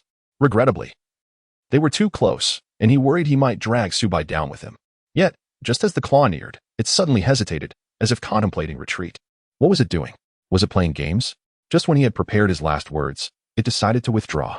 Lin Xie stood frozen, a flicker of confusion in his eyes as he gazed at the colossal claw blotting out the sky, then abruptly turned to look at Subai. To his astonishment, Subai was observing the claw with a peculiar expression, devoid of fear, seemingly intrigued, as if scrutinizing a mere trinket. A jolt of absurdity surged through Lin Xie's mind. Could it be that Subai recognized this beast? He couldn't help but inwardly curse. Surely not. Was the creature retreating out of fear of Subai and Wang Kai? Wang Kai, nestled in Subai's arms, began to squawk, revealing an arrogant expression. As Wang Kai's voice echoed, Lin Xie felt the claw retreating even faster. Was this truly happening? He was being chased by a dog, only to be pecked up by a chicken. Despite this, his posture straightened. After all, this creature had just chased him, and now that someone was backing him up, it was his turn to take a stand. Close the door and let Subai handle it. Uncle Bai, stop watching and deal with the one that just bit me. Meanwhile, not far from them, Yang Jin and Xiao Heilai exchanged glances, their faces twitching in disbelief. When the claw appeared, they had instinctively darted forward. Xiao Heilai's gaze fixated greedily on the black claw, his eyes betraying an unrestrained desire as drool dripped from his mouth. Suddenly, the unexpected crowing of a chicken caught their attention, particularly when Yang Jin noticed the chicken's majestic demeanor and arrogant expression. He was utterly taken aback, his mouth agape. He realized he had misjudged. He initially thought it was merely a polite friend of his brother, only to find it was a divine beast. If he wasn't mistaken, this was a phoenix. Though its power seemed diminished and it currently appeared as a hen, Yang Jin could sense its complete essence and divinity.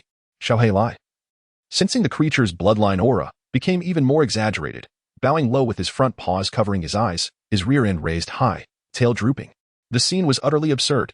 Yang Jin, witnessing Xiao Heilai's disgraceful behavior, felt his face darken as he kicked it, annoyed that the esteemed god of the rising sun was behaving so shamelessly. Just as he prepared to reprimand it, Lin Xie's desperate call resonated through the empty streets.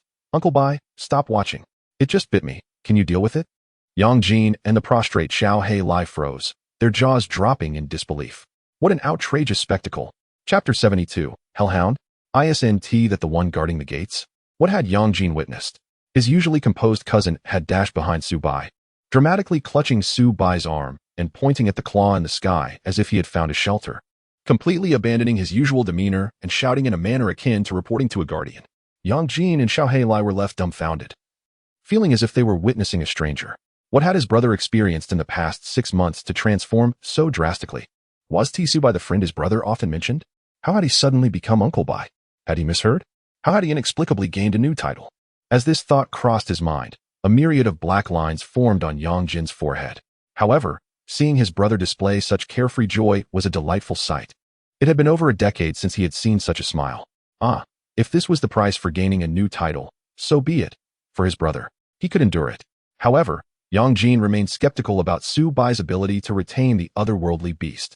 The distinct aura emanating from its claws was too apparent. Although the mechanism of the formation that bridged realms was unknown, it was evident that the beast behind those claws had sensed the presence of the phoenix and was already retreating. To think that he could hold it back with such a fleeting formation was a fanciful notion. Moreover, Subai was merely at the sea realm level. Yang Jin gently shook his head and, after giving a light kick to the little black creature, prepared to head towards Lin Xie's direction when he witnessed an even more astonishing scene. Noticing Subai's calm demeanor, Lin Xie understood that the upcoming events would be intriguing. It was now imperative to draw blood. Resolutely, he silently slipped a membership card into Subai's hand, a token he had procured from Bai Li Pangpang. Due to Subai's preferences, Bai Li Pangpang's room had transitioned from an array of luxury watches to an abundance of membership cards, some even adorned with gold edges. Subai traced the patterns on the membership card, tucked it into his pocket, and patted Lin Xie on the shoulder, saying, "Little Xie, fret not. You merely wish to forge a contract with him, right? Allow me to fetch him for you."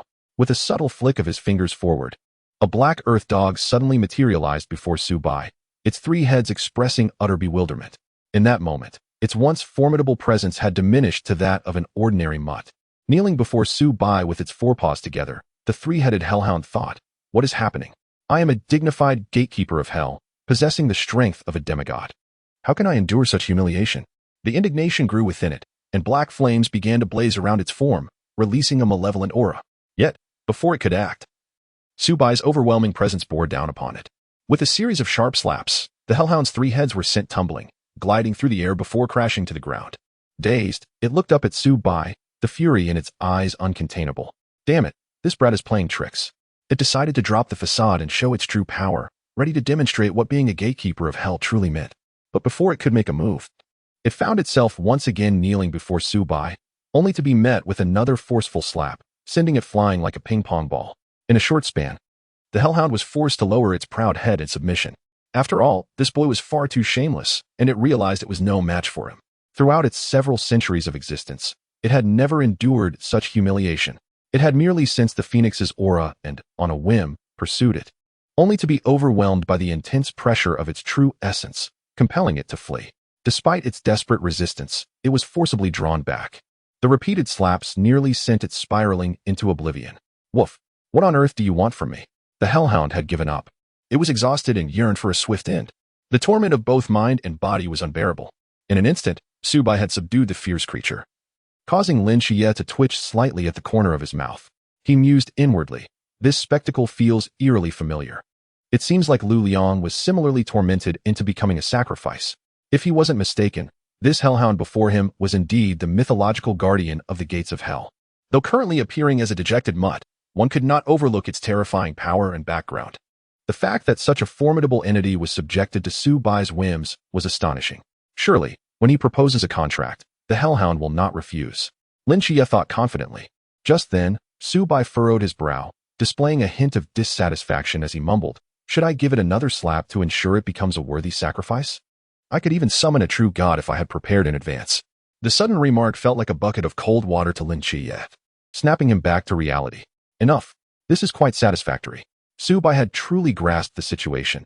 He was a genius at utilizing summoned creatures for sacrifice. Lin Xie felt a wave of fear wash over him. Even if he signed a contract with the hellhound, he might not be capable of summoning it, as even a single paw swipe had shattered his formation. If Su Bai continued his antics, he might actually summon a true god, and at that point, Lin Xie would be lucky if he didn't suffer a backlash himself. Moreover, his mental energy was already depleted, making it difficult to create another formation. He understood his limitations clearly. Upon hearing Lin Xie's resignation, Su Bai let out a light sigh, appearing somewhat unfulfilled. "Ah, I still wanted to try. Very well. Let us proceed with the contract." The hellhound, now comprehending the situation, realized it had been humiliated for the sake of signing a summoning contract for this boy. Why couldn't we have discussed this civilly? Must I be beaten so thoroughly? This brat still seems unsatisfied, wishing to use me as a sacrifice. In comparison, this boy was the true dog. Realizing this, the hellhound instinctively approached Lin Xie, resembling a docile puppy, urging him to finalize the contract. Lin Xie raised an eyebrow, observing the dramatic scene with a slight smile. He calmly addressed the hellhound, "From this day forth, you shall accompany me." A soft glow enveloped them, sealing the contract. Thus, Lin Xie successfully bound his first summoned creature. Indeed, Mei Lin had spoken the truth. Su Bai could assist him in securing high-level summoning beasts. Chapter 73, The Frantic Snake Woman. Lin Xie felt a surge of excitement after establishing the contract, gaining insight into the hellhound's origins. It was a three-headed guardian of the gates of hell from another realm, an entity of myth, and a demigod at that. Although its specific abilities remained unknown, based on his current understanding, its strength was likely comparable to the pinnacle of human capabilities. Yet, even such a powerful creature was rendered helpless under Su Bai's control, reduced to a mere plaything. Reflecting on this, Lin Xie couldn't help but glance at Su Bai, marveling inwardly. Truly, he had underestimated Su Bai's prowess. In terms of combat strength, few in the Great Xia could rival him. It was terrifying, considering the dangers of this world. Lin Xie felt reassured by Su Bai's formidable strength. As long as he firmly clung to Su Bai's coattails, he could confidently work on enhancing his own abilities. According to Lin Xie's estimation, even with the contract signed, his current mental energy would barely allow him to execute a minor skill with the hellhound. Had it not been for Su Bai's presence, he wouldn't have managed to summon the creature at all. He realized he was still too weak. Lin Xie harbored genuine admiration for Su Bai's strength. Once he calmed down, he began to grasp the nuances of summoning magic. and he felt a mysterious connection with the mummy they had encountered earlier. He resolved that, upon finding a suitable sacrifice, he would summon that mummy. If Lin Qiye's intentions were known to Su Bai, he would undoubtedly comment on the formidable resilience of the world's timeline. This series of events unfolded before Yang Jin and Xiao Heilai, leaving Yang Jin deeply shaken. He realized he had misjudged the situation. This young man had become utterly unrecognizable. Moreover, his abilities were exceedingly brazen, truly remarkable. At that moment, the three-headed hellhound appeared particularly disheveled, its fur in disarray, and traces of fear and trepidation lingered in its gaze. It swore that it genuinely wished to avoid encountering Su Bai, the one who had caused it such heartache. Having concluded all of this, Lin Qiyi led Su Bai towards their aunt's home. Outside, the relentless wind and snow continued to swirl without respite. Inside the warm abode, however, a scene of comfort and joy prevailed. Lin Qiyi and Su Bai reveled in their aunt's hospitality. After all, it was New Year's Eve. The table was laden with steaming dumplings. Su Bai picked one up and placed it in his mouth, savoring it slowly, his eyes unconsciously narrowing in delight. Clearly relishing this cozy atmosphere filled with the warmth of familial affection. Yet, deep down, Su Bai was acutely aware that such tranquil days would likely not endure for long. In the corner of the room, Xiao Heilai and Wang Kai exchanged wide-eyed glances, a chicken and a dog engaging in a peculiar form of communication. The following day, Lin Qiyi and Su Bai departed from their aunt's home, her reluctant gaze following them. Lin Qiyi understood that this winter break would not be peaceful. Remaining there could potentially bring trouble to his aunt and her family. As they ventured beyond the community, Su Bai instinctively glanced towards a nearby tall building. There, a figure was seen, peering through binoculars, their gaze firmly fixed upon the two. It was unmistakably Long Xian, likely sent by the captain and others, who were concerned for their safety. Su Bai nodded towards the high-rise and ambled through the snow with his hands tucked in his pockets. Not far from the Peace Affairs office, an exceptionally striking woman stood out, her cascading waves and leather pants accentuating her alluring figure, each curve in perfect harmony. However, her face, which should have radiated allure, was marred by a pronounced expression of fury. Lu Liang had reached the pinnacle of his powers. Capturing Lin Qiye's family was a trivial matter for him. Yet, it had been an entire night without a sighting. Where had they vanished to? Han Xiaoyan stood quietly at the doorway, his eyes shut as if the chaos surrounding him was of no concern. The serpent woman, noticing the lack of attention, felt her anger escalate. She had lost face among the ancient god cult, having thought it would be simple to capture Lin Qiye's family. But now it seemed an unexpected complication had arisen. Just as her frustration reached its peak, Han Xiaoyan slowly opened his eyes. His gaze was profound and piercing, locking onto the two figures barely visible in the vast expanse of snow. Han Xiaoyan was acutely aware that one of them was their target, Lin Qiyi, while the other remained a mystery to him. However, the striking pink hair of the second individual stood out conspicuously against the white backdrop, making it nearly impossible to overlook. He sensed a dangerous aura emanating from this person and mused that if they could summon reinforcements, he might find relief. He was weary and wished to avoid further bloodshed. The serpent woman also noticed the anomaly, following Han Xiaoyan's gaze. Upon spotting Lin Qiyi and Su Bai, a smirk crept onto her lips. Fortune favored her. With this thought, she swayed her serpentine waist towards their direction, her forbidden domain unfurling, with eerie serpent eyes manifesting in the surrounding branches and walls. Hee. Seems my luck is holding, she mused, casting flirtatious glances towards Lin Qiyi. Upon noticing Su Bai beside him, she found him somewhat unfamiliar, but anticipated they would soon become acquainted. You two are quite charming. Wouldn't it be a pity if something were to happen to you? Why not stay and become my servants? I shall treat you well. A blush crept onto the serpent woman's face. As Su Bai and Lin Qiyi strolled through the snow, they immediately noticed the serpent woman's arrival. Before Lin Qiyi could speak, they witnessed her preening and posing. Goodness, that is quite the sight. It was evident that she was yet another member of the ancient god cult. Su Bai's earlier assertion rang true. There was not a single normal individual among them. Just look at how they had been reduced to this. What should have been a stunning beauty now resembled a ghastly apparition, her demeanor unsettling. Particularly alarming was the serpent woman, whose face was flushed in an unnatural hue, her body trembling uncontrollably, as if possessed. Lin Qiye's conviction in Su Bai's earlier words strengthened. But when he heard the serpent woman propose that he and Su Bai become her servants, his expression turned remarkable. He felt no fear, with Su Bai by his side. His sense of security soared. A glance towards Su Bai revealed an expression of intrigue on his face, his eyes shining as if he had stumbled upon something particularly fascinating. Yet, what still concerned him was the silent man behind the serpent woman. Lin Qiyi instinctively sensed that this man's level of danger was the highest. Strangely, he felt a familiar aura emanating from him. As Lin Qi focused on the deranged serpent woman, not far away, Han Xiaoyan furrowed his brow slightly. He keenly sensed a shift in the environment, an invisible ripple spreading around him. As a former sentinel, he was well versed in such occurrences and quickly realized the boundless void had been activated. He understood that this signified the arrival of the reinforcements Lin Qi and the others had been hoping for. He hoped this time their allies would be formidable enough to eliminate him, granting him the freedom he sought. Han Xiaoyan swiftly turned to see several figures approaching rapidly, cloaked in dark red capes. These individuals were none other than the members of Team 136 from Jiangnan, led by Chen Muyi. Upon receiving an urgent message from Leng Xian, Chen Muyi wasted no time and hurriedly made his way here. Throughout the journey, he was filled with anxiety, unable to fathom that the ancient god cult's followers would resort to such drastic measures, deploying both the 13th seat Han Xiaoyun and the Medusa's agent. As a guardian, he could not remain at ease. Alone, he was far from sufficient to confront the daunting situation ahead. For the safety of Su Bai and Lin Qiyi, Chen Muyi decisively alerted the nearby Yuan Gang and others. Now arriving at the scene, his expression was grave, the aura of determination surrounding him palpable. With a swift motion, he drew his long knife, pointing it towards the serpent woman and Han Xiaoyun, proclaiming, "The sentinels are here. Who dares to trespass upon the territory of Great Xia?" Su Bai and Lin Qian naturally noticed the arrival of their captain and the others. The moment they laid eyes on that familiar figure, a warm current surged through their hearts. No matter the danger they faced, the captain and his team always appeared without hesitation. How could one not cherish such a squad?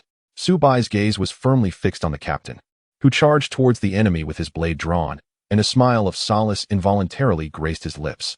Usually, the captain exuded an air of elegance, showcasing composure and wisdom in every gesture. However, in the face of the formidable foe Han Xiaoyun from the Sea Realm, his aura of dominance and decisiveness was truly explosive. His presence altered the trajectory of this world once more. With the emergence of the Snake Woman alongside Han Xiaoyan, the status of Bailey Pangpang and Yuan Gang remained uncertain. For Su Bai, resolving the current predicament was a simple task. In fact, he had long anticipated the appearance of these two. He had foreseen that they were the caretakers of Wangkai, a Snake Woman from the River Realm and Han Xiaoyan from the Sea Realm, both enhancing Wangcai's stature significantly. Moreover, as fellow believers, they exhibited a remarkable synergy in their collaboration. Regarding the soul contract of murmurs, it appeared fragile and as flimsy as paper in Wangcai's eyes.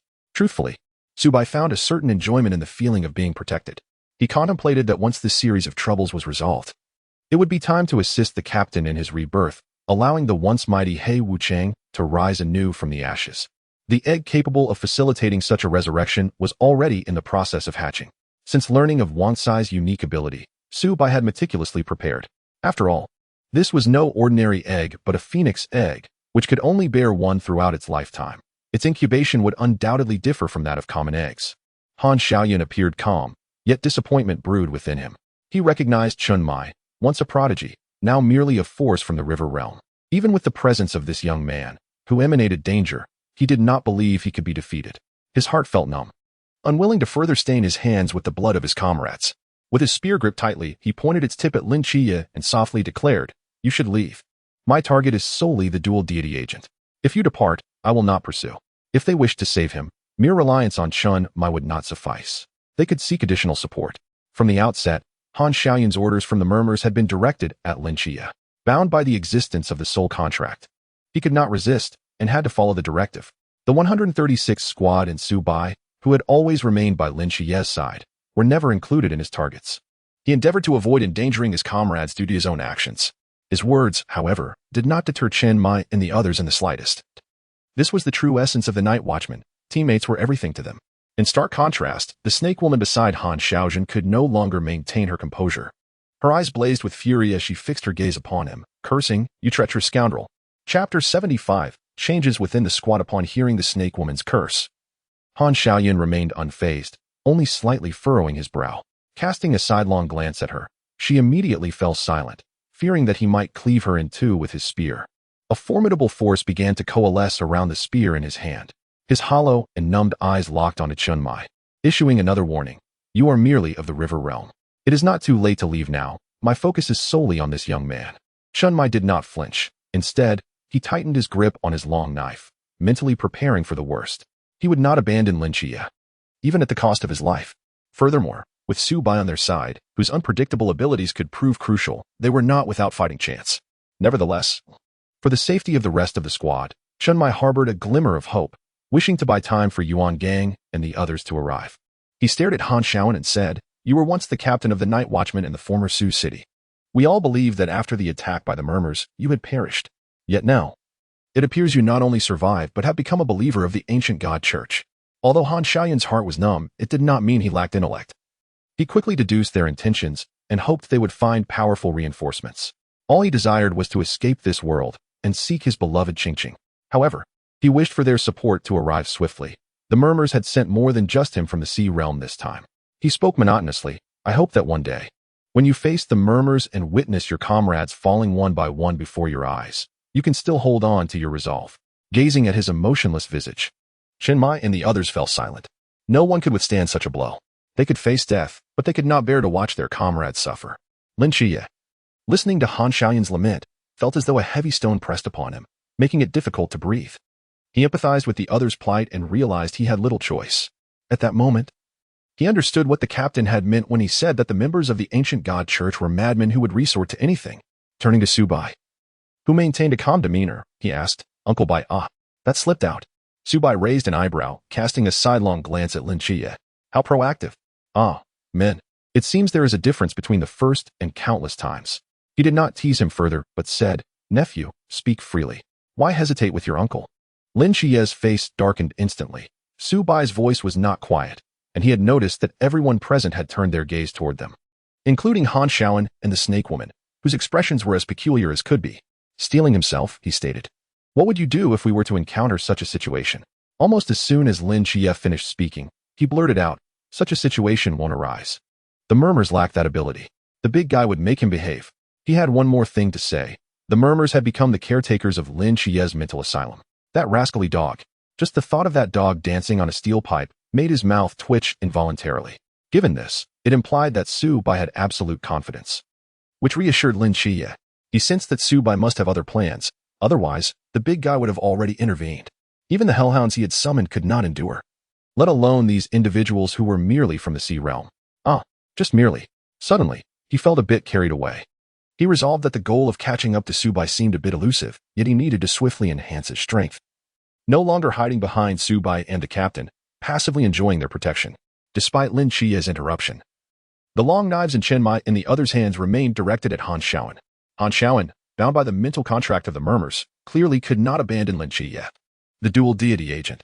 There was no need for further words. It was time for battle. At that moment, Chen Mai took the lead, stepping forward.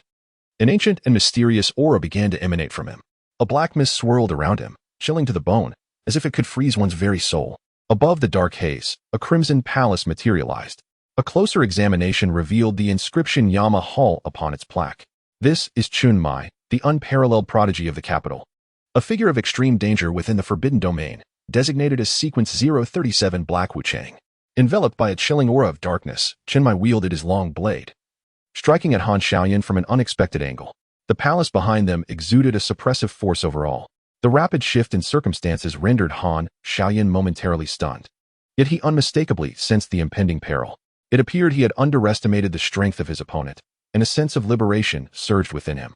Wu Xiangnan retrieved his long sword, the sharp intent of his blade swirling around him, as he charged towards the serpent woman beside Han Xiaoyan. When Qima gracefully twirled her hands in the air as the crimson tassel surged forward, her weapon transforming into a spear in an instant.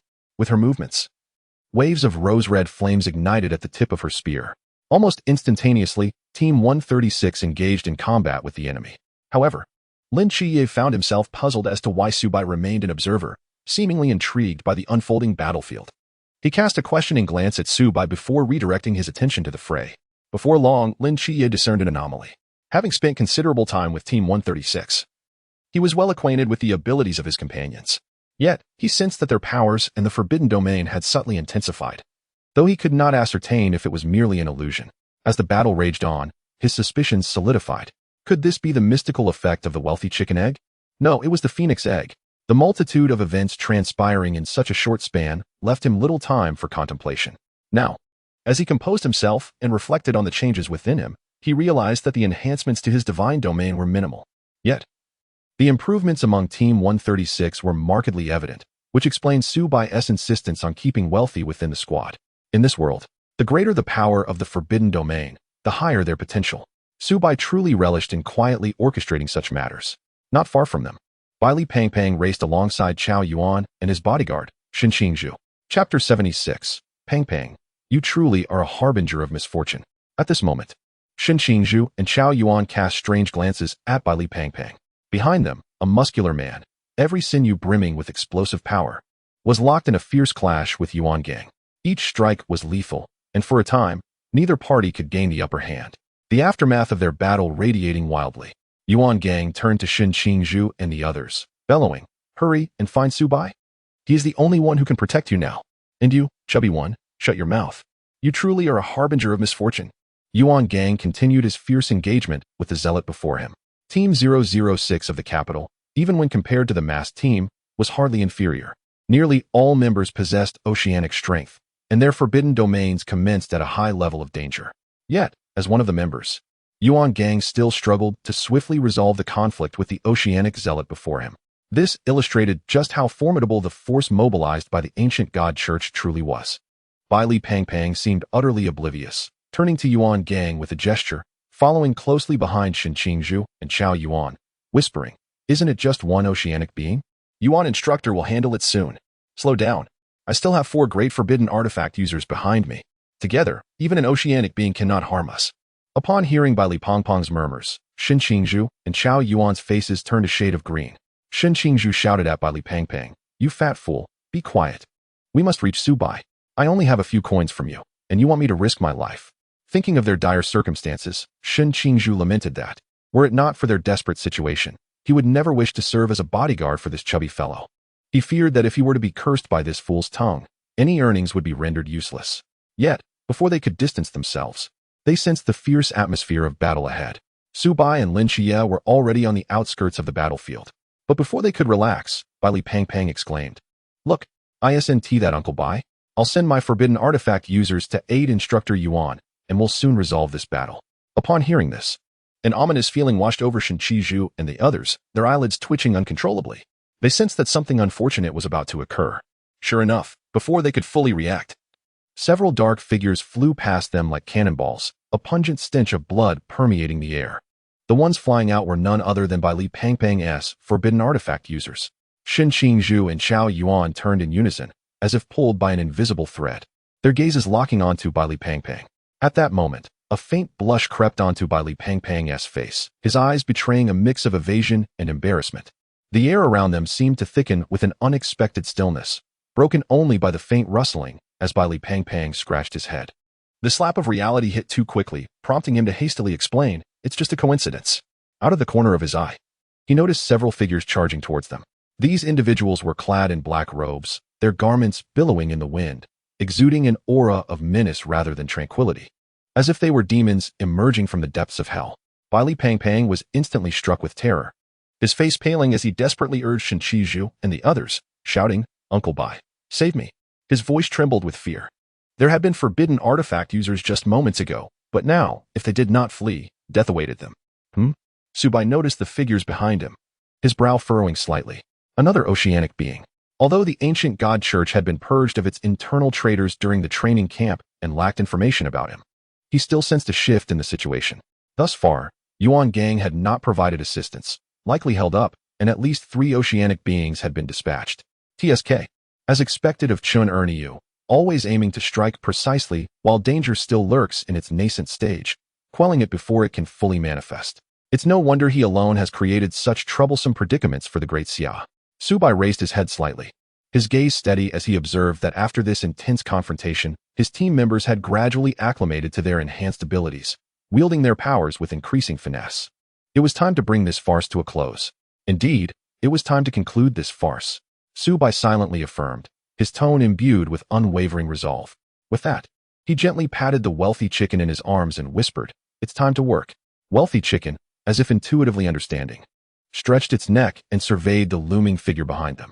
Its bright eyes sparkled with intelligence, contemplating the most effective approach. Moments later, it shot forth like an arrow released from a bow. Enveloped in a faint crimson glow, streaking past the figure pursuing by Li Pangpang and the others. As the flames illuminated the figure's face, an expression of shock crossed his features. Then, he felt a chilling sensation in his lower half. Glancing down, he witnessed a scene he would never forget. His manhood was gone. A wail of despair escaped his lips. As Shen Qizhu and the others observed the fate of the figure behind them, they felt a sudden chill in their lower bodies. Damn, this was truly too cruel. Su Bai is quite the character. His presence is more distressing than the act of murder itself. The others exchanged glances, reaching a silent agreement. In the future, they must never provoke Su Bai again. He is truly formidable. However, the dynamics of the battle ahead began to shift. As time progressed, Chun Mai and his companions sensed a transformation in their own abilities. They understood that only Su Bai possessed such extraordinary capabilities. It was no wonder they were compelled to consume that peculiar egg. Despite the enhancements gained from the Forbidden Abyss, the disparity in their realms remained insurmountable. He was still mere centimeters away from plunging his long blade into Han Xiaoyan's heart. Alas, Han Xiaoyan shook his head gently, lamenting the near miss. Perhaps he could force their hand, and today may be the day he joins his fallen comrades and loved ones. With a single hand raised, he summoned a visible whirlwind that gradually coalesced above his palm. From a small stream of air, under his control, it spun and expanded, eventually forming an eye of the storm.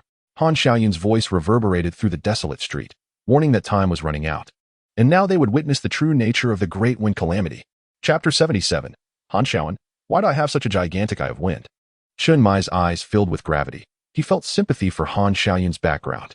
As the captain of the Nightwatch team stationed in Songnan, he bore not only the weight of the entire region, but also the lives of his team members. He drew his long blade once more, attempting to sever the spiraling cyclone forming in the air. Even a blade capable of severing life and soul proved futile. This instilled in him a sense of foreboding. Should this tempest continue to grow, it would engulf all of Songnan, turning the land beneath their feet into ruins, erasing the miraculous world birthed by Lin Qie. At that moment, Chen Mai turned to Su Bai, recalling the ability that had sealed the Forbidden Abyss. He wondered if it could resolve the impending crisis. Just as hope flickered within him, it was swiftly extinguished. Had he acted before the eye of the storm formed, perhaps he could have sealed Han Xiaoyan's powers. Now, with the tempest fully gathered, sealing the abyss would likely do little to avert disaster. Had Su Bai known this, he would have patted Chun Mai's shoulder, chuckling, "Oh, young Chun Mai, you are utterly oblivious to the intricacies of conceptual techniques." The surrounding trees were violently battered by the raging winds, while stones and bricks from the ground and buildings were swept into the air. Yuan Gang and the others had yet to arrive, sending a jolt of despair through Chun Mai. The assault by the ancient god sect was proving far more complicated than anticipated, and time was truly running short for Songnan. He touched the parchment in his possession, having made a resolute decision. With a deep sigh, he turned to Su Bai, his expression grave. "Xiao Bai, I know you possess myriad solutions. We need you to lead Qie and the others to safety. You are the future of our team. Find a way to contact Xiaoping Ge from Team 006, and prepare for the worst. Qie, stay close to Su Bai and live well. I thank you on behalf of the people of Songnan." Chen Mai understood that their team's strength was inadequate to thwart the unfolding calamity. The individuals present were the pinnacle of this new recruits training camp and the future of Daxia. If they fell here, a significant void would emerge in Daxia's future. If necessary, he would resort to the Shiva's wrath. Even though revealing it would attract scrutiny and hasten the onset of divine conflict, he felt he had no other choice.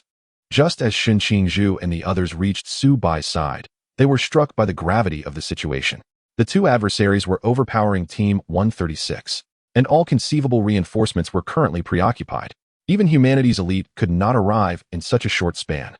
It felt as though they had escaped one peril only to plunge into another. Looking around, the scene resembled an apocalyptic wasteland, rendered particularly desolate beneath the dim sky. Coupled with Chun Mai's grave words, which felt like a last testament, the hearts of Lin Qie and the others grew heavier. At that moment, Shen Qizhu noticed the cyclone above, and his heart raced. He knew the answer. His fingertips brimmed with power, poised to act. Lin Qie's urgent voice pierced his thoughts, causing him to freeze, halting even the release of the Forbidden Abyss. "Uncle Xiaobai, if you do not act now, the captain and the others will not hold out." This statement left everyone present in stunned silence. What? Su Bai was hiding? Even Han Xiaoyan beneath the eye of the storm paused, perplexed. He could sense a threat emanating from this young man, yet he had not taken action until now. He eagerly anticipated Su Bai's response, longing for liberation. This thought, fleeting as it was, would soon lead to enduring regret. In the gaze of the expectant crowd, Su Bai shrugged helplessly. He merely sought to gauge the extent to which Wang Cai's egg could elevate the potential and abilities of his companions. In this tumultuous era, even without the rectification of timelines, divine conflict was inevitable. It was merely a matter of time. Only through the enhancement of their team's strength could they hope to ensure their survival. Now, he had witnessed the results he desired. Wang Cai's egg indeed subtly augmented their powers, though the increase was less significant concerning the forbidden abyss and extreme dangers. However, the enhancements to Hong Ying, Ling Xuan, and the others were quite evident. Let him resolve this farce. It was time for Wang Cai's caretaker to reclaim his role. Su Bai raised his right hand leisurely, executing a simple initial gesture. His slender fingers paused momentarily in the air, then his lips parted. A deep and resonant voice uttering a single word, "Hush." As his voice resonated, everything within a kilometer radius came to a halt, ensnared in an eerie silence. The debris swirling in the air, the tempest's eye, all succumbed to tranquility. Han Xiaoyan, suspended in midair and stripped of his forbidden abyss power, fell before Chun Mai like a ragdoll. The eye of the storm, lacking mental energy to sustain it, dissipated instantaneously. The serpent woman, darting through the snake's eye, plummeted from the spatial rift as her powers were sealed. Their hearts were filled with astonishment. Even though Lin Xie was familiar with Su Bai's ability, witnessing it up close for the first time felt transformative. At that moment, he perceived a shift in Su Bai, a newfound elegance that transcended his previous nonchalance. Even such a simple action radiated an innate nobility reminiscent of the aura Mei Lin exuded in the psychiatric hospital. Lin Xie felt a pang of envy. When Su Bai assumed a serious demeanor, he was undeniably captivating. He was now acutely aware of Su Bai's upper limits. In a one-on-one confrontation, even against the heights of Daxia's prowess, Lin Xie believed Su Bai would navigate the encounter with ease. Given Su Bai's tendencies, Han Xiaoyan and the Serpent Woman were likely to face an overwhelming onslaught. Yet, he wondered if Su Bai would exhibit such force against a female opponent. If so, Lin Xie questioned whether Su Bai would ever find a partner in the future. As he observed Su Bai steadily advancing toward Han Xiaoyan and the Serpent Woman, a flicker of excitement glimmered in his eyes. As Han Xiaoyan and the Serpent Woman steadied themselves, they noticed Team 136 approaching, and their hearts could no longer maintain their composure. Han Xiaoyan slowly closed his eyes, acknowledging the threat posed by the young man before him. At last, he could find relief and seek out Qingqing, who had perished due to his actions. In Chapter 78, From a Follower of Whispers to a Caretaker of Prosperity. As the former captain of the Nightwatch in Suzhou, and now a member of the 13 Seats of the Faithful, Han Xiaoyan had witnessed much. Even in the world beyond the fog, he had never encountered such bizarre abilities. He harbored hopes of resolving the calamity effortlessly, yet never anticipated it would be so simple. Akin to a child's play, gazing at the Serpent Woman, who had succumbed to madness and was also sealed within the Forbidden Ruins, he felt a sense of acceptance. If even the divine ruins could be sealed, then his own Forbidden Ruins were no exception. At this moment, he could only rely on his physical strength, which even the Monument of the Abstinence couldn't counter. Reflecting on the prior missile attack by the Serpent Woman, it was indeed remarkable that no splashes had occurred. The potential of such a successor in the Great Xia filled Han Xiaoyan with genuine joy. It seemed that Yi Fan and his companions held this young man in high regard, concealing his information so effectively. Even the traders among the Night Watch had only sensed a slight anomaly, failing to uncover any substantial information about him. How wonderful it was to remain hidden. Eventually, Whispers would inevitably cross paths with this young man, and when that time came, the element of surprise would surely enable them to overcome the Whispers. This would serve as a form of vengeance for the Suzhou team. With the soul contract binding him to the Whispers, he found himself powerless to act, unable even to resist, especially considering the overwhelming strength of the Whispers. When would he be able to enhance his own power? Han Xiaoyan closed his eyes again, a faint smile gracing his lips as he murmured, "Kill me. My hands are stained with the blood of too many night watchmen." However, after a prolonged silence, there was no response. Chun Mai and the others merely maintained their vigilance, staring intently at him without taking any action. When Han Xiaoyan finally reopened his eyes, filled with confusion, they met Su Bai's gaze. Before he could speak, Su Bai's voice reached him. "Do you wish for vengeance?" Han Xiaoyan's lips twitched as he shook his head gently. "Do not jest. That is beyond my reach. I simply wish to accompany my comrades. You wouldn't want to spend the rest of your life in the abstinence, would you?" At this remark, it struck Han Xiaoyan's very core, twisting his handsome features in distress. Damn it, this kid is utterly shameless. Here I am, seeking a genuine resolution, and he suggests vengeance, which is no different from courting death. The mere thought of it allowed the Whispers to torment him beyond measure. Coupled with the abstinence, it was unbearable. In an instant, Su Bai discerned Han Xiaoyun's thoughts and quietly called out, "Prosperity." The creature, previously teasing a monk at the sea realm, fluttered its wings and descended beside Su Bai, leaving behind a cacophony of tormented wails. When the others looked over, they saw a twisted silhouette engulfed in a red fireball, reduced to ash within moments, becoming mere fertilizer for the coming year. This scene rendered everyone present speechless. A sea realm figure had been reduced to mere ashes in a flash, their remains scattered without ceremony. Truly, Prosperity was a pet of Su Bai, exhibiting the same disregard for life. Han Xiaoyun's eyes twitched. This was undoubtedly an intimidation tactic. This shameless child was now resorting to incinerating remains to instill fear. Moreover, it was outrageous that they were conspiring right before him, albeit he could not comprehend their words. Yet he sensed that this boy harbored no benevolent intentions. Suddenly, the old hen clucked, and the soul contract binding him to the whispers flared to life. A wave of freedom washing over him. Before he could rejoice, his soul was marked with a chicken head imprint. The rapid turn of events left Han Xiaoyun bewildered. Su Bai calmly stated, "Well, now you have no further concerns. From now on, simply serve as a caretaker for Prosperity. In the future, you may seek vengeance against the Whispers." What could Han Xiaoyun say? At this moment, he comprehended the meaning of the imprint on his soul. This was how one resolved the contract with the Whispers, by substituting it with a stronger mark. He was being treated as less than human. Although he sensed no immediate threat from this mark, the ease with which Su Bai had resolved the Whisper's contract indicated he was not to be trifled with. Han Xiaoyun's earlier thoughts solidified. The Whispers would find no advantage in this young man. Su Bai furrowed his brow, noticing Han Xiaoyun's hesitance. Pressuring him won't suffice. I must offer an enticing prospect, something akin to what capitalists do in the past. He spoke, "Work diligently. In the future, you may reunite with that cherished person. Our great Xia has realms of hell, including Fengdu." Su Bai felt a pang of conscience. To motivate his subordinates, he was offering such grand promises. Certainly, it would suffice to sustain him. Nevertheless, that day was not far off. This was not deception. To secure someone's loyalty, one must provide a sweet incentive. As expected, the previously numb Han Xiaoyun instantly perked up, his eyes wide with astonishment. Without a hint of hesitation, he agreed to Su Bai's request, officially becoming Prosperity's caretaker. Now, even if death were proposed, he would refuse. Though uncertain of Su Bai's sincerity, he had found a glimmer of hope for survival. Moreover, with Su Bai's shameless demeanor, how could he possibly let him go? Observing the serpent woman, she too readily acquiesced as Han Xiaoyun agreed. She was no fool, unlike Han Xiaoyun. She did not possess a death wish. Living was better than perishing, and besides, the ancient god church had offered little compensation, providing no incentive for her to risk her life. Prosperity's eyes sparkled as it flapped its wings, landing on the serpent woman's shoulder, affectionately tapping her head, as if commending her understanding, marking her spirit with its imprint. Su Bai was generous, immediately offering her a grand promise: perform well, and in the future, you may replace the deity behind you. This scene left the others in astonishment, as such a monumental crisis was resolved in a ludicrous manner. Indeed, wherever Su Bai was, normalcy was non-existent. Even a hen was seeking two caretakers, or rather, subordinates. Chun Mai helplessly rubbed his forehead, witnessing Han Xiaoyun and the serpent woman being subdued. Perhaps they could extract some information from them, leaving the rest to the higher-ups to ponder. Little did Chun Mai know, he would soon be reborn through Prosperity. Chapter 79. Prosperity. My egg. In the distance, Yuan Gang, who had just concluded his battle, hastily arrived at the scene. Upon witnessing the spectacle before him, he was left utterly dumbfounded. Each individual present was fixated on the old hen, flanked by two attendants, exuding an air of arrogance. Good heavens!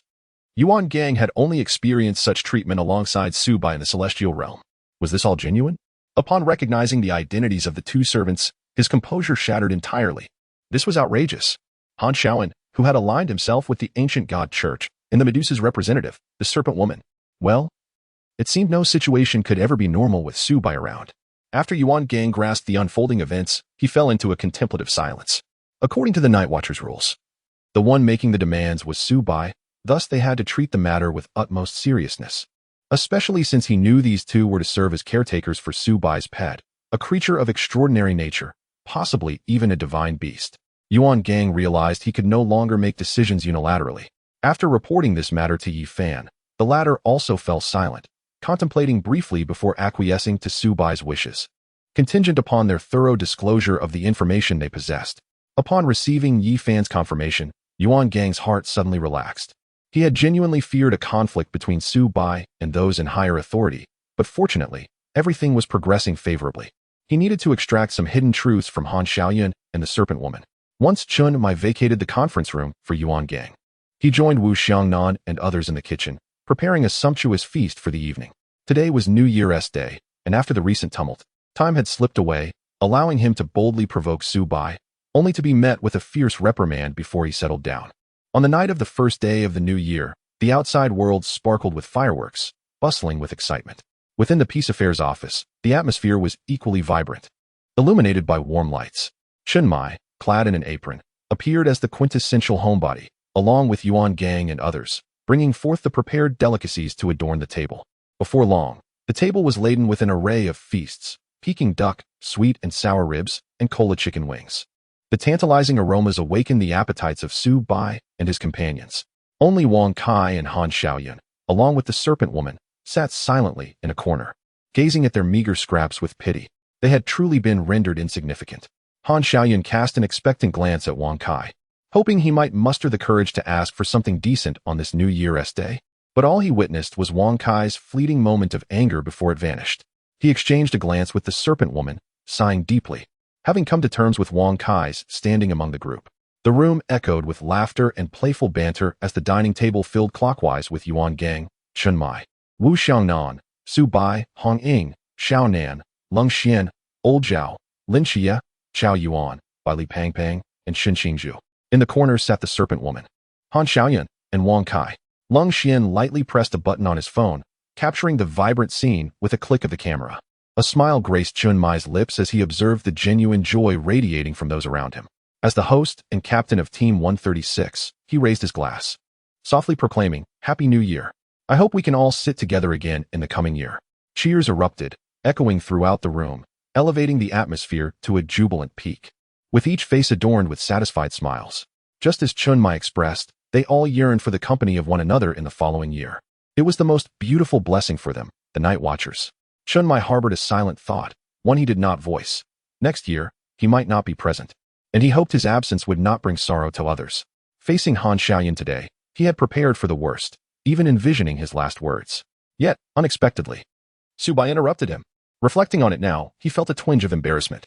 In this buoyant atmosphere, Yuan Gang's lips curled upward slightly. Had it not been for the training camp this year, seeing Su Bai so carefree would have brought him solace. This was the visage of a young man. The boy was decisive and, at times, possessed a rather morbid penchant for tormenting others, yet he chose to show mercy when confronted with Han Xiaoyun. Was this an act of compassion towards the other's plight?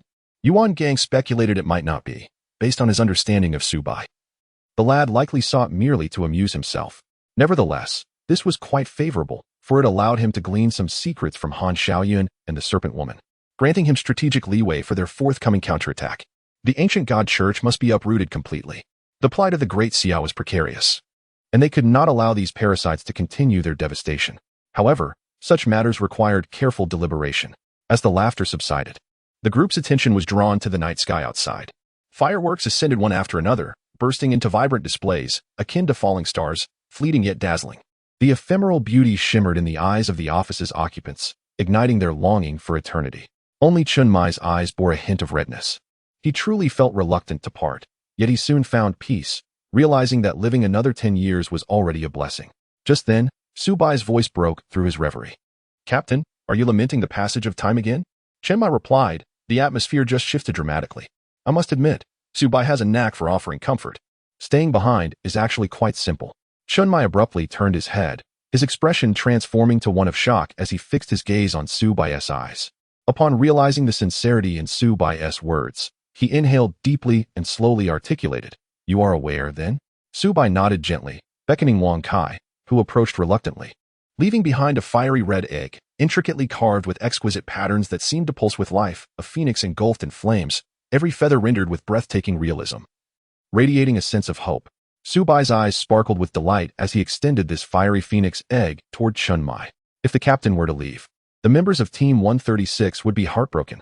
Chapter 80. The Black Wuchang's rebirth from flames. Chun Mai's heart was in turmoil as he gazed at the egg Su Bai had presented, falling into a contemplative silence.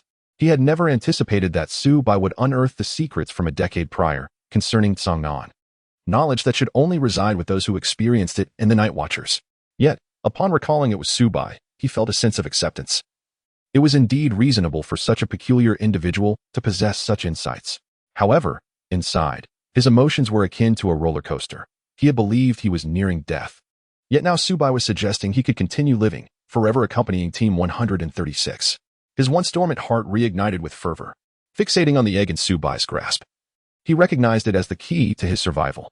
Especially upon noticing the exquisite designs, he belatedly realized that Wang Kai might be a divine beast. One that could indeed be reborn from flames. His heart raced, feeling as if he were caught in a jest. The existence of divine beasts had been so close all along. Reflecting on the days they had consumed the creature's eggs, he soon came to terms with it. Subai raising a divine beast now seemed entirely plausible.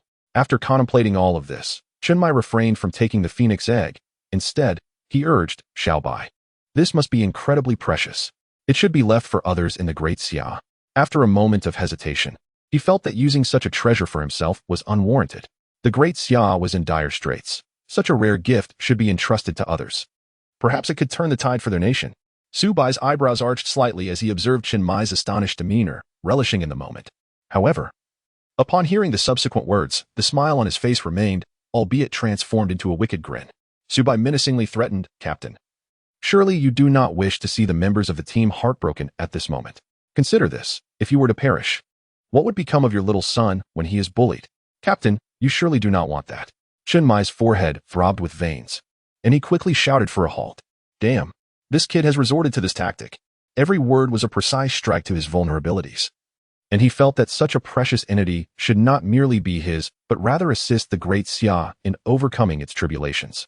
Yet, in the mouth of this boy, everything twisted. If he allowed him to continue, his wife might well run off with another. It was unbearable. The pain was too much. I choose to live. He shot Subai a fierce glare and accepted the phoenix egg from his hand. As he felt its warm touch, a peculiar sensation enveloped him, akin to being cradled in his mother's embrace. Since resistance was futile, he resolved to savor the moment. He must elevate his strength swiftly, thus enabling him to aid the Great Xia. Noticing Chinmai's acceptance, Subai gently patted his shoulder and remarked, now that's more like it. Isn't it good for the captain to be alive? Look at how happily Han Xiaoyan and the others are living. Chinmai retorted, can it be compared? Speaking of which, it seems they too have a commonality. They were all threatened by Subai. With a swift motion, Chinmai followed Subai's suggestion, slicing his fingertip and pressing his blood upon the patterns of the phoenix egg. As the blood seeped in, the phoenix designs ignited with a fierce flame, exuding an air of mystery and antiquity, merging into Chinmai's being. Almost instantaneously, all eyes were drawn to him. Previously reliant on Lin Chia's miracles to survive, Chinmai now gradually acquired a body of his own. He sensed a connection forming between himself and Wang Kai. In addition to his original black impermanence, he could harness Wang Kai's purifying abilities, albeit not as dramatically. Nevertheless, this newfound power significantly enhanced his prowess. As the flames subsided, he felt reborn from the ashes. Even if the miracles dissipated, it made no difference.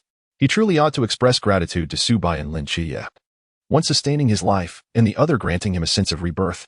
To be precise, he was now a dual possessor of the Forbidden Realms, or perhaps an owner of two incomplete divine realms. He had begun to suspect that Wang Kai was a similar entity, though he was uncertain how it became Subai's pet. Experiencing his newfound abilities, he found the purifying power formidable, a nemesis to negative effects. It was no wonder it had once healed Wu Xiangnan's sword wounds. At some point, Hong Ying had taken hold of Si Xiaonan and rushed to Subai's side. She poked his arm with her small hand and inquired, Xiaobai, what has happened to the captain? We were supposed to watch the fireworks together, and suddenly, the captain has changed. Isn't this absurd? Especially seeing the captain's current state of enjoyment, it sparked the imagination. Subai stroked his chin and replied earnestly, what else could it be? His little universe has erupted into flames. Seriously. The crowd's jaws dropped in disbelief, shattering upon the ground. Hong Ying huffed in discontent, feeling her fist clench. Xiaobai, do you think we are fools? Clearly, the captain has become Wang Kai's agent. Xiaobai, it is not good to deceive. Only Wu Xiangnan among them believed. As someone who had been slain by deities multiple times, he was well acquainted with their aura. The others rolled their eyes, convinced that Subai was merely toying with them. Hong Ying had never considered Wang Kai to be a deity.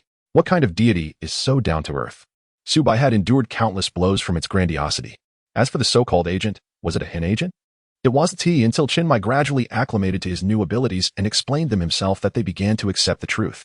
They realized that Subai was constantly shattering their perceptions. Daily, he was in the company of the divine beast Phoenix, consuming Phoenix eggs. It was utterly absurd. No wonder their forbidden realms were experiencing elevation. Yuan Gang had already begun to bury himself in reports in a corner. He felt that serving as the chief instructor was exhausting, with Su Bai bringing him little surprises every day. At some point, Long Xian had picked up a Polaroid camera and captured a family photo in the corner, in which everyone appeared awestruck. In the dim corners of Great Xia, the veins on the forehead of EU twitched, a chilling aura enveloping him. If anyone were to observe closely, they might discern the faint outline of a little chick's head upon his brow.